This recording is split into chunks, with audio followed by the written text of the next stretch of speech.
This can't be real. No, it can't be real. We on one accord. Long live Philip Gilmore. This can't be real.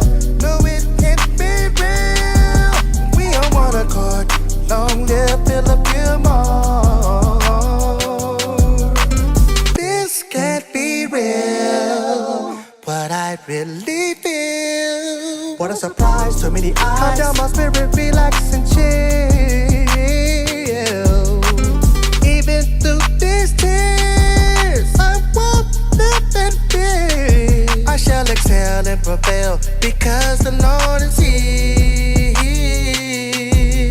Storm in the rain, morning the pain. Through your Ramadan's atrocities, adversities, thank you for God's mercy. So near to me, so dear to me. Sure enough, gonna miss my homie. Reputable, respectable, and impeccable. In the church, in the streets, he was acceptable.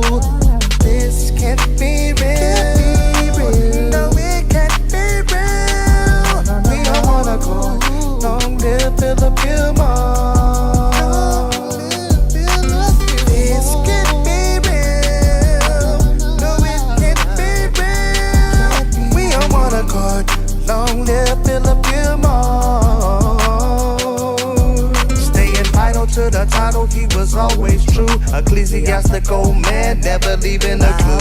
Hope you live as long as you're born and never born as you live. One of my favorite quotables, in my opinion. Storm in the rain, morning the pain. Through your Ramadan's atrocities, adversities, thank you for God's mercy. This can't be real. No, it can't be real. We don't wanna go. Long live Philip Gilmore. This can't be real. No, it can't be real. We don't wanna go. Long live Philip Gilmore. Long live Gilmore. We don't wanna, yeah. Long live Philip Gilmore. Long live, long live, long live Gilmore. We don't wanna go. Long live Philip Gilmore. We don't wanna go. Long live Philip Gilmore. Long live Gilmore.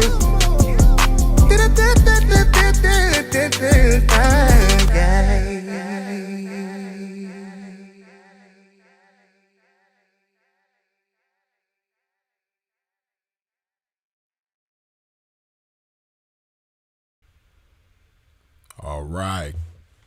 Excuse my pimping for the technical difficulties, but we in here, man. Yeah. Long live the incomparable Sinful the P, aka Philip Brandon Gilmore, man. You know, tonight gonna be the night that we just allow everybody to come up here, man, and just, you know, get a testimony in regards to Phil. You know, let the world know how he impacted your life, or you know, just what type of effect he had on you. You know, you could talk about funny moments, you could talk about inspirational moments, you could talk about educational moments. We just gonna, you know, let everybody get up here, man, and state their case, you dig? You know, this was what we should have been able to do last year, shortly after this time, when I went live from my channel and allowed everybody to call in and do their thing. You know, unfortunately at that time, we didn't have control of Sinful the P's channel, you know, but fortunately, due to the blessing called Mary, the blessing known as Mary, you know, we gained control of Sinful the P's channel. You dig? So shout out to Mary. Much love to Mary. You know, shout out to Andre Taylor. Much love to my brother as well. You dig? Shout out to Malachi for making that fire tribute. dedicated to Philip Gilmore. You dig? Long live Philip Gilmore. Hey man, it's a beautiful thing, man. You know, I know it's a sad moment for a lot of people. You dig? But hey man, I got so many great memories, man. So many funny ass memories. Man, I can't even be sad right now, man, for real though. You know? Like, of course, I miss my brother dearly. I wish he was still here among us in the physical form. But hey man, I got an endless list of memories in my mind when it comes to bro, man. So you dig? I'm appreciative of that. I'm appreciative of the blessing that I had in the form of a brotherhood with this brother of mine. And yeah, we about to get to it, man. We are about to get to it. Hold on. Let me see here. Okay. I'm about to put this number in the chat so that y'all will be able to call in and do your thing. Hold on. Put this number in the chat. Like so. Hold on. Bam. Bam. And then let me pin that.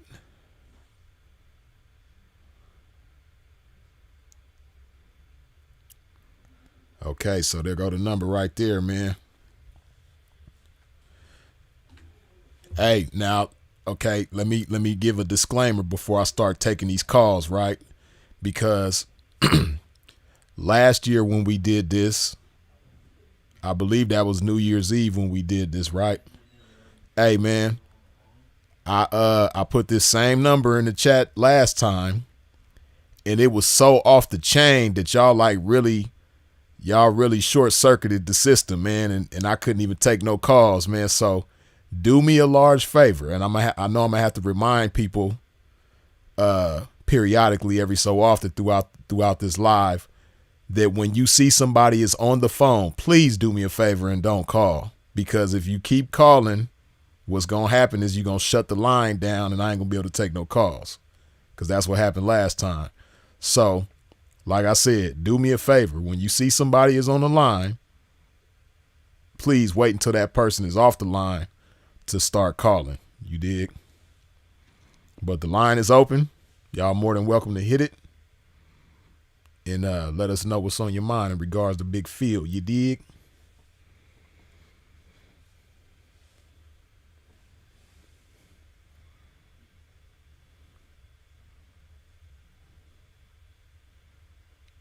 Square from Delaware, you a fool. He said we need to roast him for leaving us too soon. Yeah, man, ain't that something? He left. We can't even roast him. He done got up out of here on us, man. We can't even roast him for that.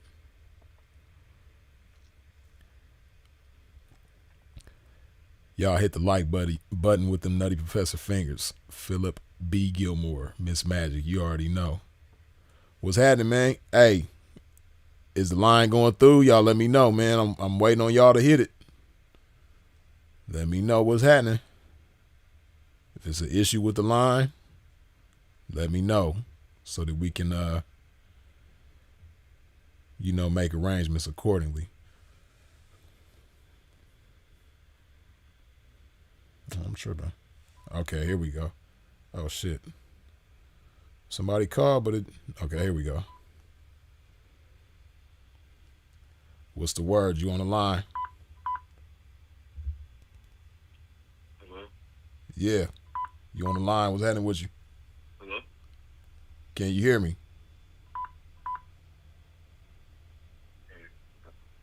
Hello? Oh, my... Hello? Yeah, man. Can you hear me?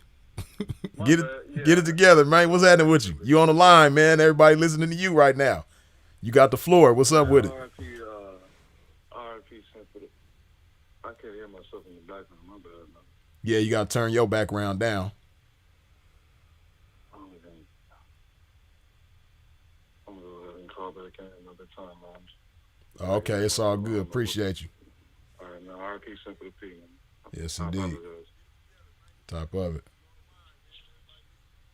Yeah, I can hear myself in bro's background. I don't know what happened to that person. Oh, wait, what happened? Hello? Hello? Wait, hold on. Yeah, hold on. Okay, we can hear you. What's happening?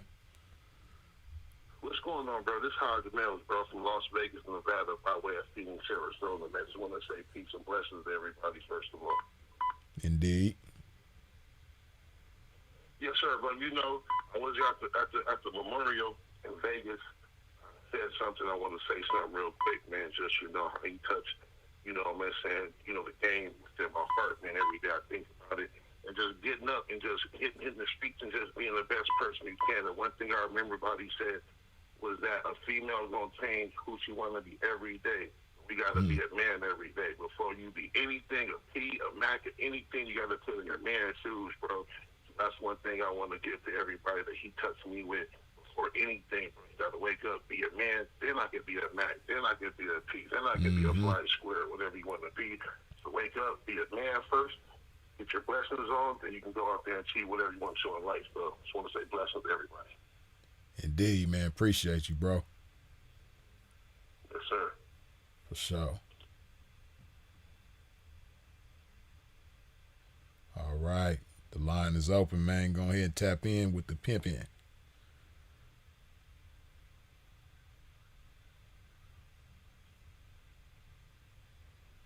Waiting on y'all.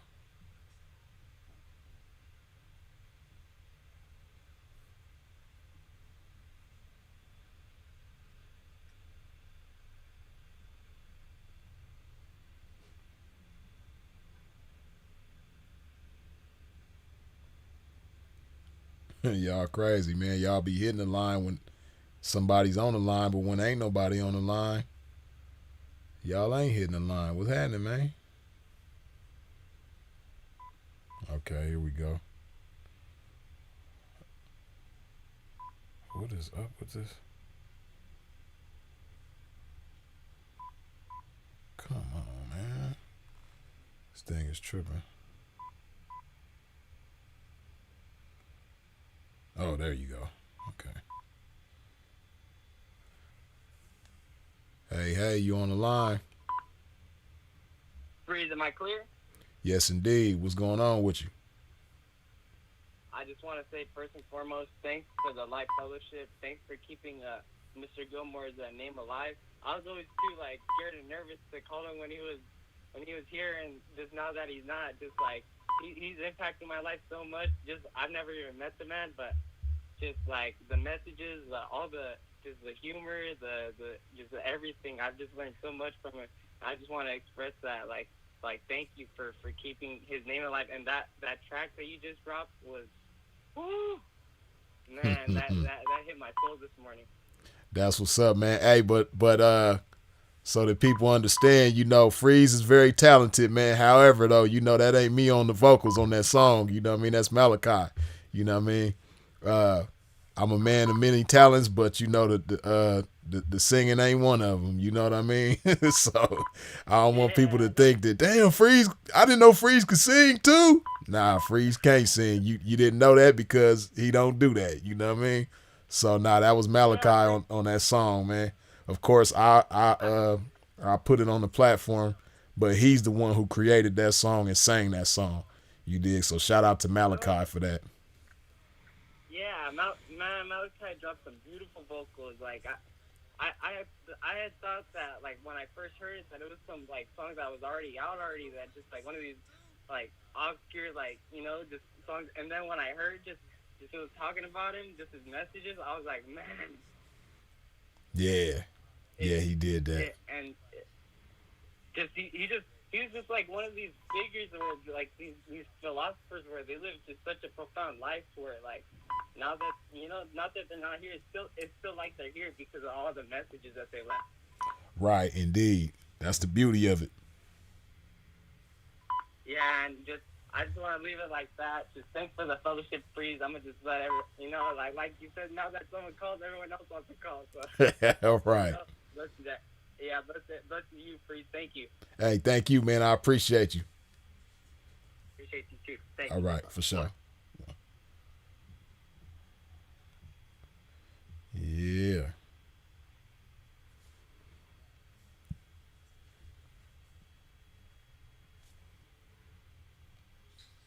Hey, you on the line? I barely hear you, man. You sound like you across the street. Hear me better now? Yeah, you good now. Hey, what's good, Freeze? What's going on, man? Well, man, I just wanted to express appreciation and, you know what I'm saying, say thank y'all for blessing us with the game, you know what I'm saying, spreading the wisdom, ministering to us, you know what I'm saying, allowing us to elevate is really appreciated, you know what I'm saying, like just coming from the square and actually being able to apply the principles y'all teach, you know, it just humbly want to say thank y'all, and man, rest in peace, simple to be. Indeed, man. I appreciate you, bro. Thanks. For sure.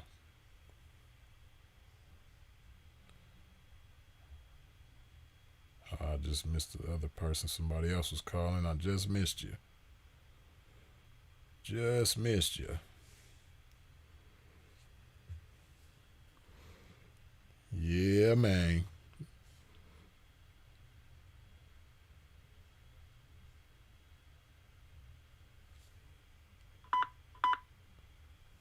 Hey, you on the line?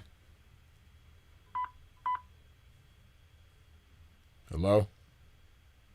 Oh, wait. What is going on? Hello.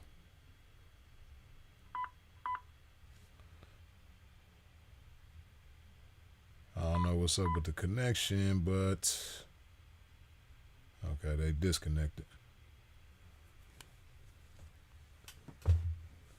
It's y'all's time, man. Call in and pay tribute. And while y'all doing this, man, I'm hold on. Hey, you on the line? Damn, what is going on? Hello.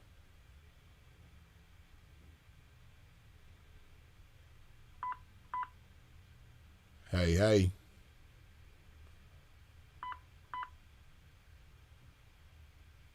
Okay, look, cause this line is tripping right now. Hold on. We gonna do this. We gonna take this off.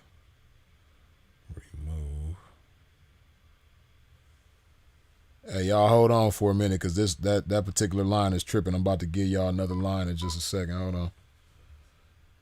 Give up him just a second, man. If you ain't wiped your feet off at the door when you stepped into Sinful to Peace domain, wipe your feet off at the door, man. Hit that like button. While I get it together, hold on. Give me just a second.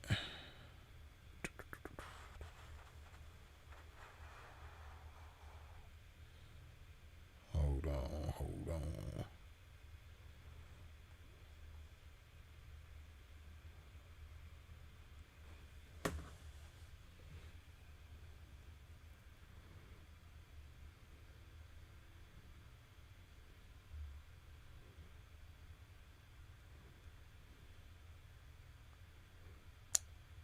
Come on now. Oh, okay. Damn, okay, there go the number.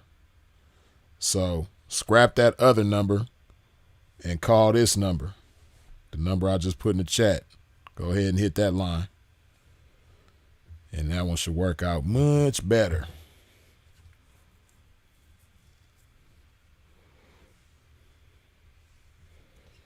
I ain't even had a chance. Hold on. Oh, shit. Damn. Hello. Yeah. What's going on? All right. Man, that's Aaron Moses. RP Simple to P. I was the first person to call in, man. Right, Aaron Moses. What's up with you, man? Man, already KNOW, man. I'm on my roof. I'm up here. I'm in LA. You know, I said a good prayer for sin. I got my Fiji water, and that's one thing that he did. He did teach me how to pray, man. He taught me how to pray. He taught me about spirits. He did teach me about the importance of fatherhood, man. The videos that he made about, fathers are needed, taking care of my sons, putting that love in my body, teaching me not to listen to drill music all day, trying to talk to women, and when I'm just full of drill music and violence and all that bullshit. Right. And, balancing it out with the Isley Brothers and the Temptations and things like that. One thing he did teach me about is originality. Because when I did watch Sinful to P, I would be using a lot of his wordplay. It got me a lot of play. You know? I'll be talking to my girl. She's like, "Oh my God, do you usually?" I'm like, "Nah." But at the end of the day, I do want to. Yeah, I did. I was using a lot of his wordplay, man. I was rhyming. I don't even talk like that all the time, but I do want to say I want everybody to be original. I want everybody to acknowledge their fathers, their mothers. I want everybody to be filled with love and not hate. I want everybody to learn how to pray. I want everybody to be yourself. I want you to enjoy your life because that was Simple's whole thing. That was Philip's whole thing. To me, he was endeavoring to embody life and to not be a hater. And whatever situation he was in, he was trying to make it the best. Whether it was Right. positive or negative, he just wanted everybody to enjoy themselves. Right. Because one day we're all gonna die. And you can't go out like that. You can't die a hater. Right. For real though, life is too So short. excuse me? I said, indeed, life is too short for that. Way too short. Way too short. So I want everybody to put love in your body. I want everybody to have a friend like Freeze because everybody doesn't have a friend like Freeze. And just live a life where there's going to be more than 15 people that show up to your storefront funeral, man. And I want everybody to love themselves and love Simple P. R.I.P. Hey man, Love Keisha. before you get off the line, I just had to commend you, man, because a lot of people don't understand. You one of the people that of course a lot of us was, but you one of the people that not only gave Sinful to P his flowers while he was here, but stood in the face of persecution on his behalf. You know what I mean? Oh, A lot of people don't know that you was on that viral video, man. Did Nigga, you know did it? Of course, the boy probably thought it made him look good, but to the real, it made him look silly though, man. But the pressure was on, and you stood tall in the name of Sinful. You know what I mean? So I had to commend you and tip my hat to you for that. You dig?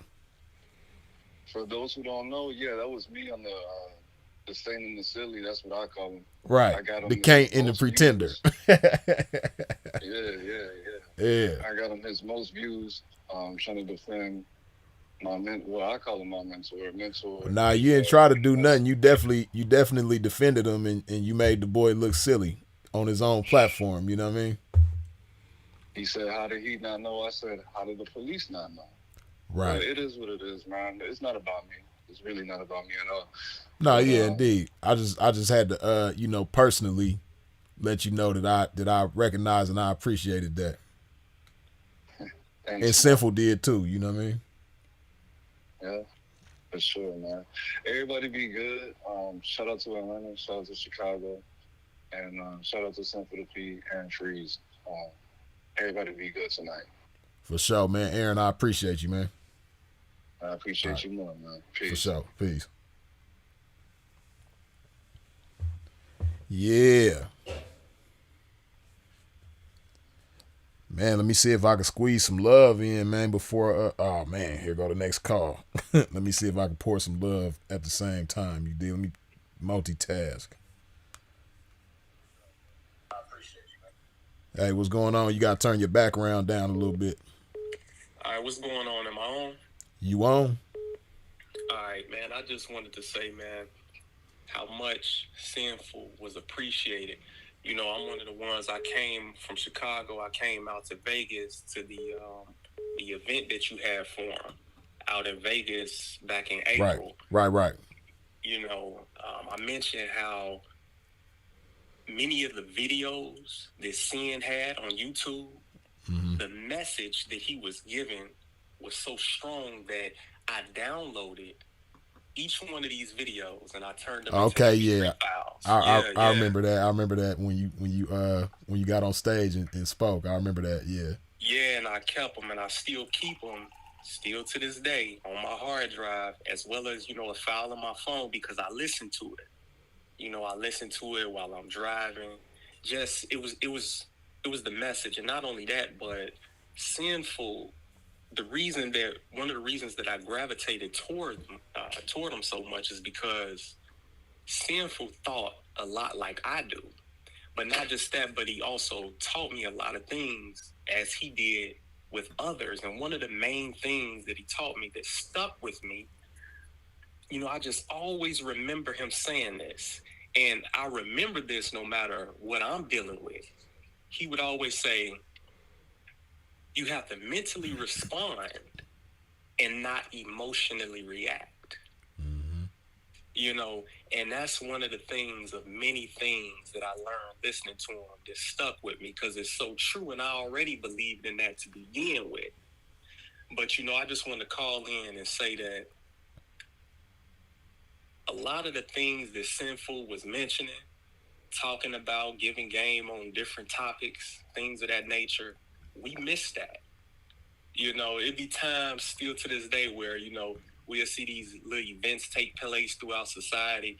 And I used to be like, I know this is something Sinful would have made a video on, because he would take a lot of, different celebrity events, and then he would take out of it, some game and some information of what you can learn out of these situations.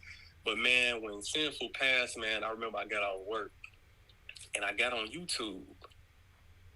And I seen it. The first YouTube channel that I seen it on was O'Shea. O'Shea posted a video, and it was basically talking about, the title of it was saying Sinful passed away now. Initially, of course, I ain't believe it, then I kept looking into it, and it turned out to be true. And I just remember it bringing me down. And in all seriousness, it brought me down to the point where I shedded a few tears, because this is somebody who I would listen to on a daily. You know what I'm saying? I would be, eager to hear his new videos, to see what new message he has to bring, to see what I can pull out from it and learn from it. But, Sinful, I don't want to take too long, man, was a great soul. When you listen to somebody, like I said, I never, I said it at the event back in April, I never met Sinful. I never even got a chance to call in to one of his shows or one of his, things, one of his lives that he was doing. But the man is going to be greatly missed, man. It was so much wisdom. It was so much insight. It was so much knowledge that he had. And I firmly believe that society, especially Black society, you need men like that. You need men like that with uncompromising principles. You need men like that who are knowledgeable, who can speak with insight and knowledge on many different topics. You need men like that, regardless of what anybody thinks. You need men like that. Bro gonna be greatly missed, man. Like I say, I'm just glad that when I used to hear a video, I download it.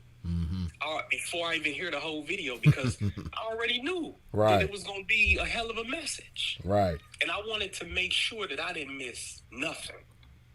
You know what I'm saying? But, bro, I got his obituary, still got it to this day. Bro is going to be missed. And I don't want to talk too much, like I said, but it just shows a lot how somebody who never met him, how he touched somebody who never met him. Right. You know what I'm saying?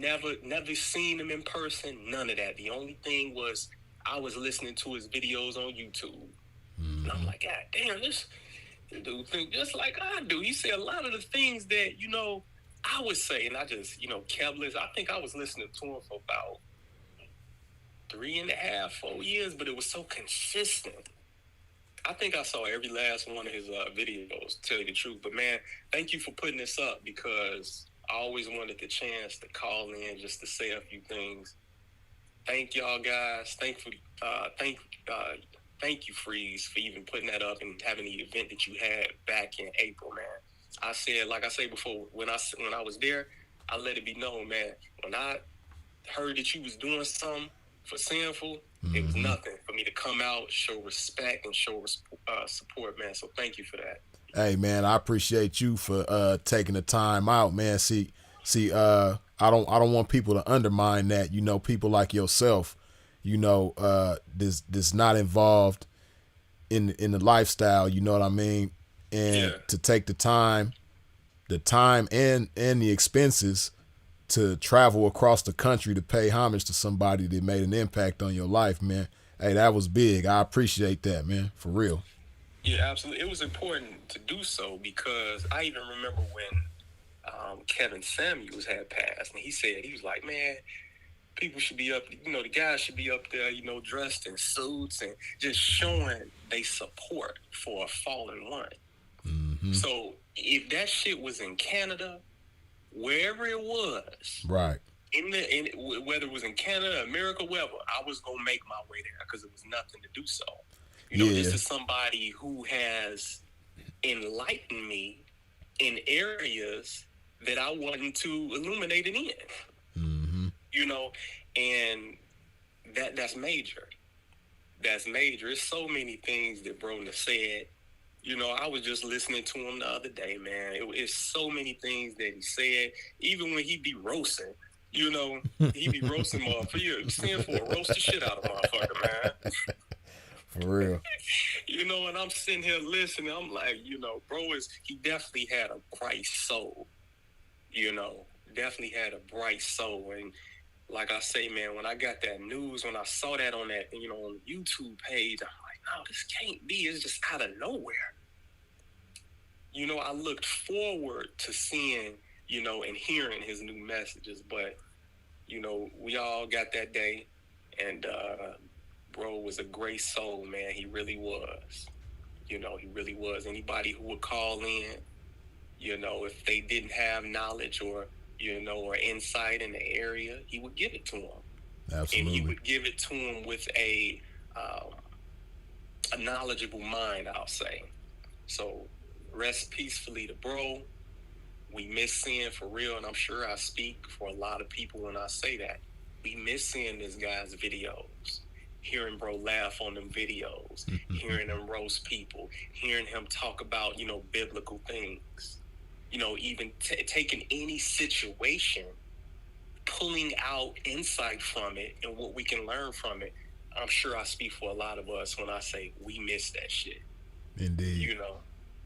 We miss that. And I'm like, if you have something else, man, for Sinful, whether it be a year from now, 2, 3, let it be known on YouTube. I'll be there to support. I'm already knowing. You done already proved that. For sure. I'll be there to support, man. Thank you, man. I don't want to hold it too long. I know somebody else got to call in. But you have a blessed night, though. You too, man. I appreciate you. Absolutely. Later on. All right. Later. Yeah, it's a trip, right? When he was talking about how, how Sinful would take the time out to give people knowledge that called in, he was a real attentive person like that, man, and would go out of his way to help people and make sure people were straight. Hold on, let me answer this call. But I remember one time when the brother that was just on mentioned that, it made me think of a time. I remember when Sinful and myself, we was at the Fox Hills Mall in LA. And we was going to our car. We was leaving the mall, going to the car. And we had ran into this elderly lady that lost her car. And man, me and Sinful walked around that whole Fox Hills Mall parking lot with that lady for about an hour trying to find her car. And we was one and the same in that regard, but we just wasn't bothered. You know what I mean? That was one thing, you know, in Sinful, he was making her laugh the whole time, you know. He was just one of them type of individuals, man, that he just he had an infectious spirit, and you know, he touched people and impacted people wherever he was. What's going on, man? You on the line? Freeze, with your permission, can I do it one time? With your permission, for your brother, can I do this one time? Yeah, man, do your thing, man. This won't take long. This won't take long, as he used to say. First off, man, I can't believe right now that I'm on the phone with you right now, his brother. For sure. Man, blessings to you. Nothing but blessings to you and what you've done, and the love that and the brotherhood that you share between that man, because that is the love of God. For you sure. are your brother's keeper, and you done what you honored this man. I You was in the appreciate trenches with this man, and he sung praises of you. He was joyful of the relationship that you had. He made it known who you was to him. So it's an honor to be on the phone with you. Let me just say that right off the bat. I appreciate you. I didn't know this was going on. My broke ass was on my way to bed with my baby. Me and my baby was on the way to bed. And my broke ass went on YouTube after I got done with this Netflix and then chilling. Right. And it's Sinful to P live. Rest in peace. Rest in. I said, oh shit. Man, they knew I was tuning in. I had to tune in, and I'm like, but who running this stuff? And it's only rightful so that you are the one doing this tonight. Now, whoever done this, they got it right. For sure. And as a viewer of Sin's lectures and the word of God that passed through his being, man, I approve. You definitely have my blessings. Man, I appreciate you, bro. First and foremost, I want to give God nothing but the glory and the praise for using Phil for the ministry that he used them all through his life. And he has touched many of men, he has touched many of women, and he has been a blessing on this earth. I don't give a damn what nobody else say. God said, I'll use somebody that you consider shameful to shame those who are of greatness. Mm-hmm.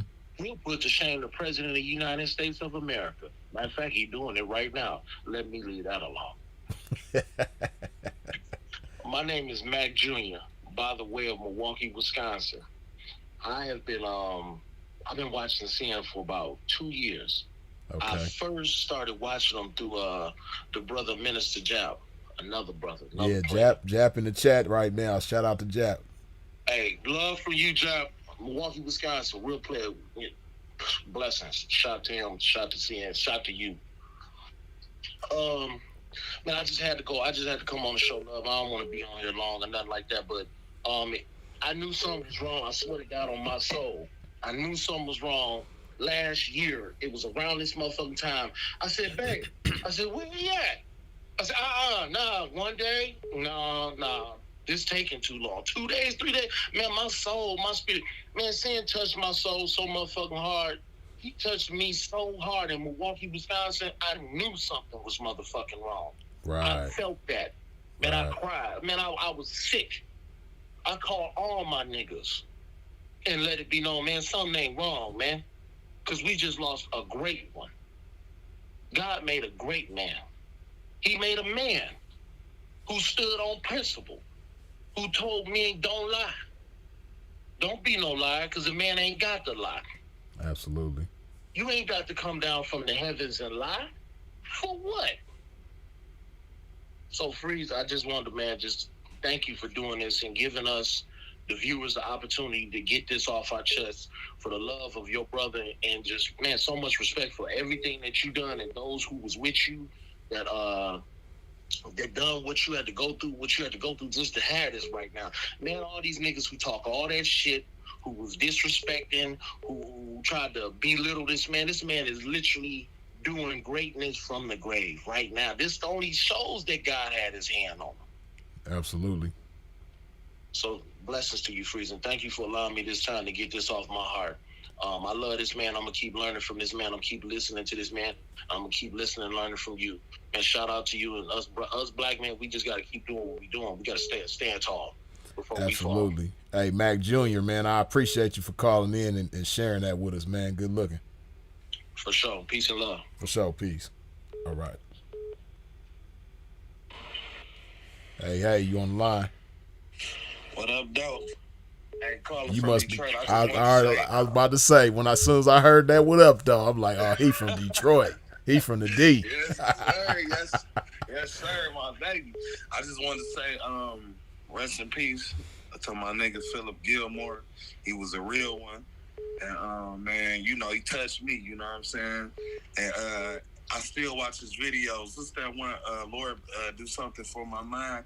Every now and again, I still turn that on and play that. You know what I'm saying? Right. When I'm on the road driving them trucks or whatever, I just wanted to say that, man. Listen to you know. Hey, Phil, but yeah, was he the reason that you got your CDLs, though, or did you already have it? No, man, look, because I've been, look, it was funny, though, because I've been had a slogan. It go, if all else fail, get the CDL, man. You know, that just come from out here, just being on the grind, you know, just going through it to get to it, you know what I'm saying? Uh-huh. And, yeah, man, but I drive to Chicago every day. That's like running from Detroit to Chicago, so, Yeah. you know, yeah, man, but blessings to Philip Gilmore, man. It was a solid one. And you too, Freeze, man. You know what I'm saying? You got a lot of poise about yourself, man. Keep it up. Yes, Hey, sir, I appreciate that, man. Good looking. No doubt. 100. For Peace. sure. Peace. I'm out. One. If all else fails, get your CDLs. You heard the man. Yeah. Hit that like button if you haven't already. Hey. Hello? Yes, you on the line. Oh, yes, my name is V Smalls. I didn't even think I was going to get through. I was just listening. You said your name is what? My bad. I didn't understand what you said. Sorry, my name is V Smalls, by the way of Brooklyn. Vanessa, V Smalls. V Smiles? Yes, sir. Yes, Okay. Sound I could hear your smile through the phone. What's going on?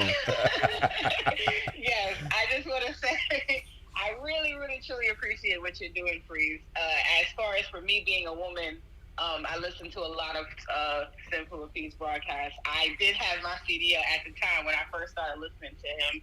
Okay. And I worked in a lot of different industries and stuff like that. So for me, Sinful of Peace he gave direction for women. And I feel like he gave women the opportunity to think better, even when they're choosing the right person in their life or the right decisions that they're making. Mm-hmm. I also wanted to say that he made me appreciate my titties because they're not stingy than a motherfucker. And he made me appreciate my thighs that are getting banging on the streets all the time. So, just the way that he, spoke, how he talked about being truthful and being honest and, still just one of his big favorite sayings to me is, I am that I am.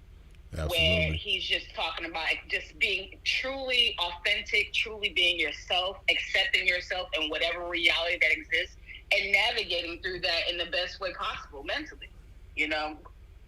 I just wanted to give my respects, and I appreciate him truly. And I might be misquoting this last quote. He mentioned for life, the ATM, the PIN number is GAME. I might be off, but no, I got you. It's the world.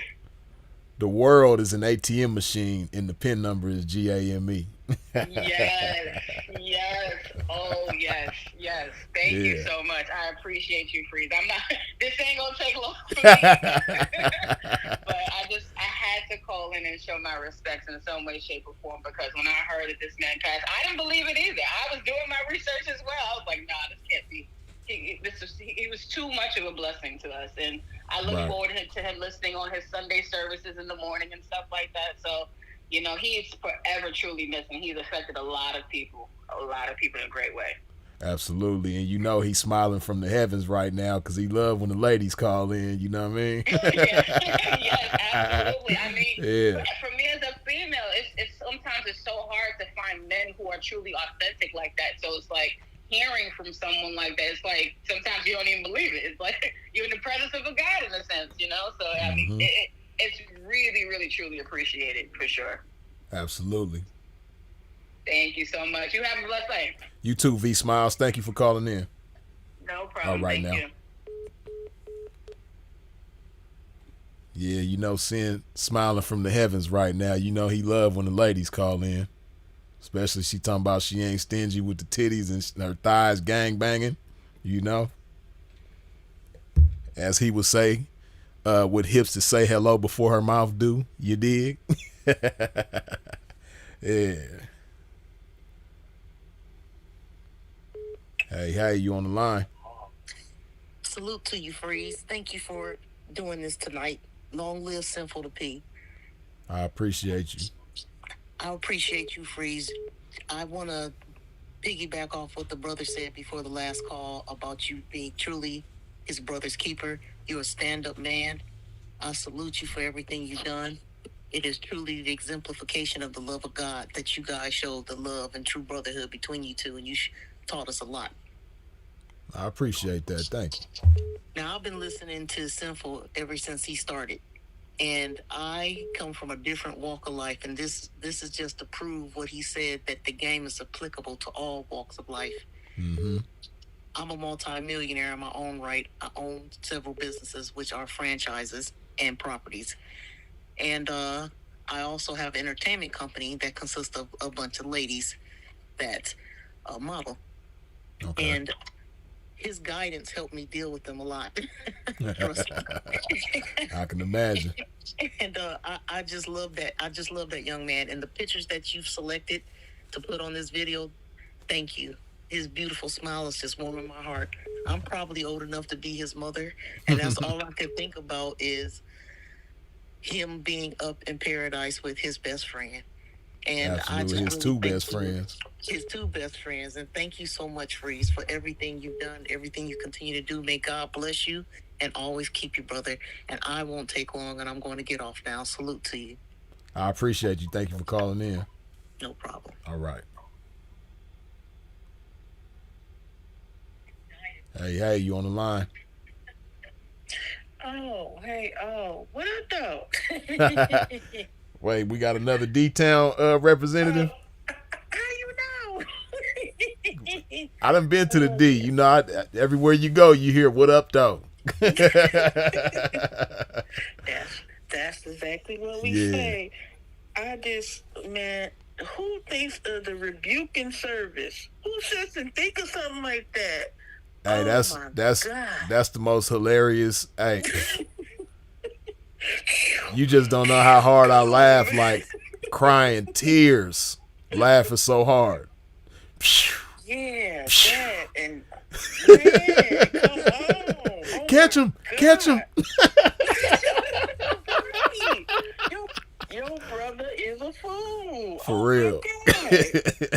All right, well, that's all I wanted to say. I ain't no holding up the line. It's all good. I appreciate you calling in. All right. Bye-bye. All right now. Hey. Peace, Freeze. Peace. Thank you for all you've done. You are the living definition of a friend, a brother, a worthy companion. I mean, you and our beloved Philip was like Shaq and Kobe out there, just winning, having it your way. You know what I mean? In the backcourts and the blade, whatever. So thanks to you and of course our esteemed brother Gorgeous Dre and others, protecting his legacy, keeping this channel alive, knowing the power of it, the value of it, and the need for it. One of the great. I'm Sharif from Brooklyn, New York. I was about to say, I recognize your voice. As soon as you start talking, I'm like, this sound like bro that called the last time. Yeah, I remember you for sure. No doubt, King. In fact, as I was dialing the number, I saw that was already in my phone. Right, same number. Because you probably remember the last time I had the other number, and it like so many people was calling at one time, it short circuited, so I had to resort to this number. Yeah. No doubt, man. Look, hey, you know, you're a real one. A real one always got a backup plan. So, For you know, sure. be prepared. And, you know, you got that training. It shows. Absolutely. But one of the truest things we got to say about Philip Sinful is that it was a real need for what he was doing. You know, pardon the background noise, fam, but You good? he was a man of purpose, passion, power in terms of reminding us what integrity looks like, reminding us what integrity sounds like. And though he's not physically here, I want to remind everybody that truth don't have no expiration date. So he's really forever. When you look at the body of work, even through digital means, as far as offering his life as a testimony, inspiring people, challenging people, encouraging people, and then sometimes roasting people who needed it. Yep. We have all of this evidence, and again, thanks to you for being protective of that, like a real brother. It's like a family heirloom. You know, this is for the community. This is for our people. This is for the streets. Those of us in the mud and knee deep in the struggle. That's who Jesus came to talk to. You know what I'm saying? It was the downtrodden, the ones who fell short. I mean, when they strung that man up, it was only two people by his side: his mama and a prostitute. Right. So, you know, it's a lot of power and symbolism in that. And we see I believe, a modern metaphor of that through the personage of Philip. We don't know how long we had, how short we had, but I'll be damned if he didn't make a difference, and he's still making a difference. And I'm extremely grateful to you. And I'm loving your content as well. I mean, he would speak very highly of you. You know, as you know, countless times, and recollect on your adventures together and things like that. But now, in his physical absence, I've been able to appreciate your work, your perspective, your appreciable knowledge as well, and your musical talent. You both of you brothers are just like exceedingly gifted in that area. You know, I mean, the Grammys are here in New York in a few weeks. You know, you two should be getting something because both of you have it, and musically speaking. But nonetheless, I just wanted to chime in for a few. I can't be long, but I gotta be strong, and you know, raise my glass, so to speak, to the memory, to the message, to the everlasting example of manhood that he shared with us, Philip Brandon Gilmore. And of course, thank you for understanding the importance of keeping that legacy alive, honoring your brother even in his physical absence. That when we see you, we see him. When we hear him, when we heard him, we also heard you. You know what I mean? You're like pillars holding up the same principles. Right. And encouraging the rest of us out here, say, hey, you can stand up too. You don't have to shrink under adversity. You don't have to go outside of your character seeking validation or whatever. You know, stand up and man up. And whatever endeavor you undertake in this life, you can do it in a affirmative, masculine way without compromising your integrity and your values. And that's really what Philip was all about. Through all the humor, through all the messages and some of his podcasts about when he used to have his musical battles, man, I used to just love that. When I see some of these current events in the past year, I ain't gonna lie to you, bro. I instantly think, damn, I wonder what Sin take would be on this. And I think I would know, but I still yearn to hear it. Right. You know, with all things that transpired, because you know he always brought us a compelling, original perspective, and he had the discernment and the ability to dig deep into things and make us think about stuff that we didn't even initially see on the surface. That's a gift. But thankfully, we have it with us today still through his videos, through his audio, and through you being protective of that. And we also have you. So I want to give you your flowers because you are here in this day and time. And of course, our beloved brother Andre as well. Absolutely. You know, who I love and respect to the utmost. So I'm gonna let the rest of the family pay their respects and leave their remarks.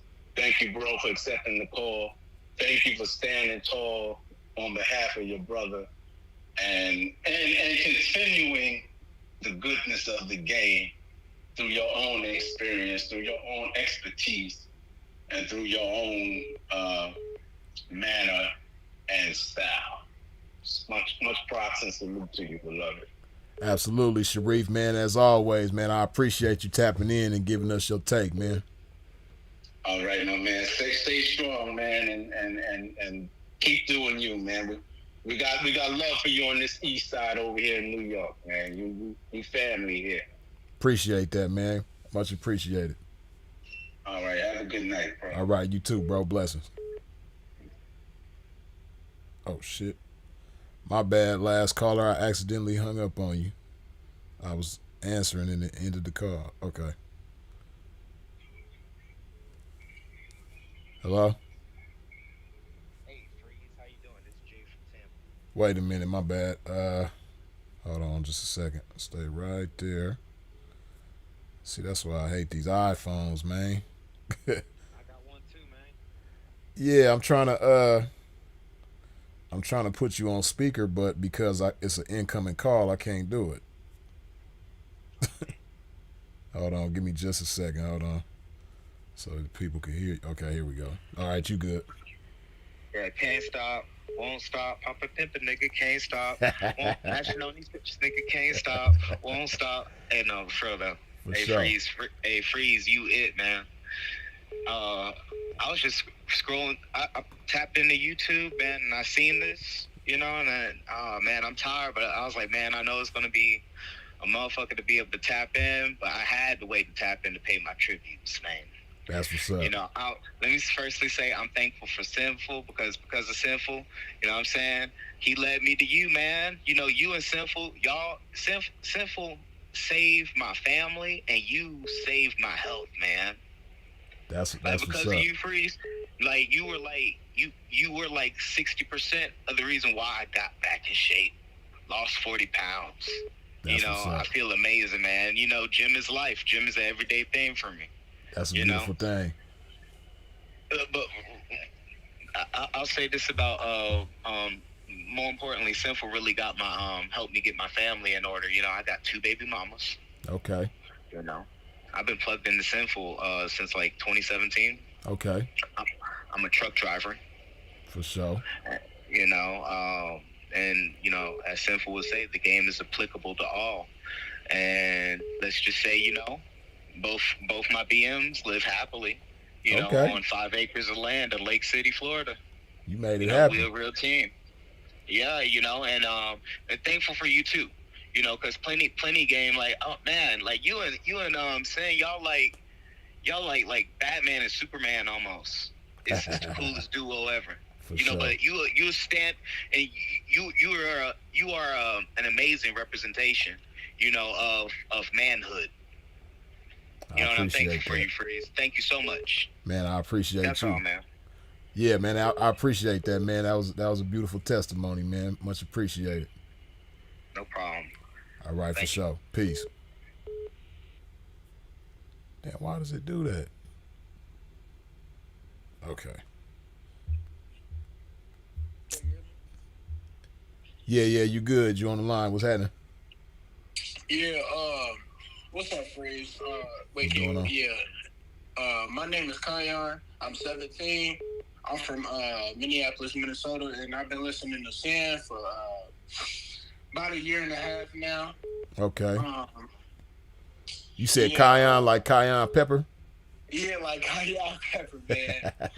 But yeah. As the last caller said, Sam really helped me get my life together. I just am endeavoring to be a man, become a man, and understand that the truth is really important and valuable. He really helped me stay on the right track. I'm on the honor roll. You know, I'm just doing my thing. I'm a senior in high school. But I actually wanted to ask you a question, Freeze. Okay. I seen that y'all had came to Minneapolis, Minnesota before. Like, what were some of the spots that y'all had hit? Man, a lot of the spots that we used to hit ain't even there no more, man. You know, downtown and totally revamped, but it used to be a spot called the Imperial Room that we used to go to. You probably done heard of it. You know what I mean? A lot of the spots you probably done heard of, but they ain't there no more. But we used to go to the Imperial Room a lot. We used to go to Club New York. You know, if we was feeling if we was feeling a little ratchet, you know what I mean, we'll go to Augie's. I know you done heard about Augie's, you know what I mean? And it was two spots that we used to go to that was like kind of like not right next door to each other, but like a couple doors down from each other, man. Yeah. One of them was Envy. You probably heard of Envy too.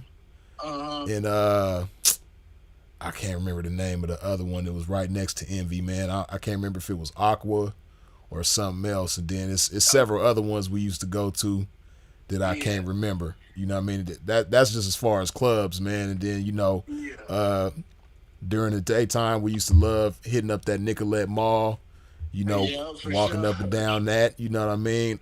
Sinful's favorite hotel in Minneapolis was the Hyatt Regency, you know what I mean? Because, you know, me and Sinful, when he was fresh out of prison in 2011, you know, that was, I think Minneapolis was the first place we went to.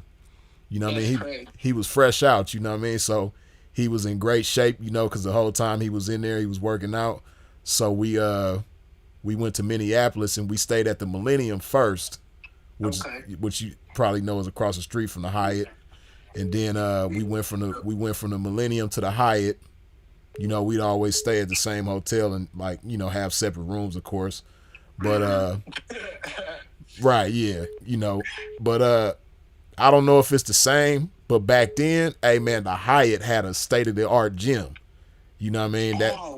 Yeah, the Hyatt Regency, man, hey, the gym was they had like, it's like, imagine LA Fitness at a hotel. That's what it was like. You know, the gym there was dope as hell. And one of my favorite memories of that time is me and Sin getting on the treadmill together and running for an hour straight. You know what I mean? At 6 miles per hour. You know, like we both was just in good ass shape at that time. And I just remember us working out together, and it was just a good time, man. And but even though we was in good shape, see, everybody know the Freeze, you know, don't eat this, don't eat that. And it was a lot of stuff that I had cut out up until that point, but it's a lot of stuff I cut out since then that at that time I was eating, you know. And me and Sin, we was going hard on the Domino's pizza. We was going hard on the Pizza Hut. You know what I mean? Right, man. We stayed, you know, we was going hard on the Pizza Hut. You know what I mean? But then at the same time, it was I can't remember if it's still. I want to say they not there no more. I can't remember. But it was a Chinese food spot on Nicolette, like going towards Uptown. It might be actually. It's on the left hand side. Like when you leaving downtown, you go down Nicolette. It will be on the left hand side. It's before you get to like. It's Nicolette crosses Franklin, don't it? Yeah. Yeah. Talking about, it's before you get to. It's before you get to Franklin. Yeah. I think they had just redid that. It's some weird transgender bar now, but that's neither here nor there. Right. Yeah, but we used to go there and you know. Like Sin, he had me on the Egg Foo Young real tough, you know what I mean? Because anybody who watches videos, I know he done talked a lot about Egg Foo Young, you know what I mean? But we used to go there, man, to that Chinese food spot, man. They had the best Egg Foo Young, man. Like they Egg Foo Young was off the chain, and then it was another not Chinese, it was a Thai food spot that we used to go to. That's been gone for probably almost 10 years, you know what I mean? But it was a spot downtown on Hennepin and like, I want to say 7th or something like that. It was a Thai food spot. We used to go over there. Yeah, man. But we had a lot of love in Minneapolis, man. Like whenever we used to go downtown, we was like very well appreciated. You know what I mean? Because we was the only young cats down there suited and booted every time they seen us. You know what I mean? So they rolled out the red carpet for us. They always let us pass the line. You know what I mean? And when we went up in the club, they know drink, so they giving us all the free cranberry and pineapple juice that we want. You know what I mean? Sinful was into the pineapple juice. I was into the cranberry juice. You know what I mean? So they give us all the free juice that we wanted. You know what I mean? So yeah, man, we had a lot of love and appreciation for Minneapolis for sure. Yeah. Look, even beyond the grave, that man is making my year.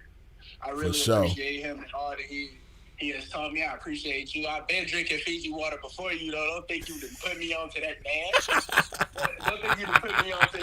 But no, I really appreciate your message and how you live your lifestyle. It's like this is for you. I was watching one of your videos earlier today, and you was just saying that your body is your temple. I'm not putting no garbage inside of my temple, and you totally right. And since me being 17, I just want to start young and make sure that I have something to leave for the future generation, just like Silver the Peak came from the heavens and bestowed his game upon to me. So, you know what I'm saying? I really appreciate him. I really appreciate you. Thank you for all that you do. You're a stand-up man just like he is. And thank you, Philip Brandy Gilmore. I appreciate you. My mom even listens to both of y'all, and she the one who put me on to him.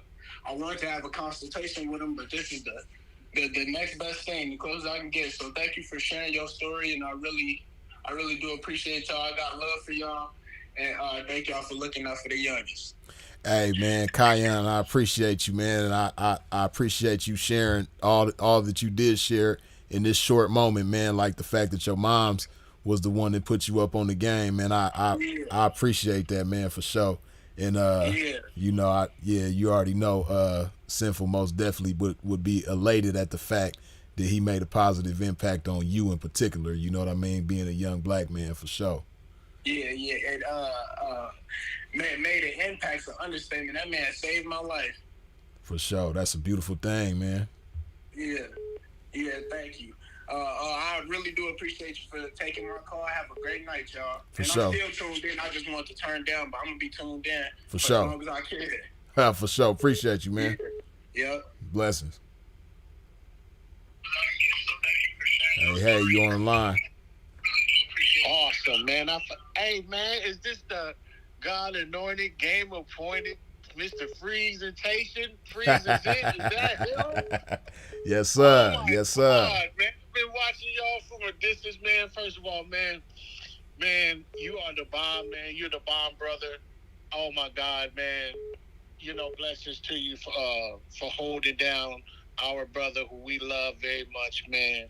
The one and only Philip Brandon Gilmore, a.k.a. Mr. Sinful the P, man. Thank you very much, man. And I had to just call in, man, because I've been watching Sinful since about, 2018? Okay. And I don't know how I came across him, man, because you know what? He reminds me a lot of myself. You know what I mean? We both are charismatic. We both funny. We both lively. You know what I'm saying? And but I said I knew I was funny, but I told everybody, and I'm from New York, man, Newburgh, New York. I said, yo, this is dude online. I said, man, he funnier than me, yo. I mean, oh my God, like God anointed him for real. For sure. because let me. I ain't gonna be long. Just like he said, he never be long either. But he be like 2 or 3 hours. So I already started laughing when he said he ain't gonna be long. But the classic roastings. The number one to me is. What's your number one, man? I'm just keeping it funky, bro. I already knew you was about to say that, man. I'm just keeping it funky. I'm just keeping it funky. No, he's so stupid though. Like, why did he start the live off the way that he did though? Yeah, party people. Party people. See, I'm from New York, right? Right. You know what I'm saying? So I said, this nigga is a fool. Go get funky. Oh my God, dude. Oh man, just stupid as hell. That nigga retarded. He was a fool, bro. Oh my God. I still watch that video. I still watch all his videos. To this day, I still watch that, man. But by far, that's the number one roasting ever. Everybody try to roast Hassan and all of that. I said none of y'all roasted them better than Sinful to Pete. Y'all didn't even come close. No, and then it was so cold because he was talking all that shit before the I'm just keeping it funky. You know, Hassan was talking all that shit. Like I remember one time he was live and they was in the chat like, get him, Hassan, get him, roast him. And Hassan was like, yeah, I'm gonna roast him. Hey, and then he dropped the I'm just keeping it funky, right? And he went from he didn't have that same energy the next day. You know what he did? He made a video where he was feeding his fish. And he was like, he was standing by the fish. He was standing by the fish tank, and he was like, you know, sometimes, you know, when I just want to ease my mind, I just feed my fish. You know what? That's funny because I saw that. I said he about to jump in with the fish. Oh man, hey, that whole sequence of events was hilarious, man. Not just the I'm keeping it funky roast, but Hassan before the roasting and Hassan after the roasting was just, oh man, hilarious. Oh yeah, I got them all. See, before he went to Patreon, I snatched all of that. I got it all. I got it from the beginning to the ninth inning.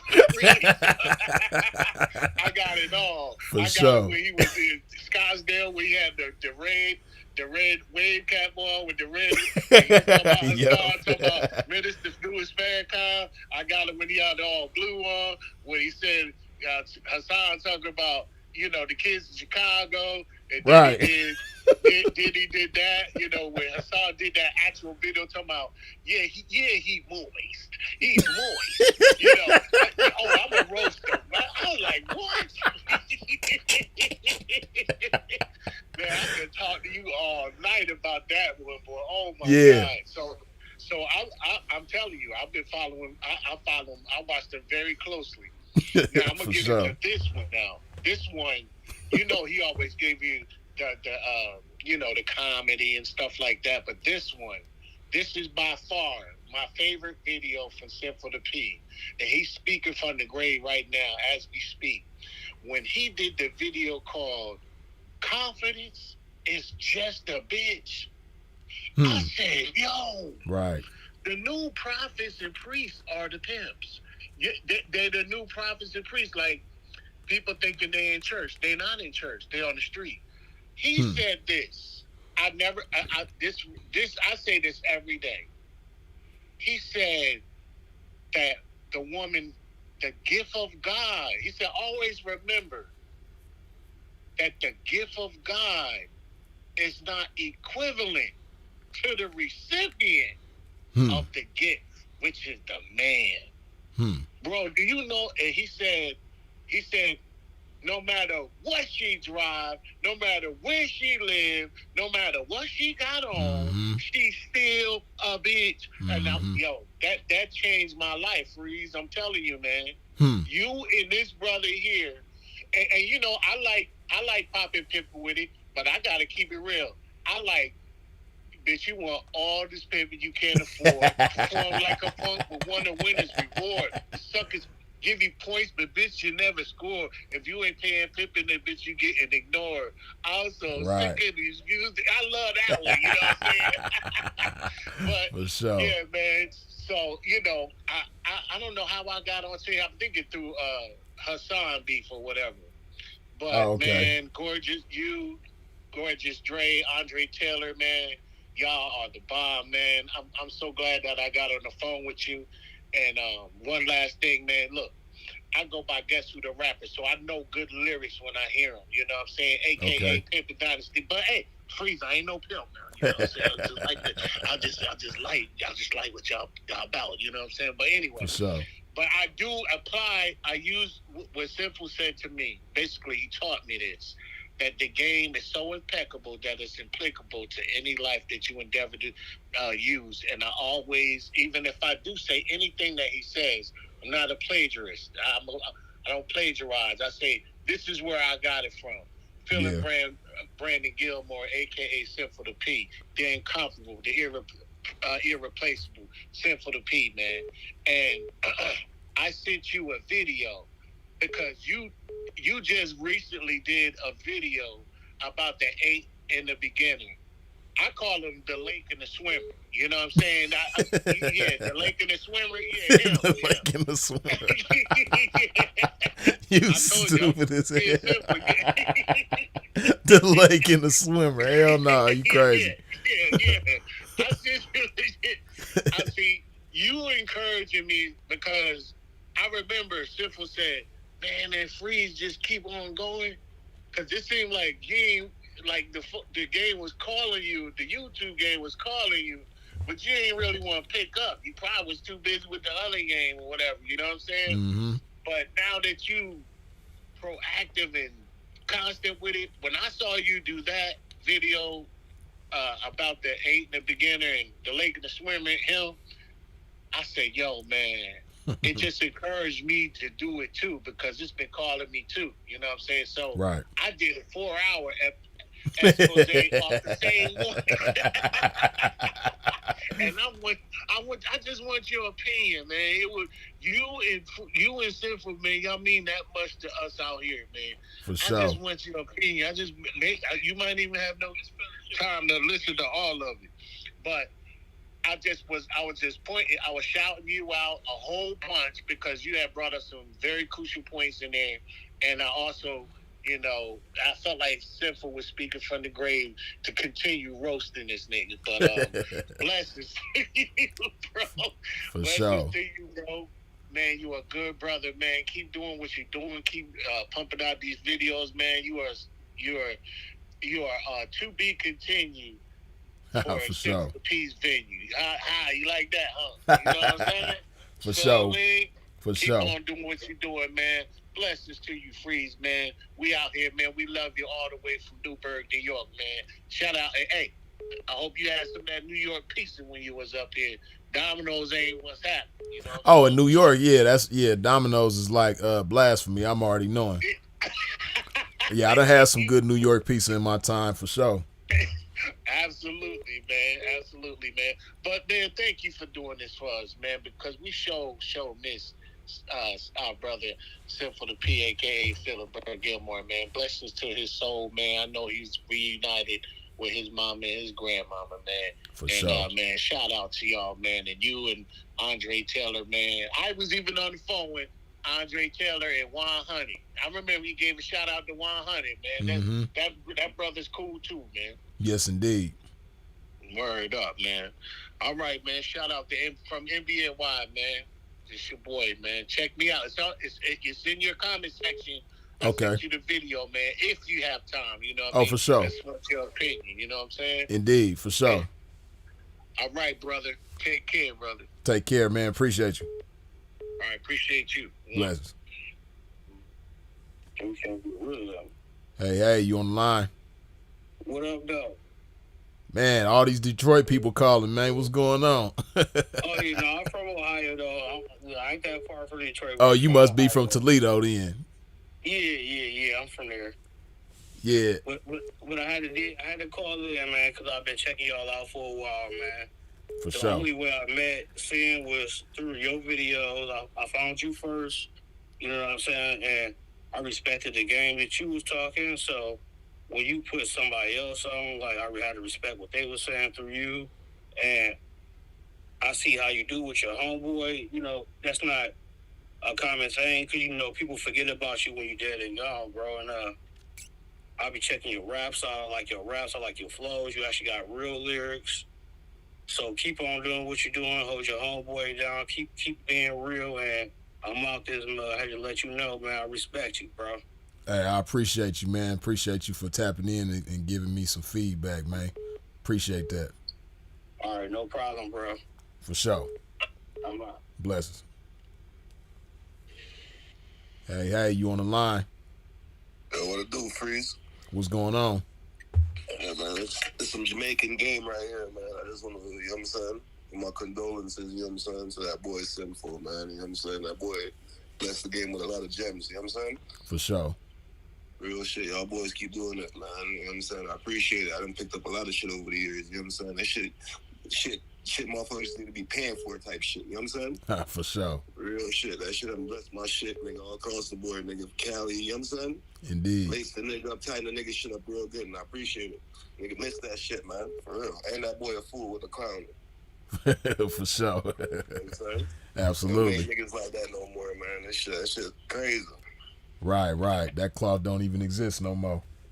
These niggas out here, nigga, I'm in Cali right now. This shit so gang banged out, nigga. Ain't no money. You know what I'm saying? Nah, you can't say ain't no money. The gang banged out part, that's true. But the no money part, nah, you can't say that. And from my perspective, P, this shit too saturated, man. You feel me? It's like 100 niggas being on the block with a sack. You feel me? That shit crazy. You know what I'm saying? The value gone. Like, you know what I'm saying? Hey, but like I always say though, right? You can put a Bentley dealership right next door to a Honda dealership. You know what I mean? Or you could put a Bentley dealership surrounded by Honda, Ford, Toyota, Nissan, Chevy. You know what I mean? The Bentley dealership ain't going to be like, man, there's too many car lots over here, man. You know why? Because Bentley is a totally different quality of product, and therefore they attract a totally different quality of clientele. You know what I mean? Right. And on the same token, you know, you could put Toyota in an area where it's a whole bunch of other luxury dealerships, and they gonna say the same thing. You know what I mean? You know, they either one ain't gonna be affected by the other. You know what I mean? I'm glad. I totally agree with that, but I got a twist with that though. Think about it like this though. What if your work or what if your dealership ain't Bentley quality? What if that's what you're working with? What if what you're working with ain't the premium? You know what I'm saying? You know what I'm saying? You just got to work with what you got right now. How you get around that? Basically, what if the bitch ain't a 10? Well, you know what I mean. How you get the paper up on that shit? Well, in that case, her beautiful body. There's only so much lashes you could put on. You feel me? Yeah, but you know, and you know, in that case, you know, because a lot of chicks depend on their beautiful body, but in that case, her beautiful mind got to stand tall where her beautiful body falls short. You know what I mean? Because as we say in the game, the beauty is in the duty. You know, so and her duty is going to depend on her reception to the game, how receptive she is to the game, and then her passion too. You know what I mean? How serious she is about the game and about, you know, the dealership owner. You know what I mean? Yeah. So. Perfect analogy, man. For I sure. ain't gonna hold you up, man. I'm gonna give another person a chance to get on this shit, man. I appreciate y'all boys, man. It's all good. 2024 need to be a better year, man. Real shit. Absolutely. Bless, man. Happy New Year, my brother. Happy New Year, man. Blessings to you. Blessings. For sure. Yep. Yeah, man. Let's see, man. Okay, we got the likes. The likes is looking way beyond the viewers, you dig? But I'm pretty sure it's somebody in here who ain't took that nutty professor finger and hit that like button, man. Go ahead and do that if you ain't already. You on the line, man. What's going on? Hey, what's happening, Freeze, man? First off, man, I want to send my condolences to Simple the P, man. You know, he really taught me a lot, man, ever since I first came across his video. This when he was roasting Danky the P. This was like in 2017, 2018. Okay. And ever since then, man, I've just been in tune, and I've been learning so much from him, man. From you also, man, you got a great militant mind. You know, I'm prior service myself, so I can tell. For sure. Not that you was in the military, but I know that you got a real disciplined mind, and, you know, they go a long way, real long way. For sure. Absolutely. Yeah, but yeah, nah, go ahead. No, I was just saying, nah, you're right. I agree with you. Yeah, but other than that, man, I just wanted to Just send my respects out to him, man, and also to you. For sure, man. I appreciate that. Yeah. For sure, man. Be blessed and be safe. You on the line? What's going on? Is it another what up though?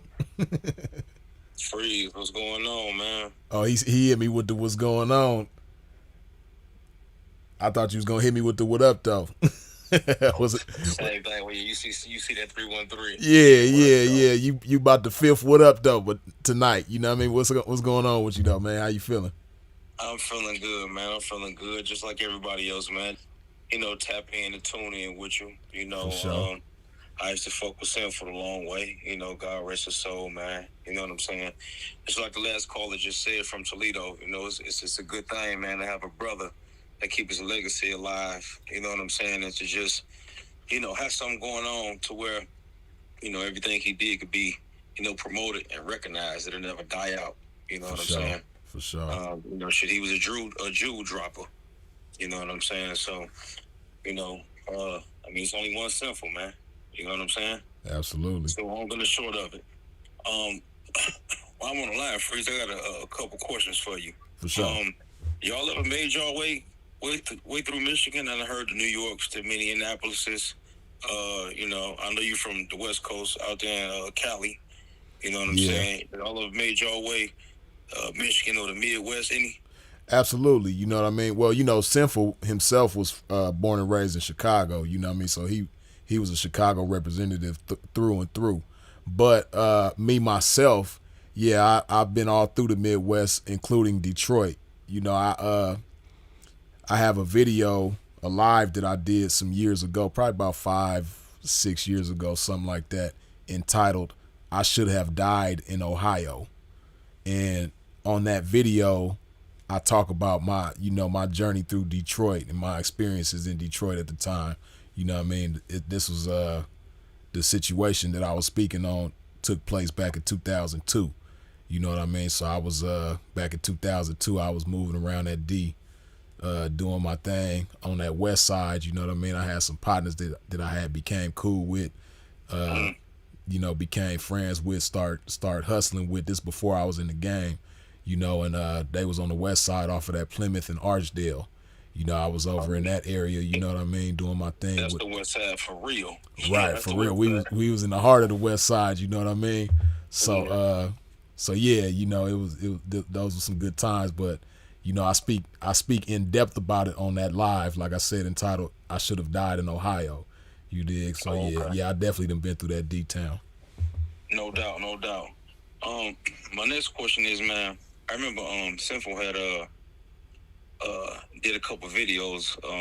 He did a video on this. I haven't had the time to really watch it though. I've been busy as hell. You know what I'm saying? And then he passed on. But from a P's point of view, or from your point of view, what is the difference, man? If there's a difference between a pimp and a Mac?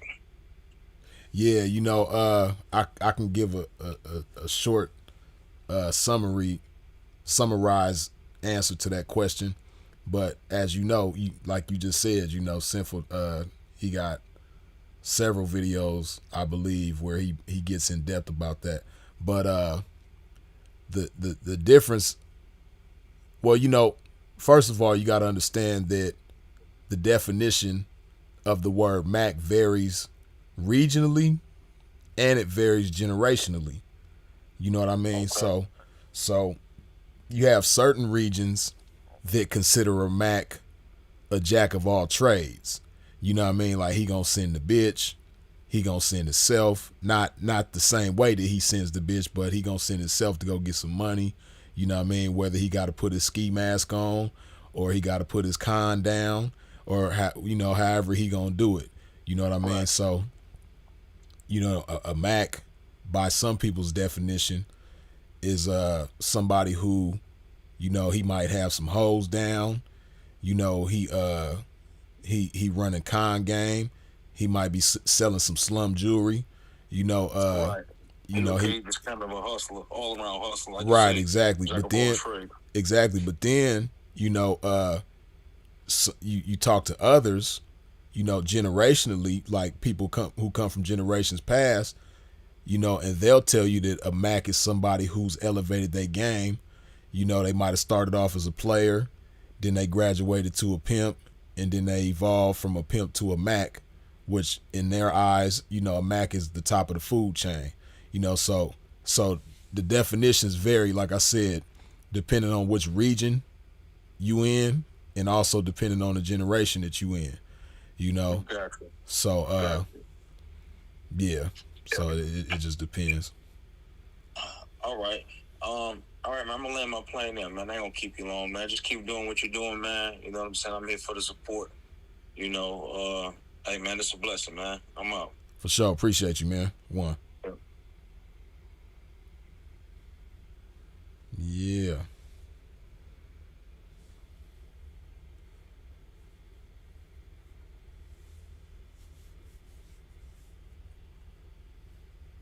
Yeah, like Adam Guy say, all world. You dig? Yeah, man, this has been cool. I really appreciate this. Like I said, I wish last year when we did it, it could have been on this channel as opposed to my channel, you know? But it's a blessing that we here now. It's a blessing that we able to celebrate in the way that we are. It's a beautiful thing, man. Go ahead and take your fat ass nutty professor finger and hit that like button if you ain't done so already. You dig? And put some love in your body like I'm about to do, of course.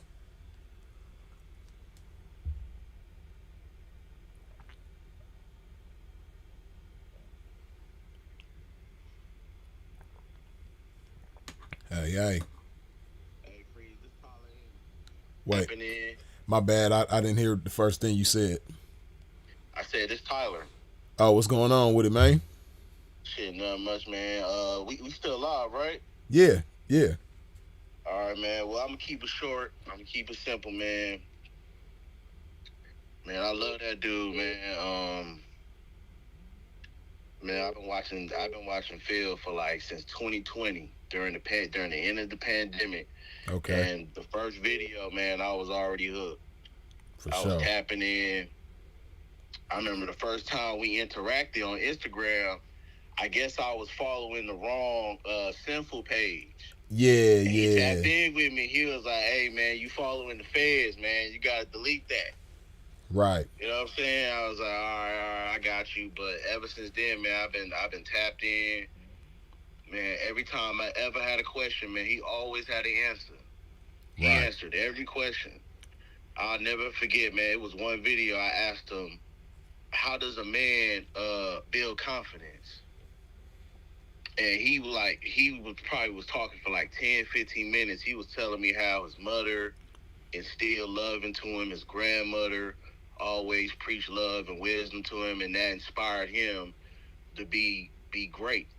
Right. You know what I'm saying? That video always stood out to me, that, you know, he really went into depth, you know what I'm saying, describing the relationship with his mother and his grandmother and how that really inspired him to be the man that he is today. Right. And that really fucking touched me, man. And to this day, that's still one of my favorite videos. For sure. We had, and I'm gonna tell you a funny story. We had one music battle. We had a 90s versus 2000 R&B. Okay.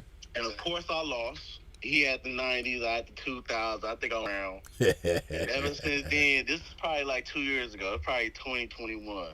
Okay. And ever since then, I said, man, I gotta get him back. I gotta get him back. I gotta find somewhere. I gotta get him back. You been on. You done had a vendetta ever since. Huh? I had a vendetta. It was a little personal, but you know what I'm saying. It was all love too. Right. And this is a true story. Last year, I would say a day before he died, maybe 2-3 days before he died, I already had the music battle figured out. We was gonna have an R. Kelly music battle. Okay. 10 rounds.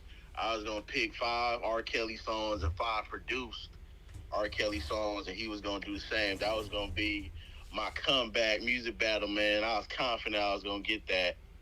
Oh, and man. I was bummed out when I found out he died, man. That, you know what I'm saying? So Yeah, man, you gotta carry the torch, man. You gotta take on his, you know.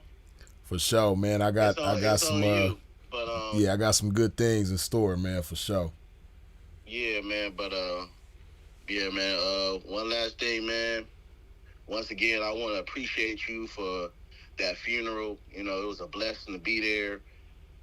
You know, thank you for throughout all your effort, throughout whatever you've been through, trying to get that together. Thank you for putting that together. It was a pleasure and an honor to be there, man. I remember when I was in the room with Dre, you, and everybody, man. I remember just saying, "Damn, like I'm where I'm supposed to be." I can hear him saying in my head, "You where you supposed to be." Right.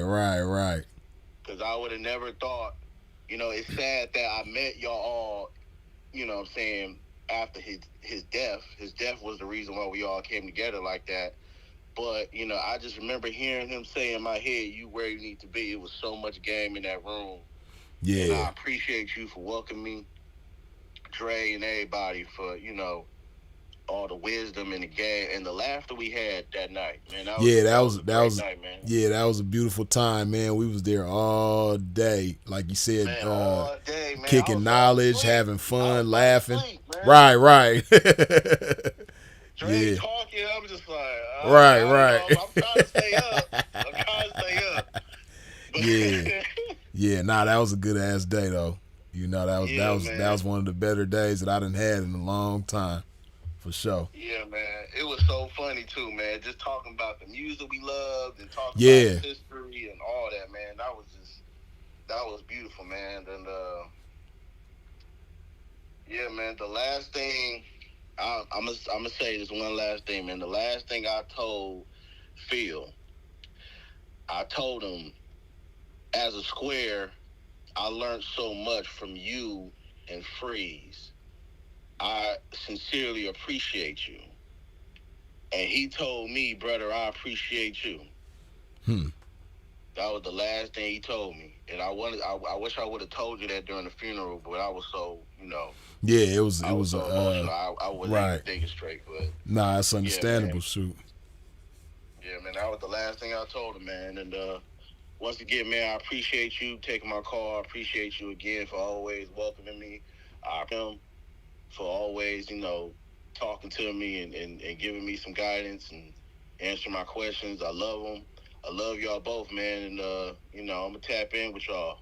Tap in with you. For sure, Tyler, man, as always.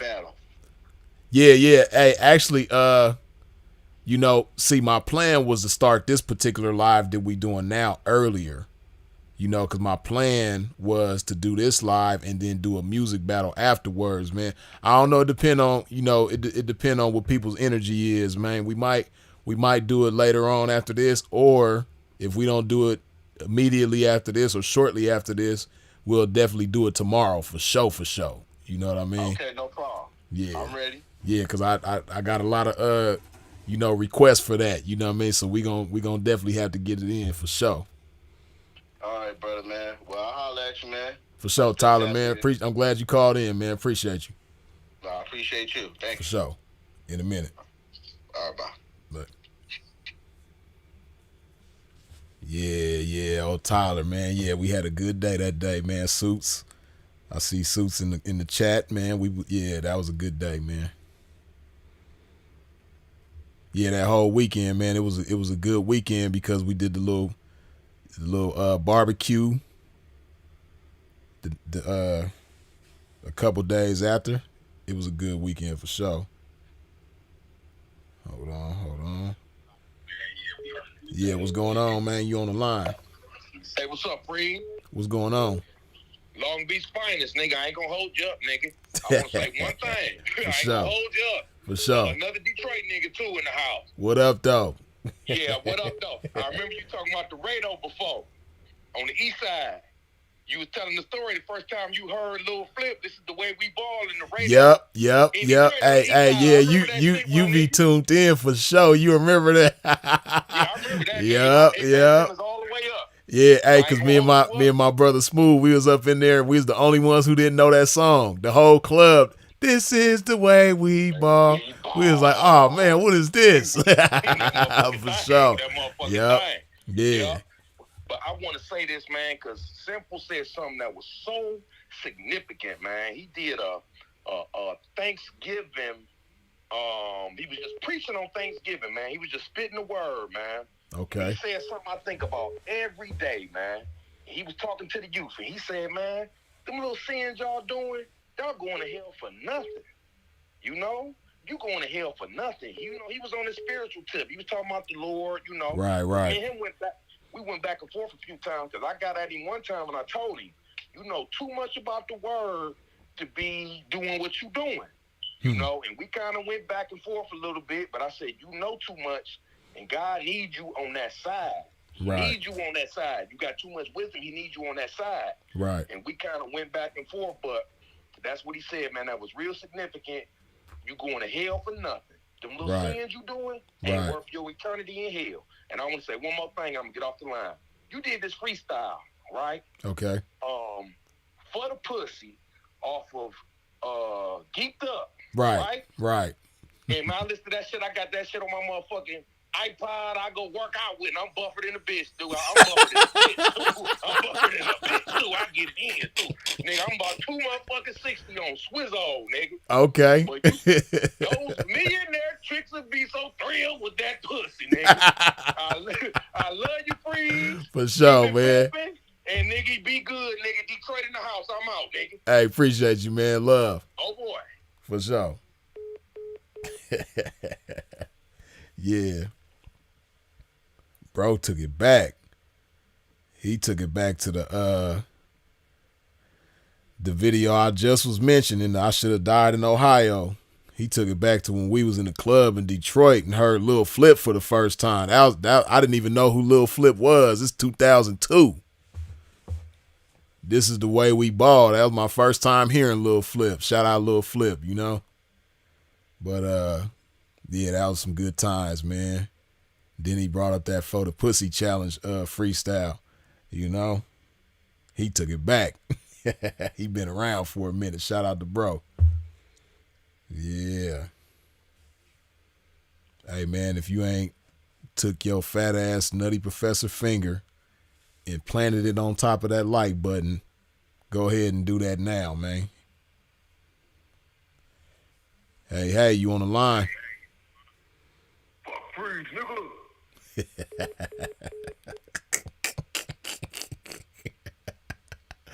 Ah, man. Hey, so whoever that was, they just called in and said, fuck Freeze, nigga, and then hung up the phone, right? See, this is what you got to understand, man. And I spoiled the fun for Sinful, man. I can't remember if I said this on the last call-in that we did last year, right? But, you know, as y'all know, Sinful had a lot of fun roasting the haters, you know what I mean? People that always would get on the internet and have something to say about him. You know, he took real joy in roasting certain individuals, right?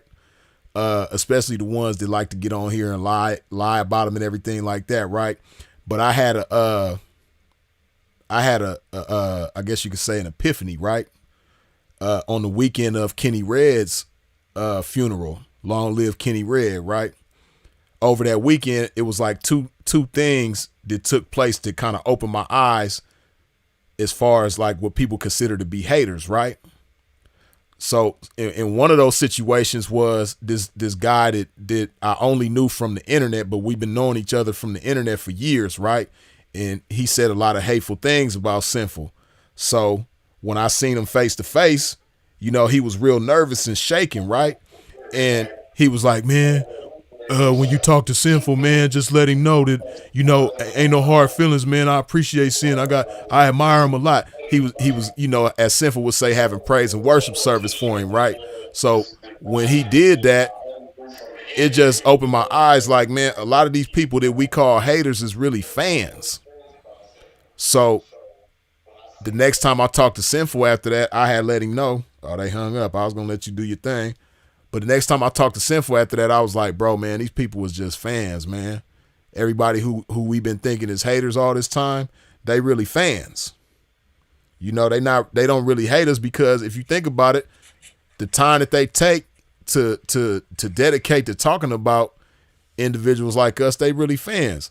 So he started looking at it from that perspective, and then after that, every time he feel like roasting somebody, he'd be like, "Bro, man, you spoiled the fun, man, because I felt like roasting somebody, but then I really thought about it. I was like, man, they ain't nothing but a fan." Hey, what's going on, man? You on the line? What up, dog? What up, dog? Freeze the Detroit calling in, man. Once again, man, Detroit in the house deep tonight. Yeah, man, we fuck with them heavy. Hey, man, I want to R.I.P. to Sinful to P, man. Respect to you, Freeze. I thank you so much for doing this. That was me in the chat asking if you was gonna do one a call in today for Sinful. Oh, okay, yeah, for sure. Yeah. So, but anyway, last year around this time when he passed away, and I want to say like December the 23rd, probably till until you and Dre came out with the news. I was listening to his video. I went to sleep every night playing Being Around a Sucker for 2 seconds is too long. Mm-hmm. I mean, from the 23rd to the day you said he left, and it was on my mind, and I feel like that was him telling me something. Get away from certain people, you know what I mean? Right. And I'm like, how come I keep listening to this? Being around a sucker for 2 seconds is too long. And one day I was gonna hit him up in the chat and be like, I'm listening to your stuff, man. I don't know what you're trying to say to me, but I never I never DM'd him or nothing. And kind of found out he was gone. And I was like, man, I wonder so to me, it seemed like he was just telling me to get away from some people. You know what I mean? Yeah, it's a beautiful thing. Yeah, man, I'm glad I did. But like I say, man, I just thank you and both of y'all. And I'm listening to his stuff every day. And thank you for dropping some heavy game on that Sinful to P channel today. I appreciate for sure. That one, man. For sure, indeed. Yeah. There's some stuff I thought I heard it all. You dropping stuff on there I ain't never heard.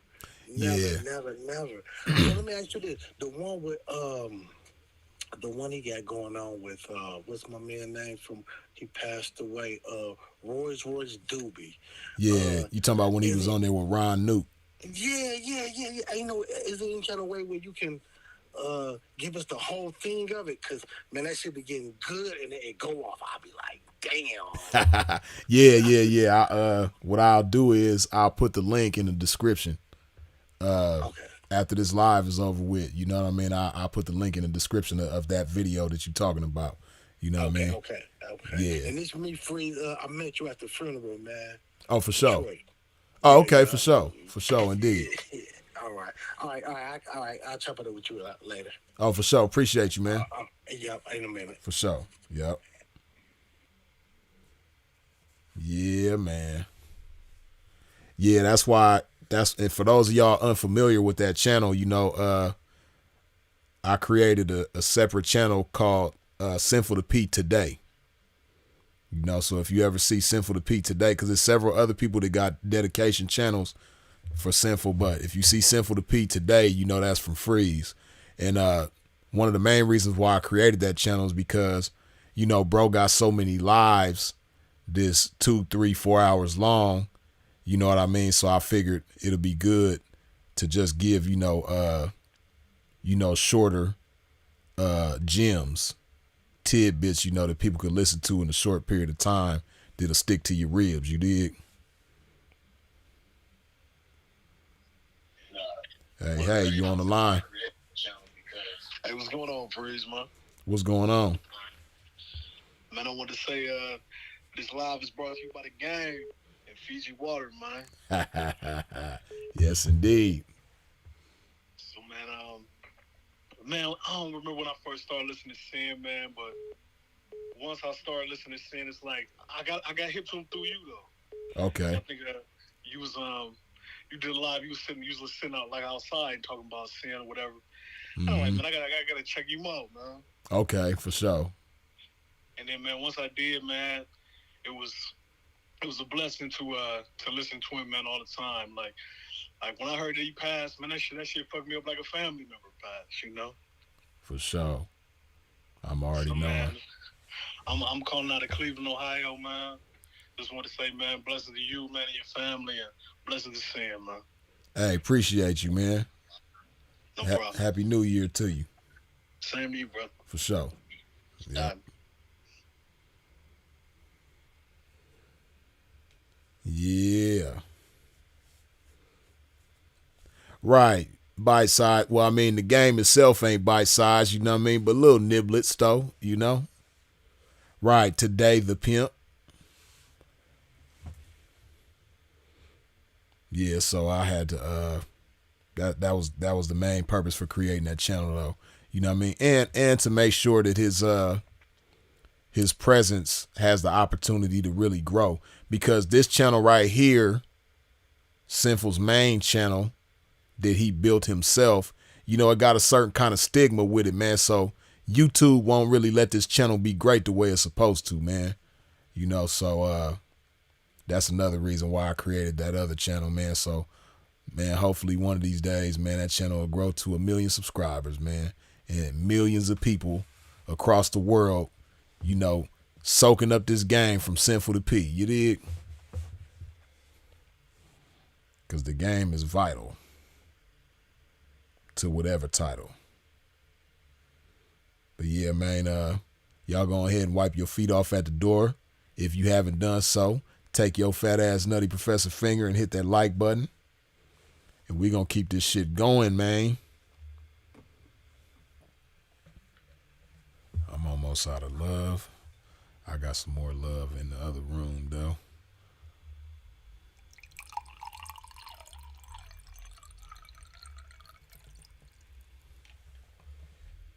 Okay.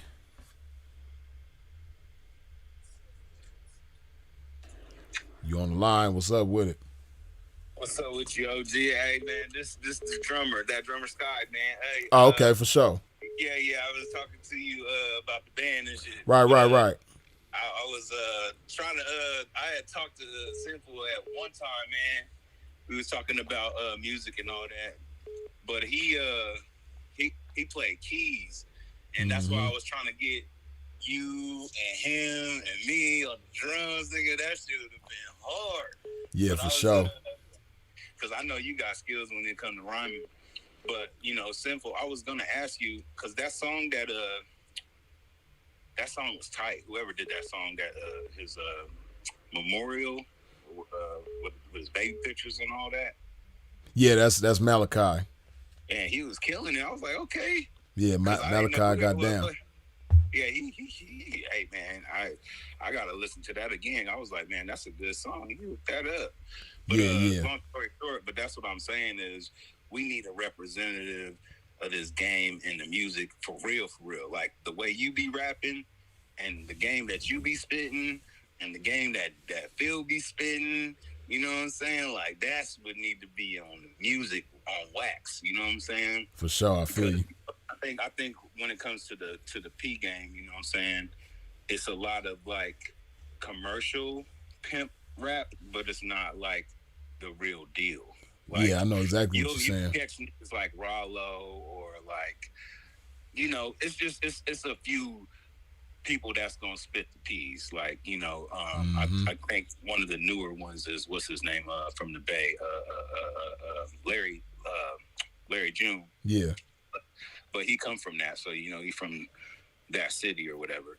But basically, I just would like to see more representation about the game, how you and Simple, you know, because, you know, when I came across Simple, I was like, damn, I know I was doing something right. You know what I'm saying? Because I grew up in San Diego, and, you know, we had Fifth World P's, you know what I'm saying? Like, there's a lot of P's out here in San Diego. You feel me? Right. So, like, as far as the game, nigga, like, you ain't got no choice but to know it from El Cajon Boulevard all the way to El Cajon City, nigga. Like, you know, you're going to know the game. You know what I'm saying?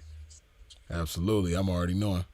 But basically, at the end of the day, what I was saying is, you know, I think it would be dope to just have, like, the real game on wax, not like the Snoop Dogg when the pimp's in the crib and I'll drop it.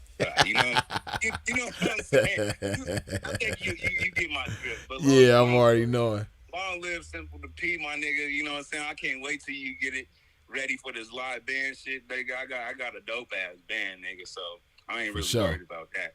But I'm just ready to work, man. You know, I'm ready to get the message out through good music, man. And I think you do a really great job at that, man. Just stay strong in that. Please be encouraged, bro. Like, I think it's great what you're doing right now.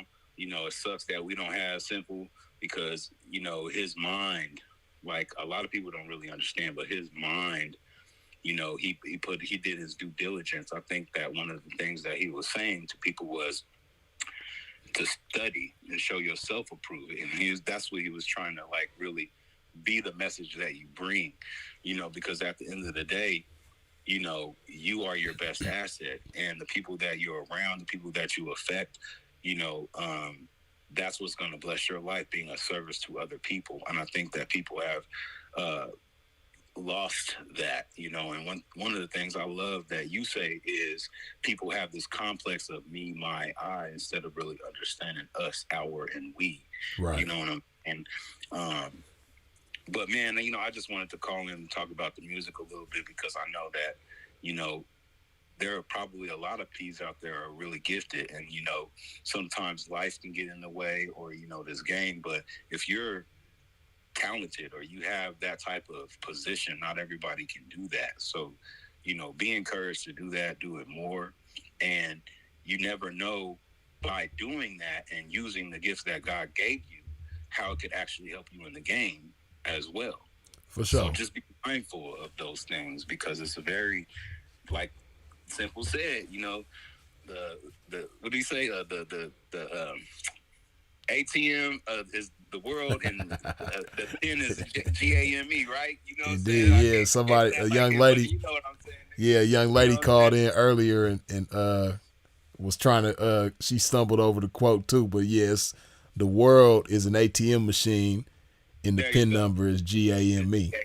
Yes, and I applied, you know, the game, man. You know, it was crazy. Like I said, when I first heard Simple the P, I was like, damn, this nigga is spitting the shit that because, you know, we was growing up right. You know, I grew up in church, but then I also grew up in the streets. So we know better. You know, I was born in 84 too. You know what I'm saying? So it's just like, you got to be a man first. And I love that Dre instilled that in him and made him speak that to all the people that's listening. Right now, to all the people that's listening, you got to be a man before you anything. You know, that is number one. You know, you got to be a man. And I'm glad I had a father to show me that. I'm from Kansas City. I got a dad that's in a wheelchair. I never seen my dad walk, but I seen that man get gold medals. I seen that man be a man, take care of me, even though he was in a wheelchair. So as far as like being a man, yeah, I mean, there's so many different elements that go into that. But again, bro, I just want you to be encouraged.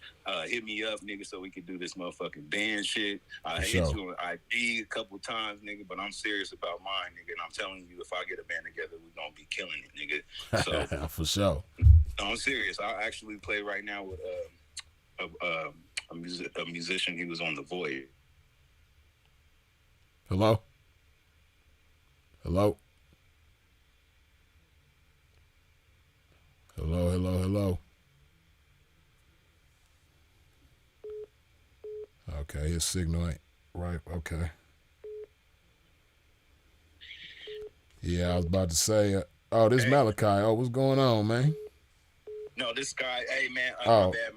No, yeah, I actually, it hung up or something like that, but I didn't want to. Yeah, I was about to say, your service is out of the will of God, as Simple P would say. It was. Drop the call, you know what I'm saying? But I just wanted to say, be encouraged, bro, and thank you for what you're doing tonight. You know, I know it's been a year since he was gone. You know, I know a lot of people were hurting and stuff like that, but it was so much game that he was giving, and you have it forever. It's on the internet. You know what I'm saying? So sure. Just try to, you know, use what you can, you know, and I used to love what he used to say, too, before I go. He used to be like, man, I'll give you some free game, but you still got to execute. You still got to put it in, you know, and this game ain't for everybody, you know. And, you know, so much people nowadays you know, are part of the game, want to be in the game, but it's called pimping and hoeing. So if you outside of that, you outside of the will of the game. Like like Simple would say, man, you know, it's called pimping and hoeing. So if it ain't that, then it's something else. Absolutely. You know what I'm saying? Just like a pimp only sells pussy, that's it. You know what I'm saying? So that is well, it, nah, man. a pimp ain't got a pussy to sell. You know what I mean? But yeah, you feel me? For sure. Yeah, but that's it, man. I just wanted to call in, man, and give my respects, but also say, man, you know, keep doing the music thing. And when you need a band, hit me. But I always wanted to get Sinful on the keys again and get him singing. But I know he had other things on his mind and on his plate. But sure. Yeah, that would have been dope. But yeah, man, I hope you have a blessed evening, man. For sure, Sky, man, for sure. I appreciate you, man. I'm going to tap in with you. All right, OG. All right, for sure. Yep. You call Malachi back, man.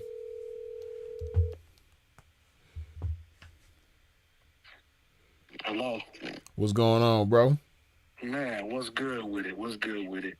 Oh, Man, I definitely had to sit up there and call in, man. I just kind of caught little ins and outs, man, and things of that nature. I'm currently sipping on some Fiji water, pursuing somebody's daughter. You know? You dig? Same here. We on the same page, man. Yes, indeed. Yes, indeed. Yeah, man. I just appreciate, man, everything, man, that y'all, you know, been bringing to the table, man. I think ever since, you know, we pretty much engaged and correlated and congregated and things of that nature, man. And, you know, I did that song actually like 3 days after he passed. Of course, you know that. Yeah, I remember that. But a lot of you listeners out there, you know, by the way, Pimpsational vibes to everybody, that just was laid on my heart, and I just came up with that shit, you know, and put it together like, you know, meat and bread, man. Absolutely, yeah. And for those of y'all who don't know, this is Malachi in the tribute song that was posted on Sinful's channel this morning, as well, which is the same song that this live was started off with on the intro. Yeah, that's the song is entitled "Long Live Philip Gilmore," and the artist that performed that song is the man on the phone right now, which is Malachi. You dig? And let me I just want to give, you know, clarify and demystify something as far as the music pertaining to the game. You know, the game ain't gonna never leave. You know what I'm saying? The lifestyle, you know, I ain't gonna really speak on all of that right now. Yeah. You know, but the game gonna always reside and abide here. You know, because I'm a 70s baby. You dig? Right. And like I said, you know, I think the other gentleman that called earlier, I just want to, you know, be put out there. Yes, I'm no longer in the life, but I'm gonna always live this game. It's gonna always be there, you know, and things of that nature, man. So, like I said, you got a lot going on, I know. Yeah. You know what I'm saying? So I didn't want you to know, you know, brother to brother, you know, just when you ready, bro. When you ready, because I already done, you know, told you, you know, through the conversations and text messages and things. So people, y'all get y'all ears and y'all hearts prepared. We definitely gonna put out something, you know, that's gonna be a blessing to them ear holes real soon. Yes, you know, indeed. me and Support with the Prince, you know, we've been chopping it up, you dig, and we've been like really putting some things together, man. Just like a cool little mixtape, man, which is nothing but pimtacular vibes, man, that replicate and honor, you know, bro, Philip Gilmore. Yeah, he let me hear one thing, man. It was dope, for sure. Okay. I forget the title of it, but yeah. Yeah, we're gonna entitle it "Back to This Game I Never Left." So I'm correlating the intro for it, and I'm just gonna bless that particular track with the hook. And like I said, I want y'all to do, you know, you hit a 16 and he hit a 16. For sure. Yeah, and bless up to Big Bro, man. Gotta do that, man. You know, the teacher, man. Andre Taylor, man. That Yes, is my indeed. big bro, man, and it's all love, man, from all circles. Bless up to Gangsta Brown and other, informative representatives, man, to keep this shit solidified and rectified, Absolutely. you know. But I'm gonna slide on, Pete. I definitely tap back in with you, man, on the one and the twos. Oh, for sure, bro. In a minute. All right, love. Love. Yep. Yeah, man. Malachi definitely coming with the heat. Shout out to Sepova the Prince. I don't think I seen Sepova the Prince in here tonight, but I'm sure he gonna be here on the playback. You dig? As Rihanna would say, pon the replay.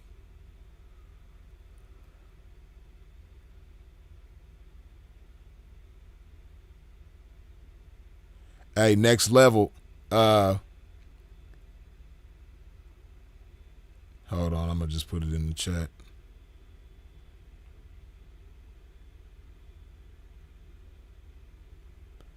Yeah, that's Sinful to P's own personal email, which I obviously have access to myself and control of. Yeah, man. If you would like a copy of the funeral program, I have plenty of them. There is no shortage of copies. I got a plethora of copies. I have an abundance of copies. I have an all you can read and view buffet of Sinful to P program copies. You dig? So if you want a copy, all you got to do is email your shipping info to that email address right there, which is philipgilmore@yahoo.com. And I know some of y'all have sent me emails in regards to getting a copy. Just be a little patient with me. Yesterday was Christmas. Pimp had to get all that stuff out the way. But now, as the young white boy, rest in peace, would say, today I got time, cuz. So, yeah. But if you want a copy of Simple to P's program, yes, send your shipping info to philipgilmore@yahoo.com. What's the word, man? You on the line? Freeze, what's going on, brother? This Suits, man. How you doing? Oh, what's up with it, bro? Oh, man, just, getting to it, same old, man. How you been doing, man? How are you? Oh, I'm cool, man. I've been good, man. Just, appreciating life every day. You dig? Yeah. Blessed to everybody in the chat, man. Man, it goes without saying, Freeze, I mean, you really are, man, what everybody endeavors to have, what everybody prays for, man, and that's a real loyal, genuine friend. You know what I'm saying? Man, sure. so many of us, during the course of life, during the duration of life, we meet people. We contact people and, interaction through school or streets or work or whatever. We develop relationships. And we think we develop friendships, but, circumstances come and we see that, these people aren't what, they actually profess themselves to be, man. But, man, you stood the test of time, brother, always, in life as well as in death, man. So, man, we admire you so much, just the strength, because, these lives and, everything is cool when you chopping it up on live and, you cracking jokes and you giving game and dropping jewels, man. But the real struggle comes when, you in that truck by yourself, or when you're in that room by yourself, or when you're at home by yourself, and them thoughts, start to reminiscing during those times when Philip was here, man. So, and nobody can, we all can sympathize because everybody has lost someone, but we can't really sympathize and understand your situation, man, because the bond that you all had, man, it's just, man, it was something. It was something that won't be duplicated again. You know what I'm saying? It was definitely a one-on-one situation. And even with me, that's why it hurts so much, because, man, it was a one-on-one type of situation. And even like my brother and my mother and people that I've lost, I know all of these situations are not replaceable. They're definitely one-on-ones, man. and that's what hurts. That's what stings, man. That's the detriment of the whole situation, man. That Right. it would never be like that again with anybody under any circumstances. No matter what part of the world that you in, it will never be like that. So, man, brother, we love you. We appreciate you. We genuinely appreciate you, man. So, don't ever go a day and think, man, that you by yourself. You alone. Man, we just admire your strength. We admire your courage. We admire your wisdom, your strength. Just how you just keep yourself as a man. Not even including the game, but just as a man, you are the exemplification of what a real black man should be. Especially in these current times that we living in, it's fucked up to be a black man. Everybody hate us. Other black males hate us. Black women hate us. You know what I'm saying? Asian folks hate us. Chinese folks hate us. White folks hate us. Man, everybody hates real black men, especially with masculinity and strength and intelligence, man, and enlightenment. Everybody hate us. You know what I'm saying? So, man, we just appreciate the fact that you continue, to man, be in that lead, man, and hold that flag, man, and keep holding that torch, man. So, man, just hold on, man. Just hold on, man. I know a lot of things happen, and it implores us to question God, the reasoning. Me and Brother Bill was speaking about this earlier. Brother Bill said, and Brother Bill don't even talk like this. Brother Bill said, man, there's so many people that I know that are not contributing nothing to the world, nothing to life, and they're still here, being foolish, being ignorant, and feel gone. Man, that shit, I couldn't even say nothing behind it. Right. I couldn't even give a response or reply. Because, man, it just, and like I said, anybody that knows Bill and that talks to Bill, know that Bill don't talk like that. Right. So when Bill said that shit kind of knocked the wind out of me, man. You know what I'm saying? So, but it's true. I mean, man, I know so many people. I know so many bitches that ain't shit. I know so many niggas that ain't shit. I know so many relatives and family members that ain't shit. And they still here causing discord, causing confusion, causing turmoil and chaos. And you got an individual like Phil, man, and he gone, man. Right. It's hurtful, man, because the just to know what Philip could have been.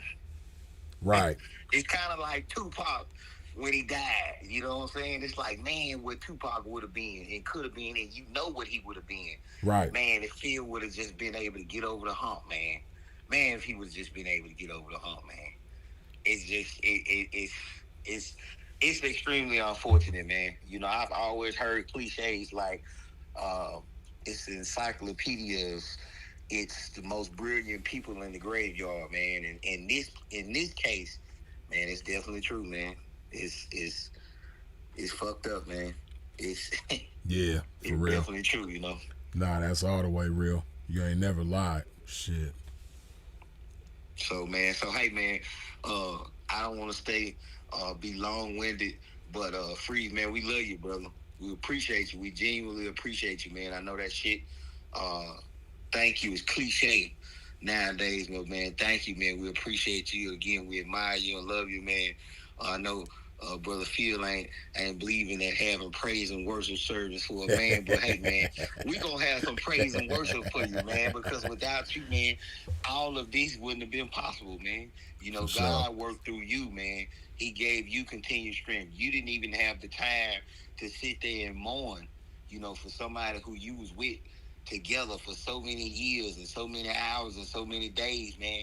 You put your own mourning to the side, man, and you stood in the middle of, as the old folks say, in the middle of the road, man, and held it down, man. So, I mean, that shit is the ultimate commendability, man. We appreciate you, brother. We love you, man. Just know that, you know what I mean? For sure, Seuss, man. I appreciate you as well, man. Much appreciated, man. I'm glad you called in and gave us your words, man, for sure. Yes, sir. Yes, sir. And another thing I wanted to ask, man, I've been looking. I had the video. I don't know where it was. It was on my YouTube playlist. Can you, that King Nice, could you, do you still have access to that video? Yeah, it's on. I got it on his Patreon. Okay. Okay. Well, if it's on the page, is the Patreon still active? Yeah, and it's on the $5 tier too. You know, I know when he had it on there, he had it on the $50 tier. And when I put it on the $5 tier, I was telling people that I would only leave it on there for so long, but I just decided to just leave it on there, man. So yeah, okay, but his Patreon's still active for sure. Okay, well, yeah, I didn't know if the Patreon was still active. That's why I was like, shit. But yeah, I'll just go on there and support that. Could one of the moderators in the chat, could you all repost the Patreon in the chat just in case, you know, other individuals would like to subscribe to the chat? And if Freeze, I know you don't like to do it, you know what I'm saying? But man, if you don't mind, Freeze, can you just put your Cash App in the chat, man? You know, hey man, look, I know Freeze ain't with taking no donations, but man, come on, man, we got to support this brother. I was there. I looked in Freeze's eyes and saw what it was, and I saw all the effort in everything that he did putting this together. You know, from the service last year even to right now, man. So, man, we got to you give what you receive. So that's the only thing I'm asking. I mean, if you was in church and the pastor, this would be a love offering. So I mean, let's just keep this shit real, man. You know what I'm saying? Freeze, if you can put your Cash App in the if you can put your Cash App in the chat, man, and everybody, I don't give a fuck if it's ones or twos or five or whatever. I know it's just out to Christmas, but man, again, Freeze is the reason for all this, man. You know what I'm saying? Because if Freeze just say fuck it and he stop, everybody gonna be mad like, damn, why Freeze, you know what I'm saying, ain't doing this. But when he's here doing this, taking his time and his energy and his currency, putting this together, man, we gotta support that and continue that. You know what I'm saying? So please, man, let's just, you know, give something to the cause, man, just to help this brother along the way, man. You know, not that he need it, because I seen that big ass Tonka truck you got. You know, you ride and run over motherfuckers in that goddamn Hot Wheel truck for sure now. You don't need it, but it's just the love, man, and the gesture, man. You know what I'm saying? As Free would always say, the smallest gesture speak the loudest volumes. So we can just do a small gesture by showing our love, you know what I'm saying, and admiration for this brother, for uplifting our brother, you know, that we lost. Man, that would mean the world to me, and I know it would mean the world of Free. If Phil was here, that would mean the world of him too. So y'all, let's just keep it going. Free again, man. I love you. I ain't gonna be long-winded, and I hope everybody have a blessed New Year's. Blessed rest of the week. Y'all be safe if y'all gonna move around. Don't be no DUIs and none of that goofball ass shit. You know, just be careful if you're moving around, man. And y'all have a blessed New Year, man. And let's get to it. For sure. Seuss, man, happy New Year's to you too. And you know, we gonna chop it in a minute. Oh yeah, you know that. Love. For sure, love, bro. Love. Yep. Yeah, see, Seuss know me too well, man. He already know that I ain't really, I really don't be on that. But you know, if you yeah, see, Lavish just put it in there, man. See, Lavish know me too. That's why Lavish took it upon himself to put it in there, man. So it's right there, man. If y'all want to do it, it's all good, man. But you know, you already know that. You know, I'm gonna do this regardless, man. Out of love and appreciation and respect for my bro. So you know, but you know, if you want to do that, that's all good too, man. And it's all, whatever you want to do is appreciated, man. Most definitely, you dig? But hey, man, this gonna be a long ass live. We at 2 hours and 18 minutes. But look, I'm gonna take a quick intermission.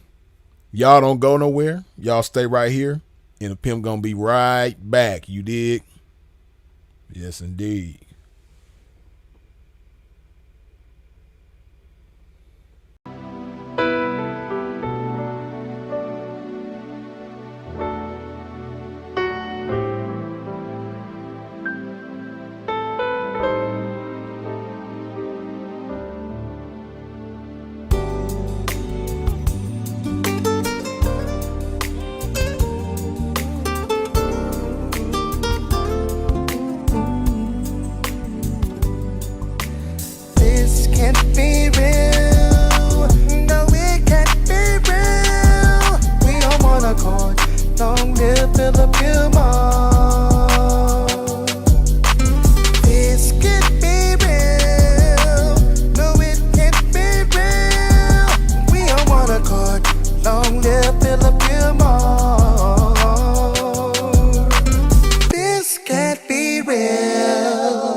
really feel. What a surprise, so many eyes. Calm down my spirit, relax and chill. Even through these tears, I won't live in fear. I shall excel and prevail because the Lord is here. Storm in the rain, morning the pain. Through your God's atrocities, adversities, thank you for God's mercy. So near to me, so dear to me. Sure enough, gonna miss my homie. Reputable, respectable, and impeccable. In the church, in the streets, he was acceptable. This can't be real. No, it can't be real. We all wanna go. Long live Philip Gilmore. This can't be real. No, it can't be real. We all wanna go. Long live Philip Gilmore. Staying vital to the title, he was always true. Ecclesiastical man, never leaving a clue. Hope you live as long as you're born and never born as you live. One of my favorite quotables, in my opinion. Storm in the rain, morning the pain. Through your God's atrocities, adversities, thank you for God's mercy. This can't be real. No, it can't be real. We don't wanna go. Long live Philip Gilmore. This can't be real. No, it can't be real. We don't wanna go.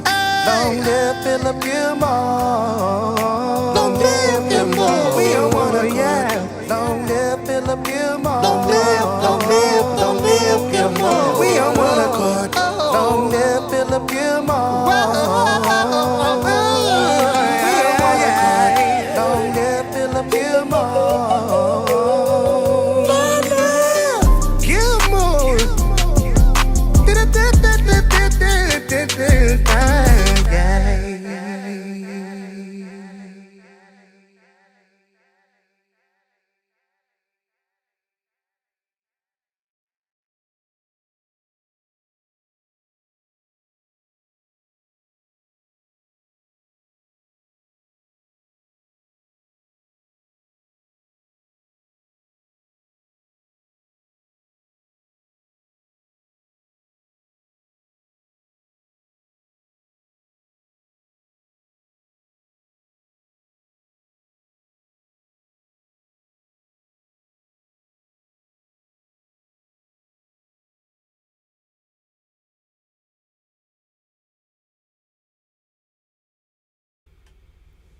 All right, we back at it. You dig? Excuse my pimping. One thing I had to go do is get some more love. Check y'all out. Y'all still hanging with a pimp. A lot of y'all didn't go nowhere, man. Appreciate y'all. Yeah, we doing it big tonight, man. We chopping this game and celebrating, bro. Putting love in our body. Paying homage.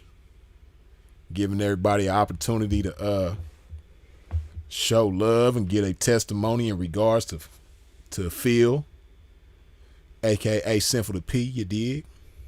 It's a beautiful night, man.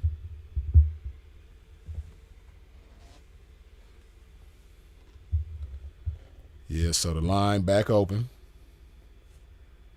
Go ahead and call. State your case, man. And let me do a few shout outs. Okay. Oh, damn. Wait. Hold on. Why won't let me go all the way to the top? I don't know. Okay.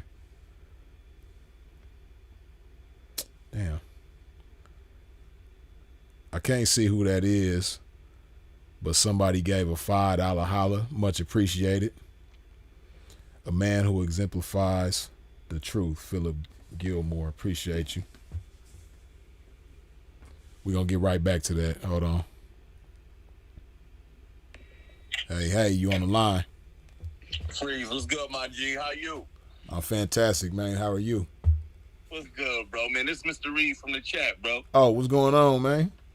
Oh, man, you, man. Hey, man, long live Simple the P. I ain't gonna be long-winded, man. I still miss this dude, and it's still kind of hard sometimes to accept, man. Yeah. This man's words changed my life. You know what I'm saying? A lot of the things that he taught you, Dre, shit, even Suits, man. Suits just got off the line, man. Suits been lacing me about the Suits, you know what I'm saying? Because, you know, y'all all had messages about speaking with your appearance, you know what I'm saying? Right, and right. it's got me just changing as a man. You personally helped me get off cigarettes. That's what's up. That's a beautiful thing. I keep telling people about that with the Newport. Seeing, you know, he passed around the time my cousin passed. My cousin passed 2 weeks before Sin. And they was kind of on two different ends of the spectrum. As we all know, Philip Brandy Gilmore never been drunk a high day in his life. Right. You know what I'm saying? And my cousin kind of drunk himself to death at like age 42. Very young in age. Yeah, yeah. So, you know, with that being known as well as said, I haven't had a sip of alcohol since Thanksgiving of 2022 in memory of this. You know what I'm saying? That's I was like, y'all might just leave it alone. You know, and the way I feel now, I feel strong enough to just keep doing it. I don't miss it. You know what I'm saying? The teachings and the tutelage and the things that he's given me, the tools that he's given us all, it got me attracting different women. Bro, I'll tell you no lies. I just got off a date with a shorty a couple hours ago. Yeah. She gave me a book, The Way of the Superior Man. That was crazy. I never had a woman give me a book before. It got me attracting different kind of women in this game. Right. So I'm going to always uphold it and always put it to just a higher level or just, you know, just appreciation. You know what I'm saying? I appreciate you coming back to this YouTube, man. I was like, man, damn, man, Freeze back at it. We got to stay tapped in, you know, and just by the grace of God, I was up tonight because usually, I ain't gonna lie, I'd have been counting cows. You know what I'm saying? I'd have been knocked out. For sure. You know, I had left, you know what I'm saying, the little Joey Garlic's date with the broad, and I had to drive out here to PA because I just left CT to go see my son, you know, for the Christmas and whatever. You know what I'm saying? Make sure he was cool. You know what I'm saying? So when I seen it, I was like, oh, snap, they live.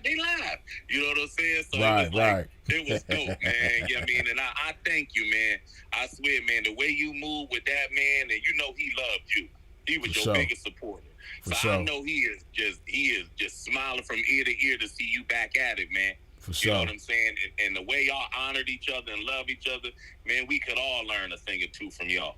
You know what I'm saying? For sure. Real talk, man. So, you know, with that being known as well as said, man, I thank you. I appreciate you. Long live the pimpin'. And, you know, he's going to be in my prayers tonight. And I ask everybody that's still within reach of my voice, man, let's send a prayer up for the brother tonight, man. For sure. We know how spiritual sin was. For sure. All right, you take care, Freeze. Hey, Mr. Reed, you know I appreciate you, man, to the utmost, man. For sure. As long as God give me breath in my body, I'm going to always honor the pimpin', man. For sure, and in the words indeed. of the pimpin', I hope you live as long as you want and never want as long as you live, baby. For sure. All right, one. Yep. Yeah, good old Mr. Reed, man. Shout out Mr. Reed. Long time avid supporter. But yeah, hold on. I was doing something before Mr. Reed called.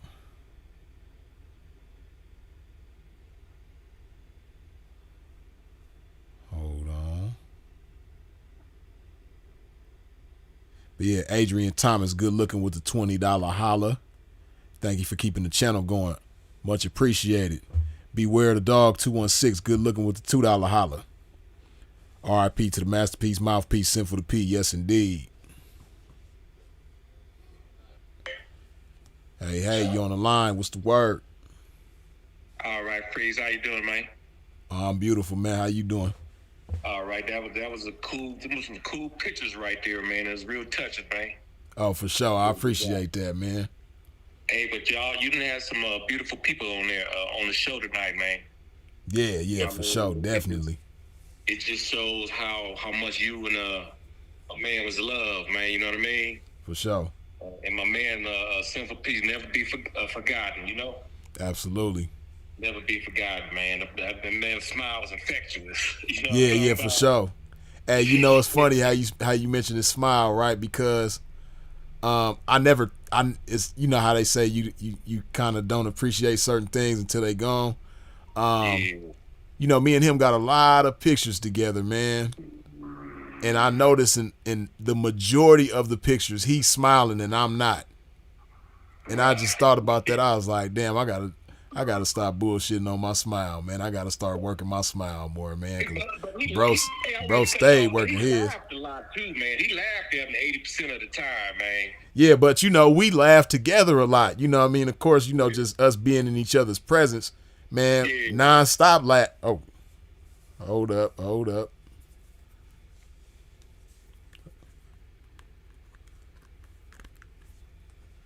Okay, my bad. I had accidentally unplugged my headphones.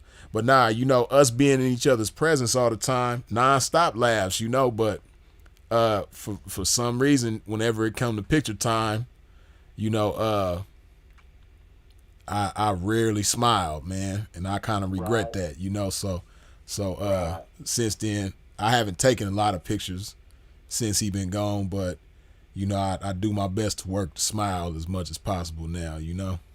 Right. But yeah, man. Michael Jackson had a song, man, Jackson 5 back in them 70s, man. I come up in them 70s. This is original Sugar Free out there in Bakersfield, man. I spoke at the. Oh yeah. I know exactly who this is now. I didn't recognize your voice, but as soon as you said Bakersfield, Sugar Free, I know exactly. Yeah, I remember for sure. I come up in them 70s, man, and Michael Jackson 5 had a song out called "With a Child's Heart." Mm-hmm. You know, you youngsters probably don't remember that, Ben, but I'm sure Sinful do, because he knew all the songs back in the 70s, like he was from that era, man. Yeah, he was a music connoisseur, man, for sure. Yeah, it was a song called "With the Child's Heart," man, and a Sinful kind of had that, man. You know what I mean? Had the child's heart smiling, laughing all the time, and you know what I mean. But yeah, man, I like the way he came up and you know, I mean, he stayed down even when he went to the pen and had that little fall, man, and used that as a stumble, you know, that stumbling block as a stepping stone. You know what I mean? Came out determined to really stay down with it. You know what I mean? Yeah.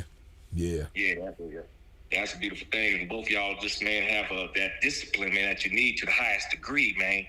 Right. You know what I mean? Yeah, that discipline is something else, man. You got still, you know, with the working out and refraining from all that bullshit, you know what I mean? Putting all that bullshit in your body. You know, that's a beautiful thing, man. And y'all big inspiration to millions of people, man. You Absolutely, for sure. I appreciate that, man. Hey, when you when not to cut you off, but when you just mentioned when he got out of prison, how he stayed down, man, it just reminded me of how, like, you know, when you just being good to people, when you just being genuine to people, you never know how you impact people, right? And I remember when Sinful had just got out the pen, you know what I mean? He probably hadn't even been out a whole week. And he was telling me about how he was walking on the strip, you know what I mean? Like, busted and disgusted. You know, he fresh out, he got to get on his feet. So, you know, he ain't got nothing in his pocket, you know what I mean? And it was this guy that cause you know how it is on the strip in Vegas, how they got all the brothers that be selling the timeshares up and down the strip and all that, selling the tours and all that type of stuff, right? It was this one brother that he used to, before Sinful had went to the pen, he was an older brother too, you know what I mean? And he used to always see Sinful, and Sinful was always kept it smooth with him and always greeted him and treated him with respect and all that. And you know, this is the Sinful years before social media, YouTube, all that. You know what I mean? This is just his personal. He wasn't like Sinful to P that everybody know across the world. He was just, you know, somebody that was known around Vegas at the time, and you know, he made an impact on that brother. So when Sinful was fresh out, he walking on the strip, he running to the brother. The brother didn't even ask him like what his situation was or nothing. He just hit his hand with $100 bill. You know what I mean? And I just remember when Sinful was telling me the story, like how impacted he was by that. You know what I mean? Even though, because it was more than just the fact that it was the amount of money, the $100. You know what I mean? It's the fact that, you know, he made an impact on that brother, and the brother didn't even know what his situation was per se. He probably knew that he was fresh out because, you know, he hadn't seen him in a few years, you know what I mean? But he just hit his hands because, you know, Sinful ain't the type to ask for nothing. He gonna tighten his belt, as Jay-Z would say, before he begged for help. You know what I mean? But the brother, you know, he just took it upon himself, man. So that was when you mentioned how he had got out and stayed down, it reminded me of that. Yeah, man, and you know, I've been up on y'all since 2016, right? For sure. And one of the videos I remember is him picking up a book, man. It was about to fall apart. It was. Yep. Like, Hey, I got it right here with me. It was a dictionary, man. Yeah, it's He was telling the youngsters out there, man, y'all need to read. Yeah. I started laughing because, man, I say, man, this youngster been really thumping through this motherfucker. This about to fall apart in this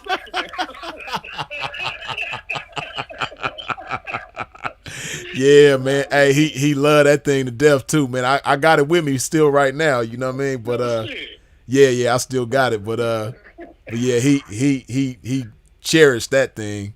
That was like a piece of treasure to him, you know. Yeah.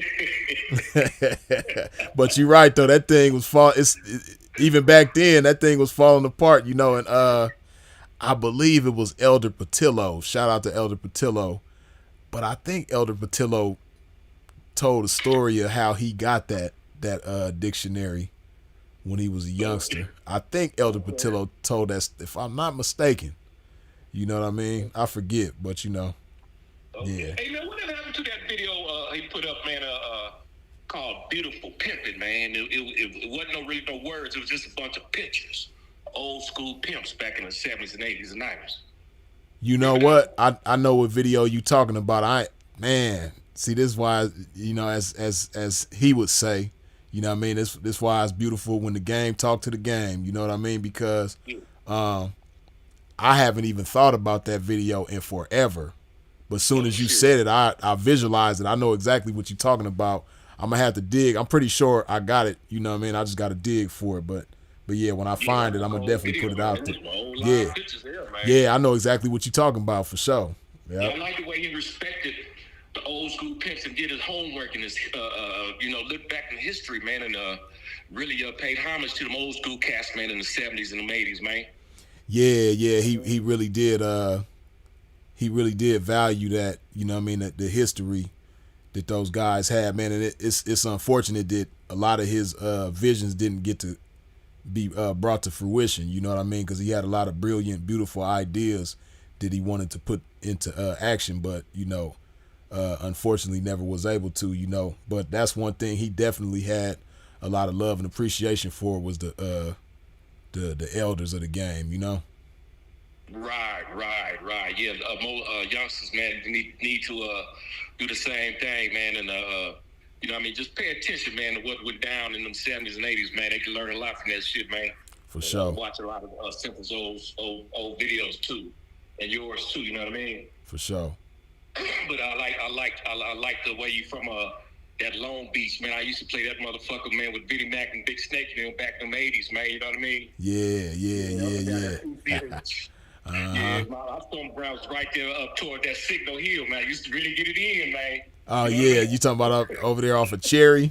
Yeah. Yep. Yeah, I already know exactly what you're talking about. Yep. Yeah, we had some beautiful times back then, man. Yeah. But anyway, I'm gonna let somebody else come on, man. It's been a pleasure talking to you, man. And I just wanted to say I sure like the way you put that masterpiece together with Kenny Red's thing, man. Hey man, I appreciate that. That's what's up. Chain, man. For sure, man. Okay, Freeze, man. Nice talking to you, man. Keep them on the ones and twos, man. For sure, Free, man. I appreciate you calling in, man. Okay, much love, man. All right, love. Yep. All right, later. Yeah, man. Yeah, I forgot all about that video, man. I ain't seen that video in forever that he was talking about what when Sinful did like the montage with all the pictures. Actually, he got a few videos like that. If I remember correctly, he got a few videos like that where he got the like the slideshow with all the old school pimping. Yeah, I'm gonna have to find that. I know I'm pretty sure I got it somewhere. I gotta dig for it.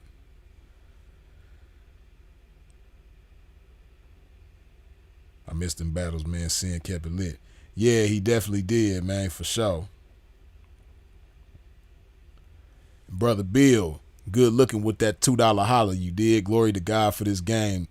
Long live Philip Brandon Gilmore, indeed. Tyler, as always. Oh, shit. My bad. I missed the call. But Tyler, man, good looking with that $2 holler. Blessings to my brother Phil. Absolutely. Mr. PT Glow, once again, with that 16 capital P dollar holler. You dig? Long live the legendary, the Hall of Famer, the masterpiece mouthpiece, Sinful to P. You dig? Next level, good looking with the $5 holler. Freeze is still it. R.I.P. Hold on. R.I.P. to Sinful. Keep the name alive, bro. You're a true brother. Blessings from Dallas Square. Next level. I appreciate you, man. Hey, what's going on? You on the line? Yeah, man. I was just in the motherfucking club, man. I went to the restroom and shit like that, man.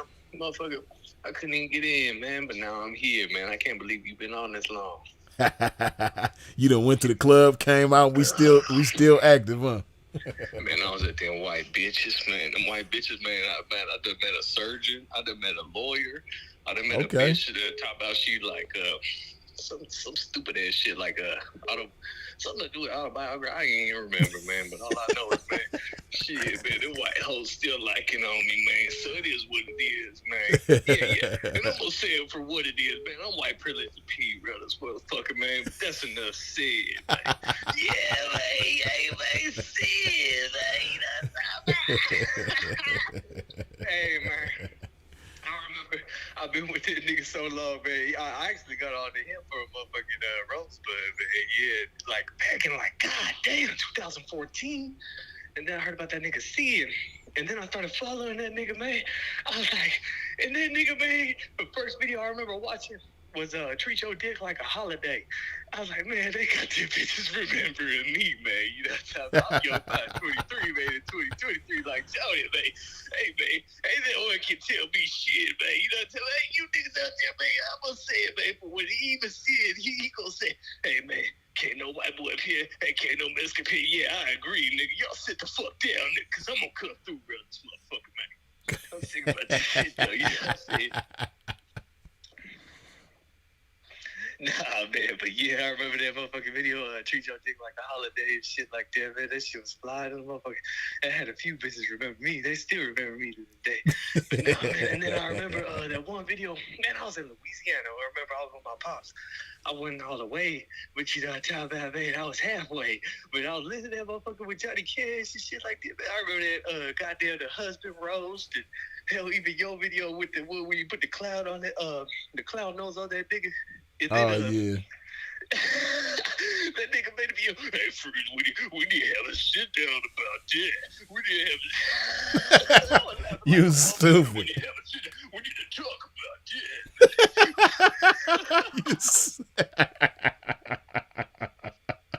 Bro, yeah, man, like, well, you talking about his, how he was trying to look like he was showing the wife and shit like that, showing the wife, the picture and shit of you and shit like this, and I was like, yeah, nigga, the homosexual. Yeah, the nigga in the phone, man, respect the cash too, but hey, man, but you know, tell about this shit was, hey, man, I'm white privilege to P, man. I wouldn't even do no shit like that, man. You know what I'm saying?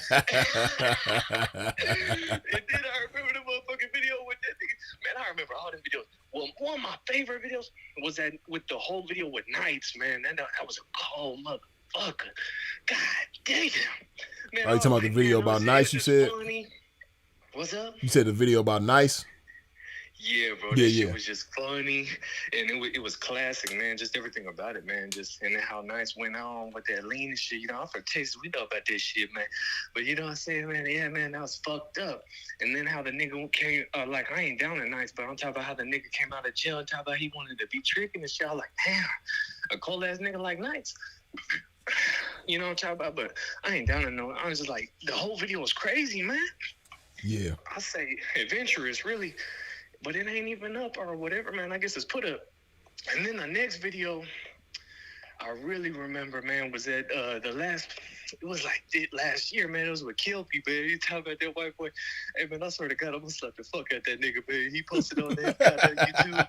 I'm gonna slap the fuck out that nigga. I ever see that nigga. I swear to God, nigga, on Texas, on all 50 states, nigga. Yeah, nigga, on Cuba too. You know what I'm talking about? Hey, man, I was so motherfucking mad, nigga. When he said, rest in peace, and simple, nigga, I'm gonna slap him, man, nigga. I'm gonna any nigga who let that nigga say that shit on in the public, nigga. You see his new little rap song talk about I'm gonna keep it pimpin', nigga.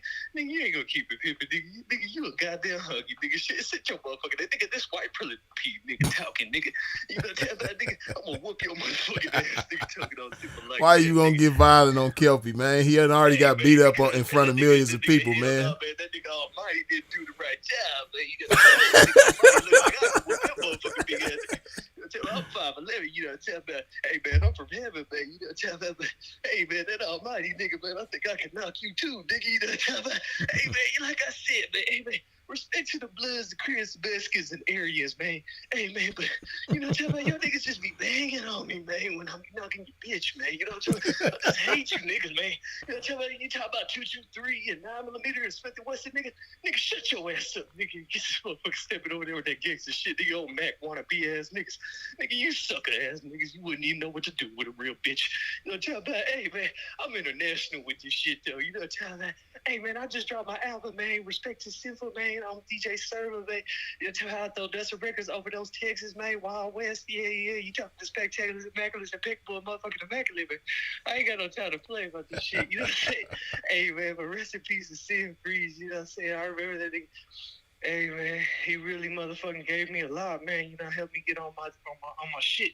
Hey man, and shout out to Shantae, man. You know what I'm talking about, man. Ain't go by his game piece and shit like that, man. Hey, fuck with Freeze too. You know what I'm talking about, but I appreciate you having that call in and shit like that, man. Yeah, I can go on for eon, nigga. Y'all know y'all niggas ain't never heard no shit like this. Your bitch ain't never heard no shit like this either, man. Hey man, watch your bitch, man. You know what I'm saying? But you know what I'm saying, man? Yeah, man, I come up at that Texas, baby. God be with you, Freeze. I appreciate you letting us call in and shit, you know. For sure, man. I appreciate you calling in, man. You got my line, bro. For sure. Yeah, you on my album too, man. Go check this shit out, man. You know what I'm saying, man? I got that Can't Stop, Won't Stop, but it's called Set Below, man. Hey, man, don't get me for copyright infringement, nigga. I'll get you a piece of the pie if you want it, man. You got it, man. But you know what I'm saying, man? Hey, man, already, man. Texas, throw Texas out this bitch, man. You know what I'm talking about? Already, man. Gotta be with you, brother. Sir, man, it's all good, man. Appreciate it. Yeah. For sure. Yeah. Oh man, you know, this ain't about me, man. So I'm just letting people do their thing, man.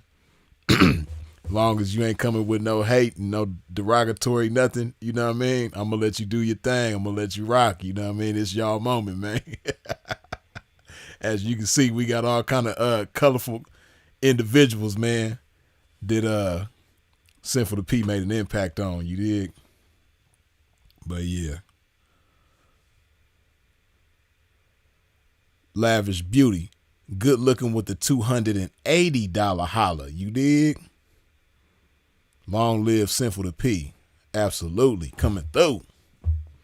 You know? Mr. PT Glow once again with the capital P $16 holler. To the gorgeous ladies. Don't wait for your favorite P to transition in order to show love or to choose up. Good looking, man. Mr. Reed coming through as always. Long live Sinful to P. Absolutely. You dig? Appreciate y'all, man.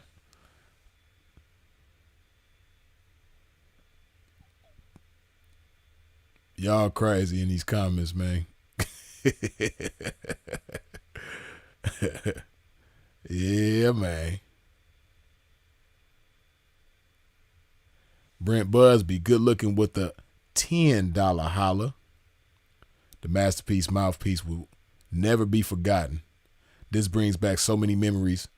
Helped me through some rough shit, real talk. Man, Brent, I appreciate you, man.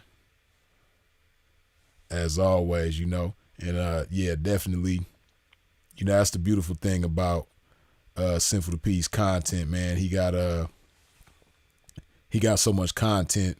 You know, it's like whatever you got a desire for, man. He got it. You dig? Whether it's game, to be educated, to laugh, you know, whatever the case. Freeze, what's your funniest moment with Sinful? I can't think of no one funniest moment. You know what I mean? There's so many of them. It's so many of them, man. But okay, this is a funny moment, and I don't even know if Sinful ever told this story on YouTube, but I got a funny one though. Me and him was real young in the game, man. We was fresh in the game. We got months in the game. You know, we like barely getting our feet wet. And it was this little dude, man. He was in the game. You know, can't call him no Pippin. Can't call him no ism, but he was in the game though. You know what I mean? He was a little short dude. He was real short. He was kind of dusty looking. You know what I mean? But he was trying to do his thing, but he was real short. He probably like 5'3", 5'4". And he had some Coke bottle, thick ass glasses. I'll never forget that. You know what I mean? Like he could see the future with these glasses. You know what I mean? Like he could look through all the skyscrapers in New York City and see the Atlantic Ocean from the West Coast. You know what I mean? Like these glasses were so thick. And I remember me and Simple the P, we seen the dude. And he was getting at as Simple would call a science project. You know what I mean? One of them guys with lady aspirations. You know what I mean? And you know, I got to keep it YouTube friendly to a certain extent. But anyway, man, we seen the little dude. He was getting at this transmission, and the transmission that he was getting at was a big old dude. You know what I mean? This dude was like 6'2". You know what I mean? 240, you know, but he was down with the dress and heels on and all of that. And this little bitty dude was sweating him, right? And he didn't think nobody had seen him, but we was driving past and we seen the little dude. And me and Simple had stopped the car like, you know, some feet away from him. They on the sidewalk, we riding past. We stopped the car and me and Simple just kept yelling at the dude out the window like, "Oh no!" And then his little ass would try to run up on the car, and we'll drive just far enough away to where he couldn't reach us, and then we'll stop again and punch that motherfucker in reverse and be like, "Oh no!" He's like, "Nigga, I'm gonna fuck y'all niggas up, man."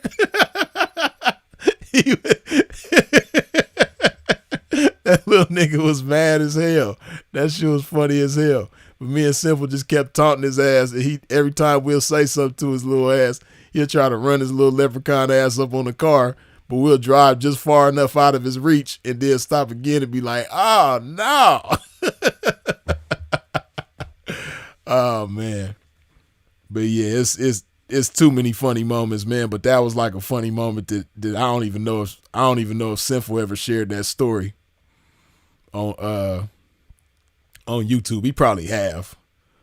You know, if you dig through the archives somewhere, I'm pretty sure it's on there. You know what I mean? But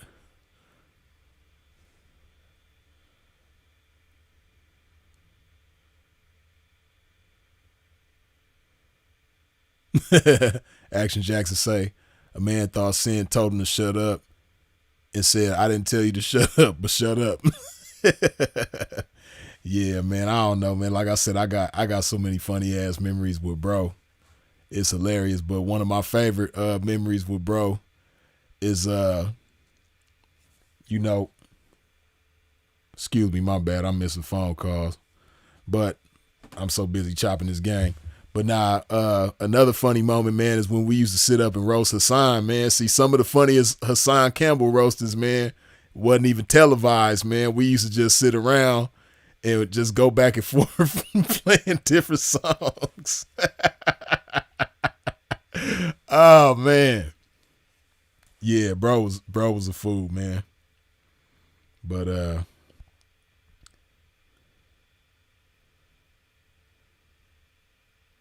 hold on, I'll read these comments.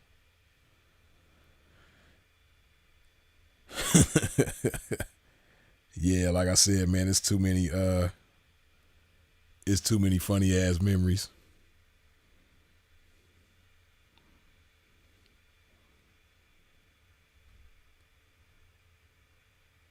He was trying to be with the barbecue community. Yeah, he was, man.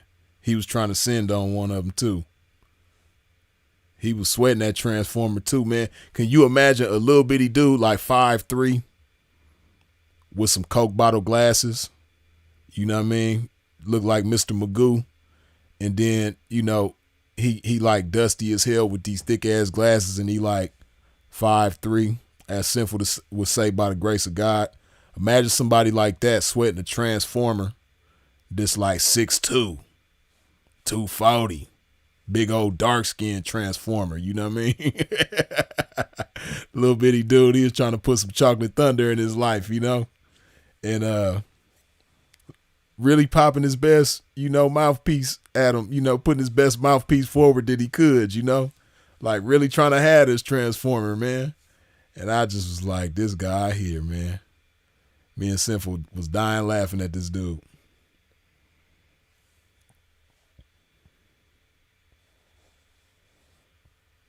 Oh shit, Helena up in here. What's going on, Helena? You had me worried about you for a minute. I'm glad you good though. I see Helena up in here. That kind of brought joy to a pimp. You dig? Peace and blessings.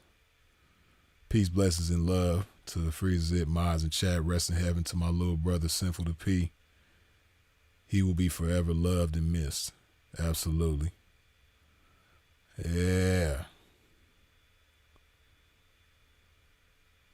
It gets worse with every detail, Freeze. For sure, man. Said the little dude was Hassan Campbell, huh? Y'all crazy. But yeah, man, y'all go ahead and call in, man, if you want to give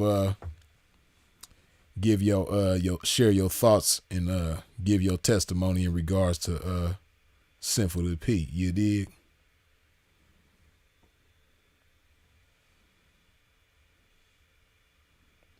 Floyd Hill, man, it's some people who I ain't seen in a minute, man. You know, we ain't did this in a while, so I'm seeing some old faces on here, man. Yeah. Shout out to y'all.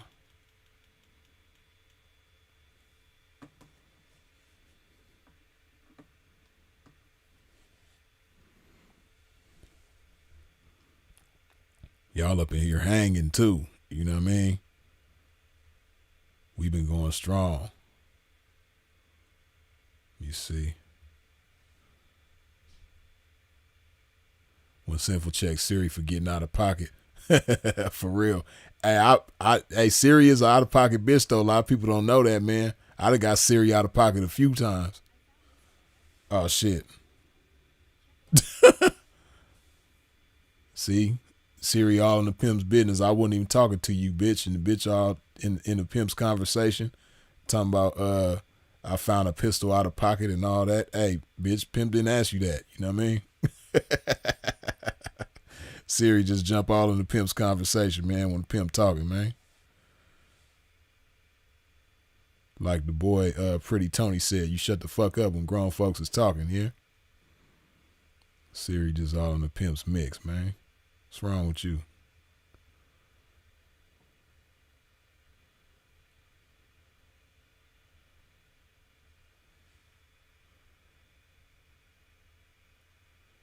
PGO said my dumb ass sent it to Freeze is it. See, yeah, let me okay, Lavish put it in there. Hey, PGO.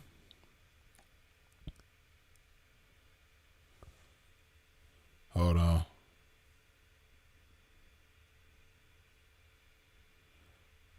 But yeah, hey, PGO, I remember this one chick was on my line, right? This chick was on my line, you know, endeavoring to be a student in Freeze's institution, right? And this chick, she was like, "Yeah, what's your Cash App? I'm gonna send you my earnings for the night, you know." So I'm like, okay, I sent her the Cash App. She did the same thing you just did. She sent it to Freeze's It, but she sent $1,300 though. She sent $1,300 to the Freeze's It, like how you just spelled it with the S instead of the Z, right? And do you know the transaction went through, man, and somebody got blessed with that 13 hundo? And I think it was probably, you know, that individual, Keisha from, you know what I mean, that alert that's false. You know what I mean? That's personally who I believe it was. But, yeah, it's unfortunate, man.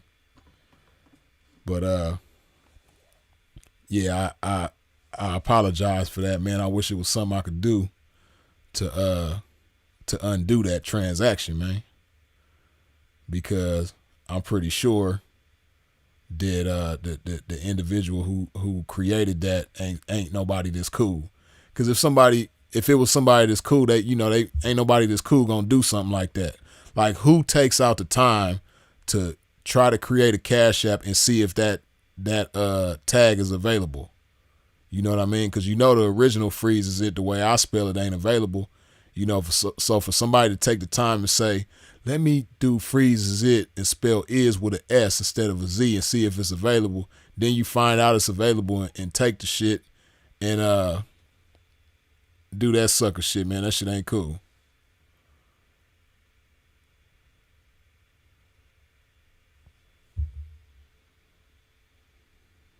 Hold on.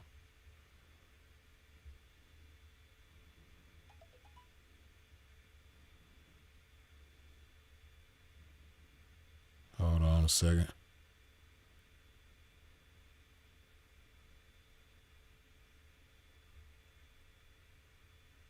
Hold on.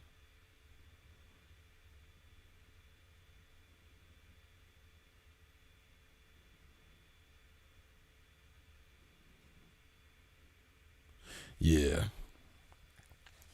But yeah, man. Hold on. I'm getting all these text messages. Okay. Lojo, I see you. For sure.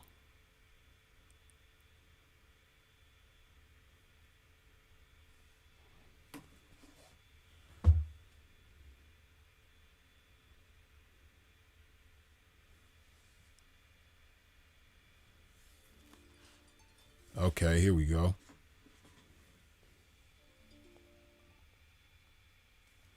What's up with it, man? Can you hear me? Hello. Damn, why is it, this is weird. Why is it showing like, everybody be hyping these iPhones up, but they be tripping, man. iPhone, schmyphone.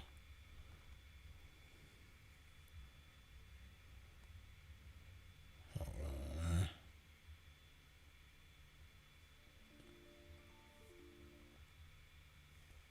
Okay, there we go. What's going on with it? Hey, Freeze, this Tyler. I just wanted to Right. know, what was some spots y'all used to go to in LA? What was some, like, you know, one of y'all favorite spots y'all used to go to when y'all was out here, you know, and do y'all thing or eat out or anything like that when y'all was out here together? Yeah, man.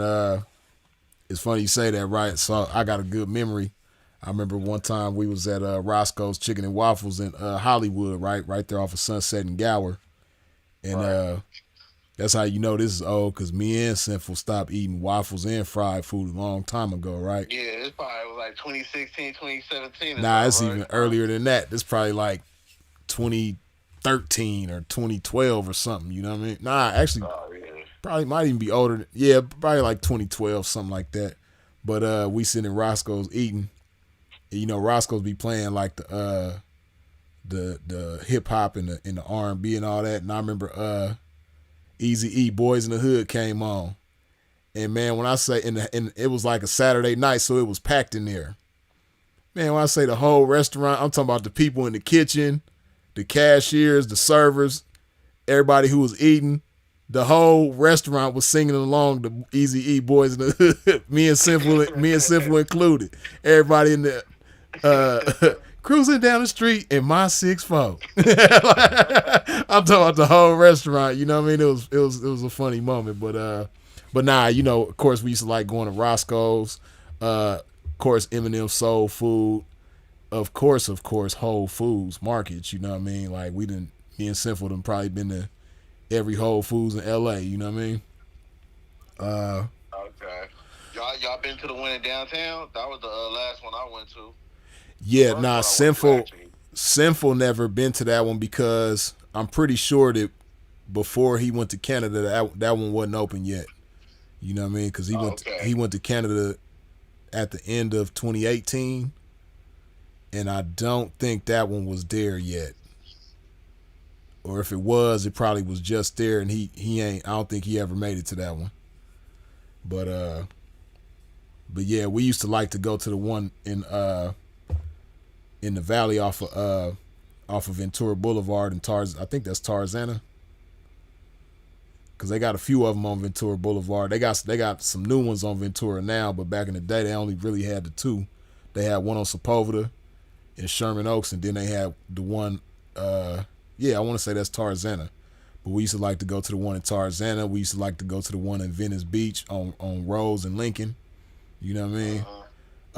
But yeah, man, me and Sin used to be all over. He loved Fig, you know what I mean? Like anybody would tell you, you know what I mean? Like, see, I was a bougie pimp back when we was younger in the game, you know what I mean? Like I didn't really care for Fig, you know what I mean? But when Sin got introduced to Fig, he just fell in love with it. Sepulveda Prince can attest to that, because you know they was around each other back in them days. But yeah, man. Crazy. I drove by there, by that. Is that the 76 gas station by the Popeyes? You already know. Yep. Yeah. I drove past there the other day. I started laughing. I was like, "Damn, it was right there." Yeah, that was bro's birthday weekend in 2018. Yeah. You know what I mean? And hey, it's fun. That was a funny night because, you know, Cass was really hating on Sin, man. Like, and he was crazy for that, because I think back to that moment now.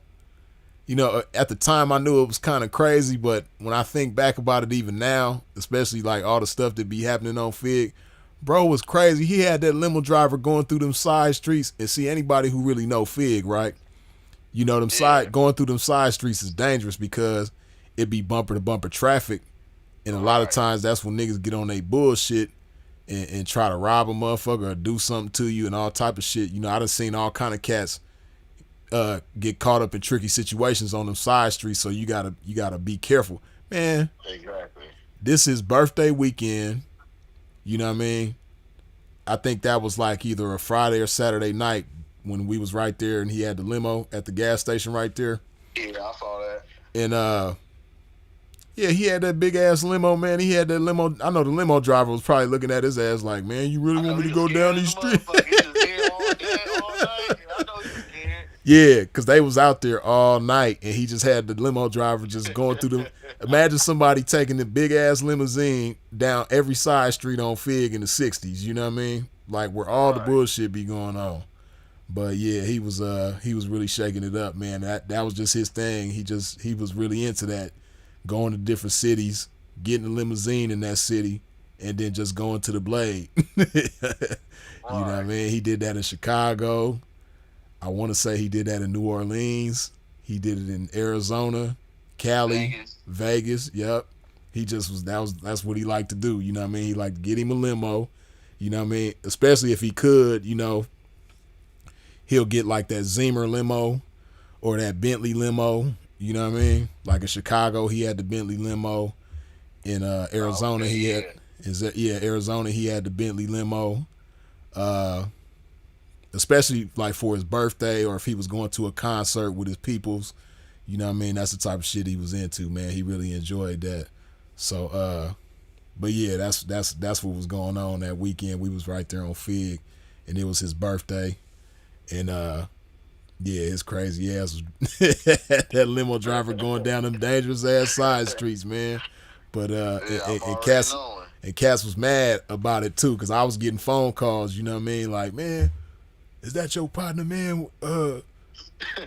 Cause like, and then the hatred was so real, you know what I mean? Because Cass was telling they hoes that it was a trick in the limo, you know what I mean? Like, man, ain't no pimp finna ride the Blade in the limo. That gotta be a trick, bitch. Like, date his ass if he come past you and saying all this bullshit, you know what I mean? But really, motherfuckers was mad because you know how Sinful is, man. That mouthpiece crazy, so he was coming through there shaking it up, getting hoes out of pocket and shit like that, making bitches laugh, charming and disarming them with the comedy and all that type of shit, man. So yeah, he had a lot of people, he had a lot of cats mad that he was getting their girlfriends out of pocket that night. You know what I mean? Yeah, probably playing some Dog Pound or something. Yeah. Yep, that Let's Play House or some shit like that, or Big Pimpin', something like that, you know? Yeah. What year was that? Was 2018? Was that the last year he was in LA? Yeah, yep. Because his birthday, as you know, is in April, and he left to go to Canada in December of that year, like probably a week before Christmas. He left to go to Canada, you know what I mean? So yeah, that was his last year in LA, last year in the States, period, you know?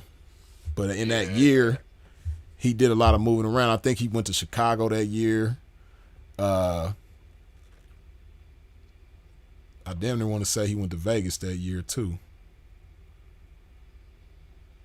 Yeah, he did a lot of moving around that year, you know? So yeah.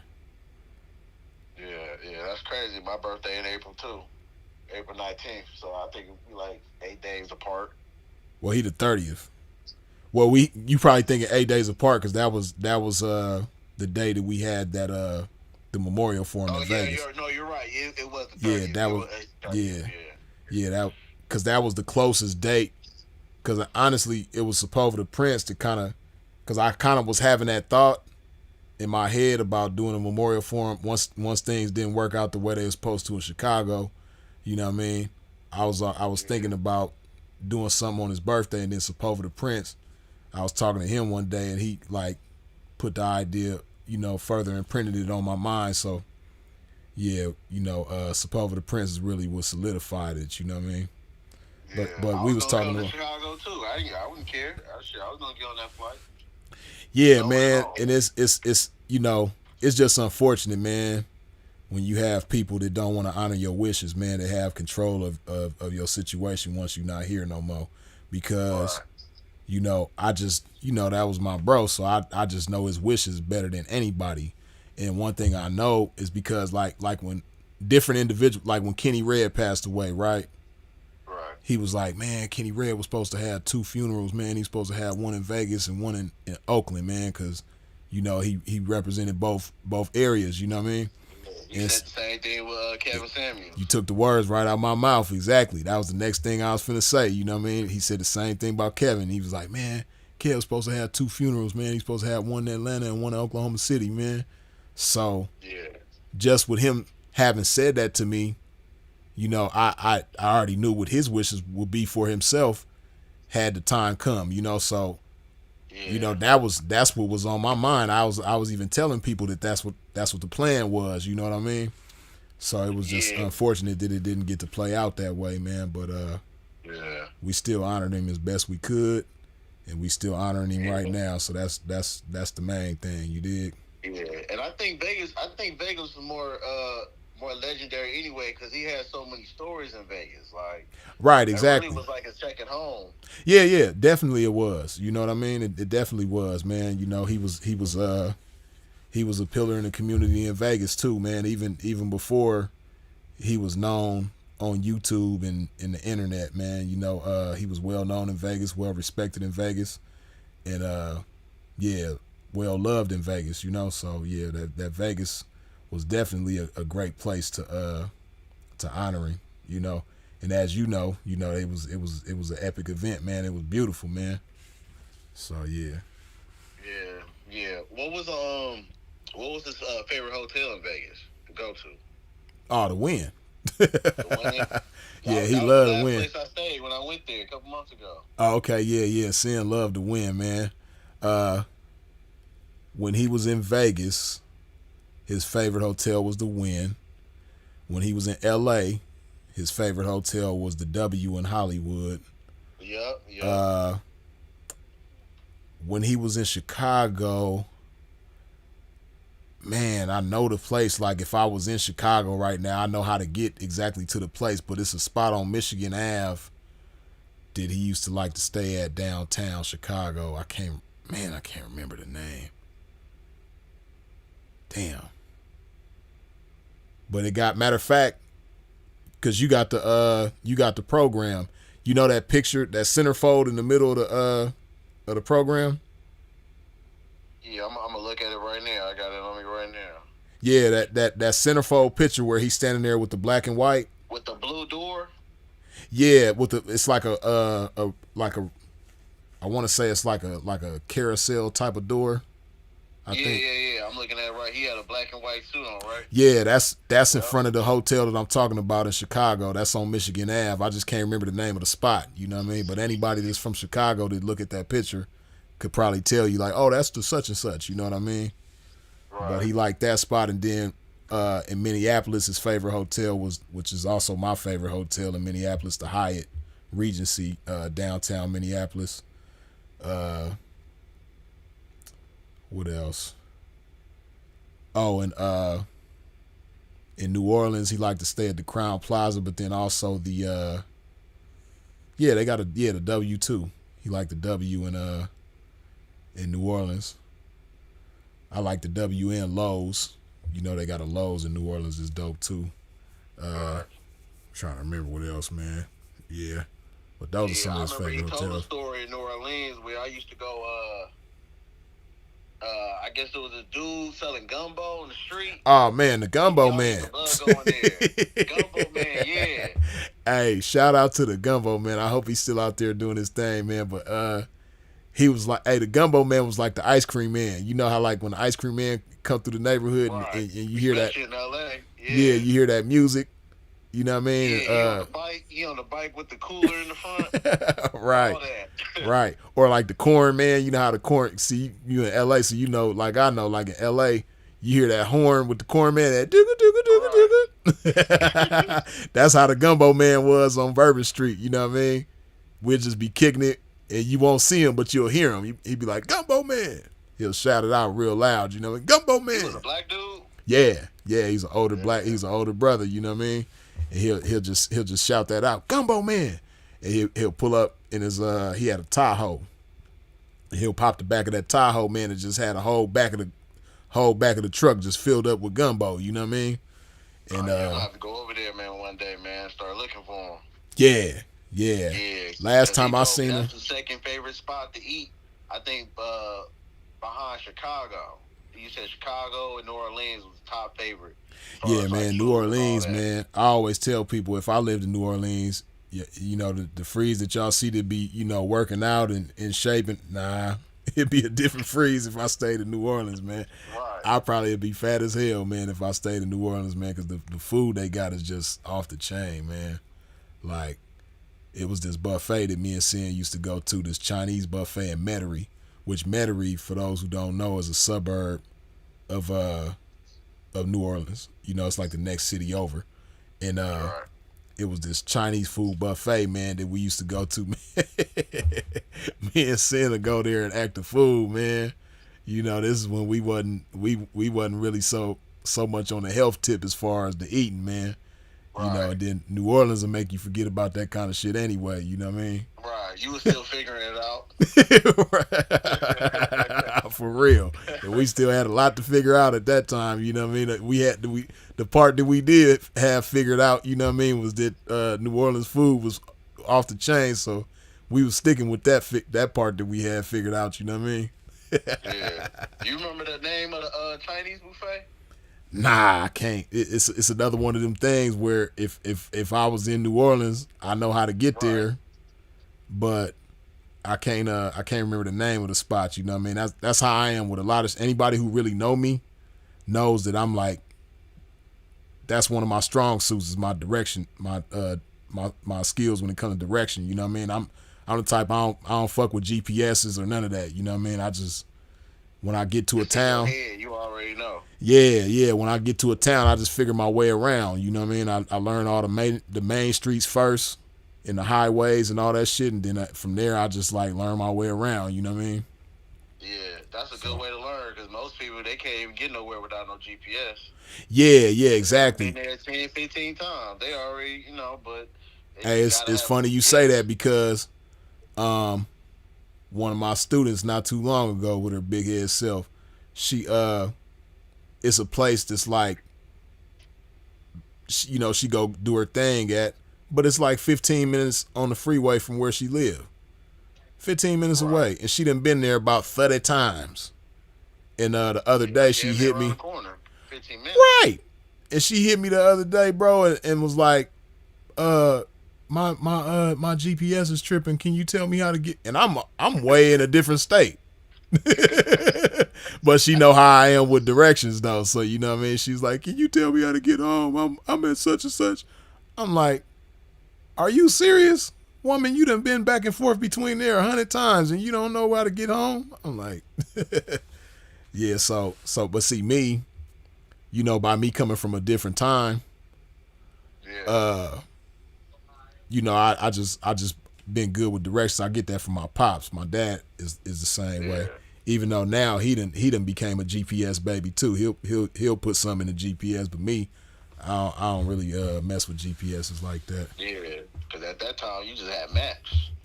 Yeah, and see that's one thing that I appreciate so much. You had to take the train, something like that. Take the bus. You had to know where to Right. get off at and stuff. Right, and see, like you said, speaking of maps, like with my dad, he used to have Thomas guides. You know what I mean? I know a lot of people ain't hip to the Thomas guide, but back in the day, they used to have Thomas guides, and the Thomas guide was like a map of each county. They had a Thomas guide for each county, like across the whole country. You know what I mean? Every county had a specific map, and it was a book though. It wasn't just like one of the maps that you open up that fold up.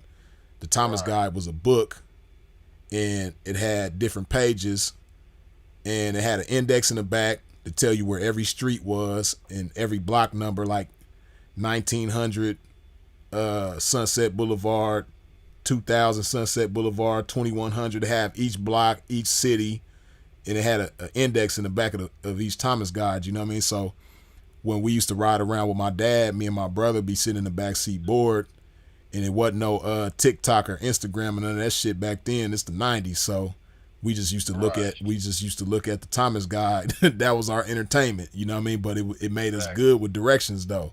So that, and then that's another thing that I appreciate about you know, being so tight with Sinful, is because Sinful had his thing where he didn't like Googling shit.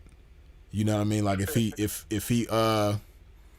couldn't think of something, like he might be trying to, not even necessarily the definition of a word, but just something that he knows, like he might forget the name or something, or somebody's you know, just some information specific to a certain person, or the name of a song, or just, you know, certain shit. Like he would exercise his mind like that. He didn't really like using Google like that. You know what I mean? Because he felt like it was an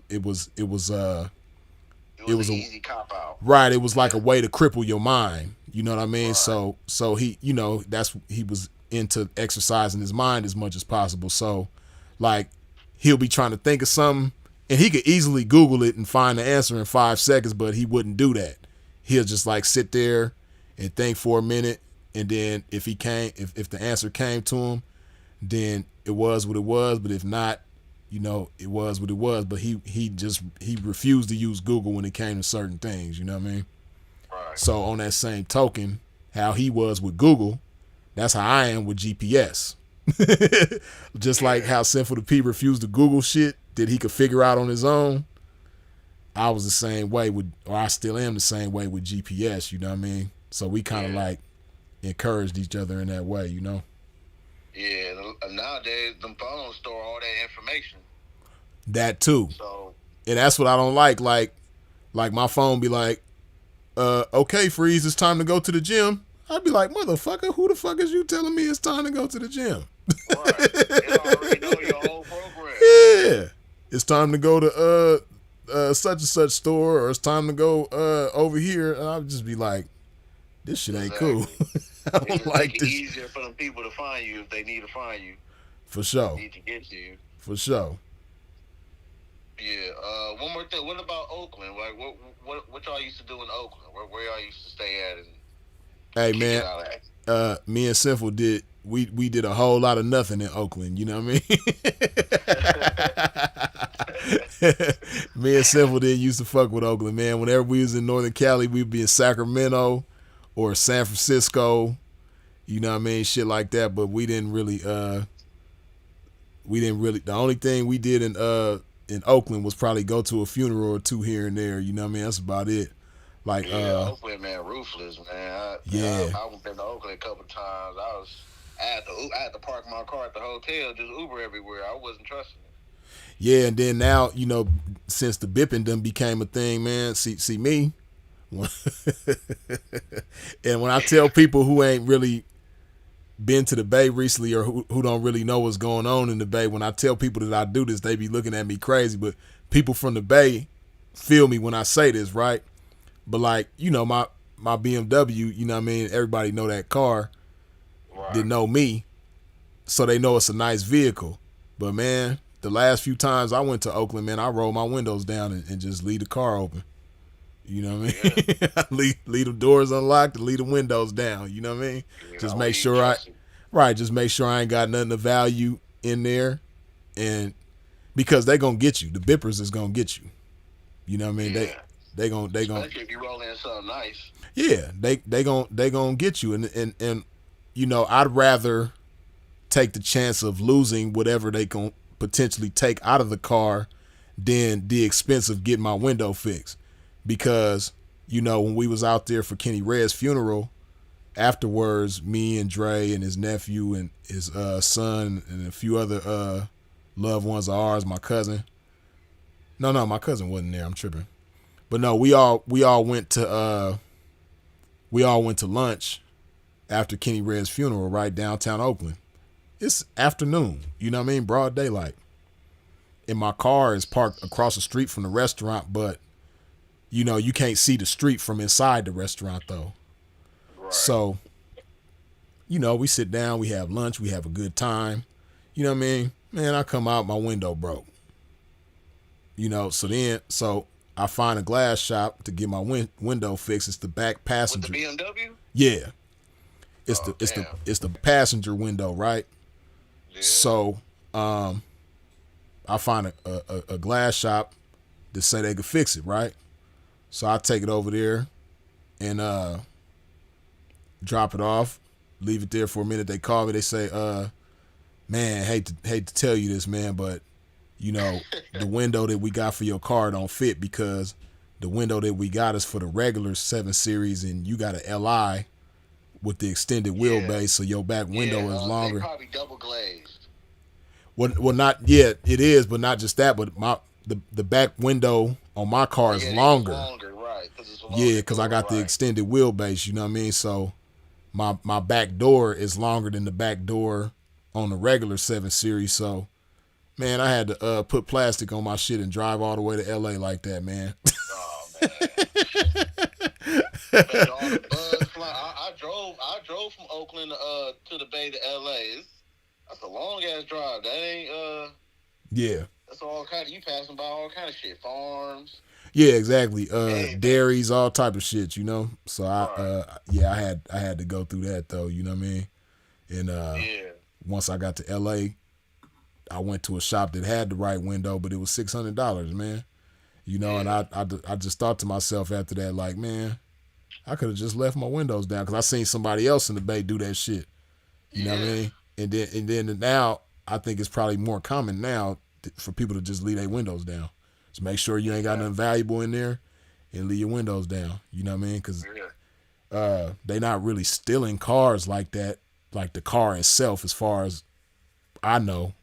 I mean, it probably happens sometimes, but you know, they old school Chevy, they probably still that type of shit. You know what I mean? Yeah, like classic cars and shit like that. You know what I mean? But yeah, like the average car, like, you know, that's parked on the street, you know, or it's just anywhere that's accessible to the bippers. You know what I mean? 9 times out of 10, they don't want to steal your shit. They just want to steal what's in it. So whenever I that's my, as they say, you know, when in Rome, do as the Romans do. Yeah, you know what I mean? When in the Bay, man, do as the Bayers do, you know what I mean? And I'm leaving my windows down. Yeah, man. Yeah, I hope that you do like what you did in Vegas, where you was driving down the street, you was talking about where I used to go to, man. I hope you, next time you go out of town, go to LA or the Bay or whatever, just do that same thing again, where you talk about, the streets y'all used to go to, restaurants you like to go to. Like, I like shit like that. Yeah, nah, it's funny you say that because the next year too, and try to, go to places y'all used to go to and enjoy. Right. It's funny you say that because I was just mentioning to somebody not too long ago how I was thinking about doing a part 2 the next time I go to Vegas, whenever that's gonna be, because after, you know how when you do something after you done, you be like, damn, I should have did this, I should have did that. Right. It was a whole bunch of other spots that came to mind that I didn't put in that video. You know what I mean? So I'm a most likely end up doing a part 2. Because that's how it is. I asked you because I went to the Wynn. I went to the Wynn. I would have never known that was his favorite hotel. That was the last place I went to. I'm right. Be coming back in January, sometime in January. Right. Yeah. The Wynn. I was thinking about that soul food restaurant y'all was talking about. Y'all went to. I think you said it was M&M's, right? Yeah, because they got an M&M's out there too. Yeah. Yep. It's on Valley View in Charleston. Yep. Yeah, they got an M&M's over there. That's cool too. And then they got Soul Food. I think it's Soul Food Kitchen or Soul Food Cafe. But that like, sounds familiar. Yeah, I think it's called Soul Food Kitchen. It's either Soul Food Kitchen or Soul Food Cafe, but it's in like Southwest Vegas. I'm not 100% sure, but I want to say it's in the Rhodes Ranch area, because it's a area in Southwest Vegas called Rhodes Ranch. And I think that's the spot that I'm talking about. I think it's in Rhodes Ranch. If it's not in Rhodes Ranch, it's close to Rhodes Ranch. But they shouldn't be too hard to find, because it really ain't no. Yeah, it ain't no whole bunch of right. It ain't like it's just a whole bunch of them. Yeah, exactly. So yeah, but nah, that spot is cool. Yeah, man. Well, I appreciate you, Freeze. I'm gonna let somebody else call in. For sure, Tyler, man. I appreciate you calling in again, man. All right, brother. All right, for sure. Yep. Yeah, man. Them damn bippers in the Bay, man. They taught me a lesson. They ain't gonna break my window again next time I go up there. Open the car, take a tour, man. Take a look around, Appreciate the inside of the car, you know what I mean? Just don't tear nothing up, man. Just don't cause a pimp no damage. If you want to go in there and look around, you more than welcome, man. Just don't break nothing, man.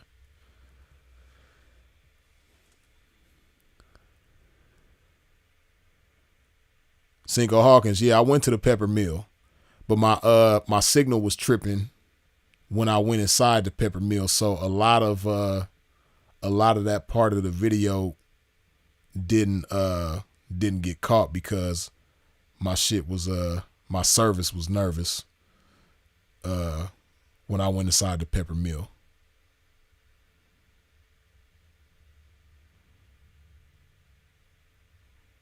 The Pepper Mill is the spot though. That's another thing. Me and Sinful used to love. They got the parfaits at the Pepper Mill, man. It's just so fire. If you in Vegas and you go to the Pepper Mill, get that parfait, man. That parfait is the truth. That was like me and Sinful's favorite thing there. But they got good omelets. They got good breakfast. Yeah, the Pepper Mill is just a fire spot. You know what I mean? They got all of their food is, for the most part, pretty much good. Whatever you into, whatever type of food you like, that they serve, most of it is pretty good. I ain't never had a bad experience at the Pepper Mill, so, and I've been going there for almost 2 decades.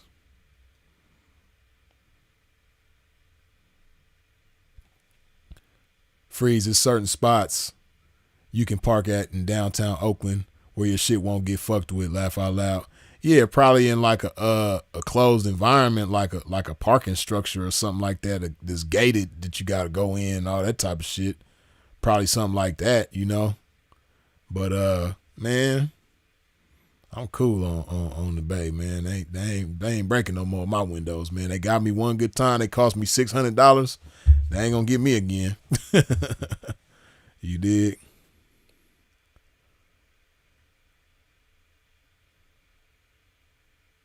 What's y'all New Orleans favorite place?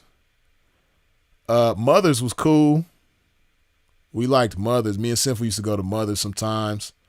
He liked Crystals, but you know Crystals is kind of like not Crystals. What's that other spot?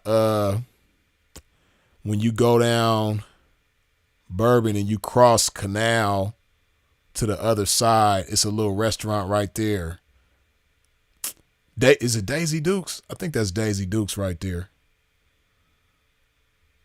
I think that's Daisy Dukes. Sinful had turned one of the employees out of Daisy Dukes, you know. But nah, Mother's was cool. And then of course, like I was saying earlier, that Chinese food buffet in Metairie, man. That was the spot. What else? It's a spot that I used to get sandwiches from that had some bomb sandwiches. That's how you know that's old, because I ain't had a sandwich in years. But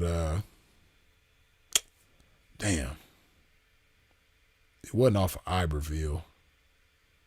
It was one of them streets deeper down in the French Quarter.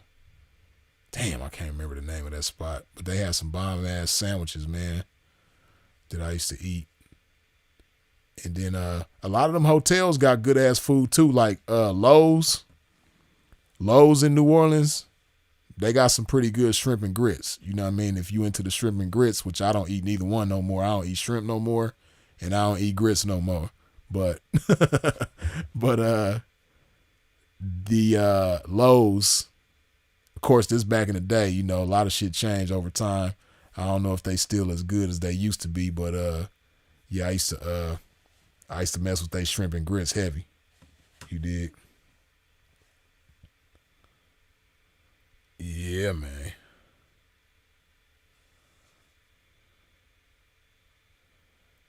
Yeah, Cross Canal on Carondelet. Yeah, because I knew that. I couldn't remember the name of the street, but I know the name changed once you cross Canal. But yeah, over there on that side, I think is it Daisy Dukes? Is that what that is right there? Yeah, okay, yeah, Suits, yeah, Daisy Dukes, yep. Monetized Gang, do they got a lemon parfait? Nah, it's just one type of parfait that they got at the Pepper Mill, man, but it's fire. It's not going to disappoint, trust me. You know, it's funny, I don't even eat parfaits no more, man. It's crazy. A lot of the shit that I used to eat, man, I'm like totally different now, you know? I can count. I'm pretty sure I can count on my hands how many times I've had chicken this year in 2023. I've only had chicken like a handful of times, man.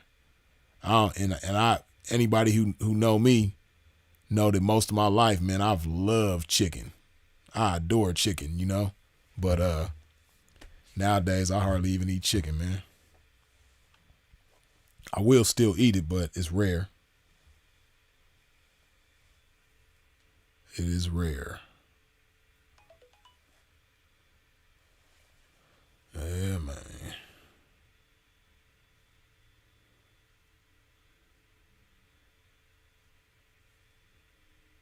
Hold on.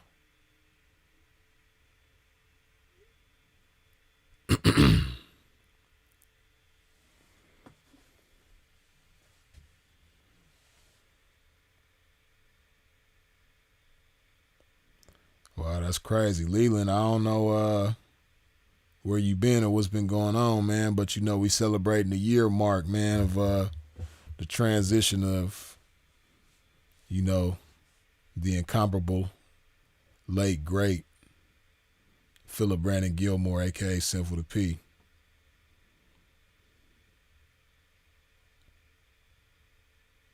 Y'all ever fuck with Oregon? Yeah, man, I just was in Oregon about 2 months ago. Yeah, I fuck with Oregon. I was out there about 2 months ago.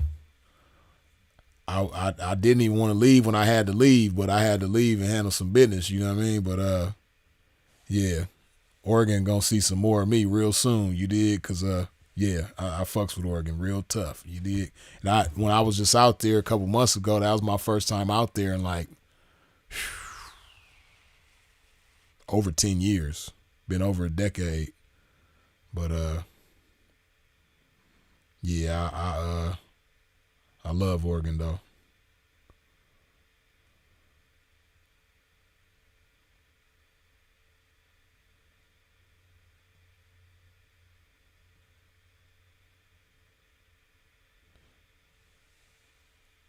They ain't from the city, motor cultures.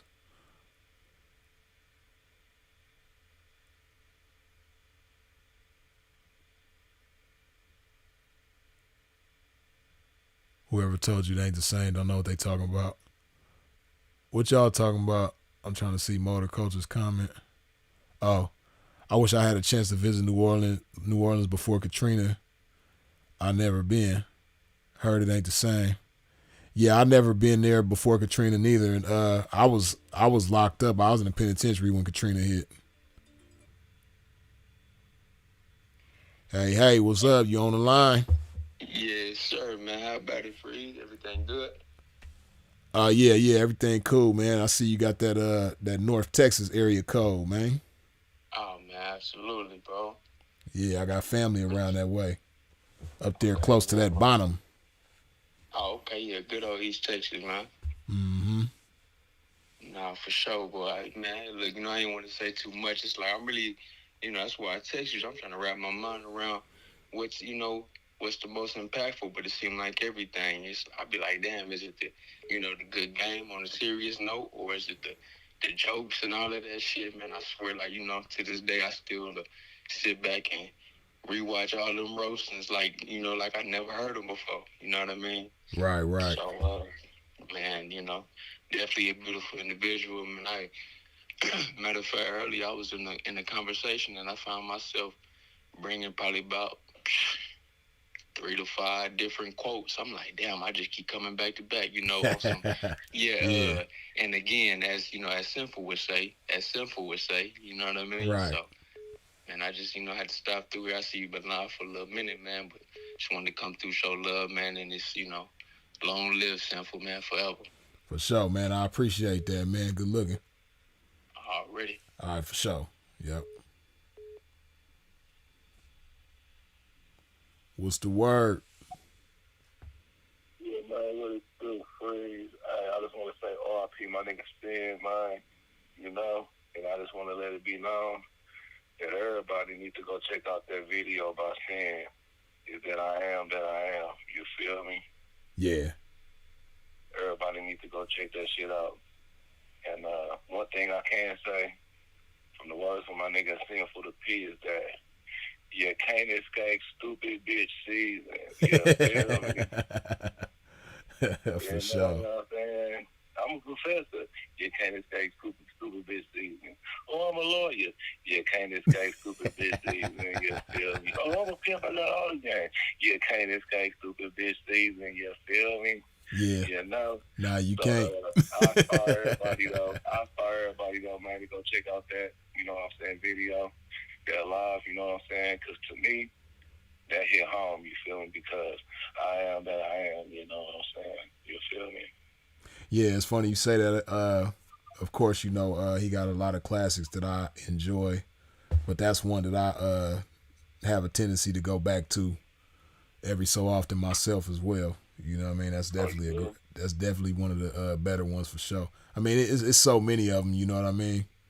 And of course, it's a little different for me. I just kind of like do it for nostalgic reasons, but also to get fired up and all that type of stuff too. But it just bring back certain personal memories when I see certain things and hear certain things. So No, I feel you because you got personal experience though with the homie though. You feel me? RIP. So right. It totally hit different with you though. But from a person from the outside looking in though, all right, that to me, that's one of the ones. So I ain't discrediting nothing else he ever did, but that's one of the ones though because I am that I am, and if you can't be who you is, man, who are you, right? Absolutely, man. And so what some people probably have didn't take notice to was that that last year, 2022, that was probably his most active year on YouTube. You know what I mean? He he took YouTube a lot more seriously in 2022 than he ever had. You know, he probably put out more content than he ever did any other year prior to. Cause I think he got on YouTube in 2015, I want to say. Mm-hmm. You know, and from that time until 2022, you know, 2022 was the most serious and dedicated and consistent year that he was. So of course, naturally, you know, when you become more consistent at something, you're gonna eventually get into a rhythm of it. You know, and he already naturally blessed with the gift of ministry and things like that. So, you know, when he got into his zone, man, he started producing some beautiful things, man, and that was just one of them. But, you know, he started coming with that Sunday service, and it's crazy, man, because I done seen certain individuals that was hating on bro before when he was here and since he been gone. Stealing that man's ideas, man, and stealing his trying to steal his sauce, man. But of course they ain't got the right recipe, but trying to duplicate what he did, man, with the Sunday services and things like that. It's like, man, you was talking about bro before and since he been gone.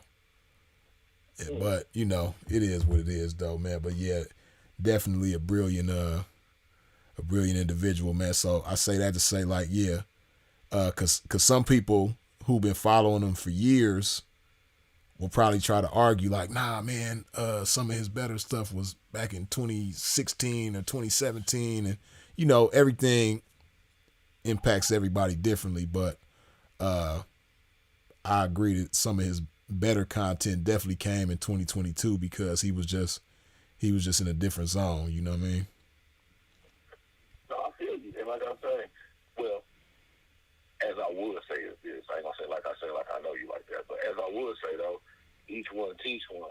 Mm-hmm. And for you to be, you know, his people's, then I feel that basically what I'm saying is like basically you was connected to the nigga, and I feel what you say. You know what I'm saying? Because you was more connected to him than probably anybody besides his family or such and such like that. You know what I'm saying? So what you say on your behalf towards credibility, then I feel you. That's basically what I'm trying to say. Without trying to sugarcoat that shit, though. You feel me?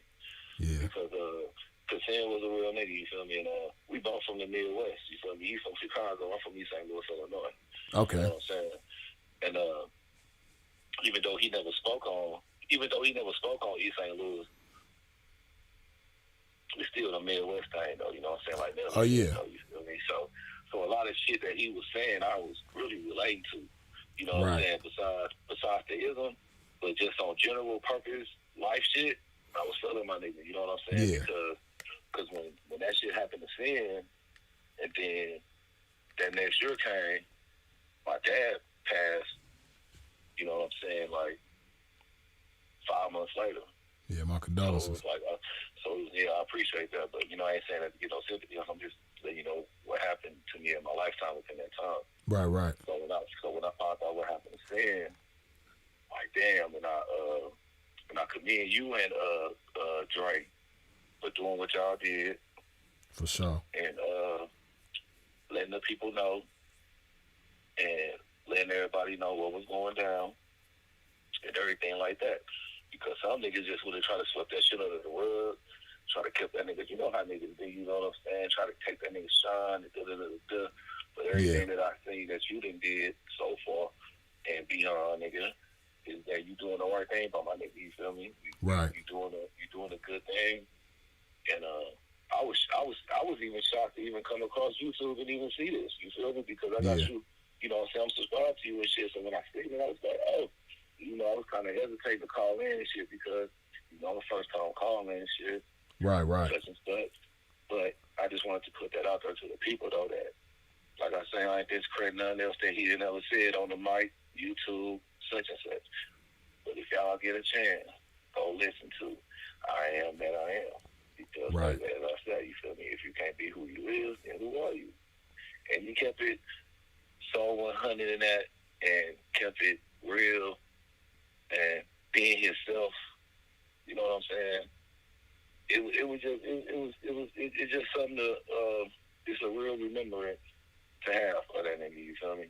Just me personally, though, you feel me? Like, that's a good one to have right there, because as long as you can try to keep it up, as long as you two don't do no bullshit and try to take it down and no other shit, that's the one to have, you feel me? Like, you ain't even got to download it, nigga. Just type that into the PIM that I am, nigga, and just for sure. Listen, you feel me?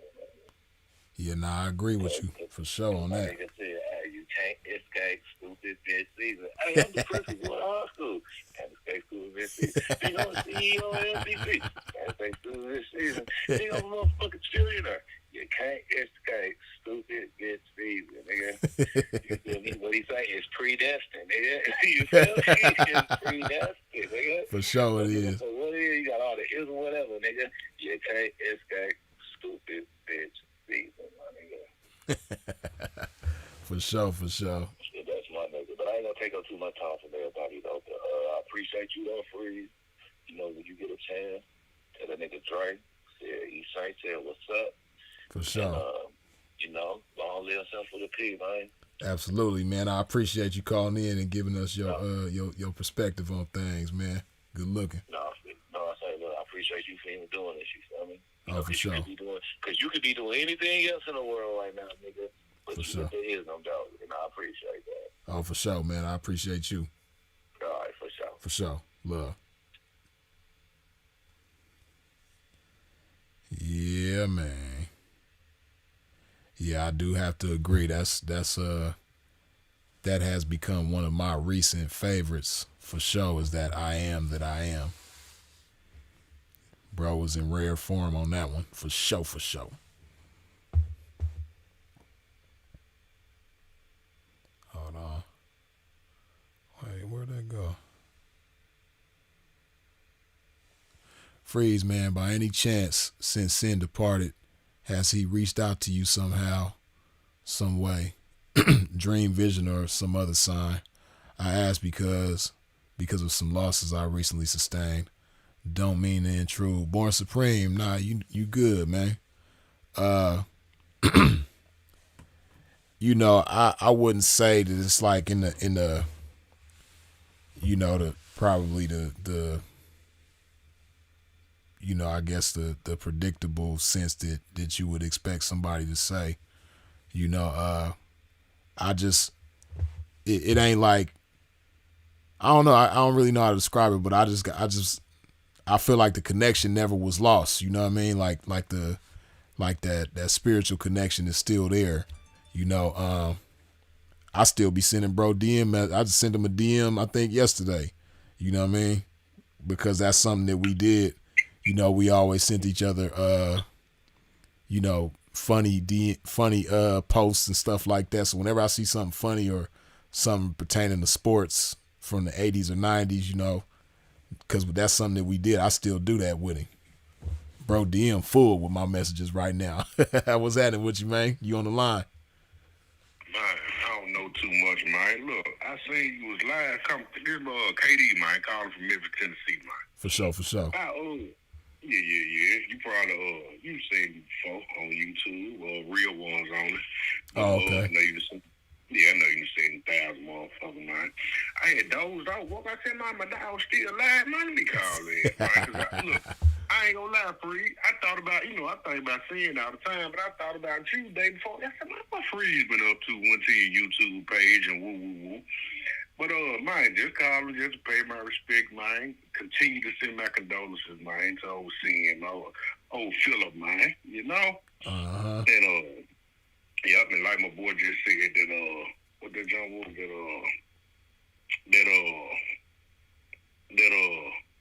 damn, man, slipped my mind in quick, man. I woke up full of bug.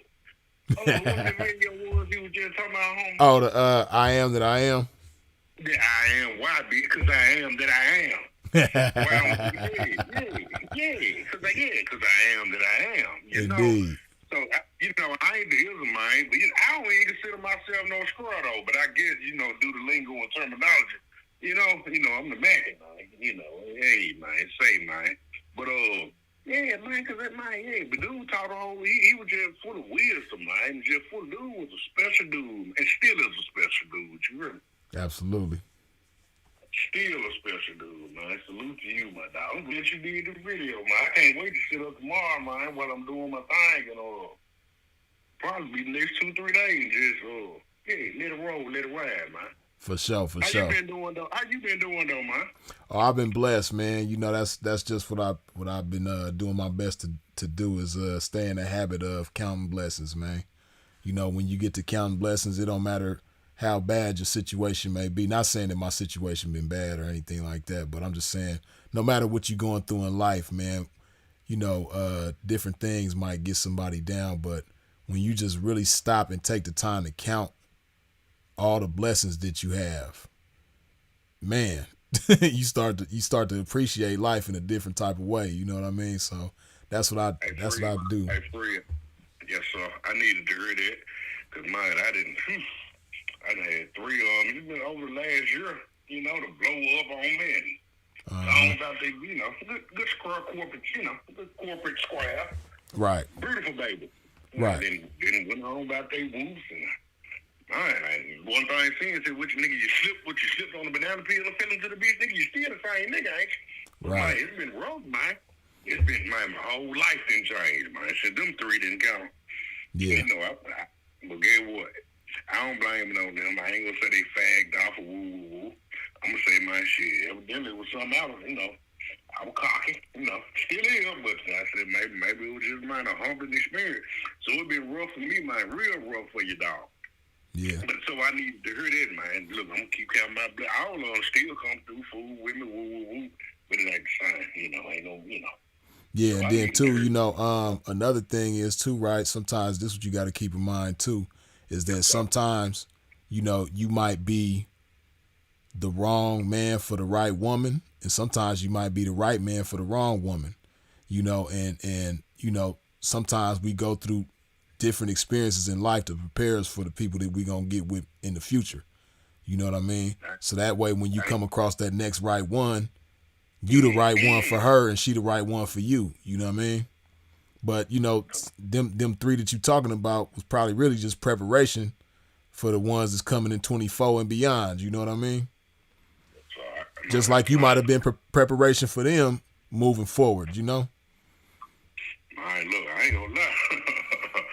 Look, like I said, I ain't dead, man, so I can tell you the truth, man. My heart been broke as a motherfucker, man. I miss my babies, man. It seemed like when one, see, let me tell you something, when a nigga got motion, man, and you know, that's with anything, just like business, you know, I'm a hustler, man. I'm a barber, man. I'm a hustler too. Right. It seemed like when, if you come to me and say, hey, KD, man, can you squeeze me in? Nah, I ain't got time today in the kitchen this week.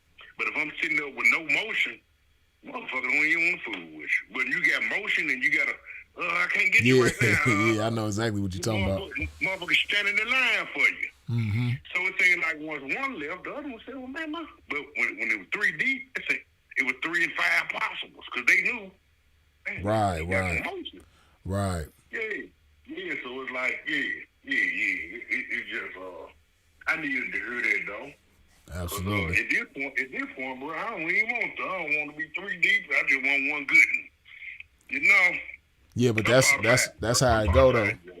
Yeah, that's how I go though. Sometimes, you know what I mean. Like I think we all done been there where, you know, we get accustomed to having certain individuals around, you know, but you just got to stay active though, and somebody else gonna take that last thing off your mind eventually. You know what I mean? Okay. You know, my OG said, man, he said, best way to get over one is get up under another, man. I ain't quite understood what he said, but I kept thinking about it, so I get it. Yeah, that's all it is. You just got to stay active, man. Keep rolling the dice. Man, and look, when it first happened, when the second one left, my son was my best friend. That's all I listened to. I was staying in the Marriott now. I mean, in the Marriott, Courtyard Marriott. Yeah. Man, that's all I listen to all day. Breakdown, crying, wake up, listen to Philip, you know what I'm saying? Listen to Sin. And man, going through it. Sin was my bitch. I was like the only friend I had. So dude done got me through the shit, man.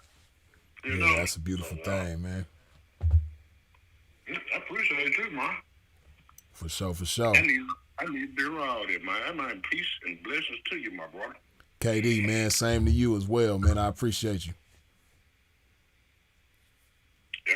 For sure. Peace. Yeah, man.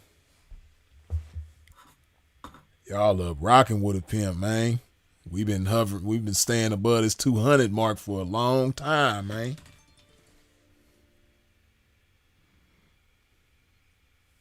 I got 100 clips, and I'm from New York. What's happening, man?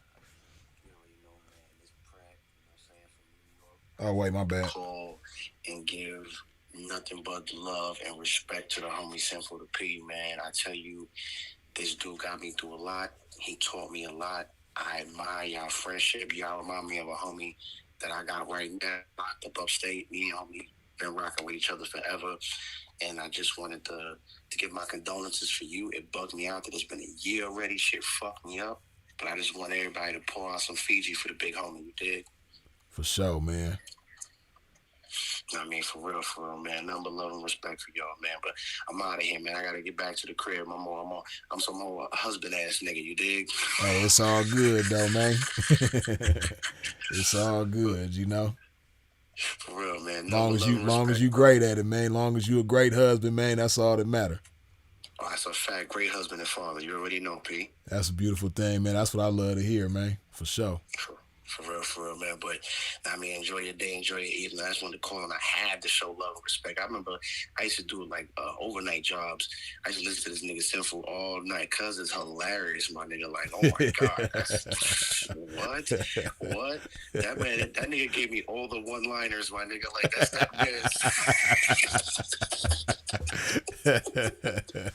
For sure. That nigga, the spectacular vernacular masterpiece, mouthpiece. You dig? Like for real, son. For sure. But much love and respect, bro. Peace. Peace. Appreciate you.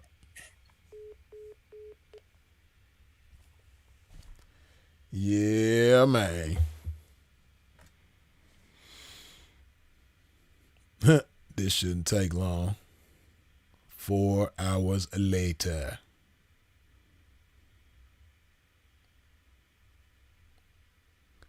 V smiles indeed. He got people through a lot of stressful situations, absolutely.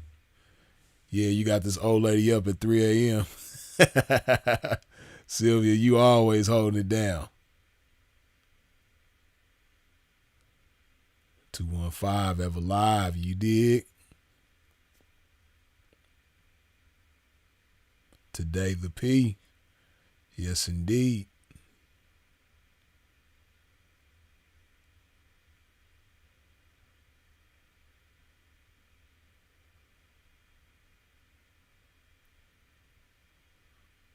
Hold on.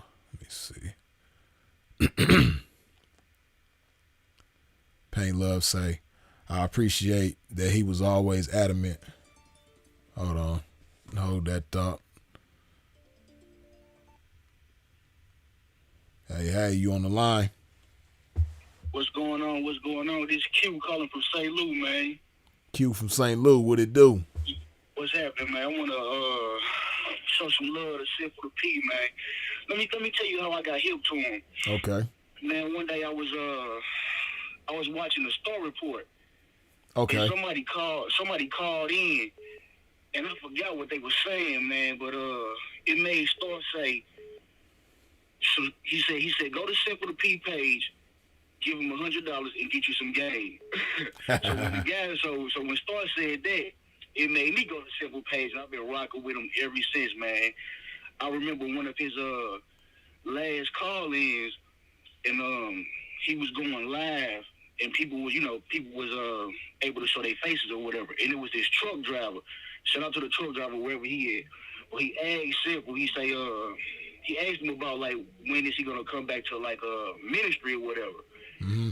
And I happened to be in traffic at the time. So when the guy asked him that, Simple was kind of laughing because I guess he was just talking about how he would have to refrain from cussing people out and all that type of shit.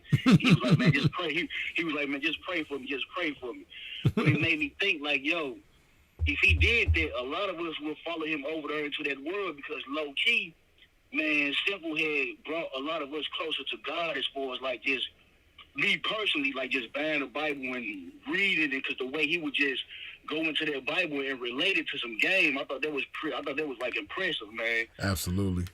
Yeah, for sure. One more thing. Well, I'm gonna keep going because I wanna touch bases on everything. For sure, do your thing. Man, I hit him up on Patreon one time. I remember him doing this Pimp and Hoe battle, man.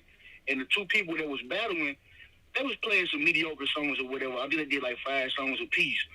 So when the battle was over with, Simple was like, man, I thought y'all was gonna play something like this. And he went into this song and the shit was jamming so hard.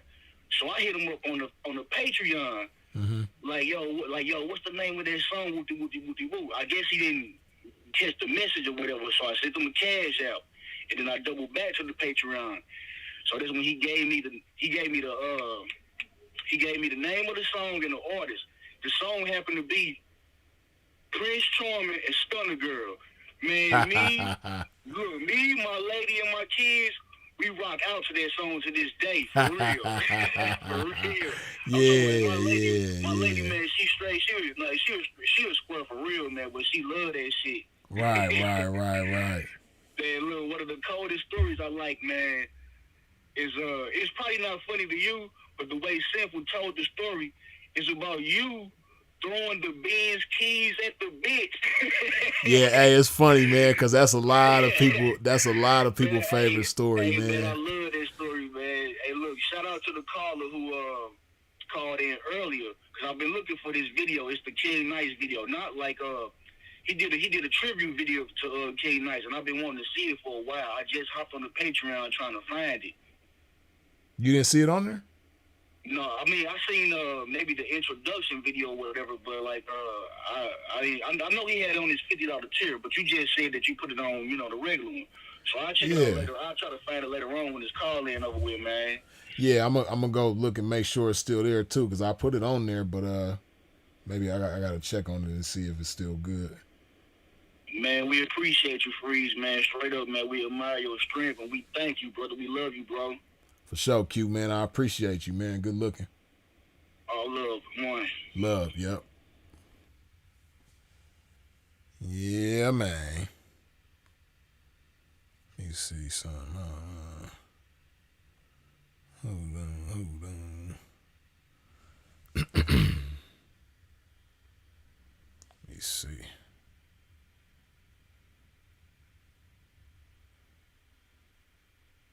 Yeah, talking about that King Nice video. Yeah, that's on there, man. That's the first thing you see. Well, second thing you see when you go to his Patreon. But nah, it just reminded me when he was on that King Nice video when he came in with that Lil Wayne "Sky's the Limit" over that Mike Jones beat. Yeah, just take me back to them times, man. It was some good times, man. Because seeing he was really into that Wayne at the time when Wayne was dropping them drought mixtapes. Sinful used to like to ask them hoes about me. Yeah, that ask them hoes was the shit. Fuck you, bitch, I'm acting brand new. That was the shit. Yeah, that was some good times, man. That Sky's the Limit. Sinful, he really loved that Drought 3 by Lil Wayne. That was like his favorite shit. But yeah, man, that was some good times, man. Let's see.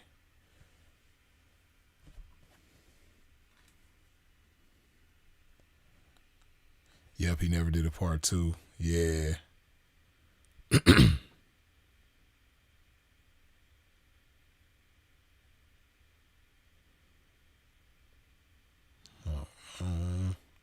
I got to put some love in my body, man. Got to keep yourself hydrated around this thing, man.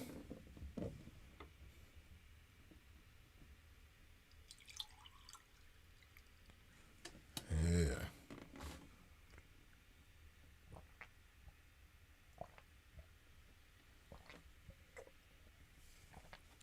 Yeah, Sinful's Patreon is still up and running. And shout out to Lojo. Lojo just sent me a whole bunch of videos because, a lot of a lot of the videos that Sinful put in Patreon have broken links to them right now. Because, you know, Vimeo will shut him down. Because, you know, Vimeo is who you have to go. Well, you don't have to go through, but Vimeo is the best thing to go through in order to put your videos on Patreon. You know, you don't just, it ain't like any other platform where you just upload videos directly to the platform. Now you got to go through a third party. So Vimeo is what most people use. But Vimeo kept shutting Sin down because, you know, Sin, he was posting everything. He was like red box for people on Patreon and shit, like was one of the other ones like Hulu or Netflix or something like that. So whenever he posts certain movies, that'll get his Vimeo taken. So when they take the Vimeo, all the videos that you use to post through that Vimeo go with the Vimeo. So it's been situations where bro will have like hundreds of videos uploaded through a particular Vimeo account. Then the Vimeo account will get taken, and all of them hundreds of videos will get taken right along with the Vimeo account. So he would have to start over each of those times. So that's why, you know, a lot of links are broken on there. But Lojo just sent me a lot of the videos earlier that's missing on there. So I'm gonna go dig for him and put as many of them as I can back up. Hopefully I can put all of them back up. But yeah.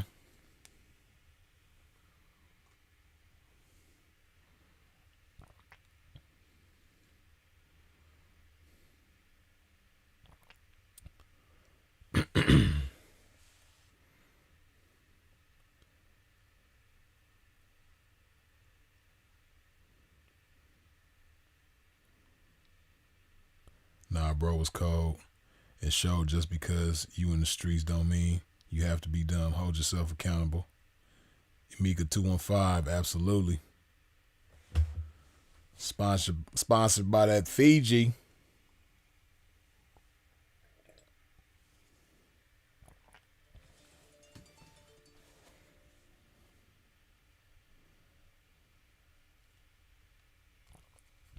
Hey, you on the line? Yo, what's good? What's the I word? just wanted to send my appreciation out to Sin. You know, I saw him one night. It felt like it was out the blue. I was just on YouTube. Just saw his videos come up. It was some good stuff, you know, helped me get through these good times. And I appreciate you for keeping his page alive and all that. And just want to send my appreciations out. For sure, man. I appreciate that, man. That's big.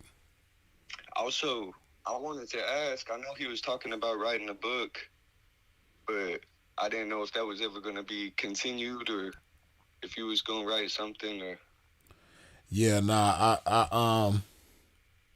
I believe he was endeavoring to put something together, but whatever progress he made on that, I don't have that available to myself at this time, so I'm not sure, you know, where he was at when it came to that, you know what I mean, unfortunately. So, sure. Yeah, it's just unfortunate, man. But yeah, that's the beautiful thing about today's times is because once upon a time, in order to dig into somebody's mind after they was gone, that was, you know, one of the only ways you could do it was through a book that they might have left behind. But fortunately for bro, you know, he's put so much content on the internet that, you know, you can definitely tap into his mind on here in a lot of beautiful ways. Of course, in spite of all of the great content that he has on YouTube and on the internet in general, a book definitely would have been great in spite of all of that. But, you know, the beautiful thing is that we still got all this content here. So, yeah. Yeah, man, it's a blessing. Absolutely. His Patreon is still available, right? Yeah. Yep. Yeah. Well, Blessings to you, brother. I hope you have a good night. I just wanted to send my appreciation out. Man, I appreciate you for doing that, man. For sure. You take care. For sure. You too. All right.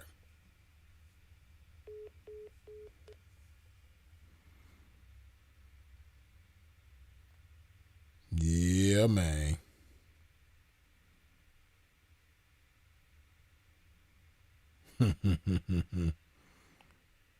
Good old Sinful, man.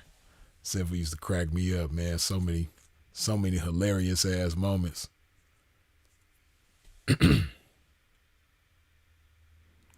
Dennis Jackson, what's your page? If you talking about my YouTube channel, it's Freeze is It. You know, I'm Freeze is It on all platforms though. Anything you looking for me on is Freeze is It. Everything. Freeze is It.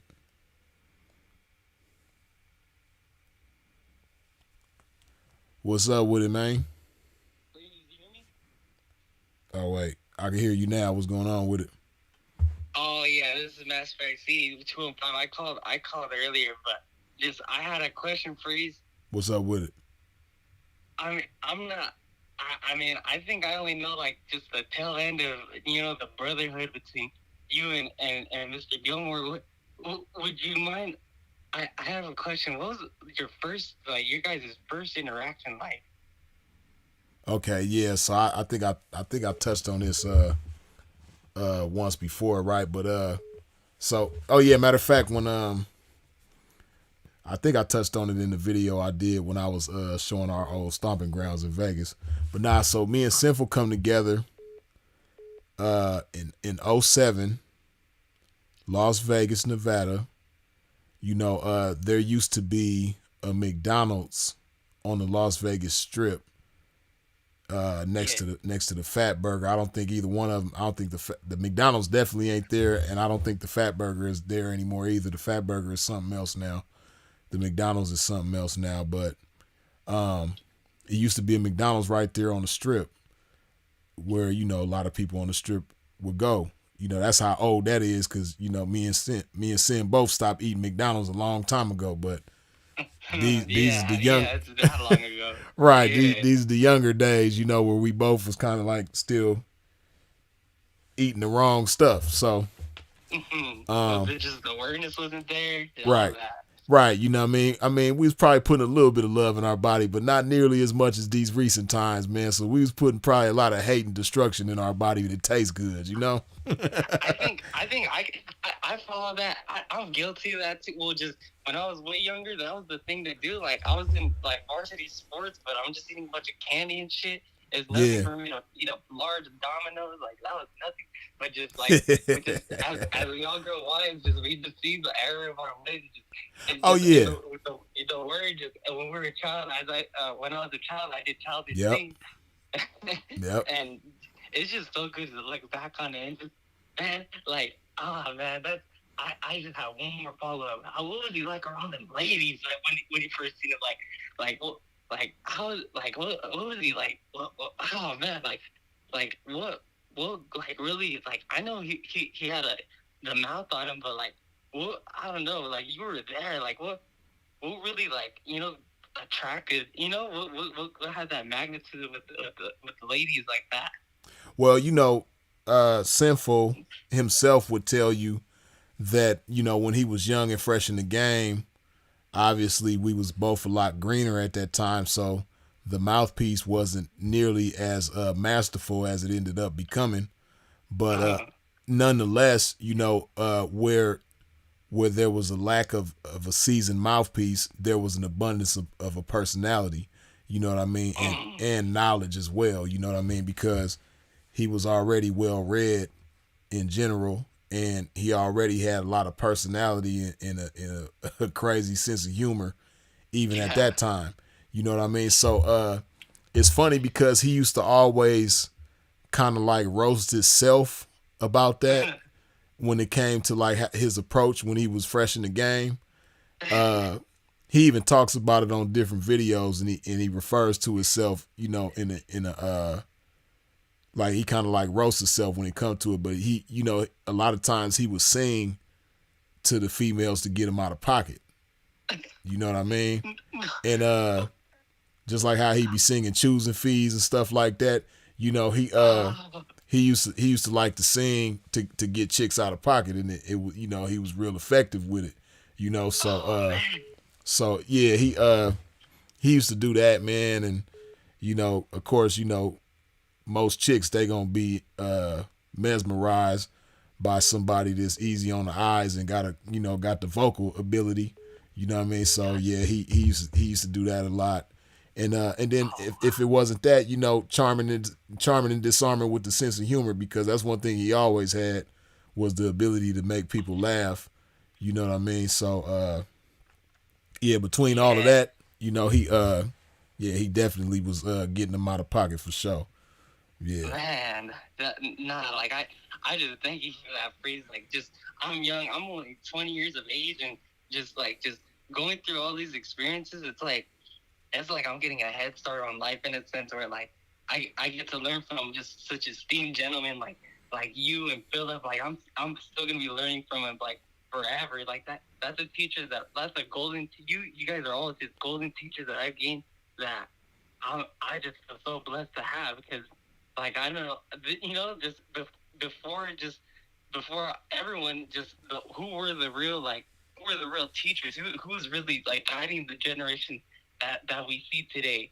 And now, like, well, you guys were a product of an old generation. You guys are transforming something. You guys are doing something so transformative, and I just commend you all the way. And I'm just here for the ride. I can't wait to see where everything goes. Man, I appreciate that, man. That's major, because as you know, when it came to Sinful, you know, he was, you know, one of his biggest interests and concerns was in the youth, more so than anybody and anything, man. So to hear you give that testimony that you just did, man, you know, I'm already knowing that he's, you know, smiling, you know, with, as he would say, both of his dimples showing from the heavens. You know what I mean? At what you just said, man. So that's big, man. I appreciate you for that. I think just Breeze, like, honestly, God, like, well, I had just been introduced to all, like, through, I had got introduced to Phil through Peaceful Perspective last year, and I've just seen the whole transformation in myself. It's been crazy. And now I'm just ready to apply myself and really get out of the sidelines, get out of the stadium crowd, and just really get on the field, or not get on the field, but just as a coach, in the sense where like I'm not gonna be out there getting hurt and shit, but like really like applying my mind and you know, utilizing, like making use of all the knowledge that I've been gaining, and using it the right way. Yeah. Hey man, I and the key to what you just said is making use of it, right? Because as Sinful would say, you know what I mean, game without works is dead. So you know, a lot of people have knowledge, but a lot of people don't make use of that knowledge, man.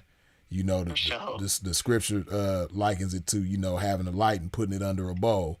You know, it ain't no good if you do that. So yeah, definitely make use of it, man. Definitely put it into action, man. Even if shit don't go right initially, man, you just got to stay at it and sharpen and hone yourself, you know, and things will go your way. Like the down period, I see it as a fun time, because this is where the real memory. I see it through, you know, the whole life today. Like all the memories have been made through when you guys were going through some shit that would break some other people. Like I know normal people that are listening who be broken through the shit that you've been through what Philip's been through, the situations that, like, oh man, I don't want to speak of it, so severe, and it's just like people would break into that situation. You guys were just making life, being joyful through it all. And I'm just inspired. I'm touched by all of that, Breeze. Yeah, well, you know, when it comes to that, you know, standing tall in the face of certain adversities and pressures and things like that, man, you know, that's nothing short of the glory of the Most High, man, that blesses us to be able to do things like that, man. You know, it's not something that's a human, a mortal type of power. You know, it's not mortal. Right. It's supernatural. You know what I mean? That it's a supernatural power working inside of us that allows us to do that. So it's not like somebody like a Sinful to P or Philip Gilmore or myself, or others, you know what I mean, is just, so much more powerful than anyone else. Is just, when the Most High has his hand in your life, you know what I mean? He just does beautiful things through you. You know what I mean? So that's all that is. Yeah, just being mightily used, and just like I'm just gonna have my mind, my heart, my everything open, and just I'm gonna make sure I keep the right and leave the bad. Just keep the right and leave the bad, and just stay righteous through it all. And I just. Man, I'm sorry, Freeze, but I got one more question. The Simple P Family channel is that thing still gonna be alive? The Simple Man, I P gotta I gotta figure out. See, the thing is, right? Each of his different channels had different email addresses to them, and I haven't found. I think I might be able to get the email, let alone access to it. I just gotta do some more digging, man. But hopefully I can gain control of that channel, because I have obviously this channel. I have the Rebuking Service channel. Oh yeah. There's another channel of his that I can't remember that I think I have as well.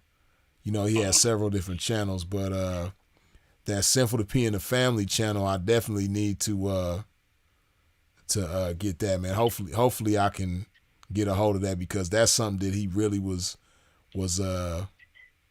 serious about and looking forward to, doing some great things with, man. So hopefully I can gain access to that Sinful to P in the Family channel and keep that going. Show and just man, Freeze, the live's been fantastic. I'll be looking forward to so many more on this channel, on the Simple the P Today, on your channel. Freeze is it. I'm gonna be tuning in everywhere. Getting the good and just applying it in my own life, and hopefully, just so like, I'm learning from the right people. I make a profound impact in my own life, and make a name for myself after learning from the giants. So I can't thank you enough, Reese. Thank you so much. Oh, it's all good, man. And that's very big, making an impact in the people in your life, man. So keep that up. Yeah, I'll stay tapped in. Thank you, Reese. All right, peace. Oh, no, peace. Yeah, man.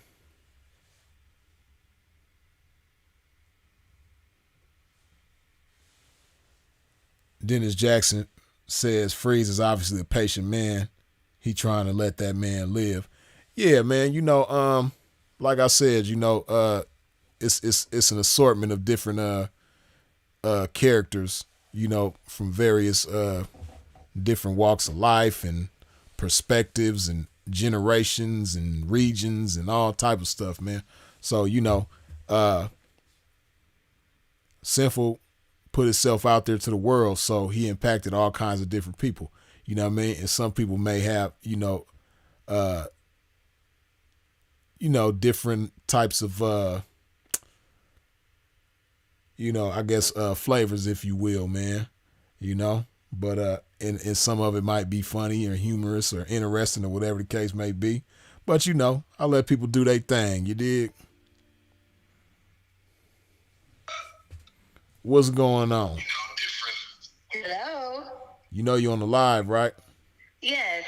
Okay. What's going on? Nothing. I'm at the gym. I wanted to shout out to Simple. I miss him so much. Simple is the one, like, he's so bold. He influenced me, to do one of the biggest massive changes. He actually was always telling me as a female in the game how to perfect myself. And so I never had anybody be like, you need to get in the gym. And he jump-started. The best thing I could have ever done was to take care of the inside and outside of my body. Alongside that, I really appreciate you, Philip, for giving us the Game for Ladies channel. I don't know if you remember that, Freeze, where he used to just go live specifically for the ladies and give us game on how to perfect ourselves and how not to get bamboozled by hoe hustlers. I appreciate all of the music. I remember the music lives. I love waking up to just infinite game music. We call it game music. And then super late at night, I love it when he would be like, he would have intimate music playing for the hoes and, for the game with he always just encouraged togetherness, and I really miss him for that. And I just wanted to speak up for the ladies. I appreciate all the game that you've taught me. I appreciate the people you introduced me to, and I will never forget you. One love. Blessings to the game. Absolutely. Appreciate you for calling in and giving us your feedback. You dig? All right. Bye. Bye. Yeah, the Game for Ladies channel, man. I'm trying to remember. I don't got access to that channel. I gotta find that channel though. Yeah, the Game for Ladies and Sinful to P in the family. Definitely gotta get those channels. Bro had so many damn channels. He was like Tupac with the Machiavelli tapes back in the day. Y'all don't remember the Machiavelli tapes. It was a Machiavelli 2, 3, 4, 5, a Machiavelli 11, a Machiavelli 12, 13, Machiavelli 27. You know what I mean? It was just so many different Machiavelli tapes coming out. You know what I mean? And everybody would be excited every time a new Machiavelli come out. Like, man, you heard that Machiavelli 17? Man, that Machiavelli 17 is the shit. So that's how Sinful is with all these damn different YouTube channels he got, man. You know? He like Bubba Gump. You know what I mean? Shrimp soup, shrimp salad, fricassee shrimp, sauteed shrimp, barbecue shrimp, jumbo shrimp. You know, that's how Sinful is with all these damn YouTube channels, man. I gotta see if I can get a hold of as many of them as I can. You know, hopefully I can get a hold of all of them. Look at Brent Busby. Yeah, Machiavelli 11 was the shit, though. Hey, I can't even remember which Machiavelli was which. I just remember they was fire. Like, when they was coming out with the Machiavellis, man, hey, yeah, they was fire. I need to write all these damn channels down so I could try to hunt them down. But definitely the Game for Ladies channel, I need to get that. And for sure, top priority is Sinful to P in the family. You know what I mean? AKA Machiavelli 4. I need to get a hold of Machiavelli 4, you know what I mean? Need to get the masters. Need to get the masters to Machiavelli 4 for sure. You dig? Yeah, man. Look at y'all. I done brought back memories. Y'all talking about the old Machiavelli tapes. Machiavelli 8 was hard.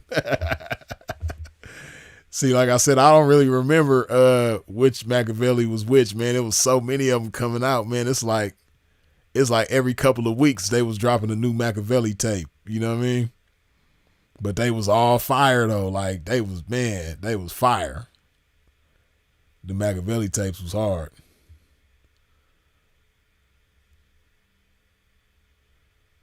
Who got the unreleased? Right? Who got that unreleased Sinful to P? That's Sinful to P 7. That's Sinful to P 12. Yeah. Yeah, Blade music videos. I got to get that one too. I think I can get that one. Blade music videos. I think I know how I'm going to be able to get that one. For sure. But yeah, bro got all these damn Machiavelli YouTube channels. I got to see if I can get all of them or as many as I can.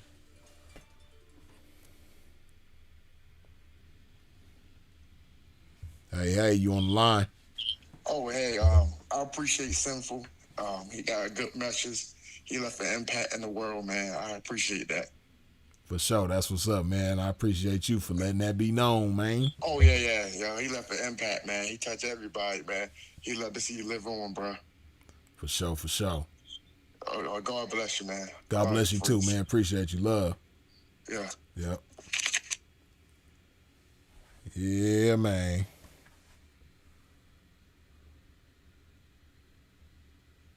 Lizzie Fair or Fair. Excuse me if I'm chopping and screwing your name, but good looking with the $10 holla. Long live Sinful to P. When y'all dropping that song you previewed on IG? Yeah, man, I gotta put some finishing touches on that joint, man. But it's gonna be pretty soon though, for sure. You know what I mean? It's gonna be pretty soon though, for sure. That's a banger though. I'm glad you remember that joint. Cause yeah, that's a banger. Got that one in the cut, in the tuck. Definitely gonna drop that joint for sure though.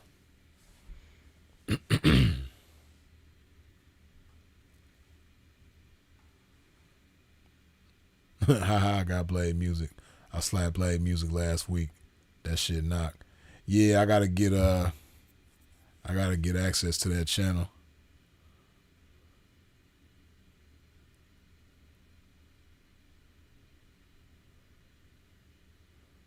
Sin told a story on IG about biting some older kid's nose off in a fight. That shit was hilarious. Hold on. Hey, you on the line? What it do? Freeze, what's up with it? This Mo from the 314. Mo from the 314.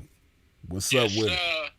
Good, man. The funniest shit that I ever heard, man, they ain't had me laughing ever since, man. I ain't laughed so hard since I was a kid, man. When I heard that Sheet of Snow.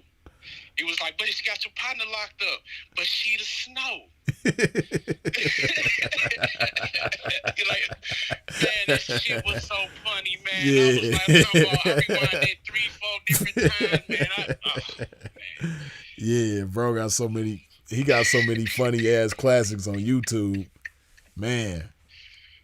Yeah, man. I was like, damn. But another thing too, man. I had told my wife. I say, man, I'm gonna let bro know he needs to go ahead and LLC that freeze mix. That freeze mix is that nectar with that you know what I'm talking about, with that onions and that three things tuna fish and shit you be making. Oh yeah, for sure. Yeah, that's my shit. I stay on that. Yeah, shit. So we call that the freeze mix. So when it's time to go ahead and whip that up, then it's all good, you know. For sure, I appreciate that. Yeah, I do need to keep you too long, man. I'm over the road doing this trucking thing, man. I be bumping your shit all day, man. Man, I appreciate that, Mo. That's good looking. All love, man. You be blessed, bro. You too, man. Love. All right. For sure. Love. Yep.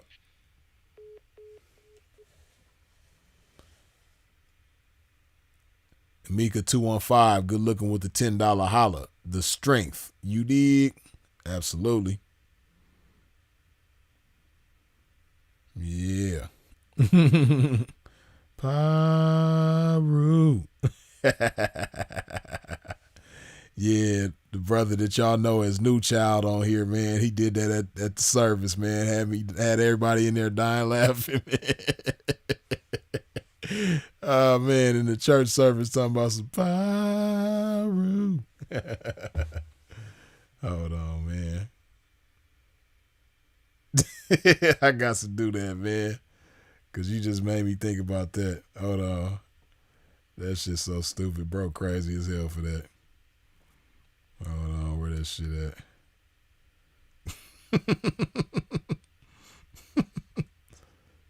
Oh man, bro, so stupid. Hold on.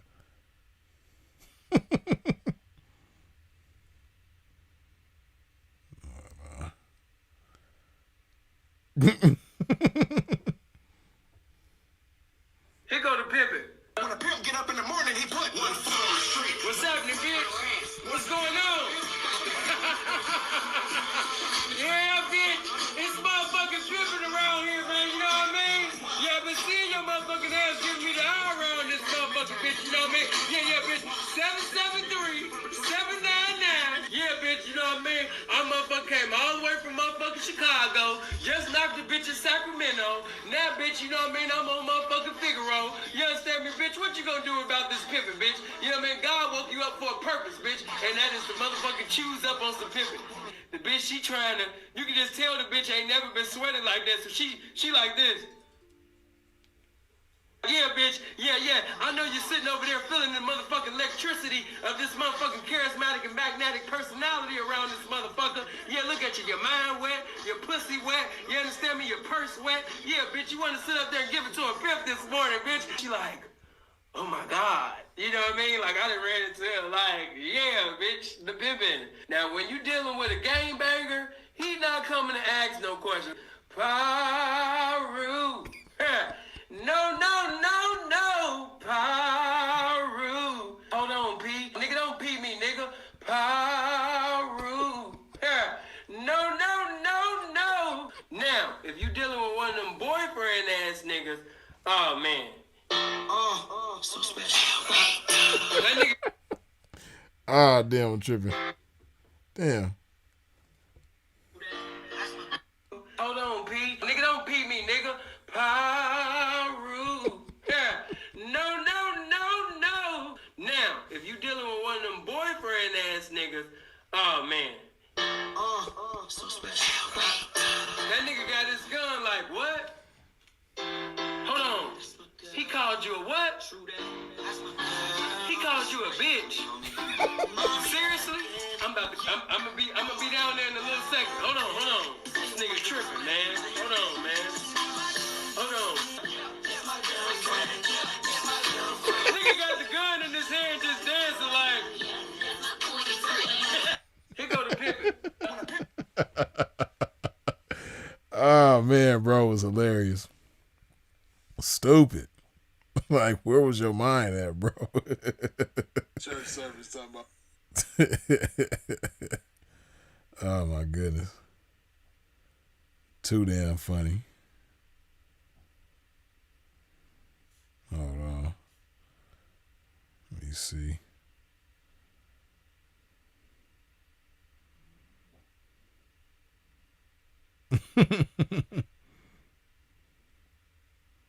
Here go another one that's funny as hell. This boy's stupid.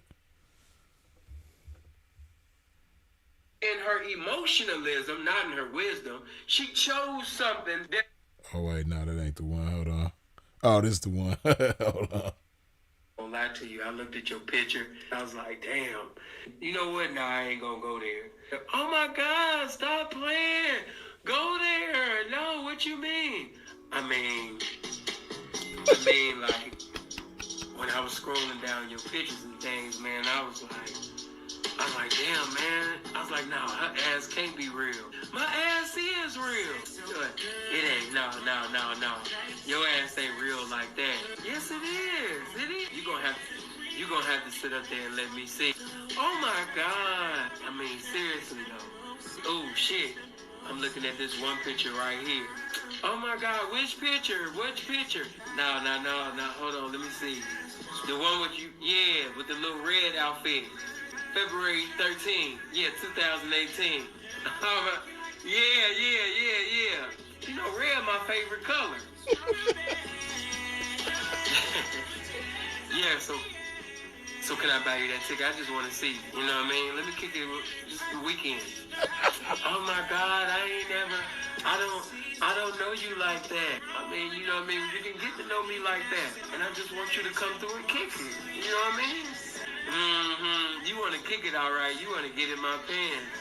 You gonna let me buy this ticket? Go ahead. I'm coming.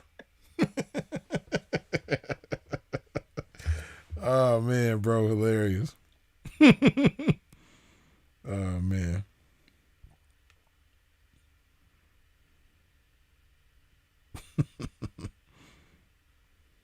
Oh, this was hilarious too. Bro, so damn stupid. Roasting this dude. Fuck it.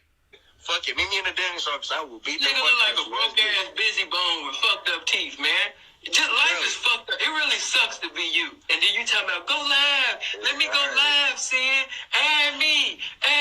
Shut your little bitch ass up. Right. But you wanted to be added though.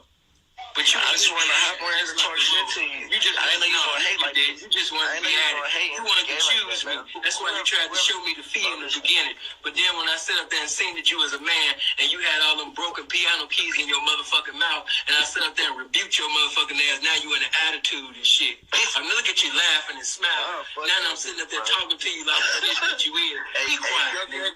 Hey, I know your style, nigga. You just like your mama. You just like your mama. You thought that money was gonna steal the attention from all of that bullshit going on. Money gets the bitch. Wrong again, son. Wrong again, daughter. Money gets the bitch. Wrong again, daughter. Fuck you, nigga. Oh man.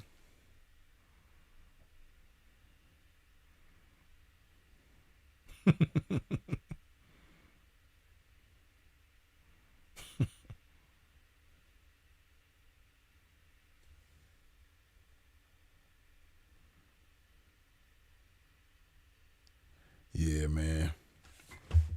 Had to share a little funny little couple of moments with bro. Too funny.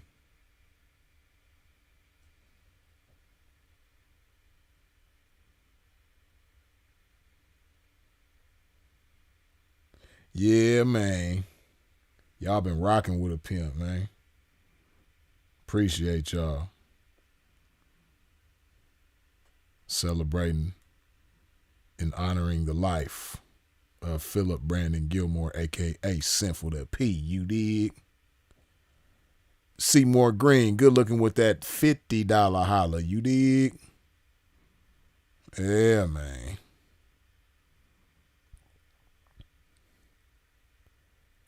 Play the Dr. BOA too. Yeah, that shit was stupid as hell. Hold on a second, man. Hold on. Let me see something real quick, man. We might as well have a little fun, man. We might as well have a little fun, man. Let me see something real quick. Hold on. Wait. Let's see. Bam. Okay. Let me see something real quick. Bam. Hold on first. Let me do this first.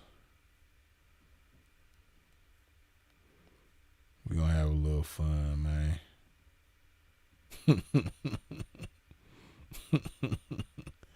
Oh, man, hold on. Damn. Gotta turn this shit off. Hold on, give me just a second, man. We're going to have us a laugh. Hold on.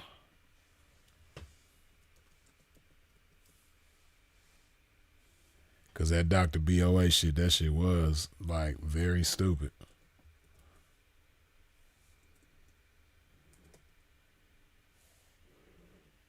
Where is that motherfucker? I know. Not too long ago, I know I seen a Dr. BOA. Hold on, man.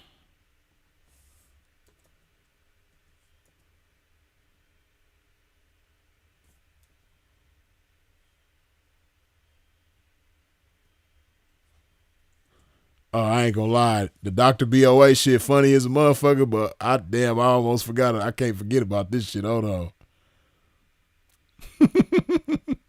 Damn. Hold on.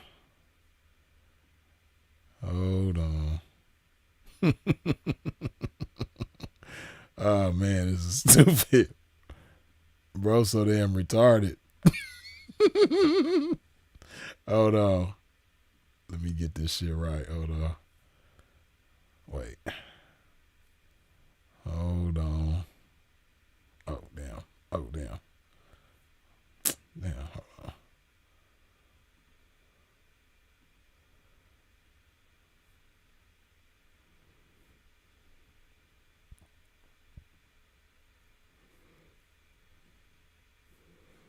Get this shit right.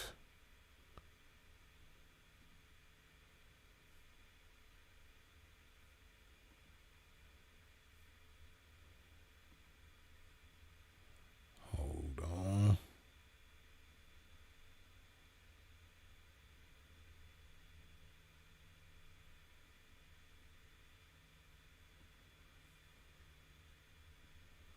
Okay, hold on, y'all.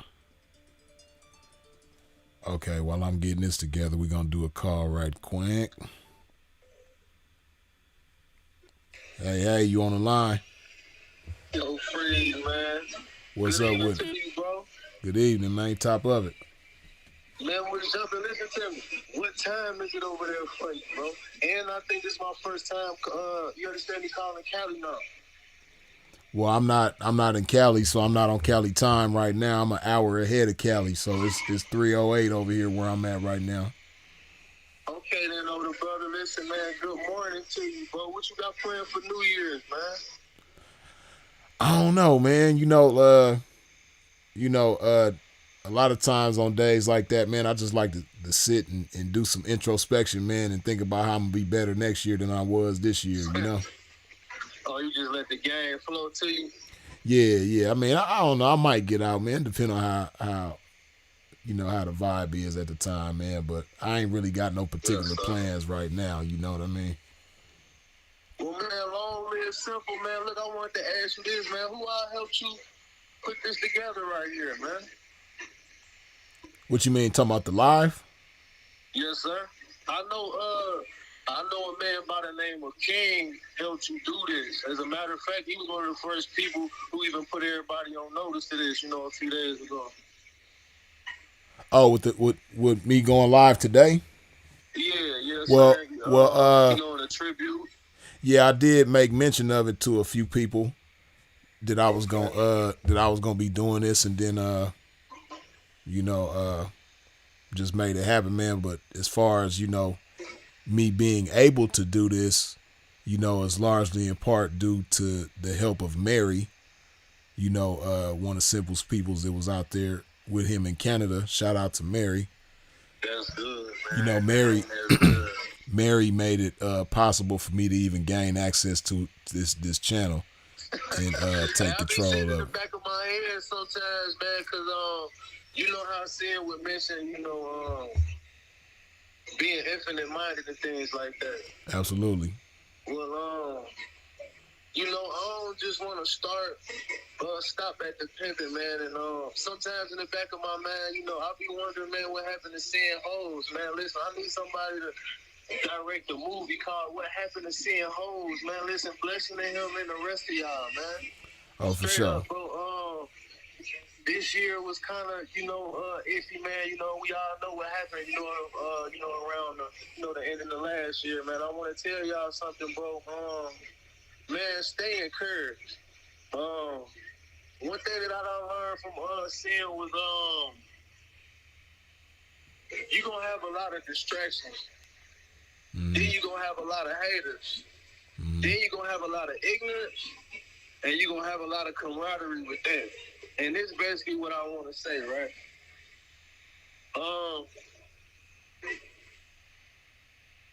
Man, how can I put this to you, Freeze? I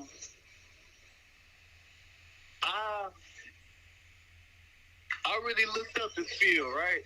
Yeah. And I never validated him. I encouraged myself to basically tend to what he would want to see of others that was in his presence. Not in his presence physically, but in the game's perspective, pertaining to that. And I want to say this, man. It's a lot of high-fiving and shit going on. It's really not too much I want to see something stand up. I don't want to see something get split. How can I put this, man? I want to say, I just want to see us do better. Whether we thieves, gangbangers, pimps, hoes, whatever the case may be. And it's not anger or frustration you hear in my voice. I'm actually headed to the gym right now. All type of gallons of water in this bitch. So don't don't assume the worst or nothing like that. Well, no, the best thing you just said right now is that you want to see us do better. You know what I mean? So you just got to stay with that being the focus. You know what I mean? Let that idea and those thoughts of us as a people being better, be the dominating thoughts in your mind, because the thoughts that dominate your mind is going you know, have a major impact on your behavior and your actions. You know, so the more you focus on us being better, you know, the more you'll have to do with that outcome, you know? Oh yeah, most definitely, man. Listen to me, man. A young pimp fighting a pistol case, right? Mm-hmm. And man, they got me on probation. I ain't really dealt with that discipline enough, you know, in order to, you know, shake the marijuana and shit like that. But this is why I'm having problems with expressing myself right now. But I haven't been on a longevity of cleansing myself, you know, like you and Fear being said to say, you know, Freeze, you know, my brother Freeze been putting a lot of people to shame, you know, so I'm working on dealing with, you know, the stimulants and things like that, you know, the gym is my alternative, you know, I'm pushing my feel good away. You know, I'm stepping out my comfort zone. And I only say it to say, because there's a lot of people in the comment section right now. These are distractions I was talking about. Listen, y'all better off pulling me in the door before I do you how sin gonna do you. And y'all already know this. That's one thing. See, look, I met sin when I was 19. No, I wasn't. I was 20 going on 21. I'm 24 years old now, which means, you understand me, I was the youth when I came across sin. It was ordained that God would allow me to meet someone like that. I've gained a lot of information from, you know, and I want to tell y'all this. Listen, I'm very witty. You know, so listen, man, y'all stop that shit. And that's another thing. Sin basically be able to discern my spirit right now, man. Listen, he can tell y'all this, don't calm that shit down. Because it ain't over for a young fella. As a matter of fact, it ain't even begun yet. So, yeah, well, you know, one thing I don't mean to cut you off, but one thing you want to keep in mind, right? Because you was saying how you ain't, you know, you haven't made it to certain points as far as, you know, how you take care of your body and your discipline and all that type of stuff, man. But what you got to understand, yes, sir. yeah, what you got to understand is like how they say Rome wasn't built in a day, right? Neither was, you know, certain great men that you see and admire.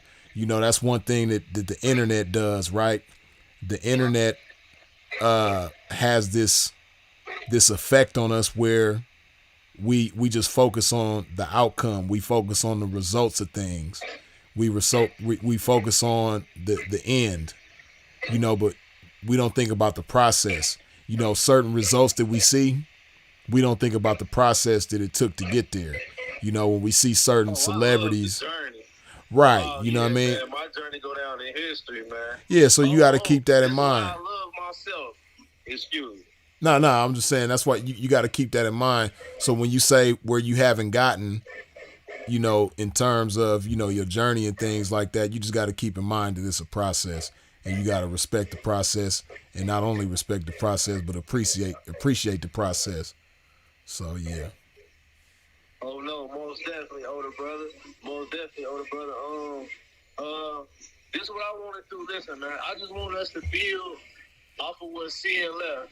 And this is why I say I never validated, you know, Philip, because listen, man, Phil from God, just like me and Freeze, huh? Mm-hmm. Stop looking for, hey, in the words of Simple to P, listen, man, ain't nobody trying to be you niggas' daddy, man. Straight up. We need to build off of what he left for us. I mean, well, you know, first give glory to God, but, you know, what I'm saying is this, man, the youth all you ugly motherfuckers got. That's all I want to say. Listen, I was born in 1999, man. The youth all you ugly motherfuckers got, man. Half of us, and then, you know, just by way of my experience, man, I started off at everything ignorant, man. Nobody taught me nothing. To the point where I had to go seek some things, which means, man, I got information from CEOs, lawyers, killers, pimps, thieves, hoes, the fags. Man, come on, y'all. I just want us to build off of this. Listen, next year we gonna stop all that high-fiving and shit, and we gonna get to something. We gonna start building. Oh, and that's another thing, Free. Listen, this is my last message, bro. Last month, you had mentioned that you was gonna start vlogging or something like that. No, I take that back. you had told the audience that you was gonna show us, you know, you and Phil stumping grounds. Boom, I want to see you do a vlog. Oh, bro, this Kaylin Ward right here, bro. Tell your minds, keep they, you know what I mean, they fat ass, you understand me, Flacco finger. Hey, it's funny because I ain't even do nothing. Nah, Get your ass on. It's funny because the way you type is the way you talk. But go ahead. And that's why they don't understand me, because I'm infinite minded, just like they idol and shit. And they just Nah, as soon as you just said as soon as you just told me who you was, man, it all came together, man. Yeah, cause listen, I stop a lot of things at the door. Listen, I'm in the wheel for real. So I'm not gonna tell nobody no lies. I'm gonna tell you exactly. No, your brother, saying and say I'm gonna call an ace and a spade, and that's all I really be doing. Not that that's my demeanor. It's just, you know, that's my character trait, to be honest. Yeah. You know, because listen, I'm the youth. I'm not y'all older people, and I be thinking y'all my sons and daughters. And I'm not even talking about the comments. Look, I'm not even on social media.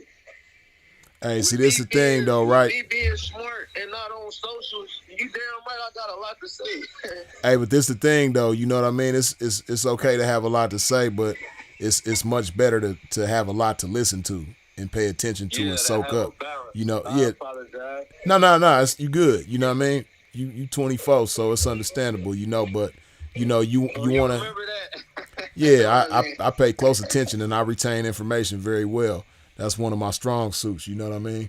But I got problems with expressing myself, man. I lived a lot of different life. You know, all the way, and I didn't mean to cut you off. I just lived a lot of different lifestyles, and I always been ignorant, fam. And I never know what I wanted to be, homie. And until I met Phil, I ain't never knew what I wanted to be. Real talk. And this ain't too much of nothing that I'm picking up off of him, cause shit, man, I can remember niggas, preschool how I was feeling. I always knew it was something greater to me than just knowing I held more value than the same nigga who just lied on me for this punk ass bitch. See, that's why I'm not even able to keep a square ass job. I just can't do it. Then I've never been cool with selling dope. I ain't never been a gangbanger. You know, then I'm honest. I don't be lying to people, so niggas, all that's left is niggas getting the game. Hey, well, see, you got to pay attention. You got to pay attention to your vocabulary, though, man. You know, the power of the tongue is a motherfucker, right? So something that you just said right now really stood out to me. And you said what you can't do, right? Which was keep a square job. So that tells me that you would like to keep a square job, but in your mind, you can't keep a square job, right? No, sir. But listen, though, hold on, just listen. You know, you got to pay attention to your language, man. You know, when you say I can't, that's another way of saying I don't know how, or you know, it's in the same vein. Listen, but I gotta tell you, I made a promise to my stepmother before my pop died, bro. She said me and my pop not the type niggas to keep a square job. That's all I would listen. I just been trying to keep a promise. I told her I would accumulate and obtain, some transportation off of a square job. Hey, but see, when you say, but like I said, when you say I can't, that's another way of saying, you know, I don't want to. Like whenever you say I can't do this, or I don't know how to do that, or I can't do this or that or whatever, that's another way of saying I don't want to. Because if you told yourself, like, let me ask you that, when did you tell yourself I'm going to get a square job? When did you tell yourself that? You told your mama that, but when did you tell yourself that? Man, I probably ain't told myself that ever. Exactly. So that's why you don't have a square job. It's not that you can't get a square job. You haven't told yourself I'm going to get a square job. I want to get a square job. That's why you don't have a square job. It's not that you can't.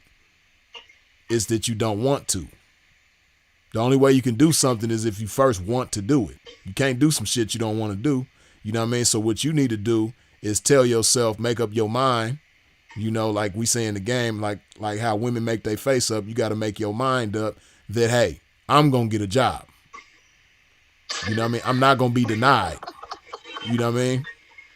I'm gonna get a job. I'm not gonna be denied. It ain't nothing wrong with that. You know what I mean? It don't matter what somebody else says about you. Like, you're not this type of person to do this. You know, don't none of that matter.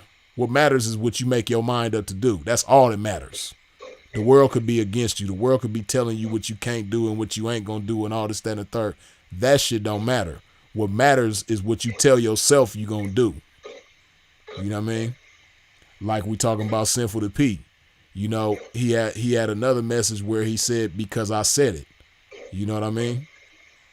And, you know, he basically, whatever he gonna do, he's gonna do it because he said it. Once he say something, it's like, okay, I'm gonna do it because I said it.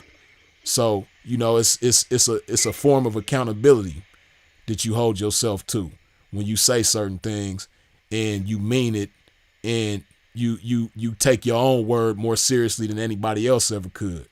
You know what I mean? Like when Sinful to P would say things like that, you know, I'm gonna do this, I'm gonna do that, whatever, because I said it.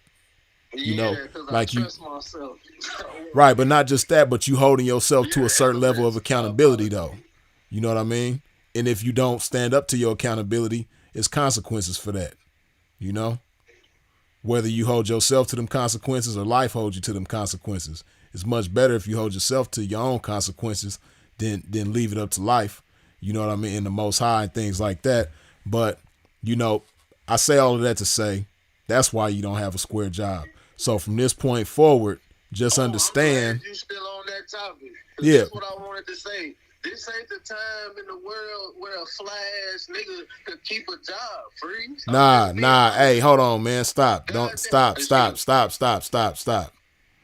Again, man, you gotta think first, man. You just talking and your mind ain't working in conjunction with your mouth right now. You know what I mean? You just saying stuff. I think I believe you, but what you saying to me though, free? What I'm saying is your mind is moving in one direction and your mouth is moving in another. You just saying stuff and you're not thinking about what you're saying before it leaves your mouth. You know what I mean? Because you said, you know, it ain't the type of time for a fly nigga to maintain a job. That's crazy. Too much to see. Nah. See this is the thing, right? See, you two caught up in what you see on the internet. And again, like I was talking. No, listen, just listen to me. Listen to me. No, but listen to what I'm saying though. Like, okay, where did you get that thought from? That fly niggas can't keep a square job. Where did that thought come from? Off of my experiences. I swear to God, freeze. I'm not lying. Okay, your experiences, right? Your experiences, you said. I lost a job for being late, or lying to somebody, or not holding myself accountable for what? For this station being stopped up, or for anything. I'm always being lied. It's always some stupid shit. I'm not lying. Listen, I can't make this up. This is how I know God is in my life. Okay, like, listen. How many jobs have you lost? Like, not that you quit and walked away from. How many jobs have you lost? That was taken from you. Like you was fired. Man, innumerable.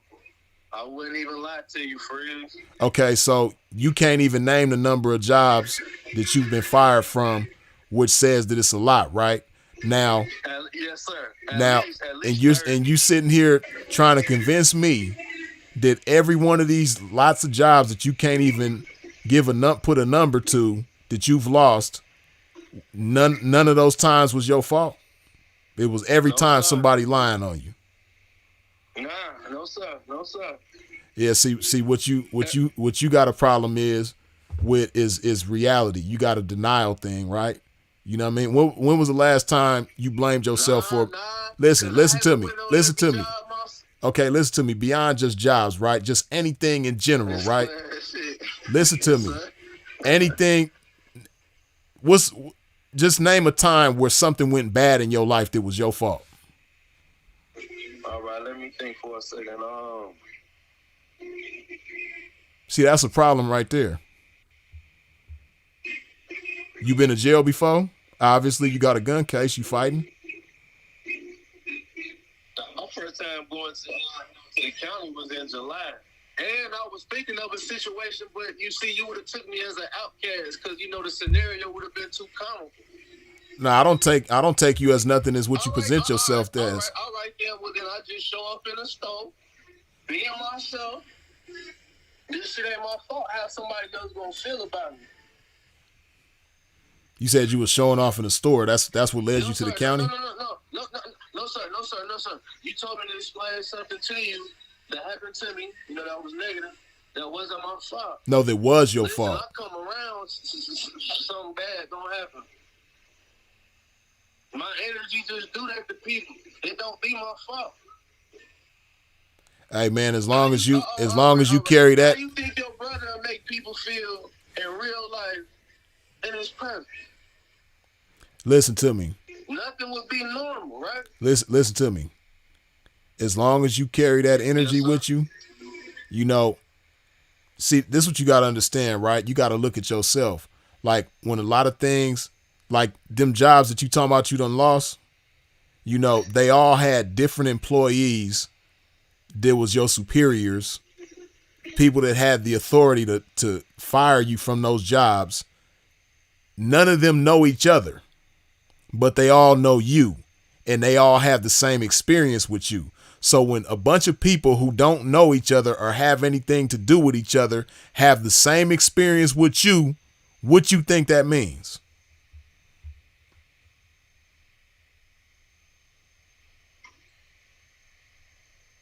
Oh, that wasn't rhetorical?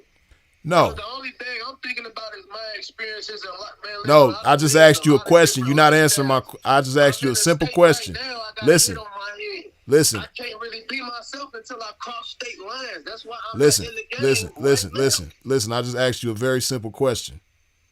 Yeah, but I'm not a simple individual. I know you think I'm being difficult, but no, freeze, real shit. I don't really. Nah, I don't think nothing. You just hey, listen. I just asked you a very simple question though.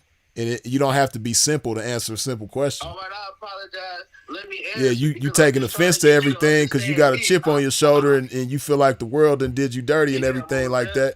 Hey, but the world is cold though. You know what I mean? Sometimes you got to pull your pants up and get in motion like a man. You know what I mean? And one thing a man know how to do. Hey, listen. Okay, listen. I'll give you an example, right? Listen. I'll give you an example of accountability, right? And just understanding how your decisions can lead to certain bad things that happen in your life, right? I got shot. I got shot in my leg when I was 19, right? Now, I didn't provoke that situation. Listen to me. Hey, listen to me, man. Hey, listen. It ain't got nothing to do with the game. Just listen, man. Hey, listen. If you're going to be on the line, you're going to have to listen, man. It ain't, listen. What's stronger, your mouth or your mind? Yeah, but you the authority. What's stronger, your mouth or your mind, though? Is your mouth too strong for your mind? Let me know. I hear you. Is your mouth too strong for your mind? Let me, because you know I can adjust. I'm listening to you, bro.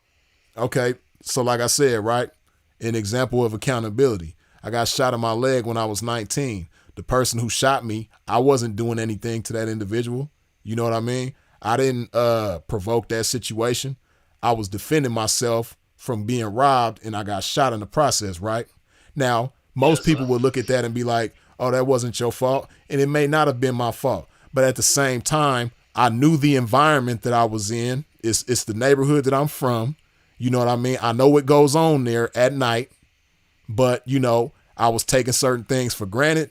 And I knew better. But I didn't do better, right? So while most other people may say that's not my fault, you know, I can look at it and say, well, I could have made better decisions to prevent that. You know what I mean? Same thing when I went to prison. I went to prison when I was 22 years old, right? The way that I got caught was I was with my homeboy and we was doing a pickup like we always do. And when we went to go do this pickup, the police was there waiting for him. They didn't know I was coming there. They knew who I was, but they wasn't expecting me. They was expecting him. I just so happened to be with him, so they got a 2-for-1. You know what I mean? So people on the outside looking in, they'll look at it like, oh, your homeboy was being sloppy, and that's how you got caught up. See, they don't look at it however the fuck they No, listen though. Listen though. So people be like, man, if you wasn't with him, Freeze, you wouldn't have got caught up. You know what I mean? Y'all got caught up because he was being sloppy, whatever.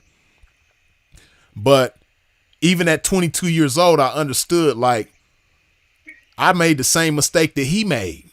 It's been plenty of times where I moved the same way that he moved. We just got caught that day when he was doing it. But I done did the same thing plenty of times. You know what I mean? So, and then not just that, but we was in my car.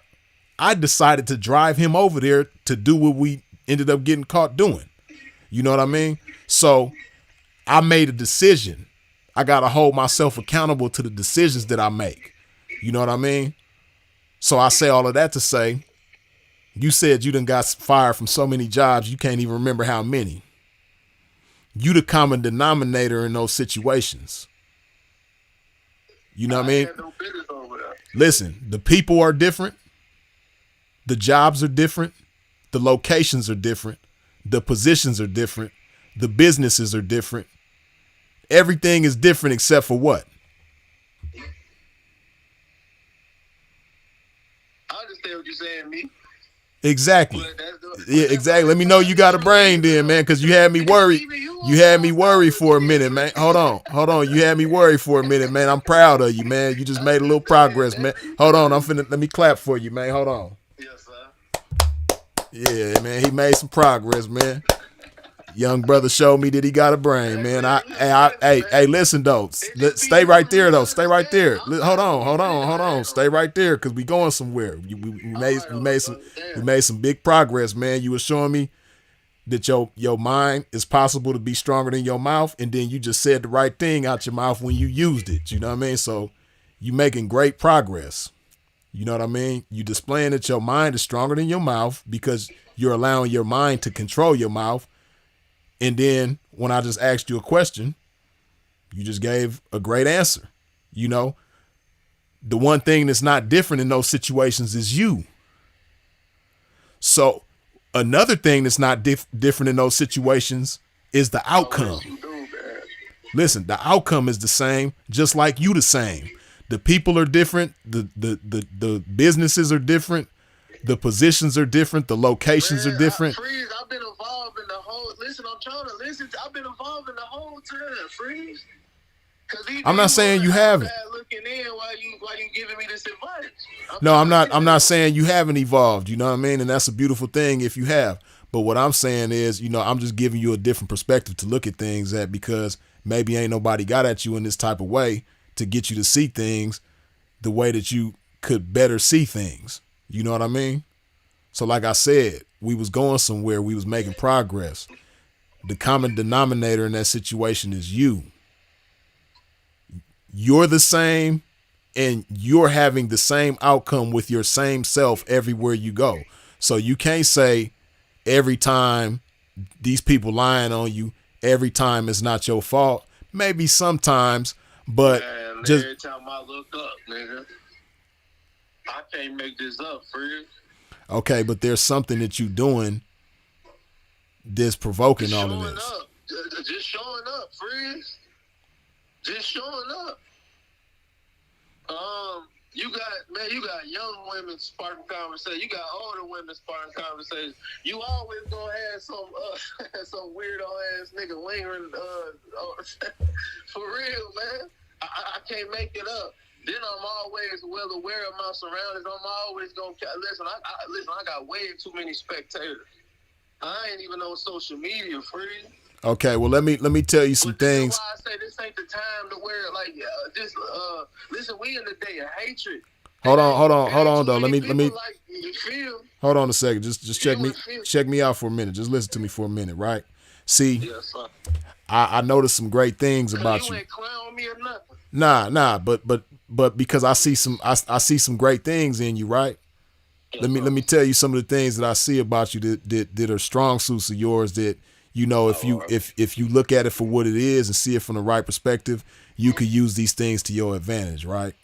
Like you're a young black man, first of all, and you're outspoken. You have no problem expressing yourself, right, with confidence. See, you got to understand that that's a strength, right? And that's a gift that not everybody has. There's some people who may have a broader vocabulary than you. There's some people who may be able to articulate themselves better than you. But you have a certain type of expression about yourself that could set you apart from the rest if you channel that and hone that the right way and utilize that the right way to your advantage, right? Oh, No, I'm talking about emotional intelligence. no. Because I got that. No, I'm not even talking about that. I'm talking about Okay, I'm simply talking about the way that you express yourself. You express yourself with a certain type of confidence that a lot of people don't have, and you express yourself clearly. You know what I mean? Your thoughts may not be clear, but the way that you express your words is clear because you have the confidence to do so. What I'm telling you is it's people that are smarter than me. It's people that have a broader vocabulary than myself. You know what I mean? There's people that can articulate themselves better than me, but they may not have the confidence to express themselves the way that I do. So what you got to understand is that that's a key when it comes to communication. See, I'm going to tell you one thing that probably hurts you in these job situations, right? Communication. It's a lack of communication, right? You know, or improper communication, right? See, when you know how to communicate with people the right way, that's how you get cooperation. If your communication is off, your cooperation ain't going to be there. And when you don't have cooperation with people, you're not going to go nowhere with people, right? So you have the gift of confidence when it comes to expressing yourself vocally, right? You have the confidence to do that. And what I'm telling you is, while you may take that for granted and other people take that for granted, you know what I mean? That's a gift that everybody don't have. So you have the confidence to express yourself in a way that if you use the right words and the right messages and channel the right type of energy, you can get cooperation out of people. You know what I mean? See, once again, like I said, there's people that may be smarter than you and me. There's people who may have a broader vocabulary and broader knowledge than the both of us, right? But they don't have the confidence to communicate the way that we do. So they can't connect with people and reach people the way that we can. You know what I mean? So with that ability, you got to put the right thing. Huh? I said, I just don't want to call them ignorant, though, see, because, I still need some help. Yeah, but see, that's a beautiful, and see, that's another thing right there. Like, just you being able to say that. You don't understand how big that is. The fact that you said you need some help. You know what I mean? A lot of people, again, people that may be in better positions in life, people that may have more influence in life, don't have the courage and the confidence to be able to say, I need some help. You know what I mean? Just the fact that you know how many, especially your age, 24-year-old black men can't say that? Ain't never said that? That's big, bro. So again, you got to recognize and identify the gifts that you have, man, and then put the right things with it. You know, it's like baking a cake. You might have the eggs, you might have the flour, you might have the butter, but if you don't have the rest of the ingredients, then the cake ain't gonna come out right. You know what I mean? And the other shit might be great. The flour might be cool, the eggs is fresh, the butter is fresh, all that. But if you don't have the rest of the ingredients to make that cake, the cake ain't gonna come out right. So, your confidence in how you express yourself, that's the icing on the cake, so to speak. Oh, freeze. So listen to what I'm saying.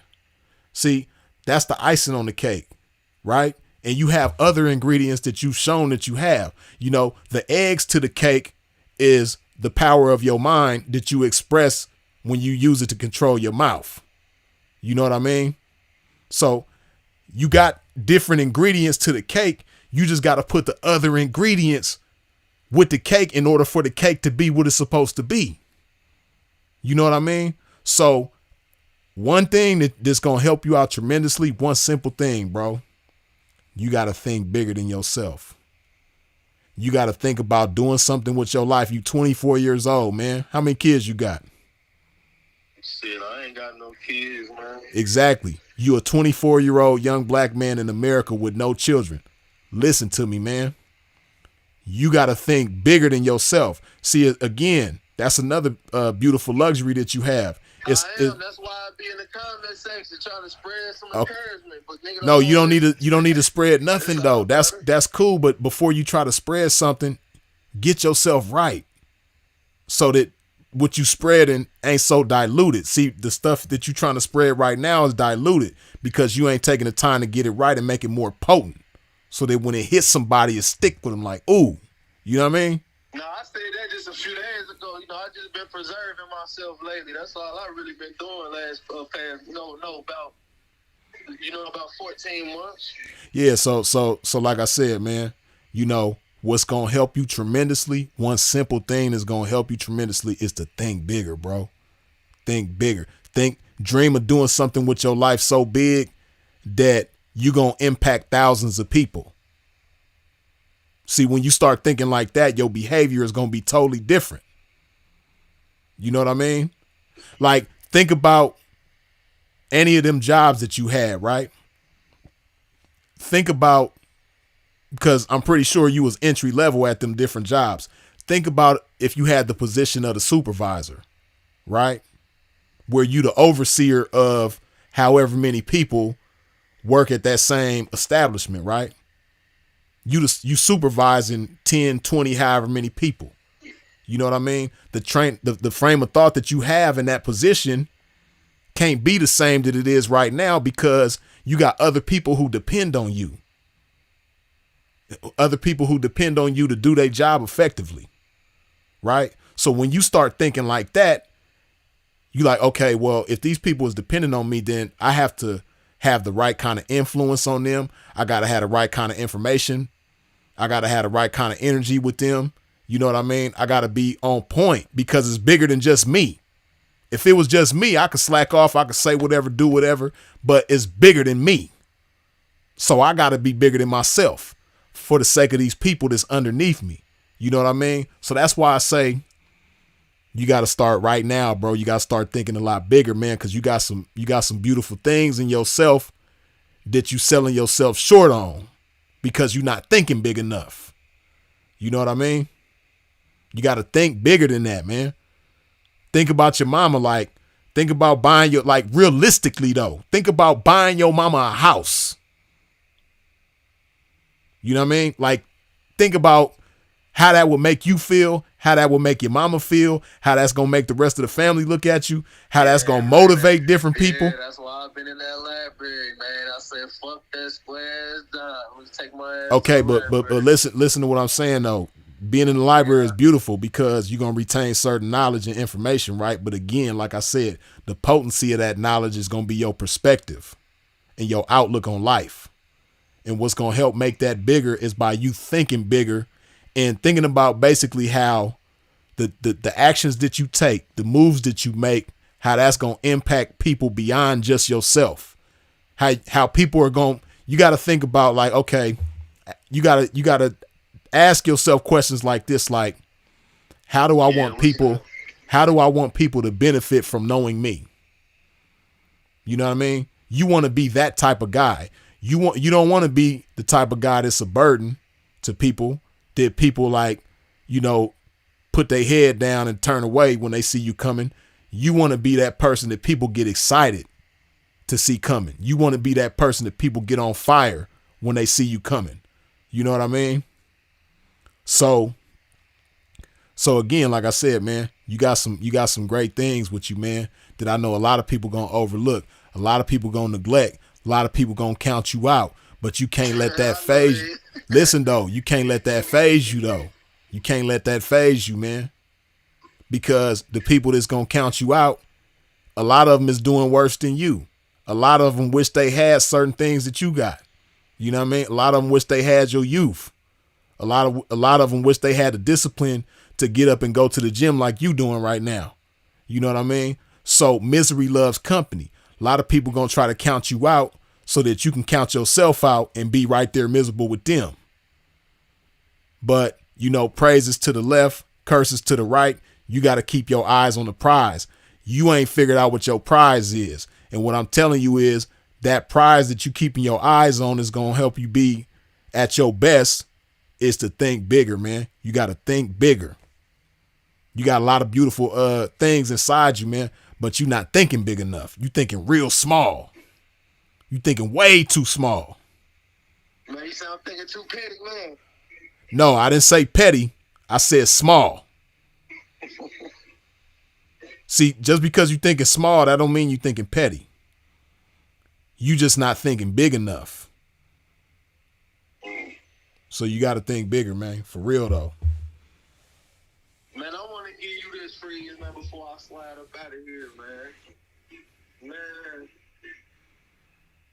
how can I put it? Because you know I already got powers with expressing myself there. So, look, man, really all I'm going to give you, bro, is a blessing until I find something greater and more profound to tell you next time, my nigga. Hey, it's all good, man. And you want to know the cold part about it, man? One of the things I caught from one of your peoples in the station where I was just about to tell you, bro, I appreciate the free consultation. I done actually seen a few people mention it. They say Sinful was in here, but no, God is in here, y'all. And listen, it just ain't no mistaking it. You feel me? Yeah, Free's helping me. But he helping us out.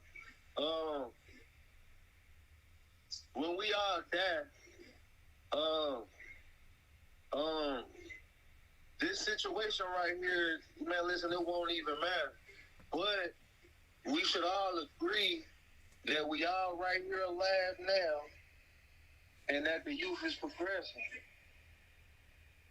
You understand? Listen, can we all agree on that one right there? I may be a knucklehead or lost credibility or I may even lost credibility from people I don't even respect.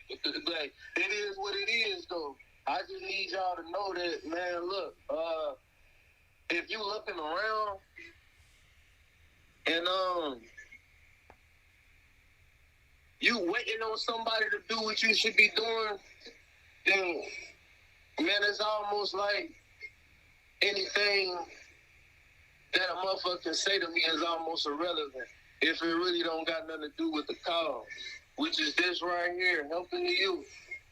And I really don't even want to go that mediocre route because I really want to speak, pertaining, to the game and things like that. Because this is seriously what I want, and I'm knowing there's a lot of shit wrong. But since I did go that mediocre route, I need y'all to stay there.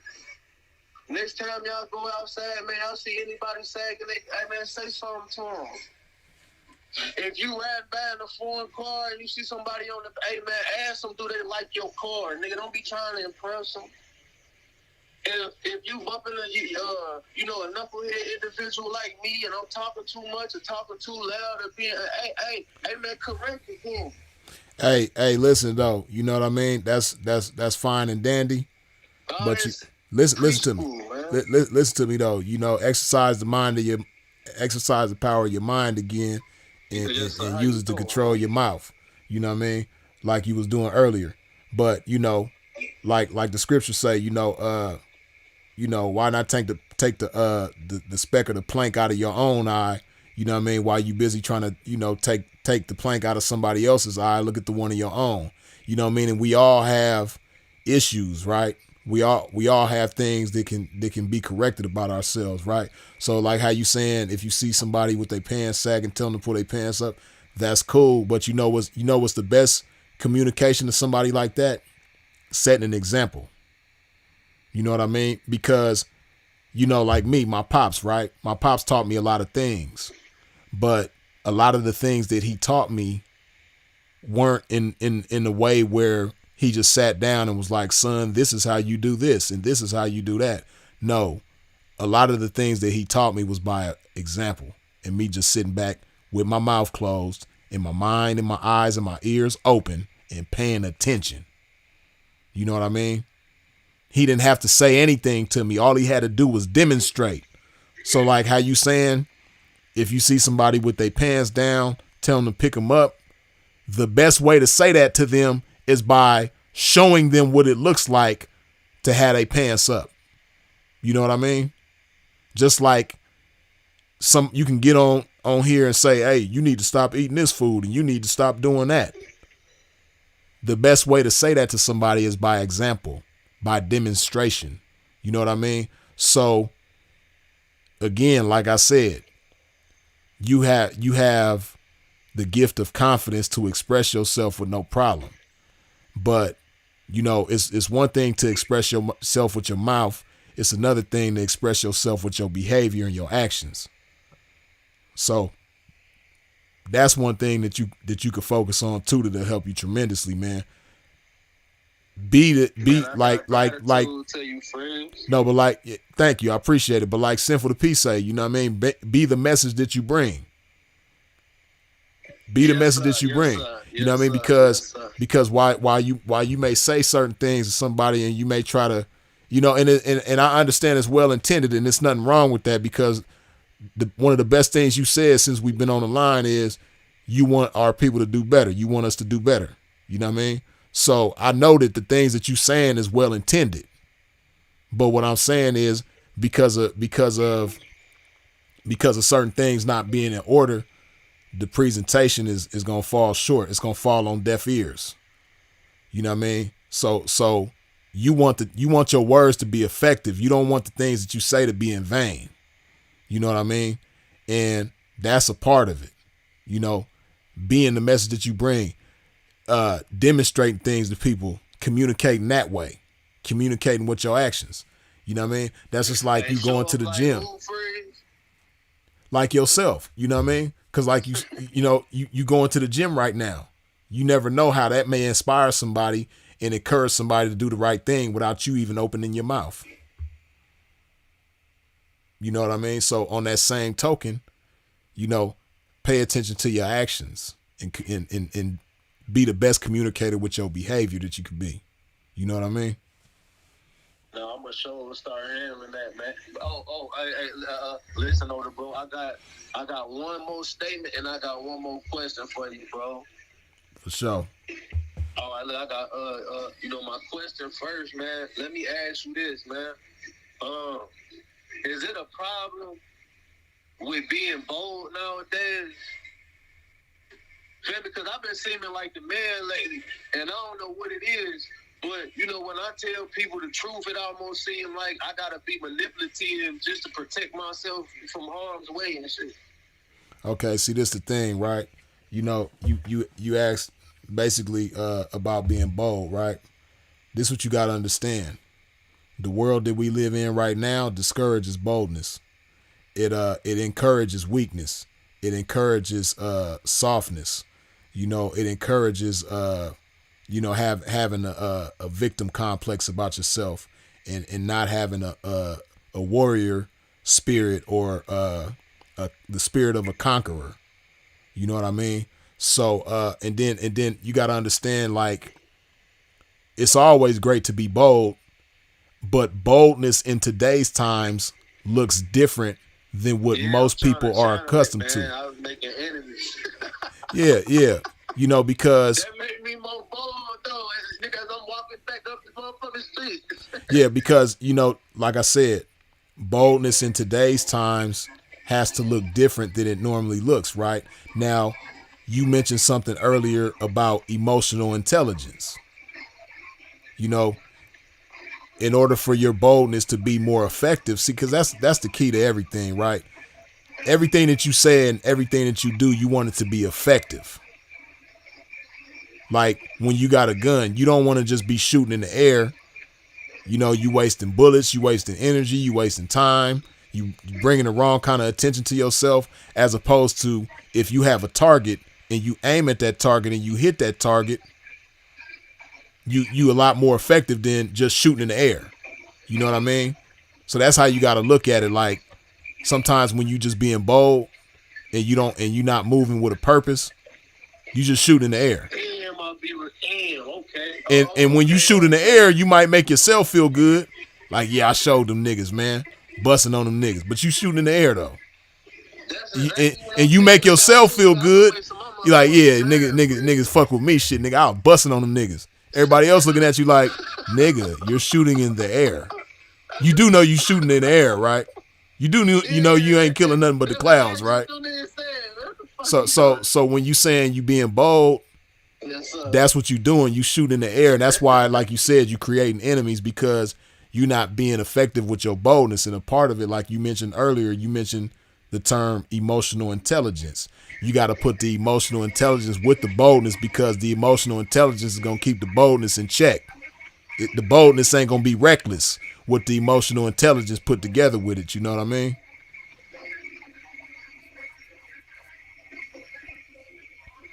Hey, that's a cold piece you just gave me too. For real. Man, okay then.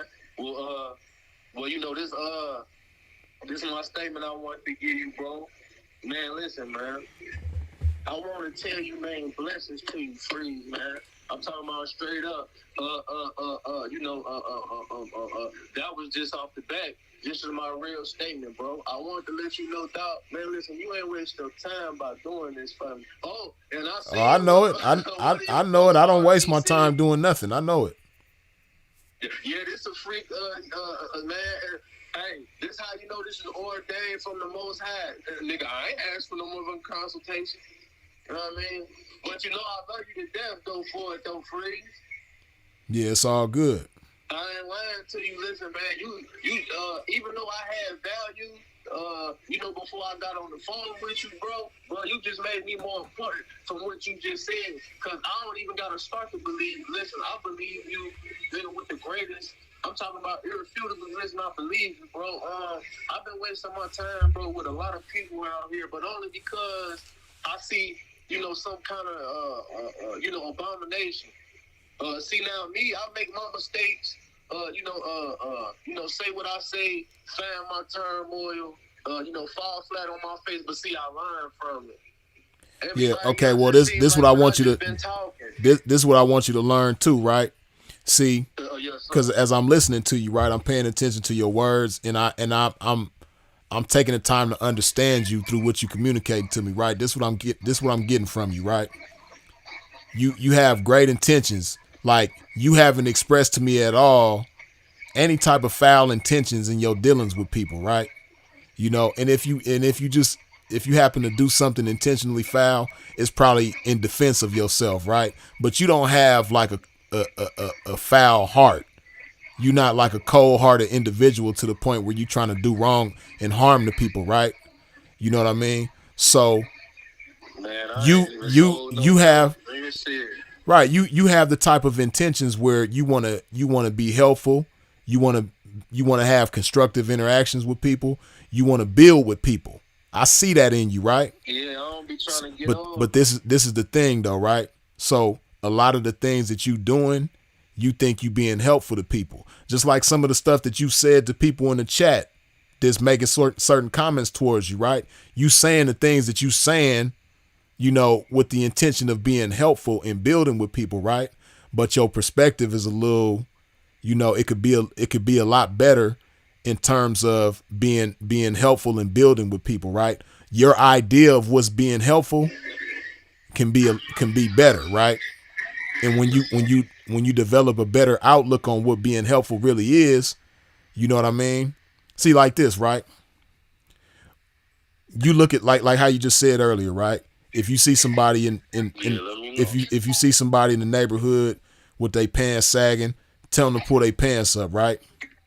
Yes, sir. That's your idea of being helpful, right? So that's what your outlook is. That's what your idea. I'm gonna help that young brother. I'm gonna tell him to pull his pants up.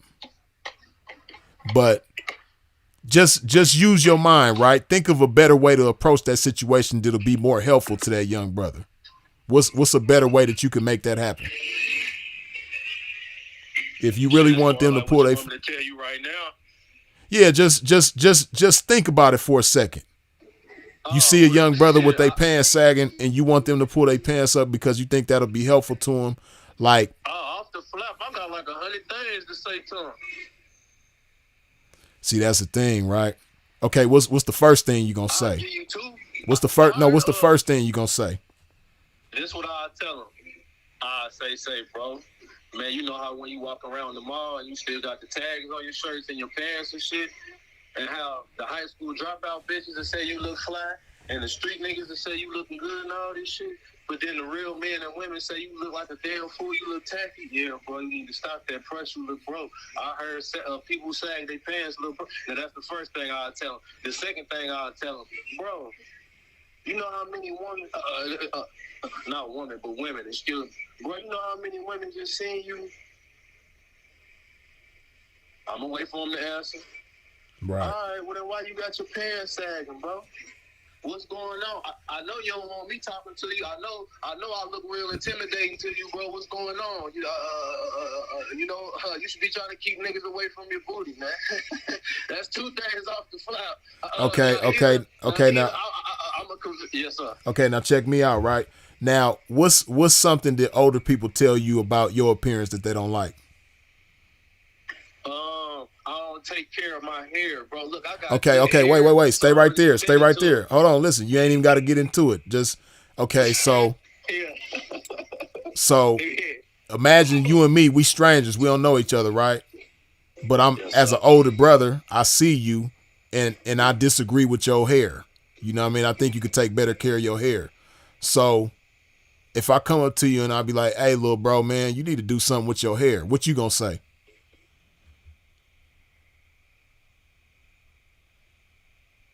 What you gonna say?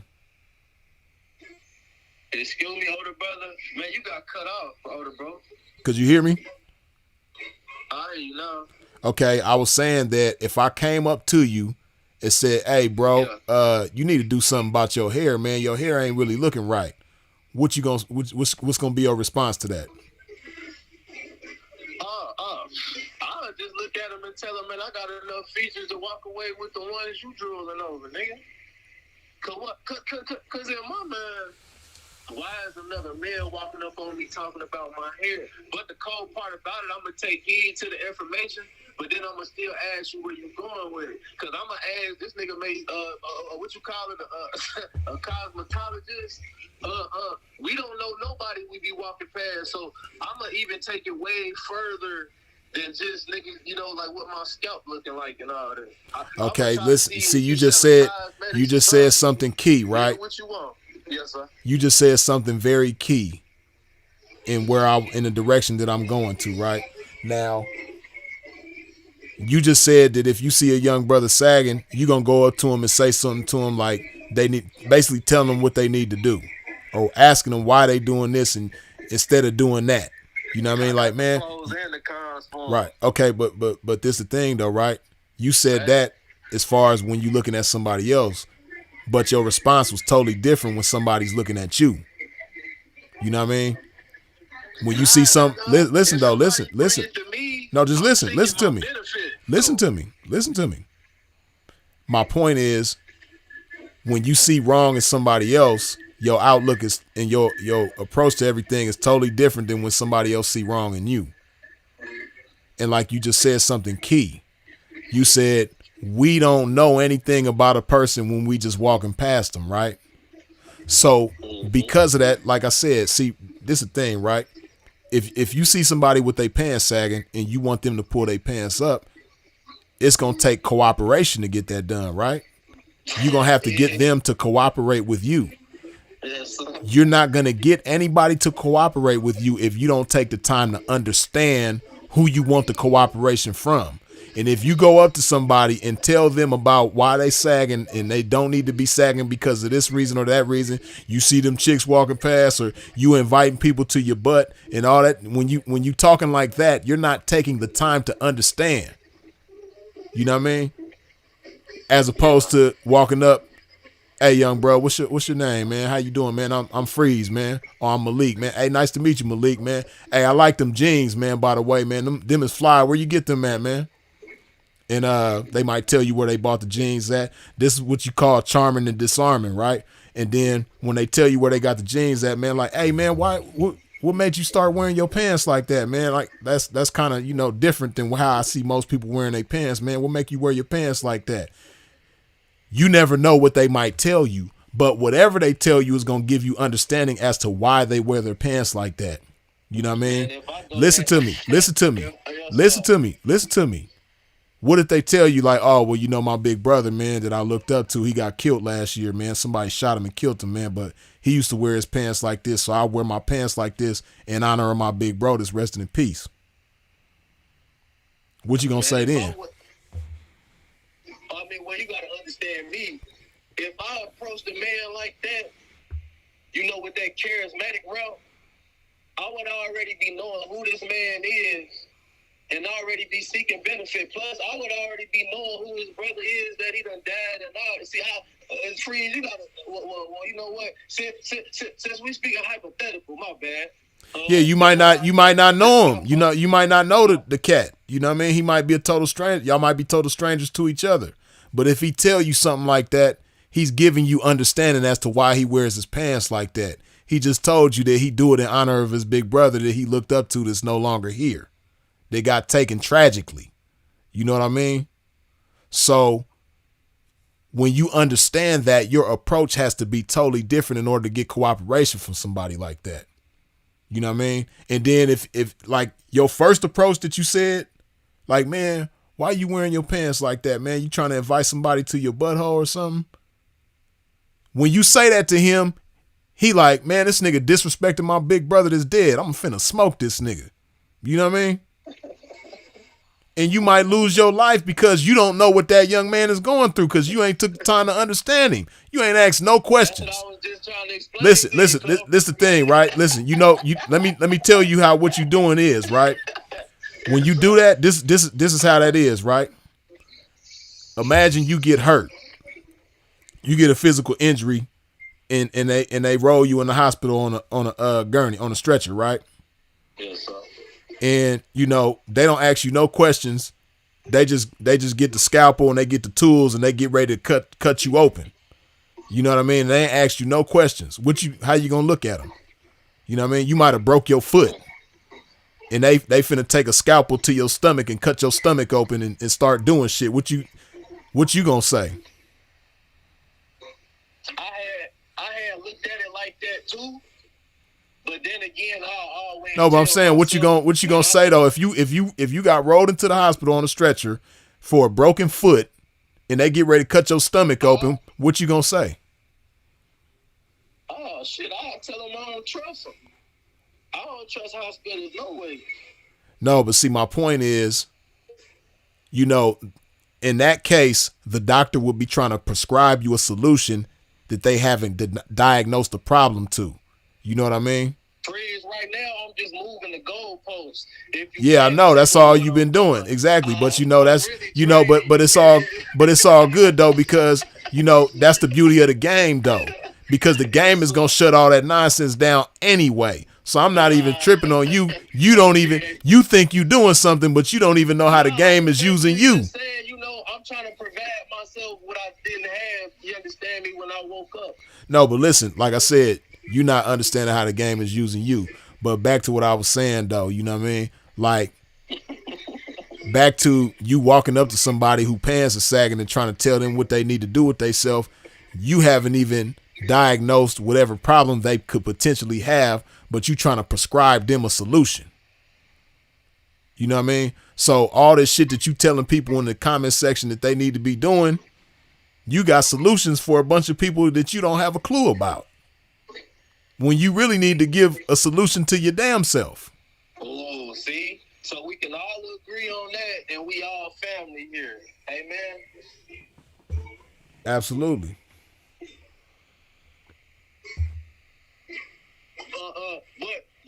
But to go along with what you were saying, I'm already expecting, you know, for some kind of, how should I, you know, like some type of obstacle as far as where I was going. So, however this individual was feeling before and after I spoke to him, you know, I'll be able, you know, to well maneuver around it.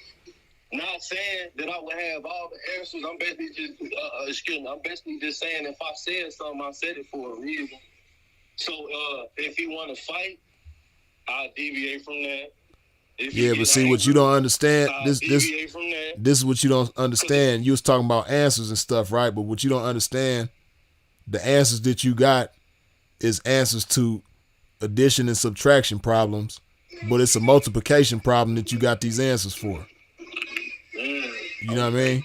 Like you don't even understand. Like you just got some answers, but you ain't got the right answers though. They answers, but they not answers to the right shit. You know what I mean? So it don't matter if you got answers or not. You know what I mean? They're not the answers to the right shit. You know, you got some addition and subtraction answers, and the problem is multiplication. The problem is division. Hey, my bad, free. Hey, what Phil be saying, man? Hey, listen, just because you done read a book about how, you know, Michael Jordan used to dunk from the free throw, down there, you going to be doing 360. Right. Nah, for real. It ain't going to give you the capability. But that's why I actually been in the lab.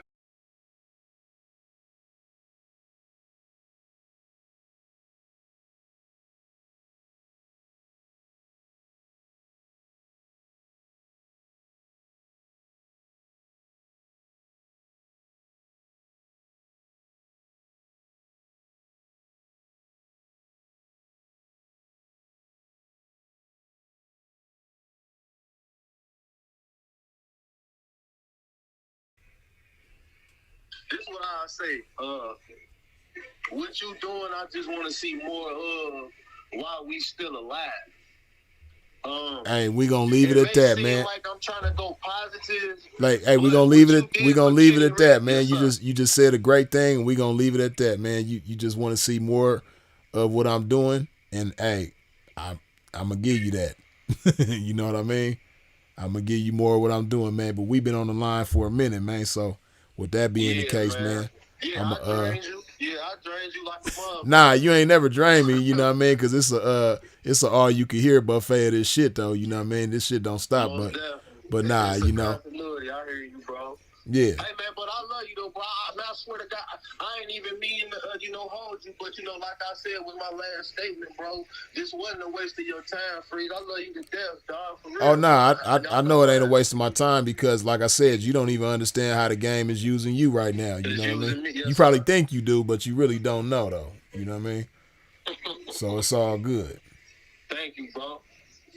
For sure, man. Blessings, man. Be safe. Your family too, bro, man. I want to see you get far, bro. Hold on, wait. Before I hang up the phone, man, I hope you live as long as you want and never want as long as you live, bro. Say less. Indeed. For sure, man. Blessings to you, man. All right, fam. All right, for sure. One. Yeah, man, I know y'all's some of y'all's probably getting impatient with me with the young brother and everything like that. But like I said, he was being used by the game in ways that he probably don't even understand and probably ain't going to understand, like somebody in the comment section said, until a year from now or even further out into the future than that. You know what I mean? God willing. But nah, man, this is in honor of Sinful to P. And, that's just an example of the types of things that Sinful did. Now, a lot of times he roasted individuals, but see, a lot of people don't make mention of those kind of moments. A lot of people don't highlight those kind of moments. But, that's something that Sinful often did too, is, instances where y'all probably expected him to roast somebody. He would be patient with somebody and take his time, especially the youth. You dig? Hey, you on the line? Man, Freeze, can you hear me okay? Am I coming through? Loud and clear. Man, I listened to the whole thing with young brother, man, and, I just want to try to help him out as much as I can, man. My name is Brent. I was in the chat. Yeah, I remember. When I was coming up, bro, they, like Dave Chappelle said, they had that skit. And they said, Charlie Murphy did a skit and they was like, that nigga had delusions of grandeur. That's what we dealing with. We dealing with delusions of grandeur, and I'm guilty of it too, bro. When I was young, man, when I was 24, nigga, I had hella delusions of grandeur, bro. Oh, of course. I think most of us that come up in the urban community can attest to that as well. I know myself. I'll speak for myself and say I definitely at 24 had some for sure delusions of grandeur for sure. Man, that's all I could think of when I heard that nigga talk. I was like, man, he That Dave Chappelle. He's nigga, I'm gonna wipe my feet on your couch, nigga. Hey, that's all that was. But man, I hope that he's still listening. He can hear this. Hey, bro, I've been there. I done caught a case. I done did this. Woo, woo, woo. You know. He, from what he said, he was lucky enough to meet, Sinful in person. Man, I just met pimps around my way, and they changed my whole life. Well, nah, he never met him in person. When he was saying he met him, he was talking about through YouTube and all of that. You know what I mean? Yeah, well, I mean, we got that in common. But no, I met some real P's around my way, and I'm gonna tell you this. Try to keep it entertaining before motherfuckers flame me in the chat and shit. But right here to the man, I was kicking with one of my partners, man. He had not hella hoes, but he had hoes in condos, things of that nature. So we at one of the hoes' condos one night. We drinking and shit. I'm fucking with the bitch, I wasn't trying to knock him or kill him or no whole shit like that. But, I'm talking to the bitch, and the little bitch was like, man, if you was a pimp, I would choose you. This nigga looked at that bitch and said, bitch, what? Hey, that shit changed my life, though. I was like, man, because at the time, man, I wasn't doing shit with my life, man. Niggas out here selling weed, running the streets, doing this bullshit. Right. And I was seeing how he had it lined up. And man, that bitch said that shit to me. I was like, I can have a hoe with a condo. Nigga, what?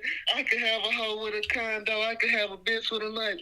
Man, that shit did change my life, and I hope young bro is still listening. Like, this is the shit that will help you progress. Like you was trying to tell him, like, man, it's all about progress, bro.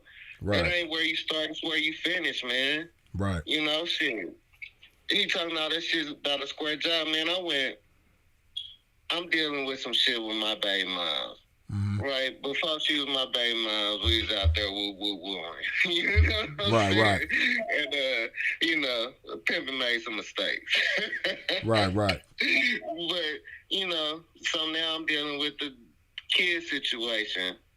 And it's stupid bitch season out here, So, dealing with that shit, trying to be there for my kids and shit like that. I squared up. Shit, I was like, man, if I'm going to do this, if I really want to be in my kids' life, I'm going to have to square up, right? Right. So, boom, shit, I did what I needed to do. I fuck around in IT now. I went from a nigga working at a liquor store, making $300 every 2 weeks. Nigga, that's nothing. Right. I don't care where. I'm in bumfuck Oklahoma, nigga. Right. It charged me $300 every 2 weeks. Ain't shit down here either. I know it's people from LA and people from New York down here. And they're like, nigga, I made that $300 every 2 weeks work, nigga. Fucking hustling, nigga. Shit, I used to go.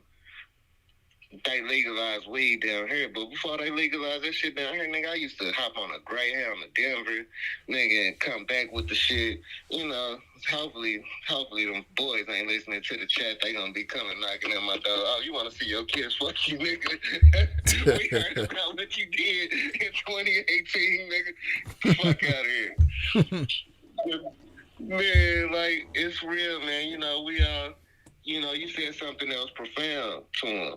That, man, supernatural things happen to us and we overcome that shit. And it's amazing when you look back on it. You be like, man, I really did that shit. And that's what I hope the young brother heard and understand. It's like, man, one day you going to look back on this shit and be like, man, I talked to Freeze one day. On the memorial for Sinful, Right. I did that. I talked to him, man. You gave that man some good game.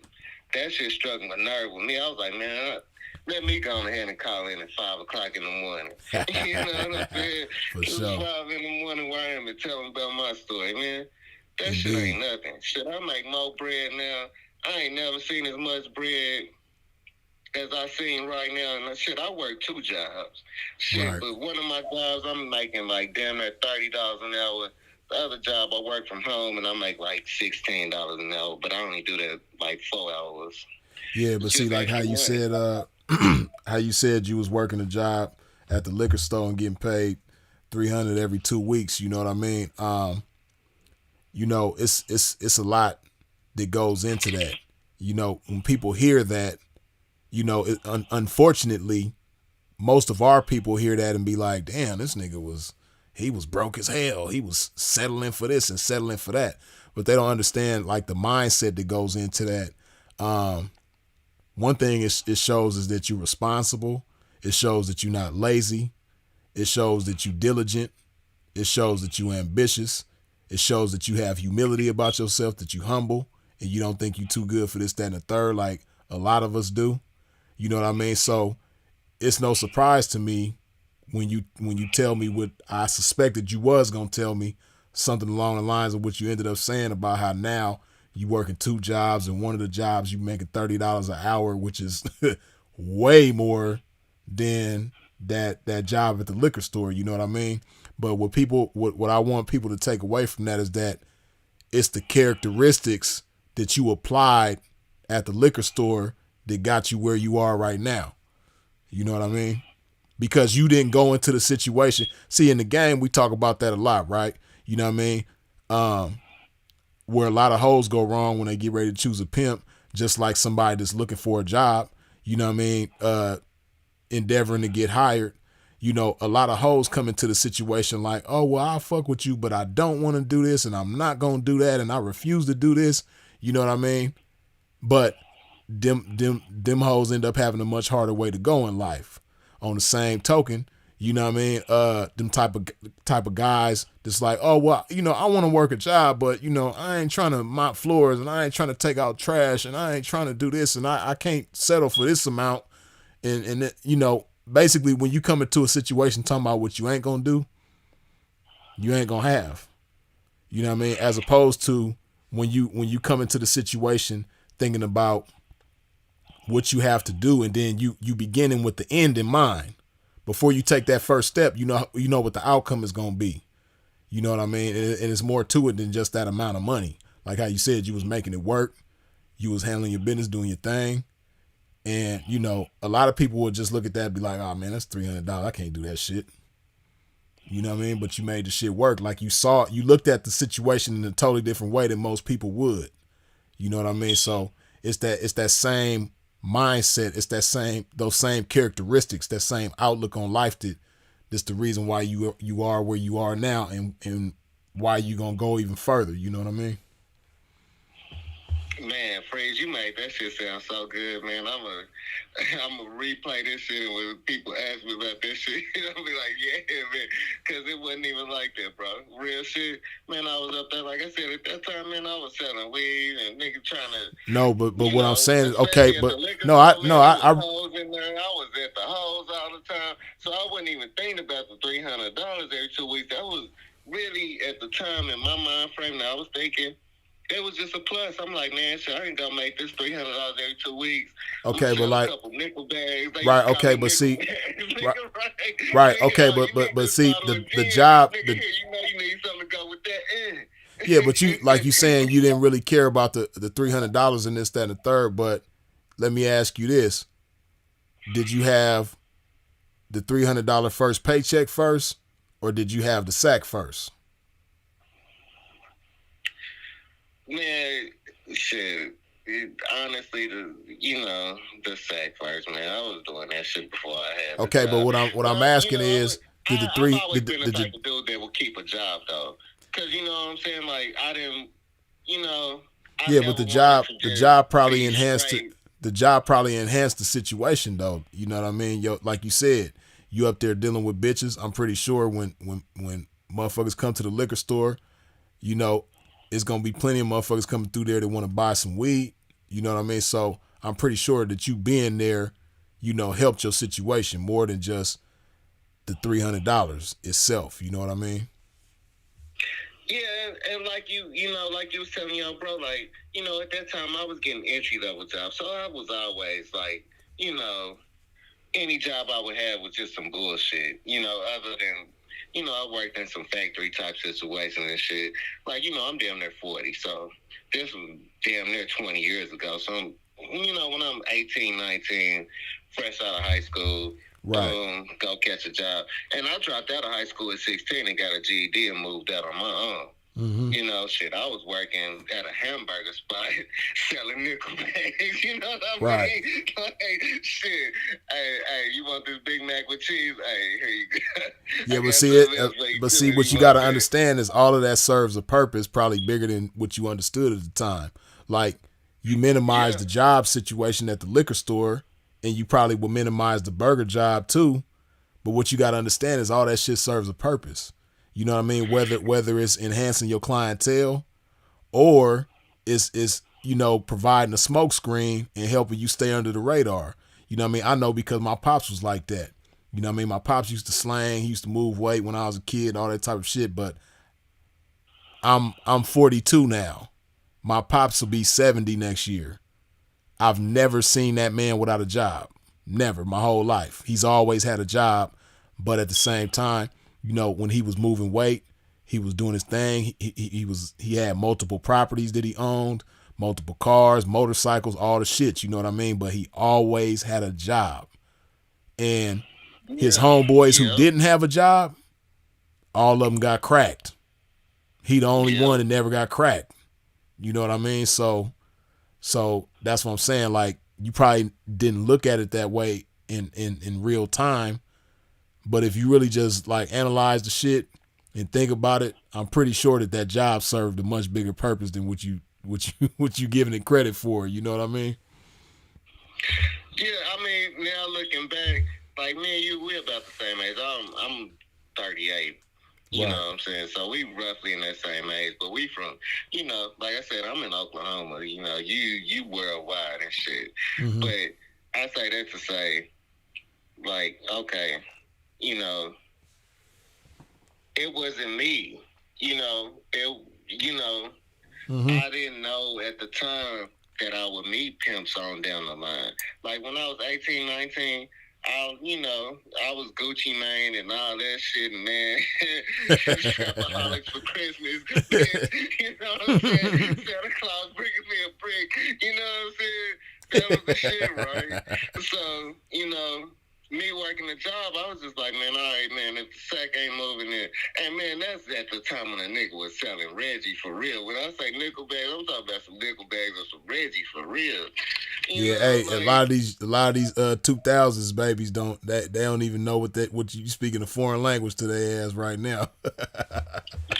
Yeah, they don't understand. Like, I got nephews that was born in 1999. Like, when that nigga said he 24, I said, man, I got nephews your age, man. I done schooled them niggas up. And that's the thing, like, man, each one teach one. And what you did for that man was beautiful. It really was, because you was patient with him, you listened to him. But like I said at the beginning, man, it's delusions of grandeur out here, man. Like you said, you went through it. That nigga think his shit don't stink.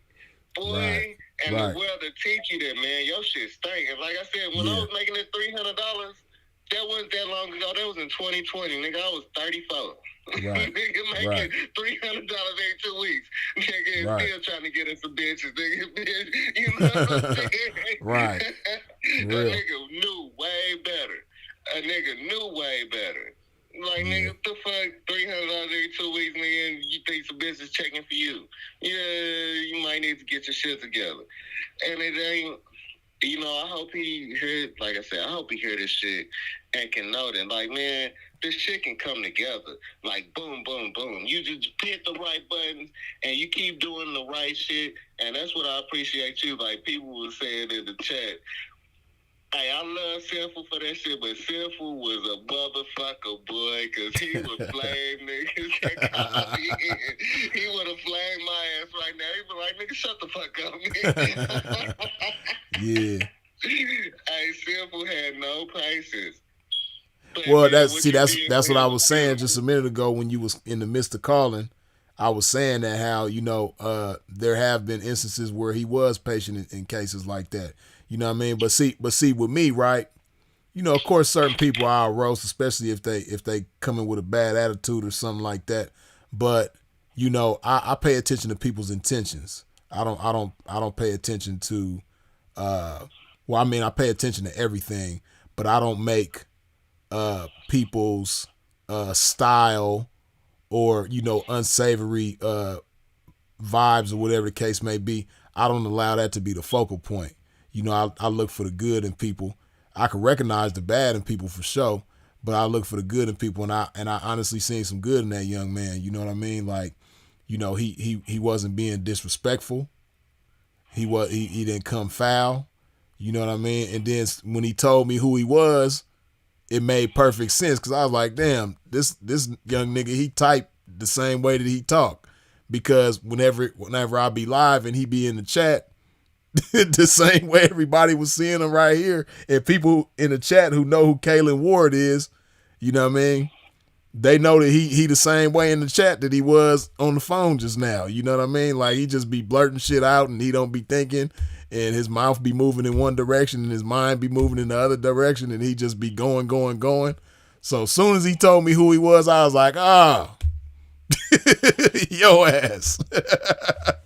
You know what I mean? But you know, especially young black men, man, I do my best to see the best and see the good in young black men, and do my best to help them make that the focal point. You know, certain things that they might not like. I know some of the shit that I was saying, he probably ain't identified that in himself, because, you know, his approach is so abrasive when he dealing with people. Don't nobody take the time to take an interest in him. Like how he said, you know, he bold and he be making a lot of enemies and shit like that. So when you moving like that, most people ain't gonna take the time to chop it up with you and pay attention to you and try to recognize any good in you. You know what I mean? So that's why I do shit like that. And then not just that, but to be an example to people. Like, you know, the internet cool. I know we like to roast and shit like that. I'll roast the shit out of somebody in a heartbeat. But, you know, it be a lot of tearing down and like nastiness and shit like that between us, man. And I do my best to demonstrate something bigger than that, you know? And I mean, you know, there's a certain aspect to, like, when I came up, and I'm pretty sure we close in age. Right. Like, bullying was real. You couldn't get away with some of this shit. You know, I'm light in the ass. Like, right, I'm 140 pounds. Right. Like, I done had to fight all my life. Right. Shit. All my life I had to fight. You know what I'm saying? Because there was shit that I remember back in school, I ragged on a nigga. You know, that was back in the days of the Dirty Dozens and, right. Oh, your mama, your grandmama. Yep. Nigga, I got to ragging on this nigga grandmama. This nigga started crying. And I'm thinking I'm just cracking jokes there good. You know, this shit we seen on The Living Color. Oh, your mama was so fat, she sat on the quarter and squeezed the book out the nigga nose. You know, just them corny ass jokes, right? Right. So I thought I was doing something. This nigga started crying. This the biggest nigga in school, right? This nigga was like 6 foot in like the 4th grade. That nigga must have got up, nigga, and boom, we had it. I'm like, oh shit. But it come to find out that his grandma just died. So nigga, I'm making all these, you know, your grandmama jokes, and nigga, yeah, his grandma just died. So yeah, that nigga felt some type of way. Yeah. And so nigga, it was a fight, but you know what I'm saying? Man, that nigga got along after that shit. But yeah, you know what I mean? Like, it was different for us than it is nowadays. Nowadays, it's all, you know, some other shit.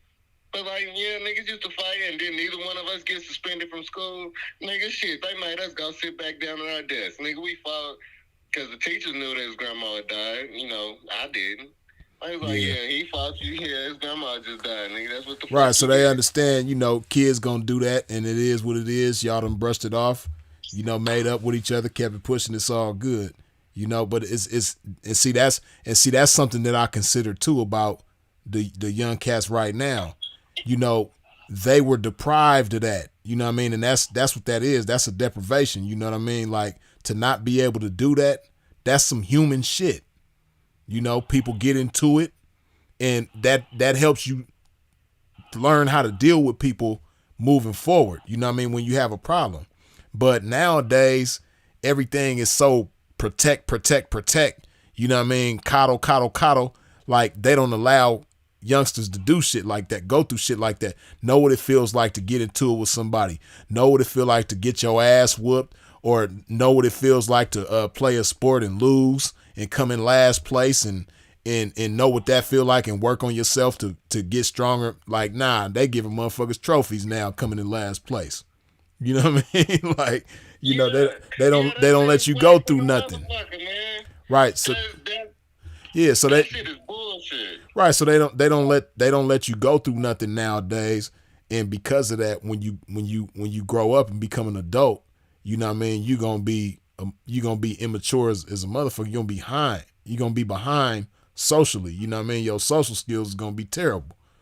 That's why, like the young nigga was saying, you know what I mean, every job he go to, he get fired, and it's he couldn't even name how many jobs he been fired from. But he could tell you that all of them he got fired from, and it was somebody else's fault. Somebody lied on him, or they was hating on him, and all this sort of type of shit. And he feeling like that because growing up, you know, when shit was his fault, they just let him slide. Didn't nobody hold him accountable for the mistakes that he was making. You know what I mean? When he do something bad, he not getting his ass whooped. He not getting in trouble. And maybe if he is, it's for the wrong reasons. It's because, you know, because you got them type of situations. That's a whole nother discussion. But, you know, when it come to right, that when it come to chastise, everybody in the chat know what you're saying. Come on. Right, like, you know, because you got different types of mamas out there, right? You got mamas that will beat your ass because they pissed off, and you might not have did nothing wrong, versus them type of mamas that, you know, only beat your ass when you do something wrong, like that you know better than. You know what I mean? You got them kind of mamas that just like will beat your ass for no reason. You know, so you don't understand the concept of consequences. I did something wrong. That's why I got my ass whooped. So I ain't gonna do that no more. You know what I mean? Like I got my ass whooped to make me tougher. Shit, I know a lot of niggas' mamas like that. And the sad part is it be because the daddy ain't around too. And we gotta say that. Yeah. Like, yeah, and it be all of that. I know a lot of my homeboys that done got slapped in the mouth for just doing some stupid shit because they around their mama and their daddy ain't there to kind of be like, you know, man, that shit ain't, you know. Right, so like, you know, when the daddy ain't around, public and shit, and that mama slap the shit out. Nigga, he 40. That's a bodily function. You didn't have to slap the shit out that nigga. You know, the nigga has a fart, right? You know, he just a little kid. He don't know no better. You tell nigga, right? It be shit like that. Quietly, I walk to the corner and fart. You know what I'm saying? Like, man, I done seen that shit, and that shit just wild. You be like, God damn. You know, like, my pops was there for me, and, like, that was one of the things my pops taught me is, like, in 4th grade, I tried out for basketball. I had never really played team basketball. You know, a nigga played that one-on-one shit. Yeah. But I tried out for the team, and I made the team, and I was on the bench. And my dad I was like, man, I ain't playing, so I'm going to quit. Man, my dad, hell no, you ain't going to quit. Man, you going to keep playing. Right. Eventually, I kept playing. I scored my first points. Right. I still remember that shit. That was like a highlight, man. It took me 5 games before I scored my first point. Shit, I scored my first point. Came back the next year, worked on my game a little bit. Boom, I could hoop a little bit, nigga. So now, hey, nigga, I'm in the game. I'm in the game now. I'm scoring points. Right. And they don't, you know, like you saying, kids, they don't go through that failure and then see the success on the other end. Right, right. It's just supposed to be success all the time, happy all the time, get along all the time. You know what I mean? Good vibes all the time. You know, they don't allow no type of negativity. But you know, like I made a video one time called "Your Struggle Is Gold." You know what I mean? And a lot of people don't understand that concept, man. You know, like, you know that when you go through that struggle, it gives you that contrast. You know what I mean? Like you said, like knowing what it feels like to go through that failure. And knowing like the embarrassment, the pain, whatever it is that you don't like, that make you want to change that shit, do something about it. You know what I mean? So yeah, that's why I be patient with young cats like dude. You know what I mean?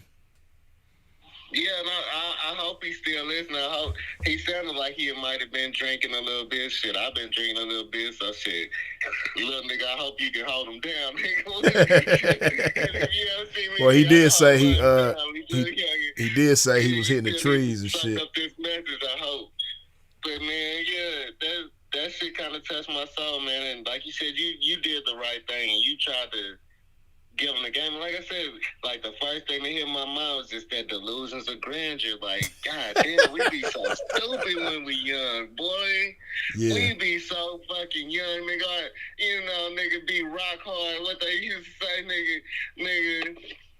Hey, but then too, like one thing I always try to Young, dumb, and full of cum, nigga. That's all he is right there. And I hope he don't. He said the right thing, and he ain't got no kids. Nigga, keep it that way. Nigga, put a condom on, nigga. Man, for real. Don't have no kids out here, because that's going to be a major setback, nigga, for real.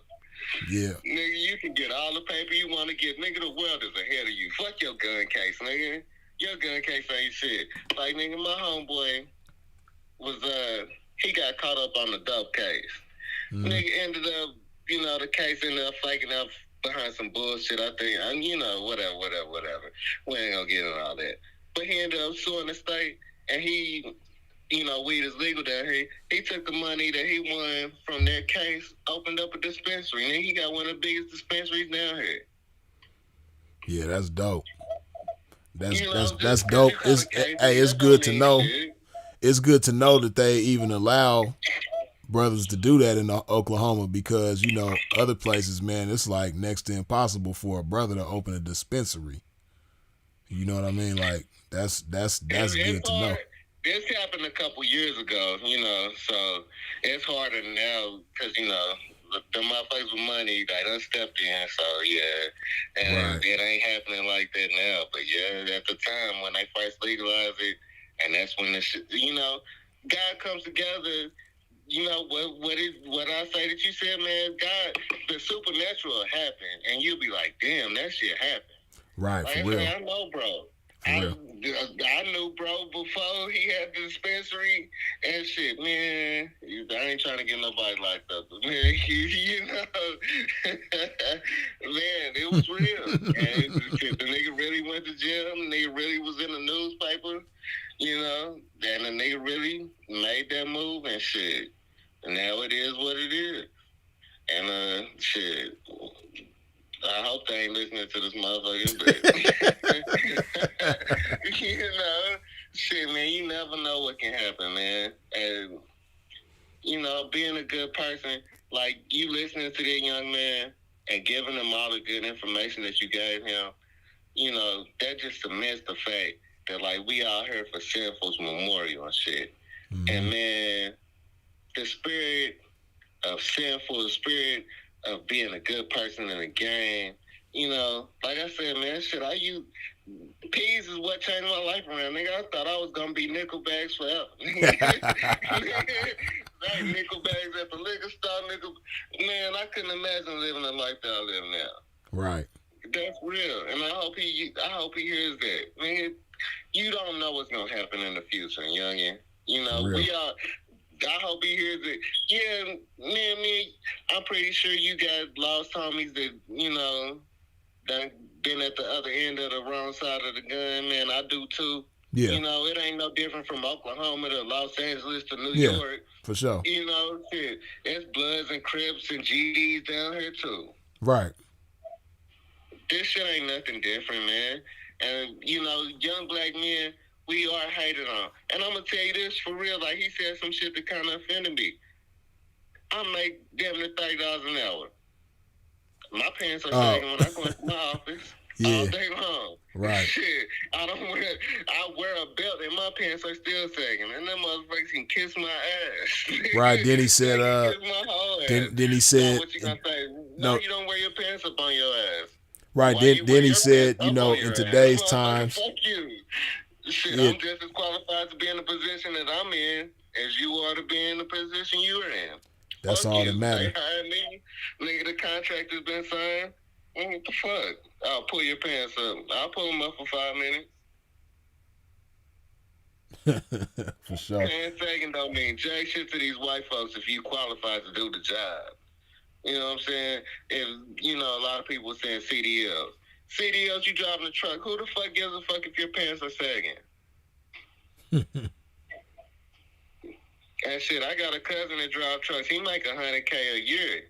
This motherfucker balling. You think he got a CDL license? They can't take his CDL license away because his pants are sagging. They ain't saying, hey man, you got to pull your pants up before you hop in that truck. Nigga, Yeah, but please. I will say, you know, a certain benefits to doing certain things beyond just the obvious surface monetary benefit. You know what I mean? Like how, you know, I've talked about a lot, you know, speaking with your appearance. You know, it's certain ways that you could benefit speaking with your appearance. You know, as opposed to speaking the wrong things with your appearance, speaking the right things with your appearance. You know, that's just like with the pimping, right? You know, I talked about this several times before, but how, you know, it's always cats that used to tell me and Sinful about wearing suits and how that was gonna draw the wrong kind of attention, and like, man, y'all niggas be wearing them suits all the time, man. Y'all be in them casinos with them suits on, man. You know, you gonna go through this and you gonna go through that, man. Y'all need to stop wearing them suits. But what they don't understand is, you know, the pimping that's in the suit is just as identifiable as the pimping that got the jeans on and the sneakers and the t-shirt and all that type of shit. You know, like, just like we know how to identify each other, then people know how to identify us too. They got their eyes is trained just like ours is. You know what I mean? So with that being said, you know, when you speak the right kind of things with your appearance, now of course it's not illegal to wear a suit, just like it ain't illegal to wear, you know, jeans or it be sagging with a t-shirt on and all that type of shit. But, you know, when you speak certain things with your appearance, you command certain types of behavior from people and certain type of attention. You know what I mean? And like I said, I've told this story before, right? But one time me and Sinful was walking through the Cosmo in Las Vegas, right? And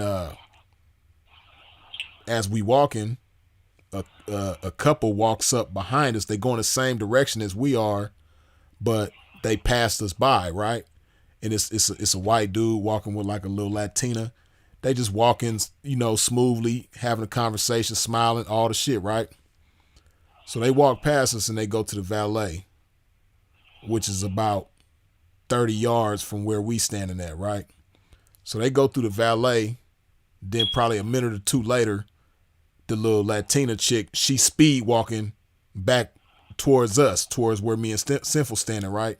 And we standing across from each other, and she speed walking towards us, right? So we standing like a good distance from each other. She walked between us, right? Now, when she walking up, Sinful getting ready to shoot his shot to her, and I see him. And I try to like warn him, because what Sinful didn't see that I saw was the white boy probably about 20 feet behind her trying to catch up to her. So I already put it together in my head what it was, right? You know, he them people and he trying to book her.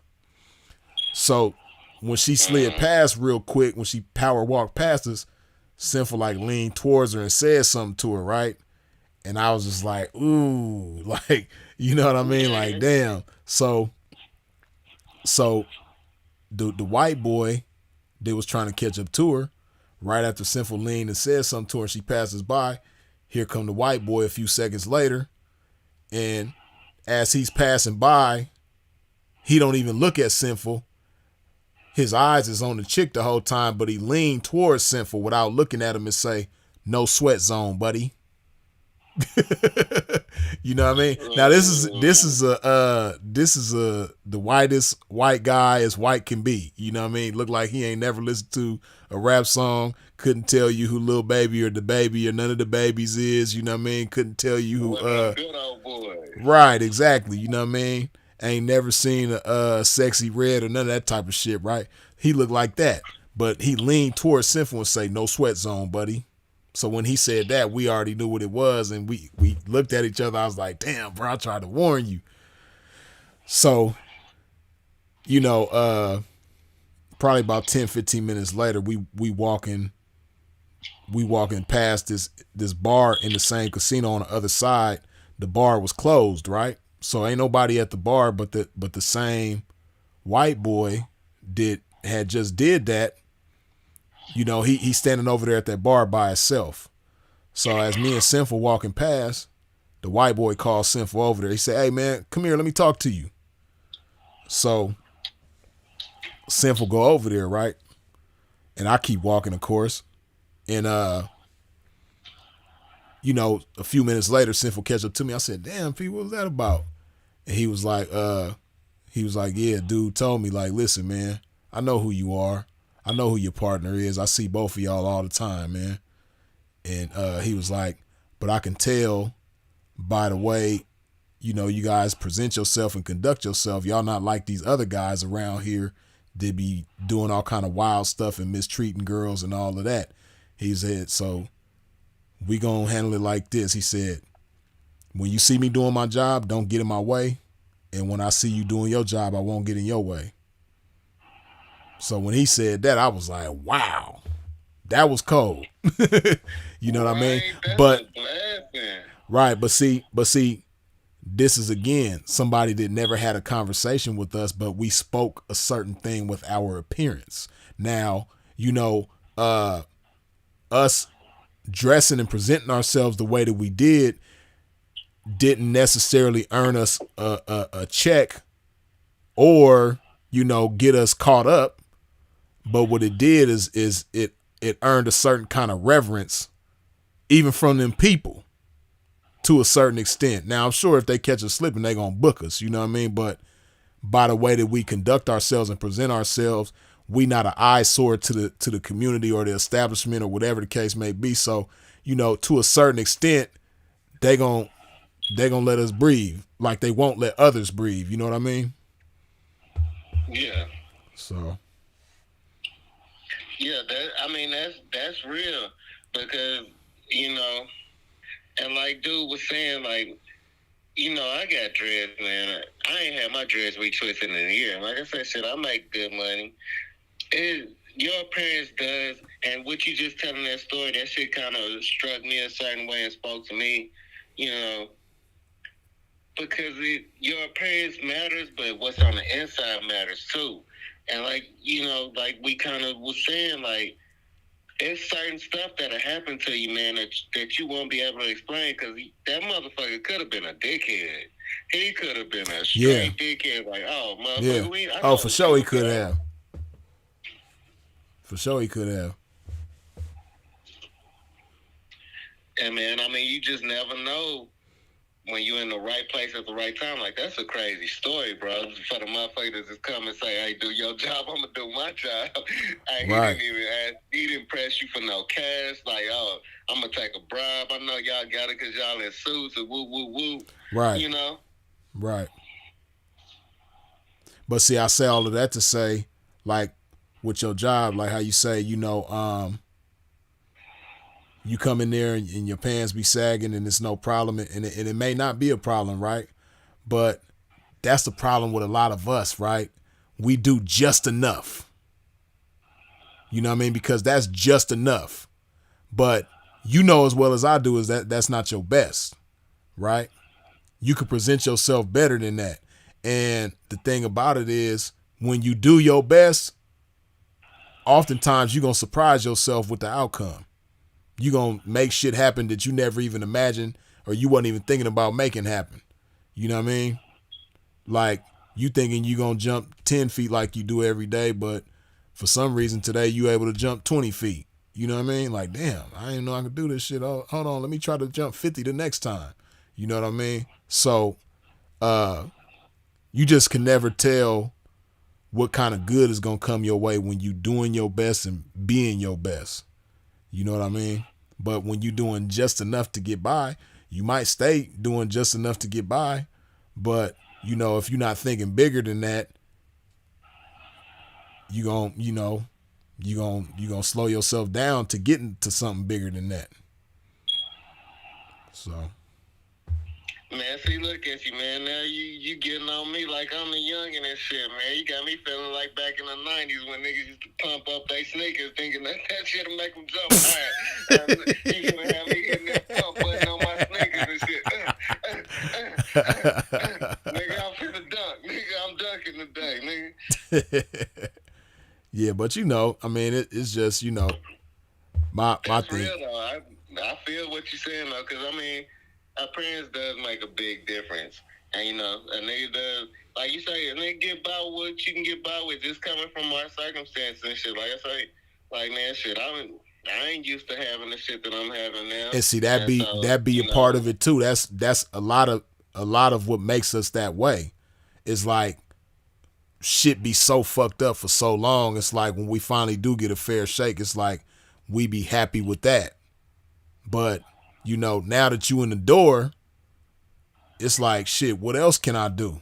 What other bigger shit can I do? You know what I mean?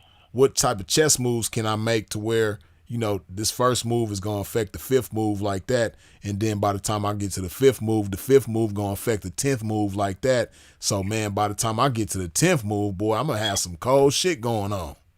You know, we don't think like that. We think, okay, long as I make this first move right, I'm going to get to the second move and I'm going to just keep moving like that and it's going to be all good. You know, play it safe. You know what I mean? But, man. That's it. A nigga be wanting to play it safe like a motherfucker, boy. Yeah.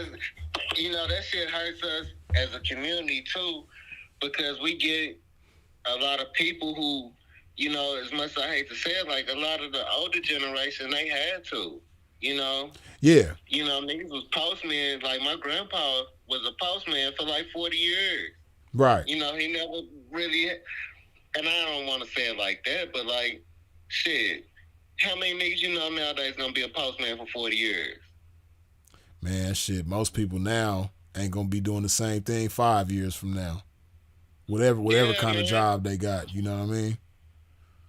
That if you was lucky enough to have a father in your life, you know, people like, you know, you see these bitches sitting on motherfuckers nowadays. Oh, he took me to Cheesecake Factory and but like, man, bitch, do you know my grandpa was a postman for 40 years? Like, yeah, you know, niggas from my age, we used to a routine, nigga. Shit, I'm a routine ass nigga. Shit, right. I do the same shit every motherfucking day if I can help it. Right. Nigga, I like having a routine. I like, hey, I'm gonna wake up, I'm gonna brush my teeth, I'm gonna take a shit. Right. You know? That's how you maintain order and structure in your life. Yeah, yeah, the routine. But see, you know, what that's a reflection of is rules. You know what I mean? Like, and I've talked about that a lot before too. You know what I mean? Like, you know, when you have a routine, that's an observation and respect for rules. Like, you got certain rules for yourself. They might not be the harshest rules, you know, but it's like unwritten rules for yourself with this routine. You know what I mean? But if you was the type of person that didn't have no type of respect for order or, you know, a routine or a schedule or timing and any of that type of shit, you're going to have a much harder way to go. And that's what I think what was going on with young bro, not to keep bringing him up. But like, man, you know, like I said, with my nephews, I done seen a lot of young cats his age, and man, I see how they think about shit. Like I say, you know, it's delusions of grandeur. We all young and dumb and full of cum, and we be out here ready to just snap. You know, we think we got that Thanos gauntlet and shit, man. We gonna snap our fingers and boom, you know. And that shit, reality sucks like a motherfucker when it kick in. And shit, right now he at a spot where if he kick it in the overdrive right now, shit, hopefully he still listening. Shit, if he kick it in the overdrive, nigga, you ain't got no kids, bro. Nigga, go take you a 6-week class. Nigga, go.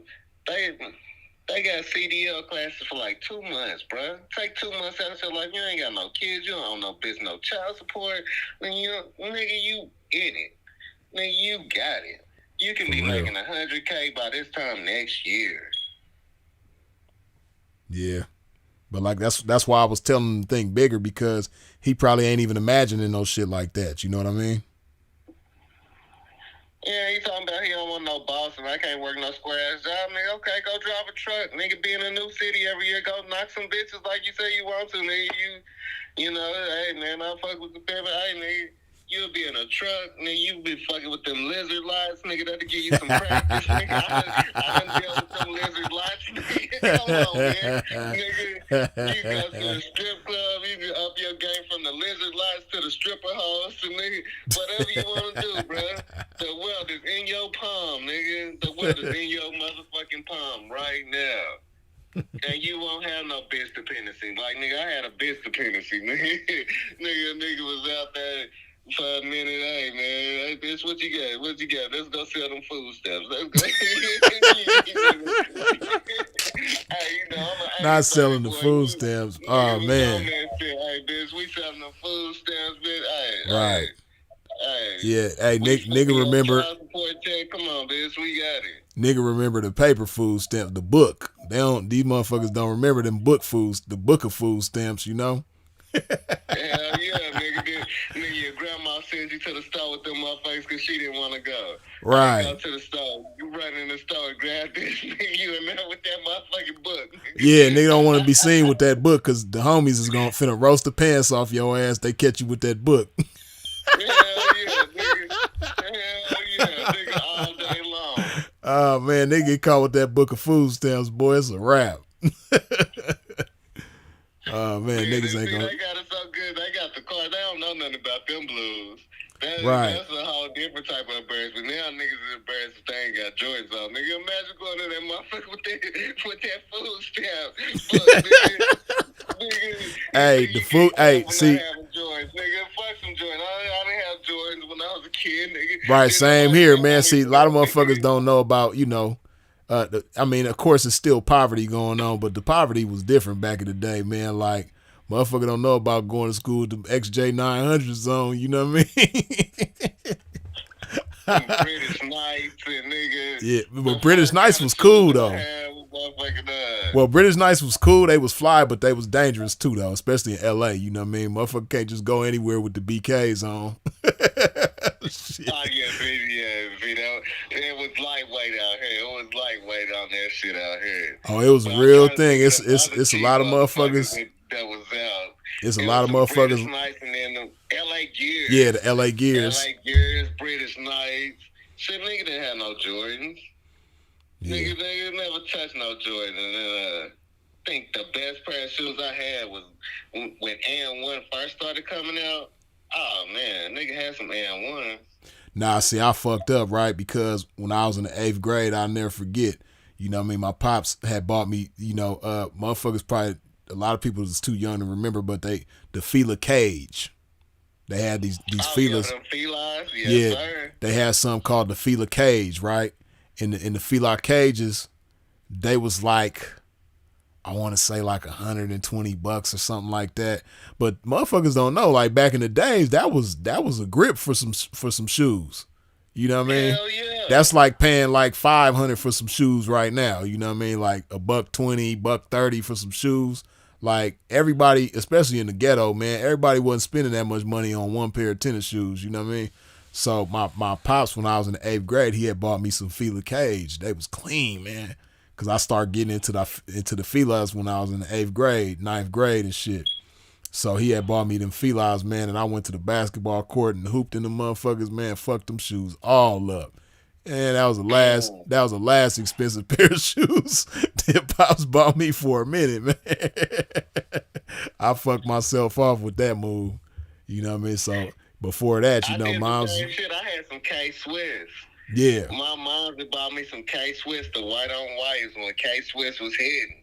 Yeah. Nigga, when I had them K-Swisses, I went out and played some motherfucking flag football and the motherfuckers and muddied them bitches all up. Nigga, you ain't never getting another pair of shoes.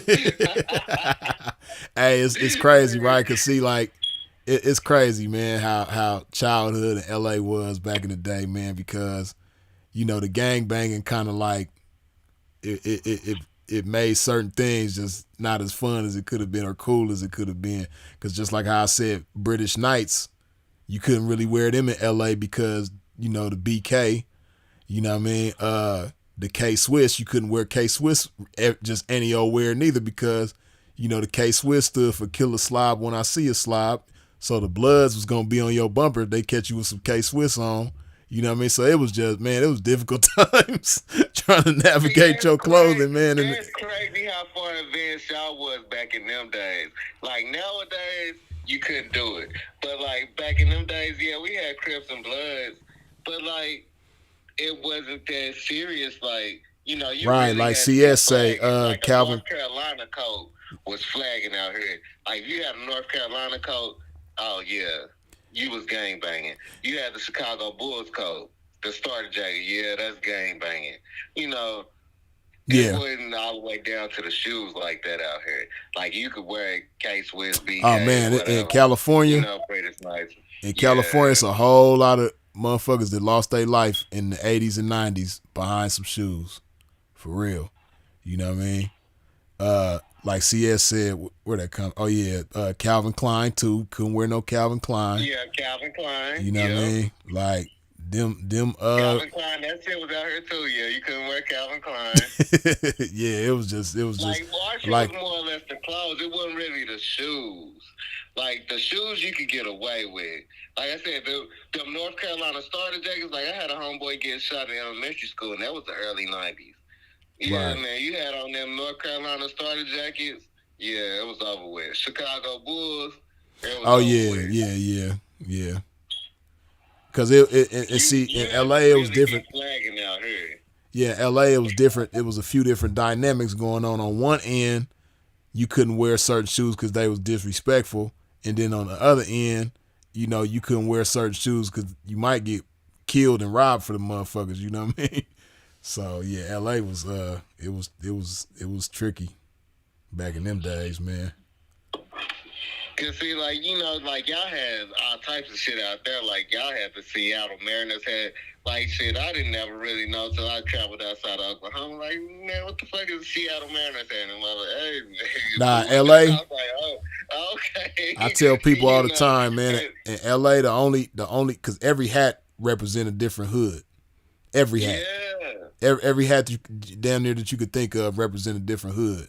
You know what I mean? St. Louis Cardinals. You know what I mean? Kansas City Royals. You know what I mean? I said St. Louis Cardinals already. Michigan. You know, Wolverines. You know what I mean? Like every the Steelers. Yeah, the Steelers, you know what I mean? Like in LA, or just not just LA, but just California, period, man. Every hat that you could think of represent a different gang. You know what I mean? Of course, now some hats is more popular than others, and then some hats it depend on where you at. Like you could wear this hat in Compton, but you can't wear it in Long Beach, or vice versa. You know what I mean? You could wear this hat in Pasadena, but you can't wear it in West LA, and vice versa. You know what I mean? You could wear this hat in Pomona, but you can't wear it in West Covina. So it's just so much. It's so tricky, man. But every damn hat represents somewhere. It's just you got to understand where you at. You know what I mean? Because you could just be walking into a store and thinking that, you know, it's just, you know, just an innocent store, and that's another tricky thing about California too. Certain neighborhoods look real nice, but they be real dangerous. You know what I mean? You see big houses with manicured yards, and you know the grass is cut and the grass is real green, and it's a lot of trees, and you know everything look real nice and pretty. But man, shit, let you go into that liquor store in that neighborhood, man, with the wrong shit on, boy. Man, with the wrong hat on. Shit, motherfuckers is I'm tripping. telling you, like, it's crazy for us down here because, like, you know, my family was blood and shit. Like, you know, back before it was blood, they used to call themselves the Rip Boys, right? Yeah. You know, R.I.P. the Rip Boys. And so, right, that was the blood shit. And then the Crips was the Crips. And then I promise you, like, when that movie Colors came out, there is not no Hoover Street where I'm from. But I promise you, nigga, the Hoovers popped up out of nowhere. Nigga, it was Hoovers everywhere. And orange was the flag color, nigga. Oh, you couldn't wear Denver Broncos, nigga. Woo, woo, woo, woo. Anything that had orange. Because that shit just got flooded down here. It was just, nigga, no. Everything orange and blue was like, nigga, the shit for one point in time, especially after that movie came out. Nigga, was all blue. And his motherfuckers that really was from the shit down here was like, nigga, it's only Bloods and Crips. And they was like, nah, nigga, it's Hoovers too. Right. And so Some Hoovers was cool with Blood, some Hoovers was cool with Crips. And so it was a whole little mix up. Like, Right. what are you guys being really? Like, y'all beefing with Crips, y'all beefing with Blood. There's no Hoover Street. Y'all claiming Hoover. What is Hoover here? Right. You know, what the fuck? Well, they probably picking up the culture. That shit was very real, though. That shit hit like a motherfucker. Yeah, and they probably picking up the culture from California because in L.A., the Hoovers don't get along with hardly nobody. It's only like, it's very few hoods that they was like cool with that they never got into it with. You know what I mean? But, you know, that's why in L.A., with the exception of, you know, one particular faction of the Hoovers, the rest of them stop representing Crip. You know what I mean? Because they just had so many enemies that was, you know, representing the same thing that they was representing, so they stopped representing that shit, you know. But enough of all that type of shit, you know what I mean? That conversation, because that's a deep rabbit hole that Pimp don't even need to go down. You dig? Yeah, I'm not on none of that shit. Don't be flaming me in the chat talking about woo, woo, woo, woo, woo. I don't give a fuck about none of that shit. We pimping, there's pimping going on. I shouldn't be saying that shit in the chat either, but man, fuck it. If the police, they fuck them too. Shit, hey, man. Hey, Jay-Z said ladies is pimps too. Go and brush your shoulders off. Exhibit is pimping rides, and you know, Ludacris and Bobby Valentino is pimping all over the world. You know, pimp is very ambiguous. You know what I mean? That shit mean a lot of things, you know? So, you know, motherfucker ain't necessarily got to be scared. I take it even more old school than that. I'm a gentleman of leisure. You know what I'm saying? I ain't no pimp. I'm a gentleman of leisure. You know what I'm saying? Yeah. It is what it is, man. Motherfucker can be whatever they want to call themselves, as long as you not you don't put certain actions in conjunction with the title. You dig? And you know, back to build off of what we said earlier, and I ain't gonna hold you too long. Like Sinful would say, man, we ain't gonna be here too long. 2 hours later, man, I know I done kept you on the phone. I'm glad to soak up some game. Like I said, I was calling to talk about the young nigga. You done gave me some game. Now I'm finna go tighten up. Right. But that's what we have to do, especially as black men. I know there's some black women in the chat, and I don't want y'all to be out. You know, there are black men that really want the best for y'all. You know, we do really want to. Hey, when we can grow, but when you blow, you blow. You know, as black men, you know, sometimes in my situation, it took me having some kids with my own business, you know, it'll take you through that. But man, it's not a situation where we at odds at each other. You know what I'm saying? It's not a situation where, woo, woo, woo, woo, woo. We can build together, but we have to get to understanding where we know that, like, as black men, a lot of shit is out here for us to fail. And so you can't be mad at us for knowing that shit is out here for us to fail, and we protect ourselves. Like, man, I'm too old for that. And I'm not thinking about marriage. I'm thinking about building. And shit, I ain't trying to cut you off and take all your money or no shit like that.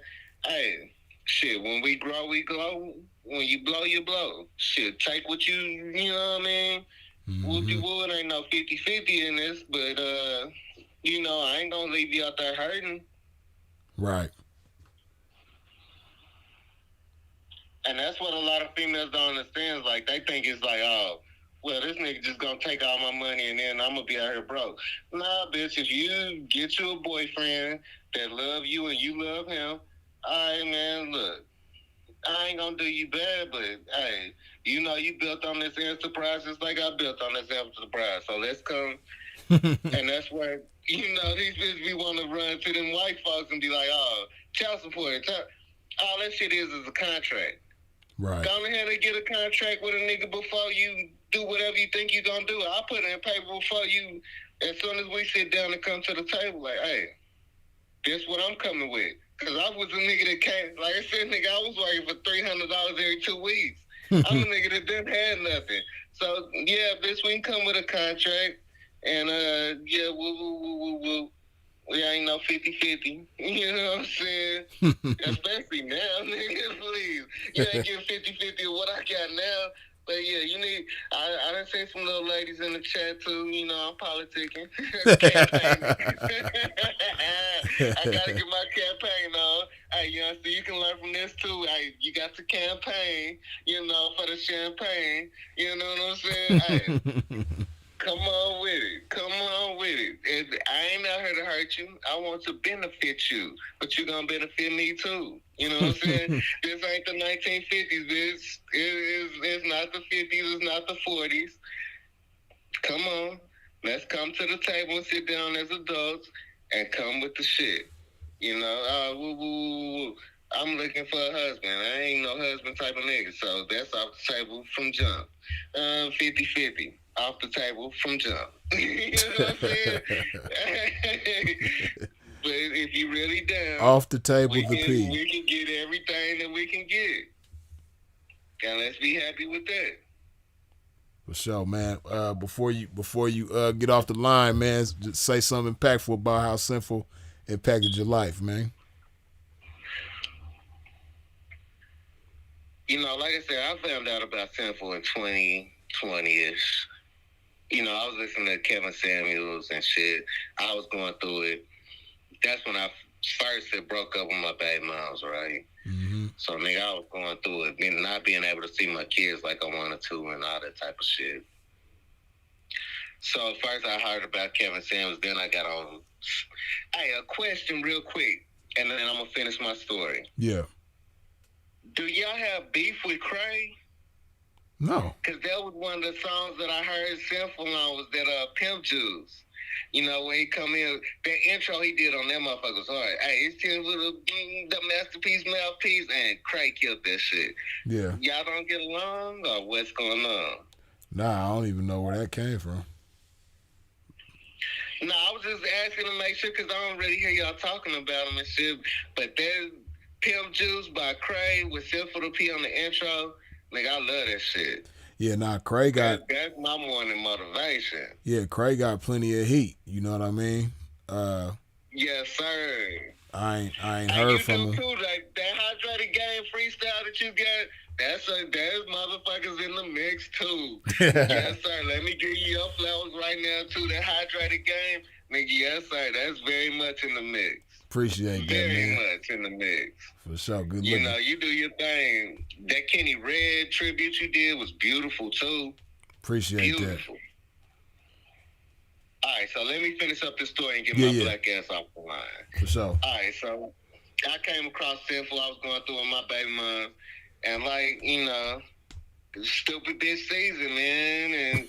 And man, I used to just sit up and listen to the chats and the roast that Sinful do. And I'd be like, man, bro. And then the spiritual aspect of it, too, speaks out to me. Because, you know, my grandpa, like I said, he was a postman.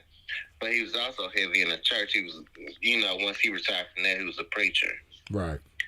So I was deep into the spiritual aspect of it, too. And to hear somebody giving a game that touched me like that was special, because it ain't nobody else really like that. Right.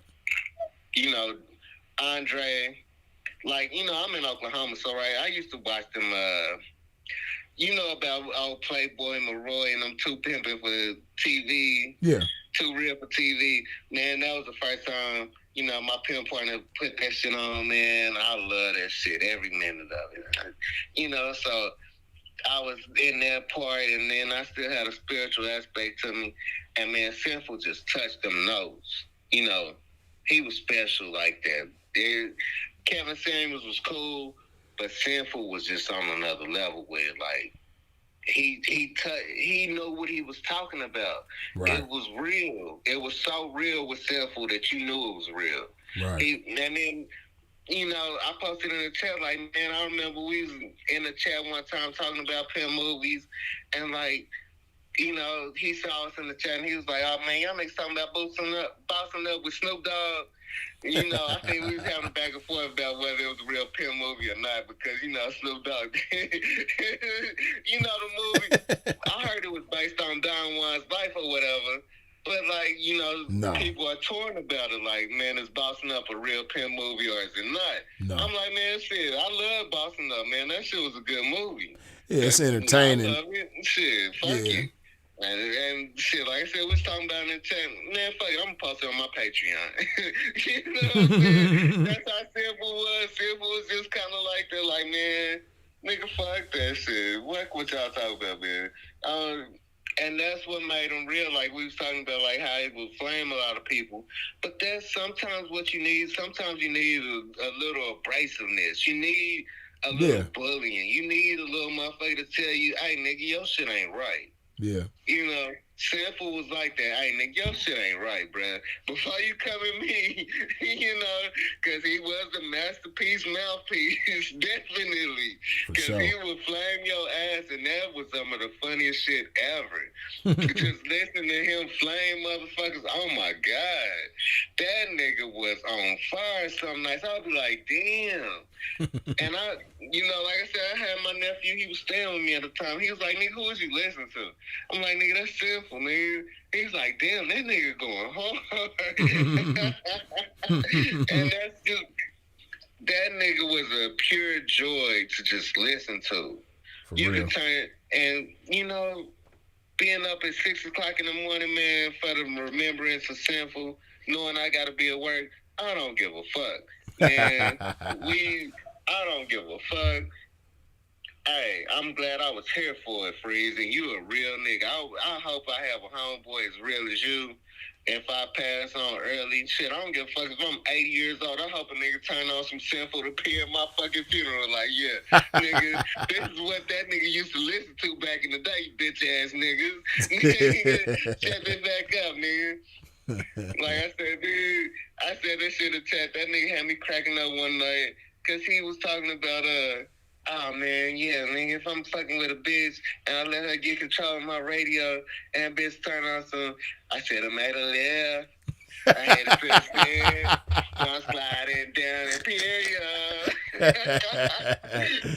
that shit was the funniest shit I ever heard. Cause like I said, nigga, I'm in Oklahoma, but I know about Imperial, nigga. Like, nigga, we listen to that shit down here too, nigga. I said, oh shit, yeah, me too, shit, nigga.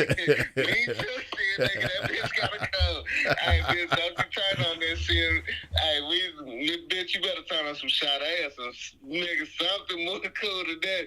Bitch, what the fuck is you on? Bitch, we ain't going out here. This ain't GTA, bitch. The fuck are you on? Oh, nigga, I'm sliding down the period. But, man, that nigga had me cracking up that night. Because that just let you know that it's real. Like, you know, y'all from where y'all from, I'm from where I'm from. But, man, it's real out here everywhere, man. And there's a lot of black men, especially like you, Freeze. Like I said, what you did for your young man was beautiful. And I want to give you your flowers for that, definitely. Appreciate but you. Sin did that shit for a lot of people. Like, you had that one weirdo nigga that called in. Everybody in the chat, that's kind of weird. You know? But he touched a lot of us in different ways. And that's the beauty. Like, man, and that lets you know that, like, man, we ain't got to be at odds with nobody, man. You can have whatever you have. The young brother that called before me, man, you can have what you want to have, bro. Ain't nobody out here against you. It's you against you. You can overcome anything in your way right now. You can do it. You can overcome it. Like Sin overcame the case that he had, man. Absolutely. That shit was crazy when I heard him talking about that shit. I was like, man, I wouldn't have talked about it. I would have just brushed that shit up under the rug. But Sinful was so real. He made videos talking about it. Like, yeah, man, this shit was, you know, it wasn't real. Well, you know, he another reason why he was so candid with so many of his experiences is because he wanted them to serve as cautionary tales to the youth.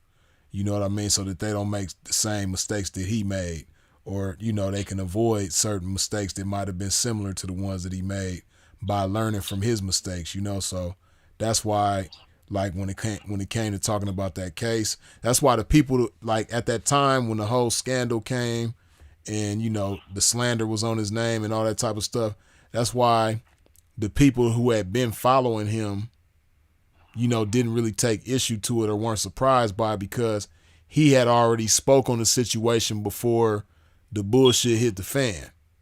You know what I mean? Like Dre always say, be the first to tell your story before somebody else can. You know what I mean? So that way you set the narrative. You dig? So he had already did that with so many people. So that's why it wasn't, really a surprise. But I say that to say, that's why, when it came to stuff like that, he talked about getting burnt, with STDs, all kind, he just, he talked about, being in dangerous situations, just going to get some pussy, just, all kind of shit for a young motherfucker to learn from, so that they don't make the same mistakes and have to go through the same shit, so yeah, and that it's stuff like that, not to cut you off, but it's stuff like that made people resonate with him. Because if you pay attention to all these different YouTubers who call, and I mentioned this not too long ago, but all these different YouTubers that, or just people period, that call themselves trying to drop game, whether they podcasters or whatever the case may be, people be calling themselves trying to drop game, spit knowledge. Some of them be putting out books about shit that they ain't never done, but heard somebody else talk about. It'd be all that kind of stuff going on, but they don't understand that a lot of it falls on deaf ears because it don't really it's one thing to put some information in front of somebody and they can intellectually understand it and be like, oh damn, that's some good info, as opposed to like putting something in front of somebody and they can it resonates with them because they can relate to it. Like, oh damn, that's some real shit. Like I went through something similar like that, or my uncle went through something like that, or my auntie been through that, or like they got some kind of point of reference that correlates with the information. You know what I mean? Like a lot of people don't have that same type of thing that Sinful had. He had them stories that gave validity to his game and his words and his information. You know what I mean? Like you can apply the story with the game and be like, damn, that's why it makes so much sense.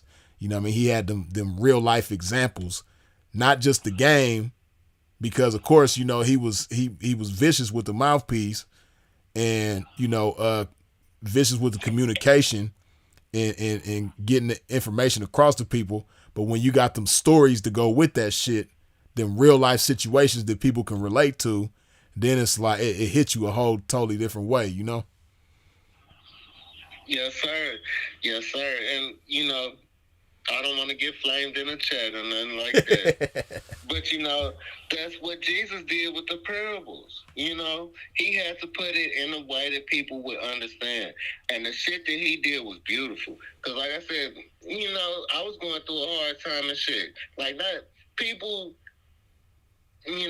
take it like, oh, it's a lot of niggas that don't give a fuck about their kids. There's a lot of niggas that do give a fuck about their kids. And having your kids taken away from you and not being able to see them, it's some real shit. Yeah. And, like, that's what I was going through. But the I am that I am, nigga, that shit, I got a whole playlist on my YouTube, nigga, where it comes up. Nigga, that be the first shit on my shit. Hey, I am that I am, early morning game. Mm-hmm. Nigga, that shit was so real, and that shit hit a nigga in his soul so hard. Right. Because he was able to relate it to, I don't have 10 toes, 20 toes, 30 toes down, It was just that relatable message that, like, man, I relate to this so much. For sure. So much.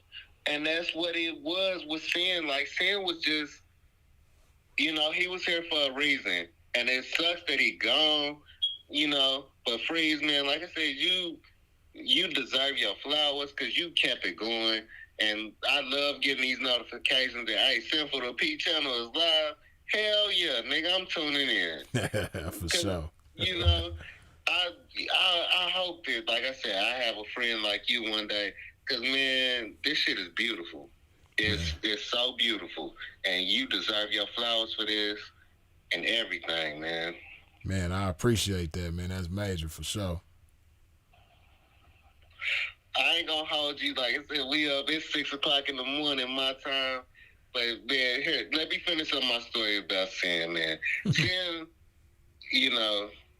like I said, he came across at a time that was hard for me. But man, a lot of people underestimate how valuable it is to have joy in a time of pain. And I was in a time of pain, and here seeing roast people, shit, man, that shit was joy. I don't give a fuck what nobody say. Hey, you say Sinful was wrong and blah, blah, blah. And he used to hang up on me. Man, Sinful was wrong, but Sinful was funny than a motherfucker, but you can't say he was just all the way wrong. Hey, some of the motherfuckers got what they walked into. Hey, my bad, bro. I don't mean to cut you short, but Rob is calling right now, and he on a limited time window.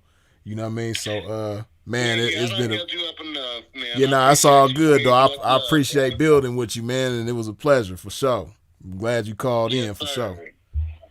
All right, bro. Love. Let me hit Rob back because Rob wanted to speak.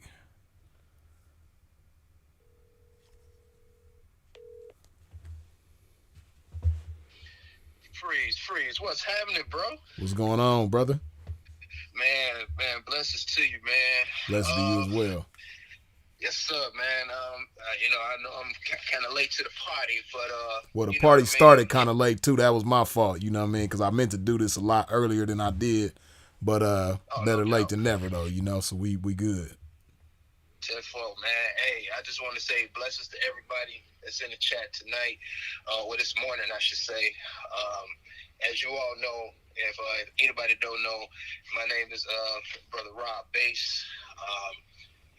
I just want to just kind of give my little testimony, my little testament of our dear brother, Sinful the P, but AKA my brother Philip Brandon Gilmore. First off, I just want to ask you, bro, has anybody, I know you've been live for a minute, has anybody kind of even touched on anything outside of the game on his spiritual aspect at all? Somewhat, yeah. I mean, it's been mentioned, but we ain't really expounded upon it in too much depth. I mean, but yeah, you got it.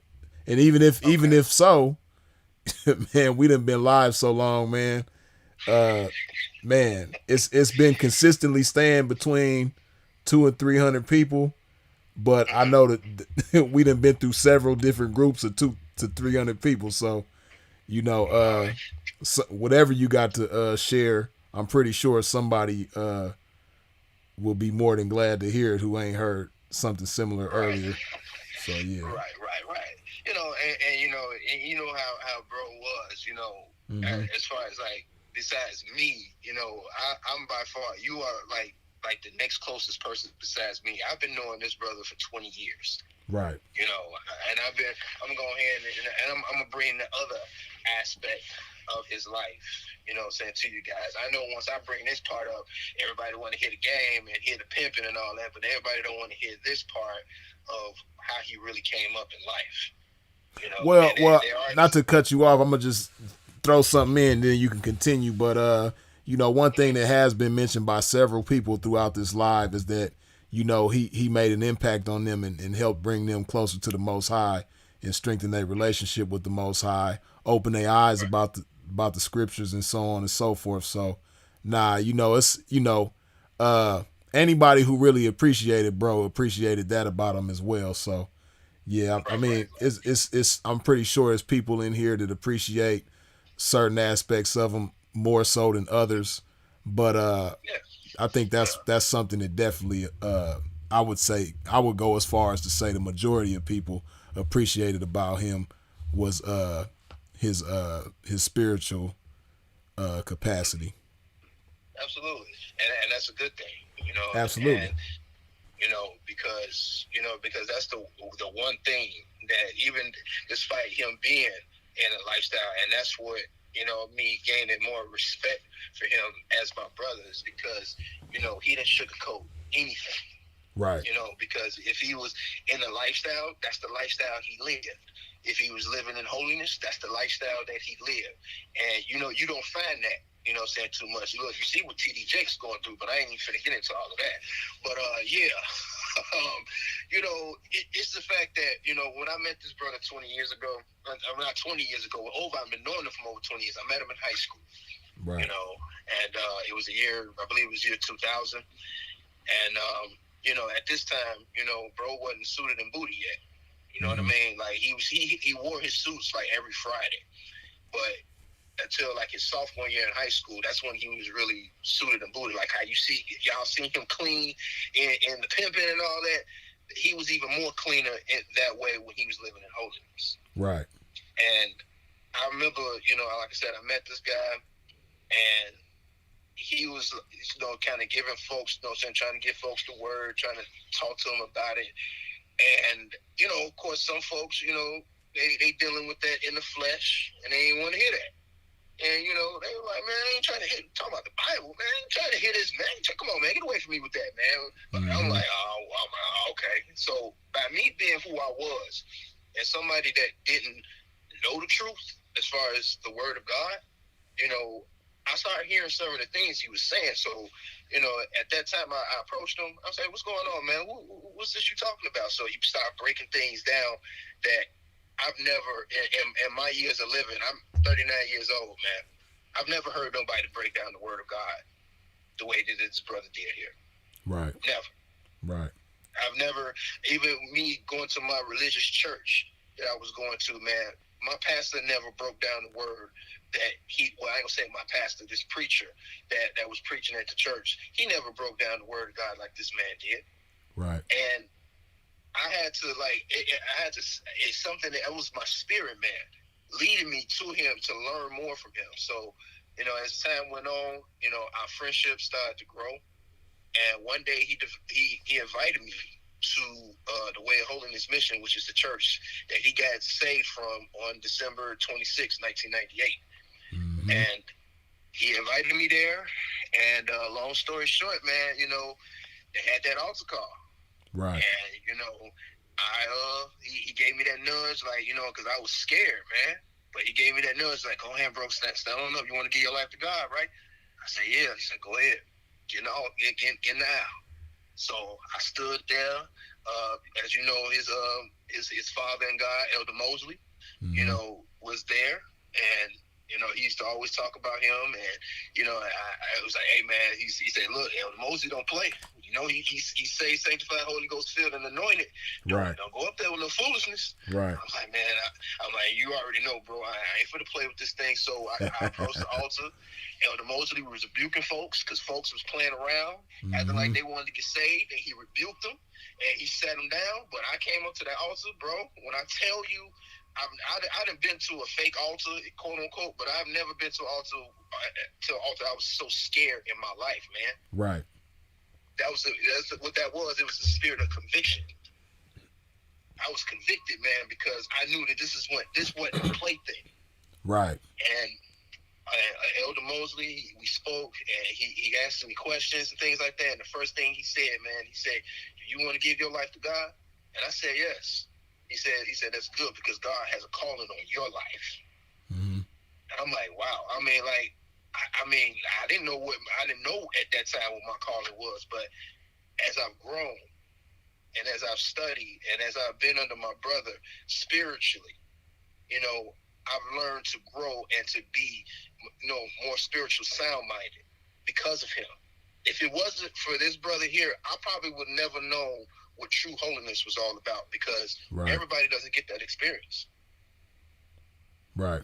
Nobody, I mean, living for God is a true gift and it's a true honor to live for him, man, because it's a beautiful thing, man, because at the end of the day, bro always said, if there ever was a time to live for God, the time has always been right now. He said that no matter what the message was, even if he was speaking on the game, the pimping, whatever, he would always find a way to put it in there to let you know that regardless to what's going on with my life, and I might not be living right spiritually, but at the end of the day, if I'm not living right spiritually, look, what am I here for?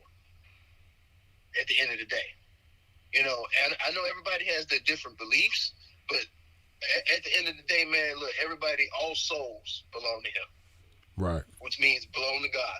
Anybody that's live in this chat right now, if you want to, as he said, if you want to give your life to God sincerely from your heart, from the inner part of your soul, you can do it. Right. It don't matter the lifestyle. It don't matter where you come from. You could be a killer. You could be in the pimping. You can be this. You can be that. You could be a liar, a thief, incarnality. It does not matter what you come from. If you want to give your life to that man, to the man above, to the higher power, however you consider him as God and God all by himself, because above him there is no other. If you want to give your life, give it to him. Don't let the folks come in here and deter you because he gave the game and the game of life. And that's one thing I truly loved about bro. He didn't just give it to you spiritually; he gave it to you just in life in general. And you could take all of those aspects from his videos and the things that he taught everybody. I'm so glad that he made an impact on the world. You know, this is my brother. You know, I had the honor. You know, despite the circumstances, I had the honor of carrying him to his final resting place. You know, and that's something me and you got to talk about later. We're going to talk about that off of this. But, you know, I had the honor to carry him, and, you know, he's resting. He's resting right now. Thanks to all of you all that contributed to getting him back here to Chicago. Freeze, to you, Trey, to you guys. Man, I just want to sincerely say once again, thank you. You know what I'm saying? The love that you've shown for our brother, man, it's unprecedented. You know, the things that what you've done and what you're doing now, man, it can never go overlooked, man. So I just wanted just to share with you guys, like, you know, on the spiritual side, that brother showed me the true way of holiness. And he showed me the true way to live for God and live it the right way. You know, and I just want to just say, man, thank you, Freeze. You know what I'm saying? Thank you for all your contributions, everything that you ever done for holding this man's name to a high standard, you know, and giving it to us the real, you know, because at the end of the day, man, there will be no other Philip Brandon Gilmore. Absolutely You know, not. there would be none. You know, there would be nobody that can replace him. There would be nobody that can basically nothing. There's nobody that can replace him. There's only going to be one, Philip Brandon Gilmore, a.k.a. Sinful the P, that will live long here, now, and forever. You dig? So, you know what I'm saying? I ain't going to hold up the time. I ain't finna create no web because I know people want to call in and still want to say some words and things like that. But I just want to you know what I'm saying, just let you know, man, that was my dog, man. 20 plus years. Right. You know what I'm saying? And, you know, that was my G right there, man. But, you know, at the end of the day, you know what I'm saying, I feel like, you know what I'm saying, you did him justice and then some, bro. Man, I appreciate that, Rob. That, you know, that means a lot coming from you in particular. You dig? I appreciate that. All day, man. You got to keep it 100. Like he always would say, man, like, you know, you got to tell it like it is, man. You know, and it's like I said, it's a lot of things that you already know on the outside that a lot of people don't know about. Like I said, me, you're going to chop it up about that. But at the end of the day, man, you know, long live Philip Brandon Gilmore, a.k.a. Sinful the P, man. I love you, bro. You know, I miss you down here, man. I miss you cracking jokes, you know what I'm saying? The rebuking services, oh, my Lord. The rebuke. Oh, my gosh. The rebuking services, man. Oh, my God. That Order My Steps, man. When that music came on, bro, oh, my Lord. Man, I used to fall out. Get him, y'all. Get him. Close the door, y'all. Close it. Let me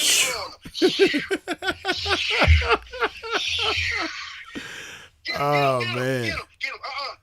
Don't let him go, y'all. Get him. Close the door, y'all. Oh, man. Let me stop, man. Let me let somebody else get in here, man. Man, for real. Man. I love you guys, man. I wanted to say blessings to the chat, blessings to you, Freeze, and everybody that, you know, had the sincere love for our brother, man. Look, I'm about to start getting emotional over here. I don't even be crying, man, but when you got somebody that's on your team that's real and 100, you know what I'm saying? You know, he told me not to cry. You know what I'm saying? If he died or whatever, man, I cry like a baby. You know what I'm saying? When that casket winning that ground, bro. That was my brother. Yeah. You know, and Ain't nothing wrong with it. You know, but I just hope and pray above all else, anything else that, you know, by him knowing how to get to God, I hope and pray that I see him up there, man. I really do. For sure. And, you know, so yeah, bro. Blessings to you, man. Blessings to the chat. You know what I'm saying? And as my brother was saying, I hope you live as long as you want and never want. For as long as you live. Y'all stay blessed, man. I love you guys. For sure. Love, man. Appreciate you calling in and sharing with us, man. Appreciate it. Yes, sir, bro. All right. Love you, man. For sure. Love. Yep. Oh, shit. Yeah, man. Some of y'all done went to sleep, woke up, and we still at it, man.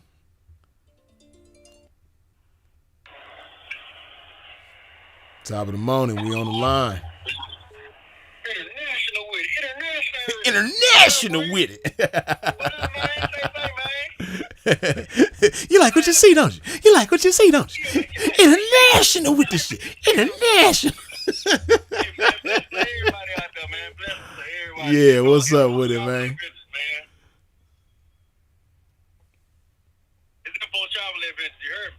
Oh, man, appreciate you. Yeah, that player picnic was real nice, wasn't it? Oh, yeah, indeed. Oh, okay, I know who this is right now. Okay, yeah. Yeah, for sure. Yeah, man. Yeah, appreciate you. Glad you called in, man. Hey, man, I just want to say how Simple had inspired me, man. November 26th, I did a chili dinner out here in Alabama, and I had sponsored it, right? Yeah.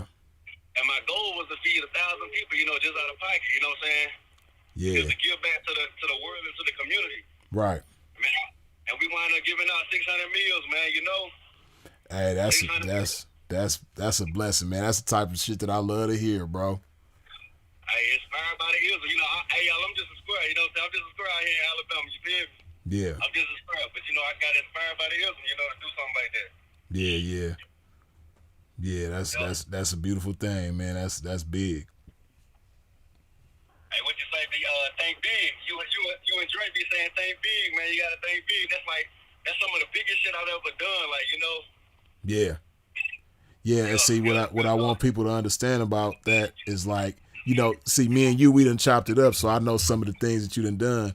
So for you to say that that's the biggest thing that you done, if you was to talk to other people, they probably would disagree with you, right? But I like the fact that you said that's the biggest thing that you done because of how many people benefited from that gesture. You know what I mean? That's what makes it big, is the amount of people that benefited from it, not the amount of money that was spent, or, you know, how fly and pretty it was and all that old type of shit. Like, nah, you know, it was so many people that you know, could have used that blessing that ended up being, you know, in benefit of it. So yeah, that's big. That's a beautiful thing, man. I'm proud of you for that, for sure. Hey, I appreciate y'all inspiring me, man. You know, and like what Simple say, he said, I'm gonna keep on reaping because I keep on sowing. Said, yeah. I had started going to this church about 8 months ago and just playing the drums because I love drums. I love music. I grew up in the church. You know what I'm saying? Yeah. And I just started going there and just asking. I asked the people that drum, like, man, can I play the drums? It was one of my ways of giving back. See, one of your ways of giving back, it ain't gotta just be financial. It can be your time. You can give back to the universe, just giving up your time. You know what I'm saying? And that's what I did. And man, by me doing that, I was able to ask them people to sponsor being volunteers and come like volunteer at the chili dinner. Man, we had like 15 people from the church come out there and be participants in it. Man, it was beautiful, man. It was really, really beautiful, man. Having them church people come out there. It was nice, man. Yeah, it sounded like it, man. That's I know that was a joy to be a part of it, because I love just hearing about it. You know what I mean? So I could only imagine what it was like to be involved, man. That's a beautiful thing. Yeah, for sure, man. And then one last thing, I ain't gonna hold you long. Hey, like I was telling you the other day, I started a limo service out here, you know, in Alabama. But you know, I go to Atlanta too, so it's Alabama, Georgia based. It's a limo service, you know. I got a luxury Sprinter van. It's laid out for you. When I tell you it's something that the ism of love, and just anybody. Corporate events, weddings, kids parties. It's something for everybody. You know, because I kept catching them damn DUIs, man. So I said, man, I'm gonna just start a damn luxury Sprinter van service. You know, man, to keep other people out of trouble and keep myself Hey, matter out of of trouble. fact, I think when we was at the picnic, I think you had mentioned it. Yeah, I did. Yeah. Right? Yeah, so now you done put it, you done brought it to fruition, man. That's a beautiful thing, man. I love seeing that. You know what I mean? Somebody speaking something and then bringing it to existence, man. And then not just any old something, but something, you know, something inspirational, something big. You dig? So yeah, that's dope. Yeah. But shit, I'm gonna leave my tag for the Instagram, and you can check it out too for the Sprinter van service. Y'all, if y'all down in the South, you know what I'm saying, Georgia, Alabama, wherever, hey, need my services, man. Hey, luxury limo biz. I'm gonna put it in the chat though. For sure, that's what's up, man.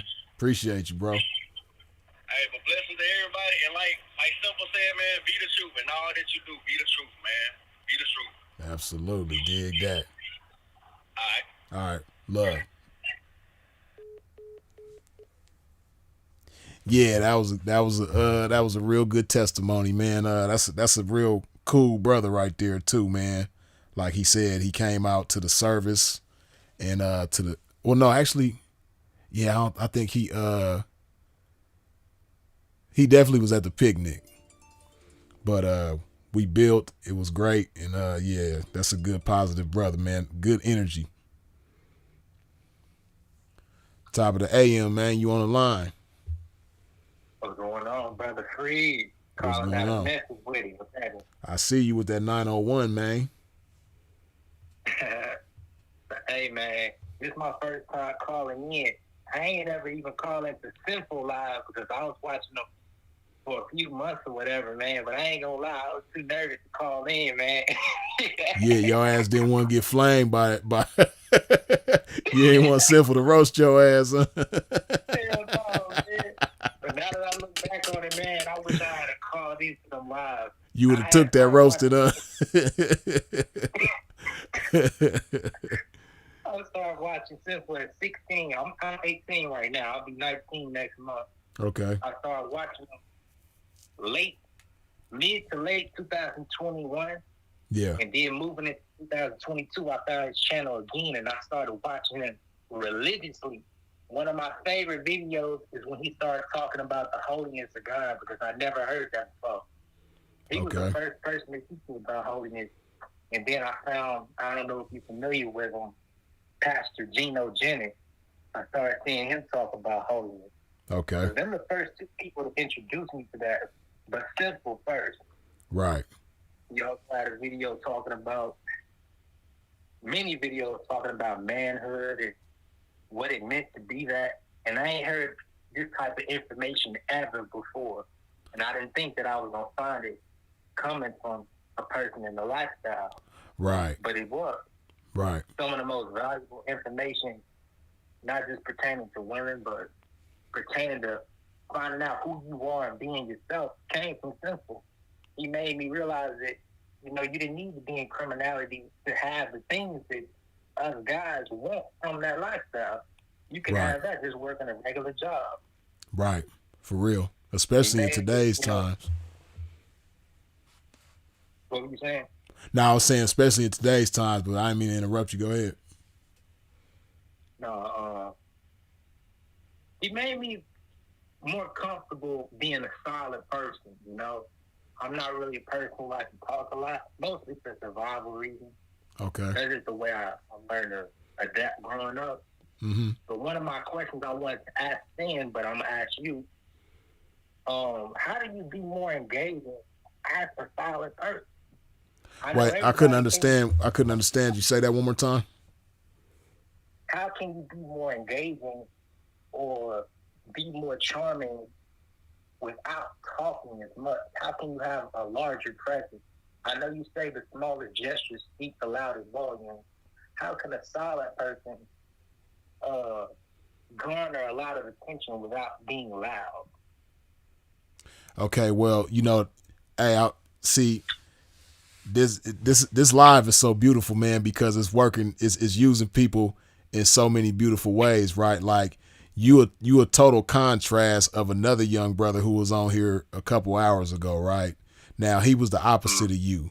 He was very outspoken and he was confident in how he expressed himself, even though some of the stuff that he was expressing wasn't really of any substance, but nonetheless, he was very confident and vocal and didn't have a problem expressing himself, right? So I was just like I was telling him about how that could be beneficial for him and how that was a strength that a lot of people don't have, that he was blessed with.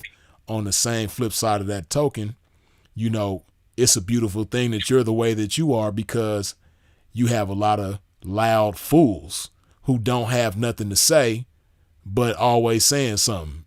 You know how the saying goes, you know, empty wagons make a lot of noise. It's a lot of empty ass wagons making a lot of noise out here. You know what I mean? So the beautiful thing about you, see, I was kind of like you to a certain extent when I was your age, right? When I was 18, you know, I didn't really talk a whole lot. You know, I've always been more of a listener, right? So one beautiful thing about you being a type of person that don't talk a lot, you know, I'm sure your observation skills is off the chain. You know what I mean? Right. I would imagine they are, you know, because usually when you got somebody that's quiet, they observant. You know, they kind of go hand in hand with each other, right? So you paying attention to things that people don't pay attention to. You soaking up things that people don't soak up, right? So with that being the case, this is what you got to understand about life, right? One thing about it's 235 people in the chat right now. You and me, we make 238 or 237. My math tripping. I've been up, man. Excuse my pivot, man. But 237 of us, right? One thing that we all have in common, all of us, right? Our strongest urge is to be understood. You know what I mean? Like, we all want to be understood more than we want to understand. You know what I mean? Nothing makes us feel better than for somebody to say, man, I felt that. I feel you, man. You know what I mean? Like, and to say it sincerely and make us feel that they feel us. You know what I mean? We love that as people. It's just human nature. We all want to be understood from babies before we could even walk and talk. We want to be understood. That's why we cry when we babies, because, you know, we want somebody to understand what we're going through and tend to that. Right. So with that being said, most of us do a lot more talking than we do listening, observing, and so forth, because we seeking to be understood ultimately, right? But a beautiful thing about somebody like yourself, who's more observant and less vocal, is that you will be more inclined to understand people and you know, be able to connect with people through that, right? Because I say this all the time, but people who take the time to understand others, hey man, you got a cold advantage over most people in the world, because everybody is scraping to be understood. So for all the people that's scraping to be understood, if you that one person is taking the time to understand people and giving people what they feel like they need, and they feel like they can't get nowhere else, if they believe they can get that from you, you know what I mean, then you'll be at an advantage, because you'll be able to connect with people in ways that other people can't, because ain't nobody taking the time to understand people. You know what I mean? So that's a beautiful strength. So with that being the case, you know, like how you said, your question was basically, how can you I forget the exact term that you used, but basically, like, how can you reach somebody without saying a whole lot of words, right?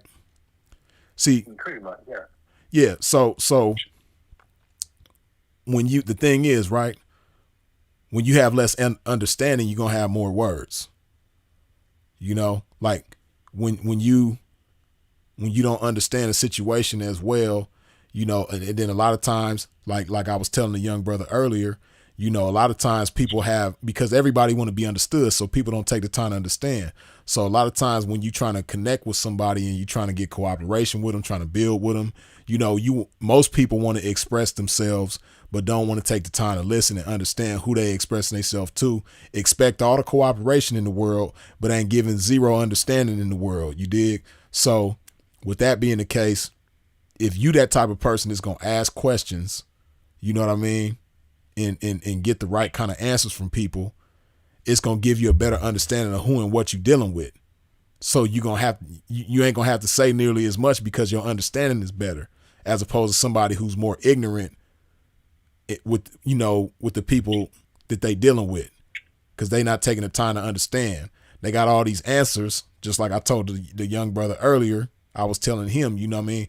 He got answers to questions and problems that ain't even relevant to the situation. Cause he was like, yeah, I got all these answers for this, that, and the third. I'm like, yeah, you got some answers, but the answers ain't relevant to your situation right now. You know what I mean? So when you take the time to observe, when you take the time to listen, and then from there, ask the right questions, you know, you're not shooting in the dark so much. You know what I mean? You going to hit your mark because your understanding is better. Your accuracy, your aim is going to be better because you understand more so what you involved in and who you involved with. You know what I mean? So I say all of that to say, by you being less vocal and more observant and more quiet and paying closer attention to people. And sometimes it ain't even so much about asking questions with your mouth. Just sometimes when you pay attention and sit back and have some patience, people will give you the answers to shit that you don't even have to ask the question to. You know what I mean? If you just sit back and pay attention, you'll start getting answers just like that. You know what I mean? By paying attention to people's gestures, and, you know, certain gestures reveal certain intentions to you. And, you know, that's going to save you a lot of time. Like, then, okay, I ain't got to ask that question because I seen them make this move. So that move let me know that this is their intentions. You know what I mean? I know you understand what I'm saying because you less vocal, you pay attention. You know what I mean? So it might go over some people's head but by you being more observant, I already know you get what I'm saying, right? So you know, that, and then also, so being observant, paying attention, you know, and then having the right kind of intentions too. You know what I mean? Because ultimately you want to connect with people. You want to get cooperation out of people. That's how you get cooperation out of people, by giving them the impression that you want to understand them. Right. And like I said, by you being observant, you already got an advantage. So that's what it's about. Taking the time to understand people, and then having the right kind of intentions, you know, being diplomatic, you know, wanting the best for everybody that you involved with. You know, all of that is going to make it where you don't have to talk as much out your mouth, and you can talk more with your actions, you know? Understood. For sure. So, another question I have. You had spoke a lot about making sure people understand you, observing, paying attention. But sometimes I have scenarios where often we know that people who are silent are more perceived to be more wise, more powerful. Some people are even intimidated. I was around some corporate white people. I was working a job for like a couple of days. Didn't work out. Mm-hmm. But I was there and I learned a lot of things at this sales job. And one thing in particular, I learned that when I'm too silent, I can be perceived as, I don't want to use the term too powerful, but certain people can be drawn away from me in a good way and a bad way. One reason I say this because this white person has said, hey, Michael, you know, you should smile more. Mm-hmm. And after he has said this, you know, you should be more positive. But in my heart, I am a positive person.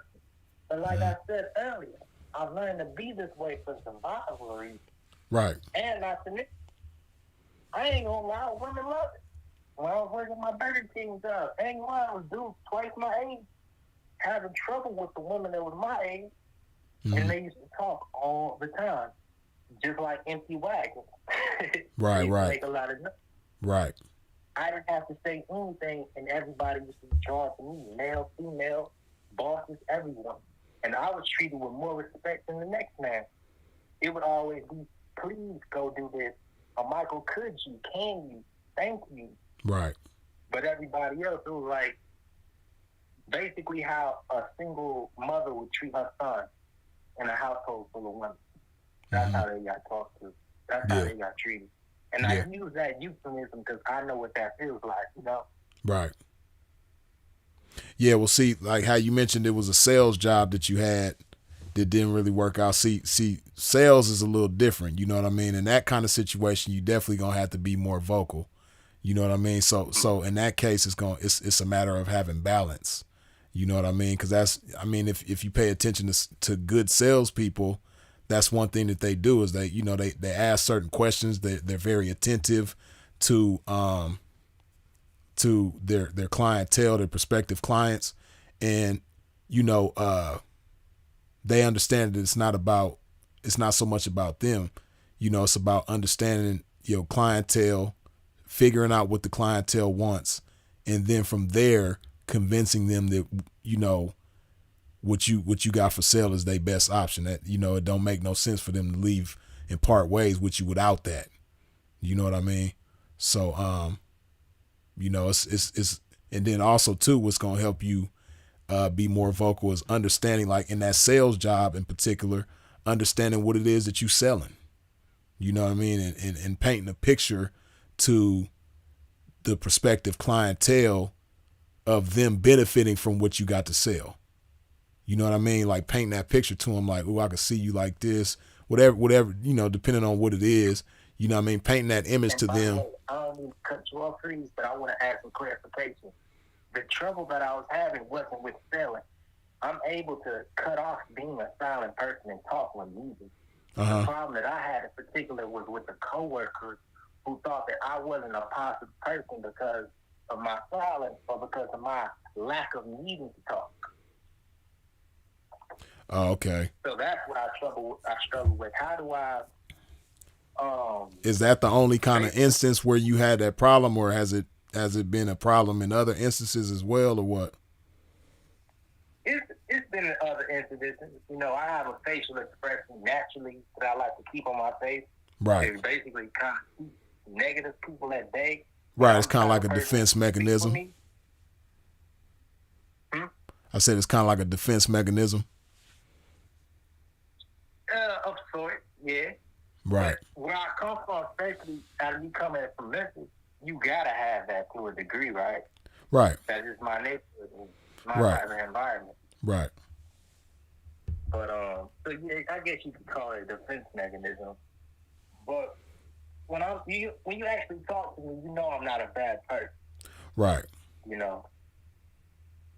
So how do I allow people to see that side of me while still protecting myself at the same time?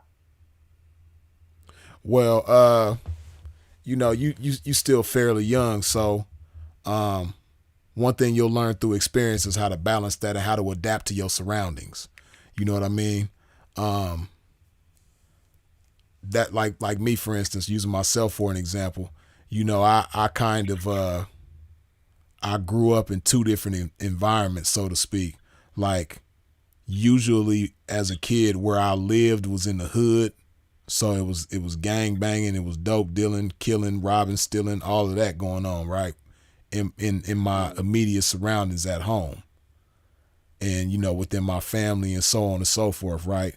But then usually when I went to school, I got bused to the upper middle class areas, where it was predominantly people that didn't look like me, who had a different perspective on life, different interests in life, different ways that they communicated with each other, different social skills, different styles of charisma, so on and so forth, right? So one thing that taught me was how to adapt to different environments. You know what I mean? Because if I wanted to connect with the people at school, I couldn't deal with them the same way I dealt with people in my neighborhood, and vice versa. The people in my neighborhood, I couldn't deal with them the same way I dealt with people at school. You know what I mean? And I adapted to that and picked that up early on. You know what I mean? So I know exactly what you mean as far as, you know, people perceiving you a certain type of way. But this is what you got to understand too, though, right? You like the person that you was saying that was telling you you need to smile more and this, that, and the third. You know, a lot of times people don't have the best intentions for you. You know what I mean? And a lot of times, certain people, you know, I don't want to be stereotypical, but certain people don't like mystery.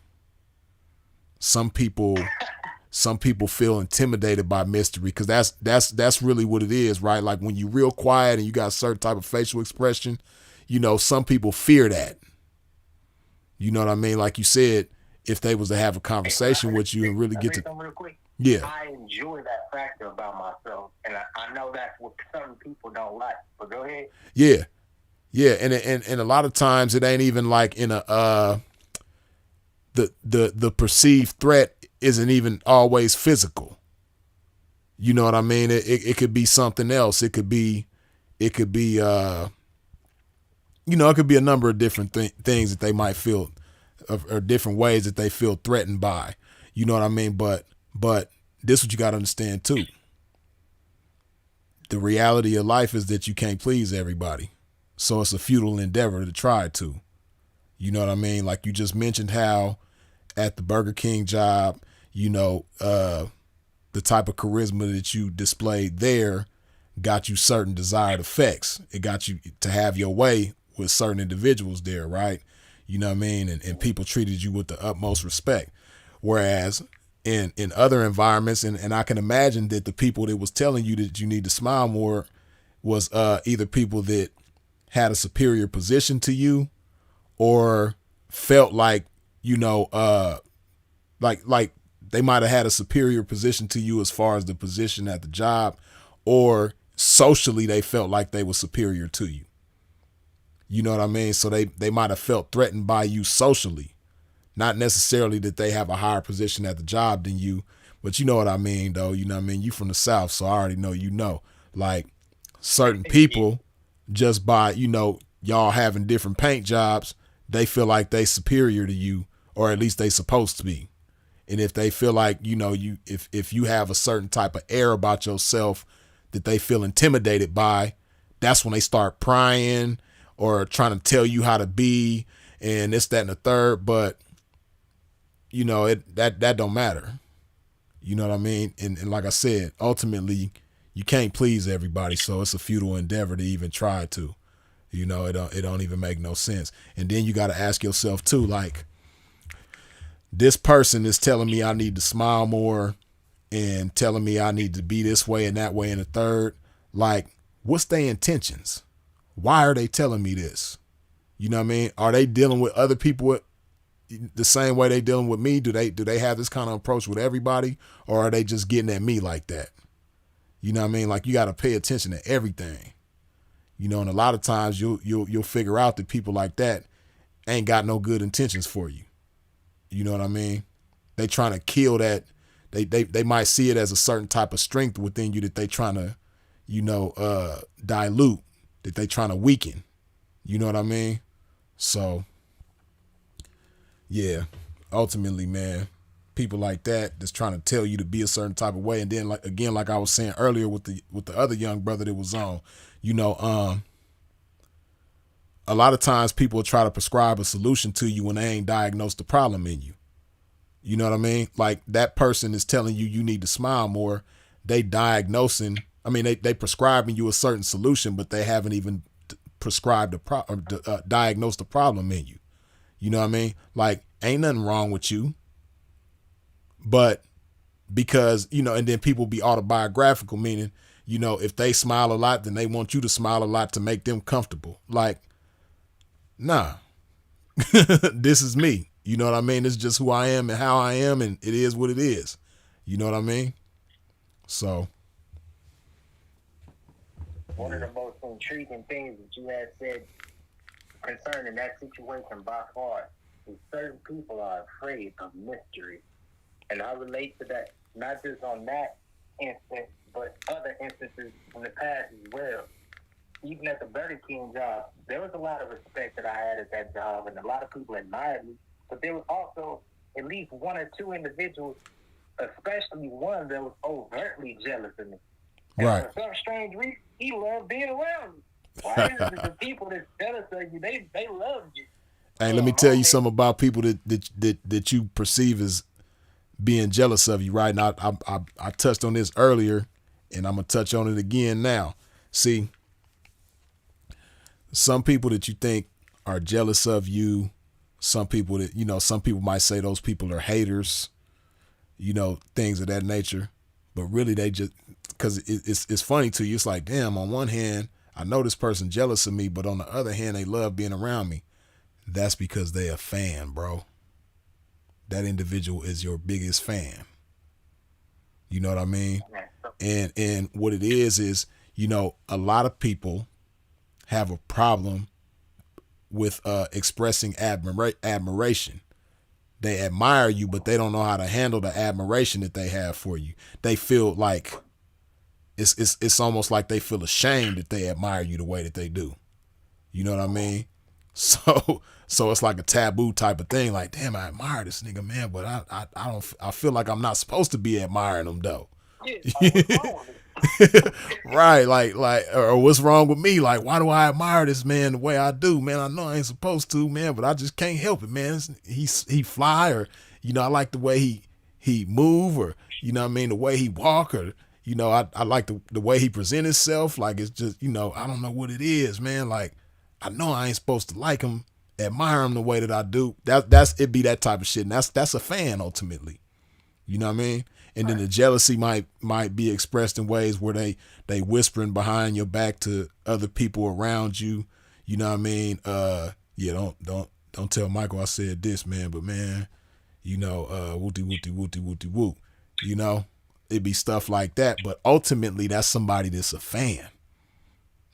Anybody who takes the time to like gossip about you, go out of their way to you one of the dominating thoughts on their mind, that's a fan. You know what I mean? So that's all that is, man. That person is a fan in denial. They don't know how to handle being a fan. So I'm glad I never really had that problem. Like, last time I can say I was jealous of somebody was like elementary school. Right. Yeah, no, I feel you. I don't really know what that shit feel like neither, man. But you know what that come from, man. What that tells me is that your self-esteem was intact from an early age.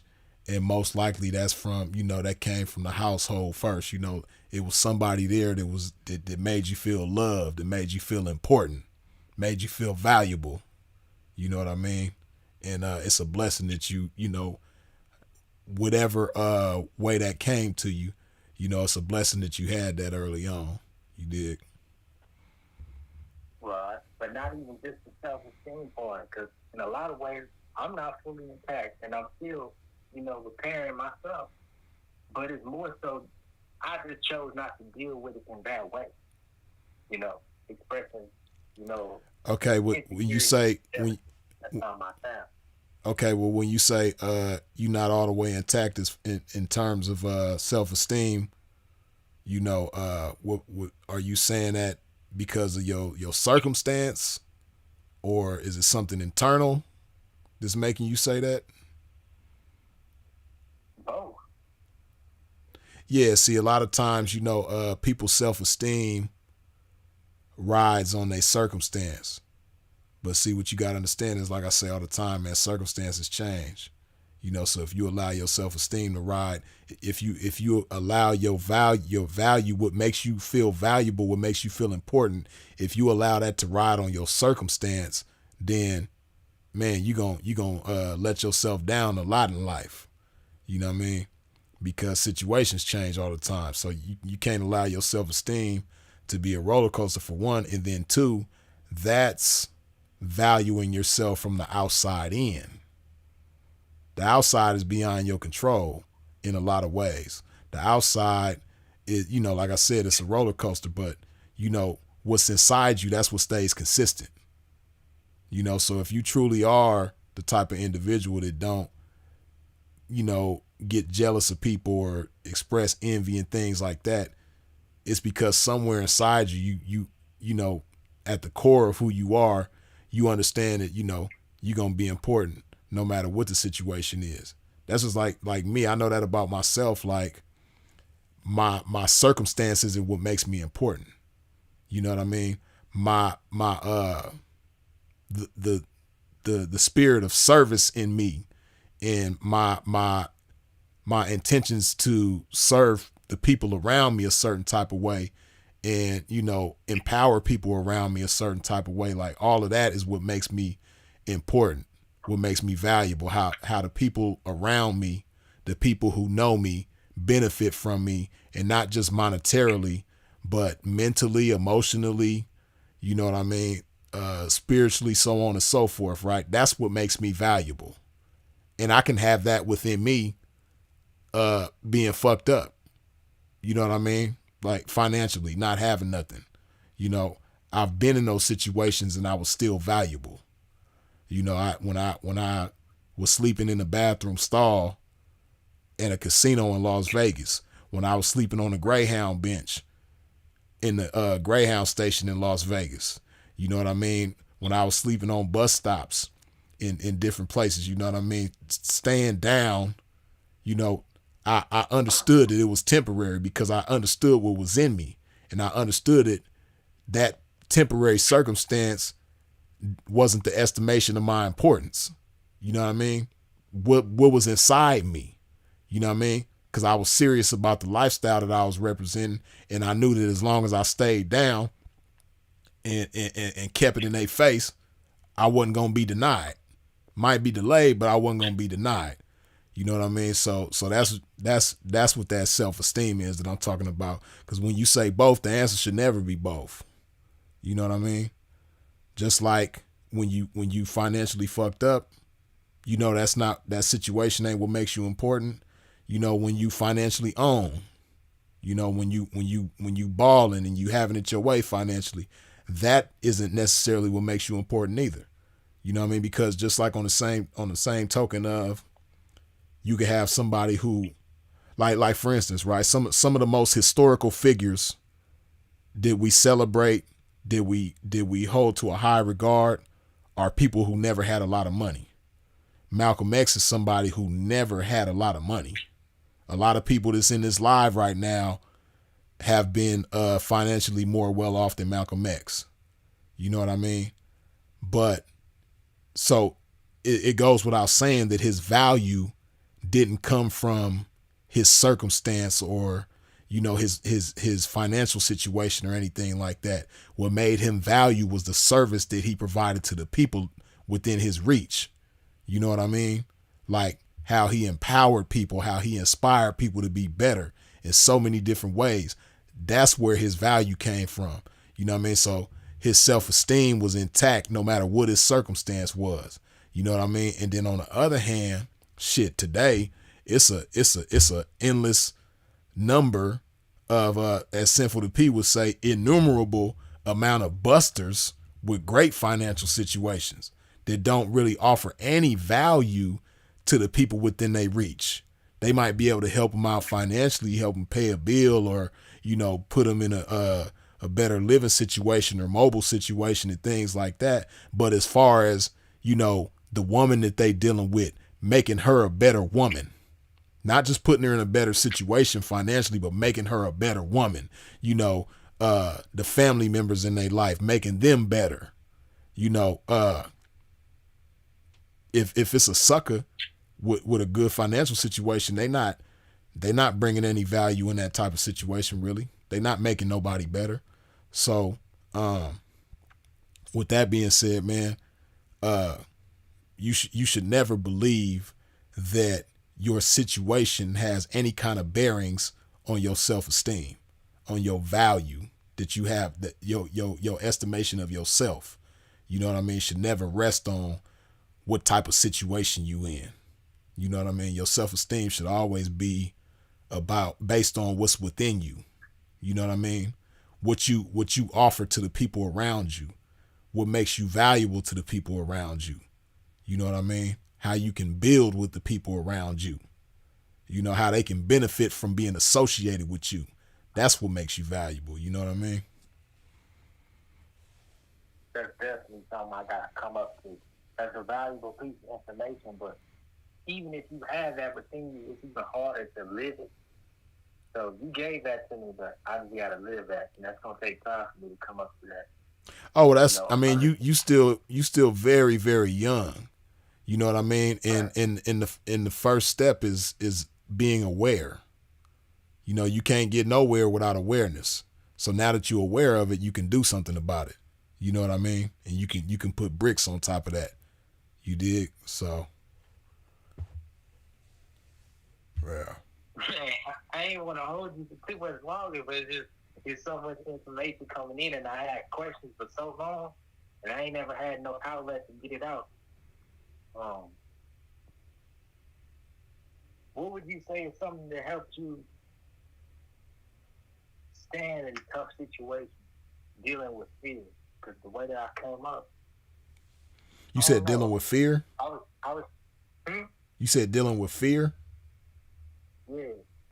The way that I came up, like, I was prone to fear the people around me. Just fear getting hurt, just fear.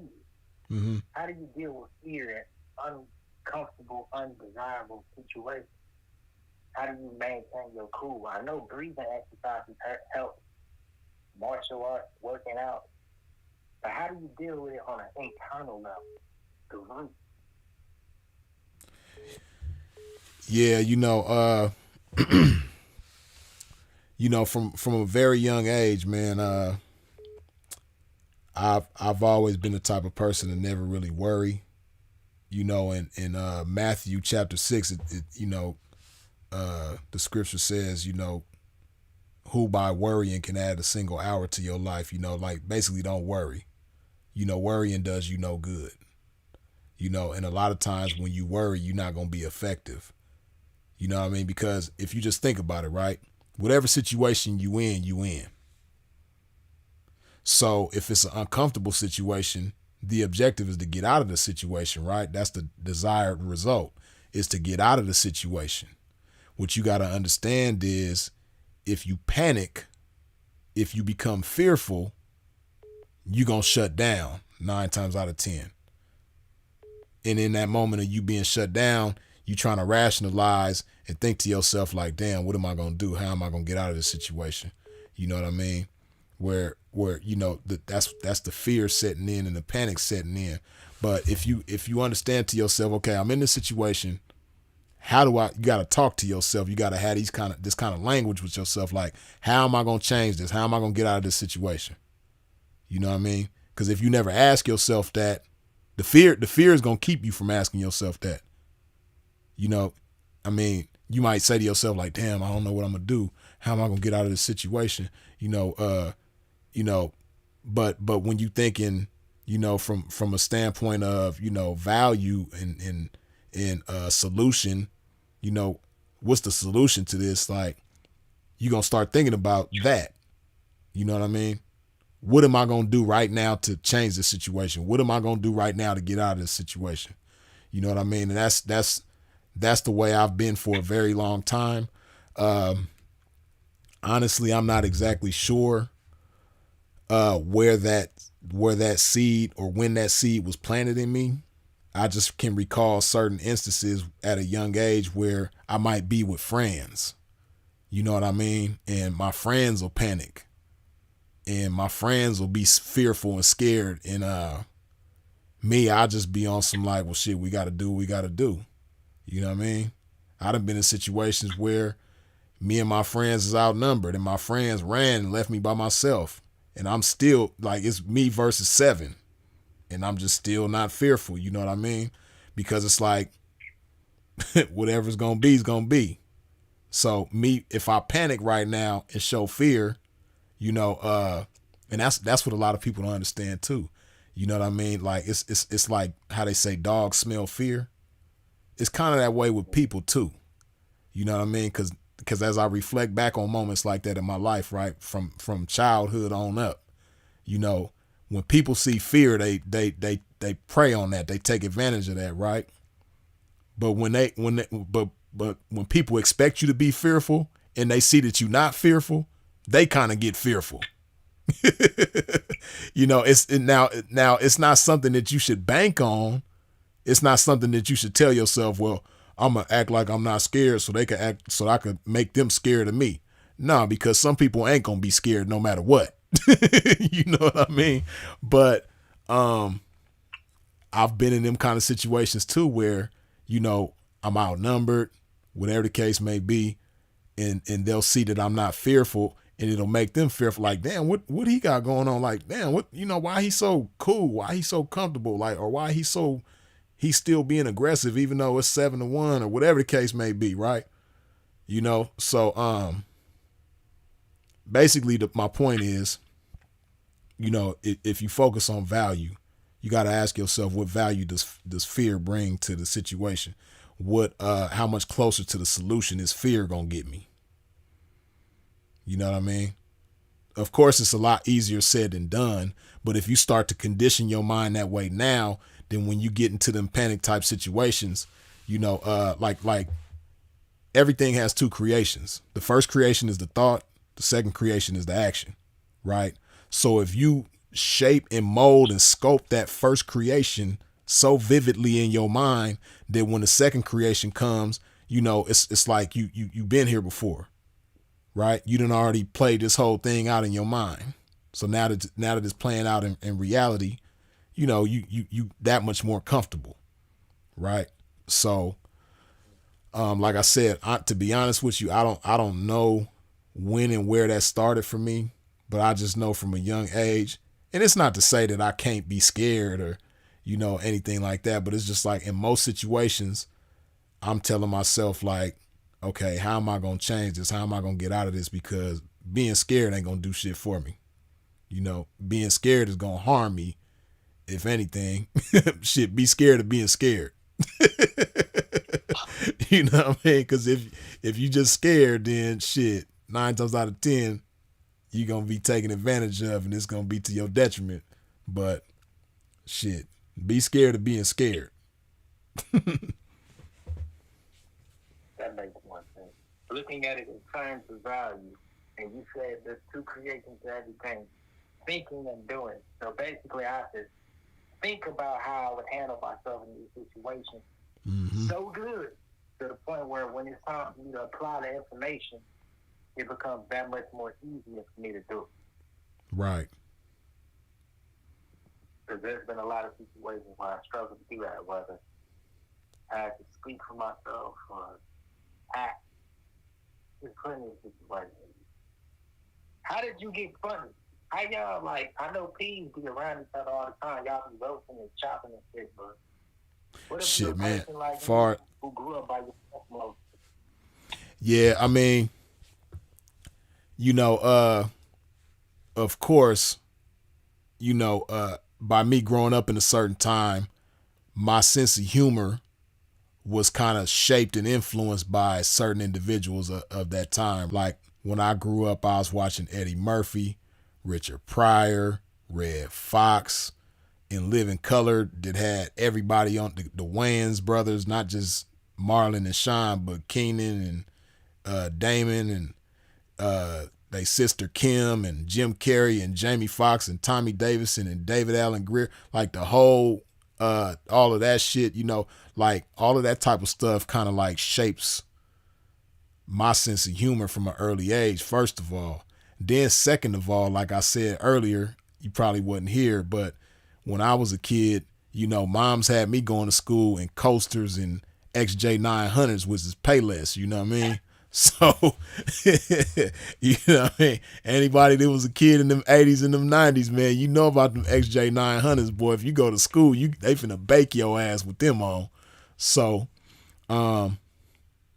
you know, when people get to roasting you so much, eventually it's like you gotta learn. It's just like fighting. You know what I mean? If you gotta face physical bullies like every day when you walk into school, people trying to beat you up, eventually you gon', you know, if you got any type of if you want to do something about it, you're gonna have to defend yourself. You know what I mean? So it's the same thing with roasting, man. Like it started from a young age, and then, you know, of course, it get better.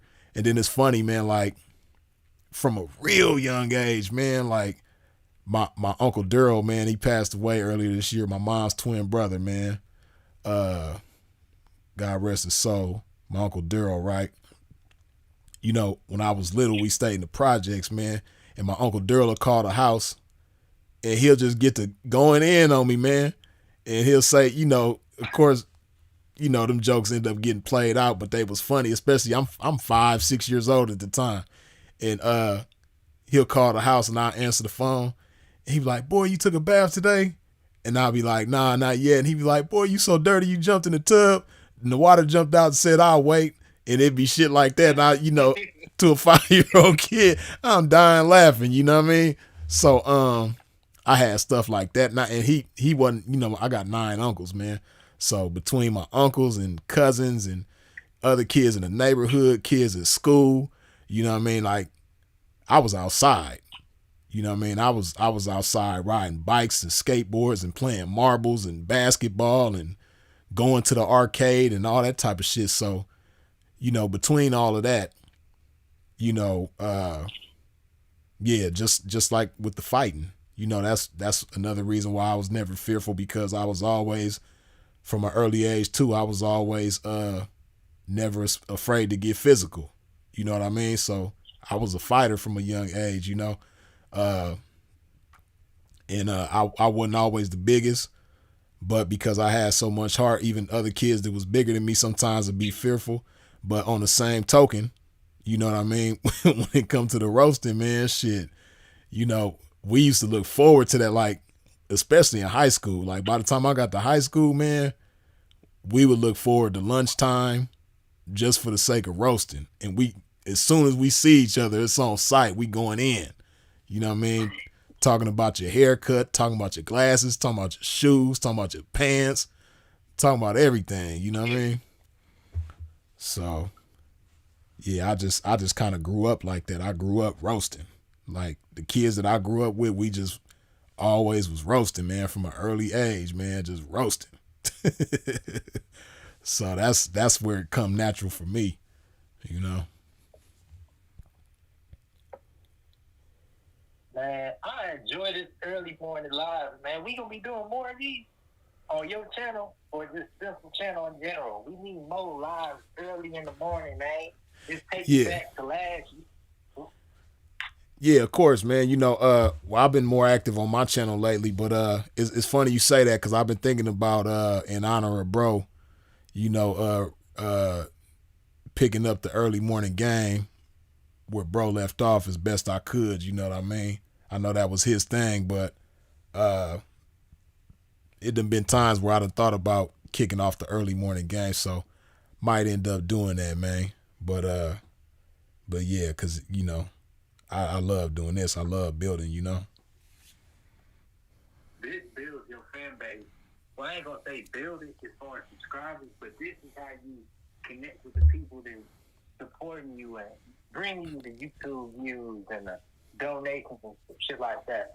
That's really gonna build the connection. That's why we have the connection that we have to feel. It's simple. Right. Even now. Right. A year later, you see love, you see the work. So the Right. live video is powerful, especially when you bring story times and you bring in all callers. That stuff matters, because even when you ain't got nothing to talk about, somebody else who call in, they'll provide questions that might get answers to someone else who ain't gonna get on and ask it. So that's very important. For sure. I'm gonna give one last piece of advice and I'm gone. For sure. Sun gazing.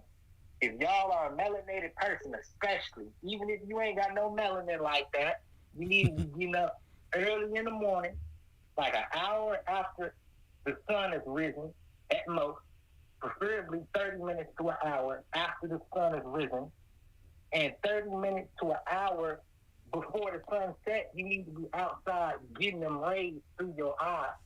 Now, if you're a person who has sensitive eyelids, not eyelids, but eye color, your blue eyes, green eyes, you know, you might only need a few minutes of sunlight. But if you got brown eyes, hazel eyes, you have very genetic dominant features, you need to be outside getting those sun rays through your eyes.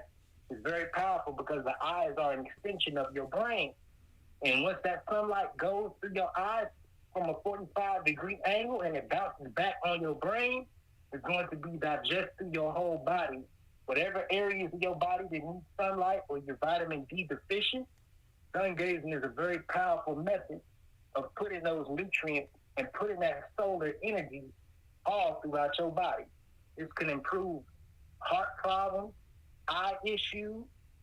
It's good for your brain. It helps you get your day started, so you ain't got to worry about putting coffee in your body. Just go outside and get some sunlight, y'all.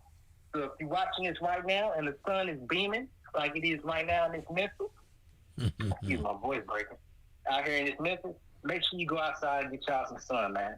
I'm out. Peace. Hey, that's a beautiful thing, man. You said Michael, right? Yes, sir. Man, it's been a pleasure, man. Appreciate you. You be blessed. Thank you, man. You too. For sure. Love. Yep. Yeah, man. See, I done got myself into a cold situation, man, because y'all keep on calling, man, and it's like, I probably should have ended this live 5 hours ago. Y'all got a pimp working around the clock, man. Yes. Top of the morning. Man, what's going on, Freeze? What's up with you, man? How you feeling? I'm pretty good, man. I just want to say a few words. My name Jay. I've been calling in for a minute. I'm talking about to seeing Temple. Mm-hmm. And man, I must say, man, that guy really inspired me a whole lot. Right now, currently, I'm a firefighter.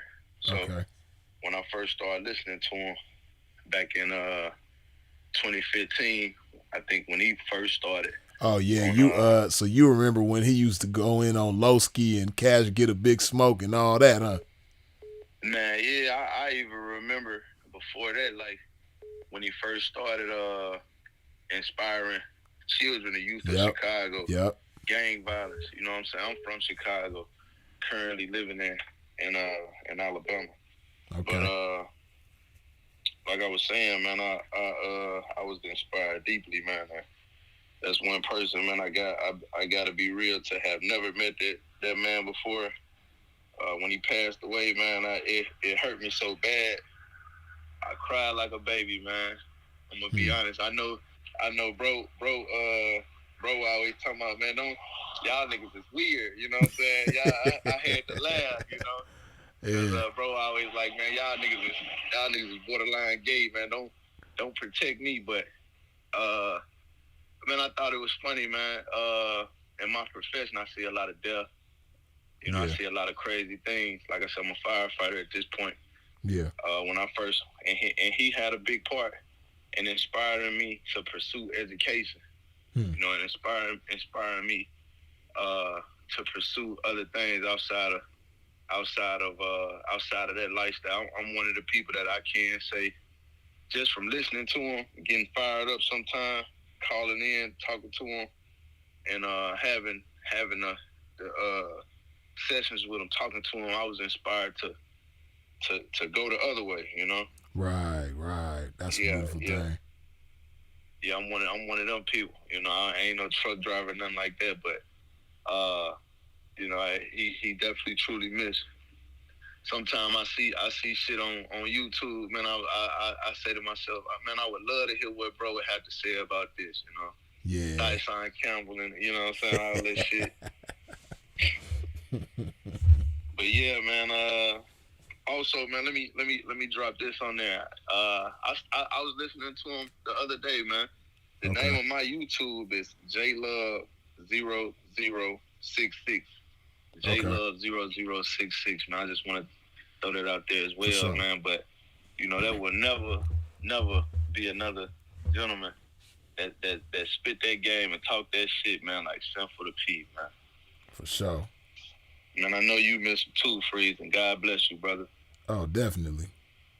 All right, man, I'm gone. God bless you too, Jay, man. Appreciate you. Yes, sir. Love.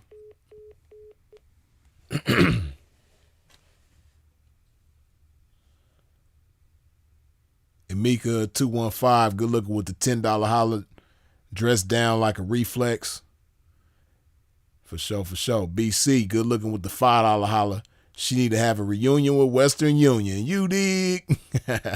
In Post Travel Adventures, man. As always, bro. Good looking. Yeah. International with it. You like what you see, don't you? Rest easy, simple to P. Glory to the game. For sure, bro. Good looking. Seymour Green, good looking with the $20 holler. Tyler, once again, as always, good looking with the $2 holler. Thank you for taking the time to speak to him. Indeed. I appreciate you, man. You know, a pimp got to do that with the young brothers, man, despite what the appearance may be. As Sinful to P would say, I can't let the appearance be the interference. You dig? Amika 215, good looking again with the $5 holler. Long live. In Post Travel Adventures, once again, bro, good looking with the $50 holler. You dig? Luxury limo Benz for limo service, and that's bro's Instagram. You dig? Luxury limo Benz. You know, that's the Instagram for the IG. I mean, for the limo service, the IG for the limo service. You dig? Miles Neverson, good looking with the €5 holler. You dig? Thank you, Freeze. Long live Sinful. Appreciate you, man.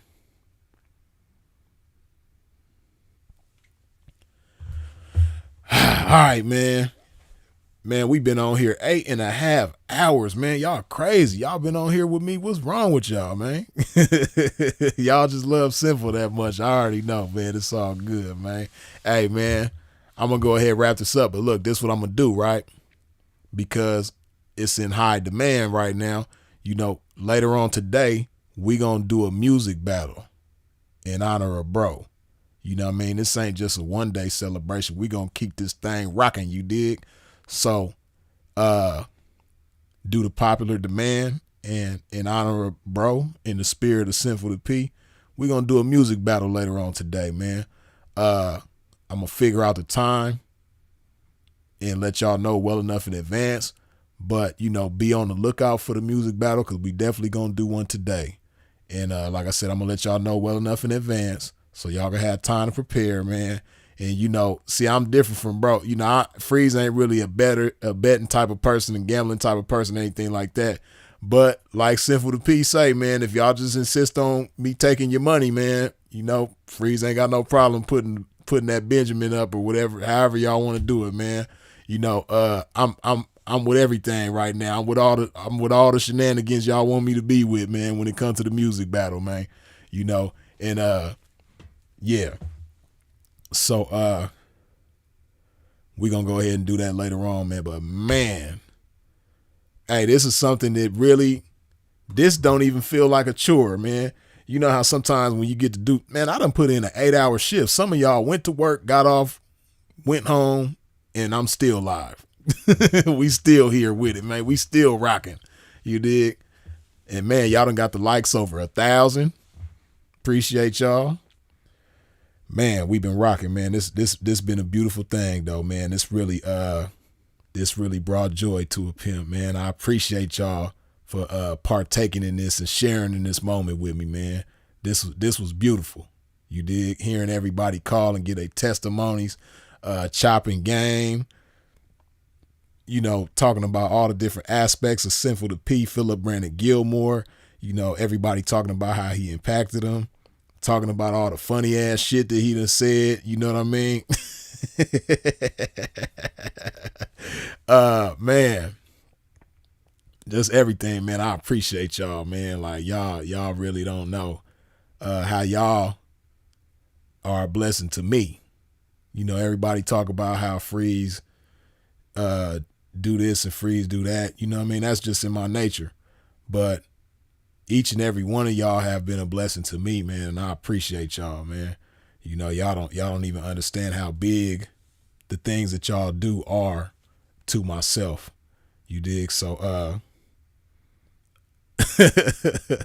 in the words of Sinful to P, you know what I mean, 8.5 hours later, man, this shouldn't take long. You dig? But yeah, man, I appreciate everybody for tuning in and tapping in. I appreciate you for taking your fat ass nutty professor finger and hitting that like button with that thing, man.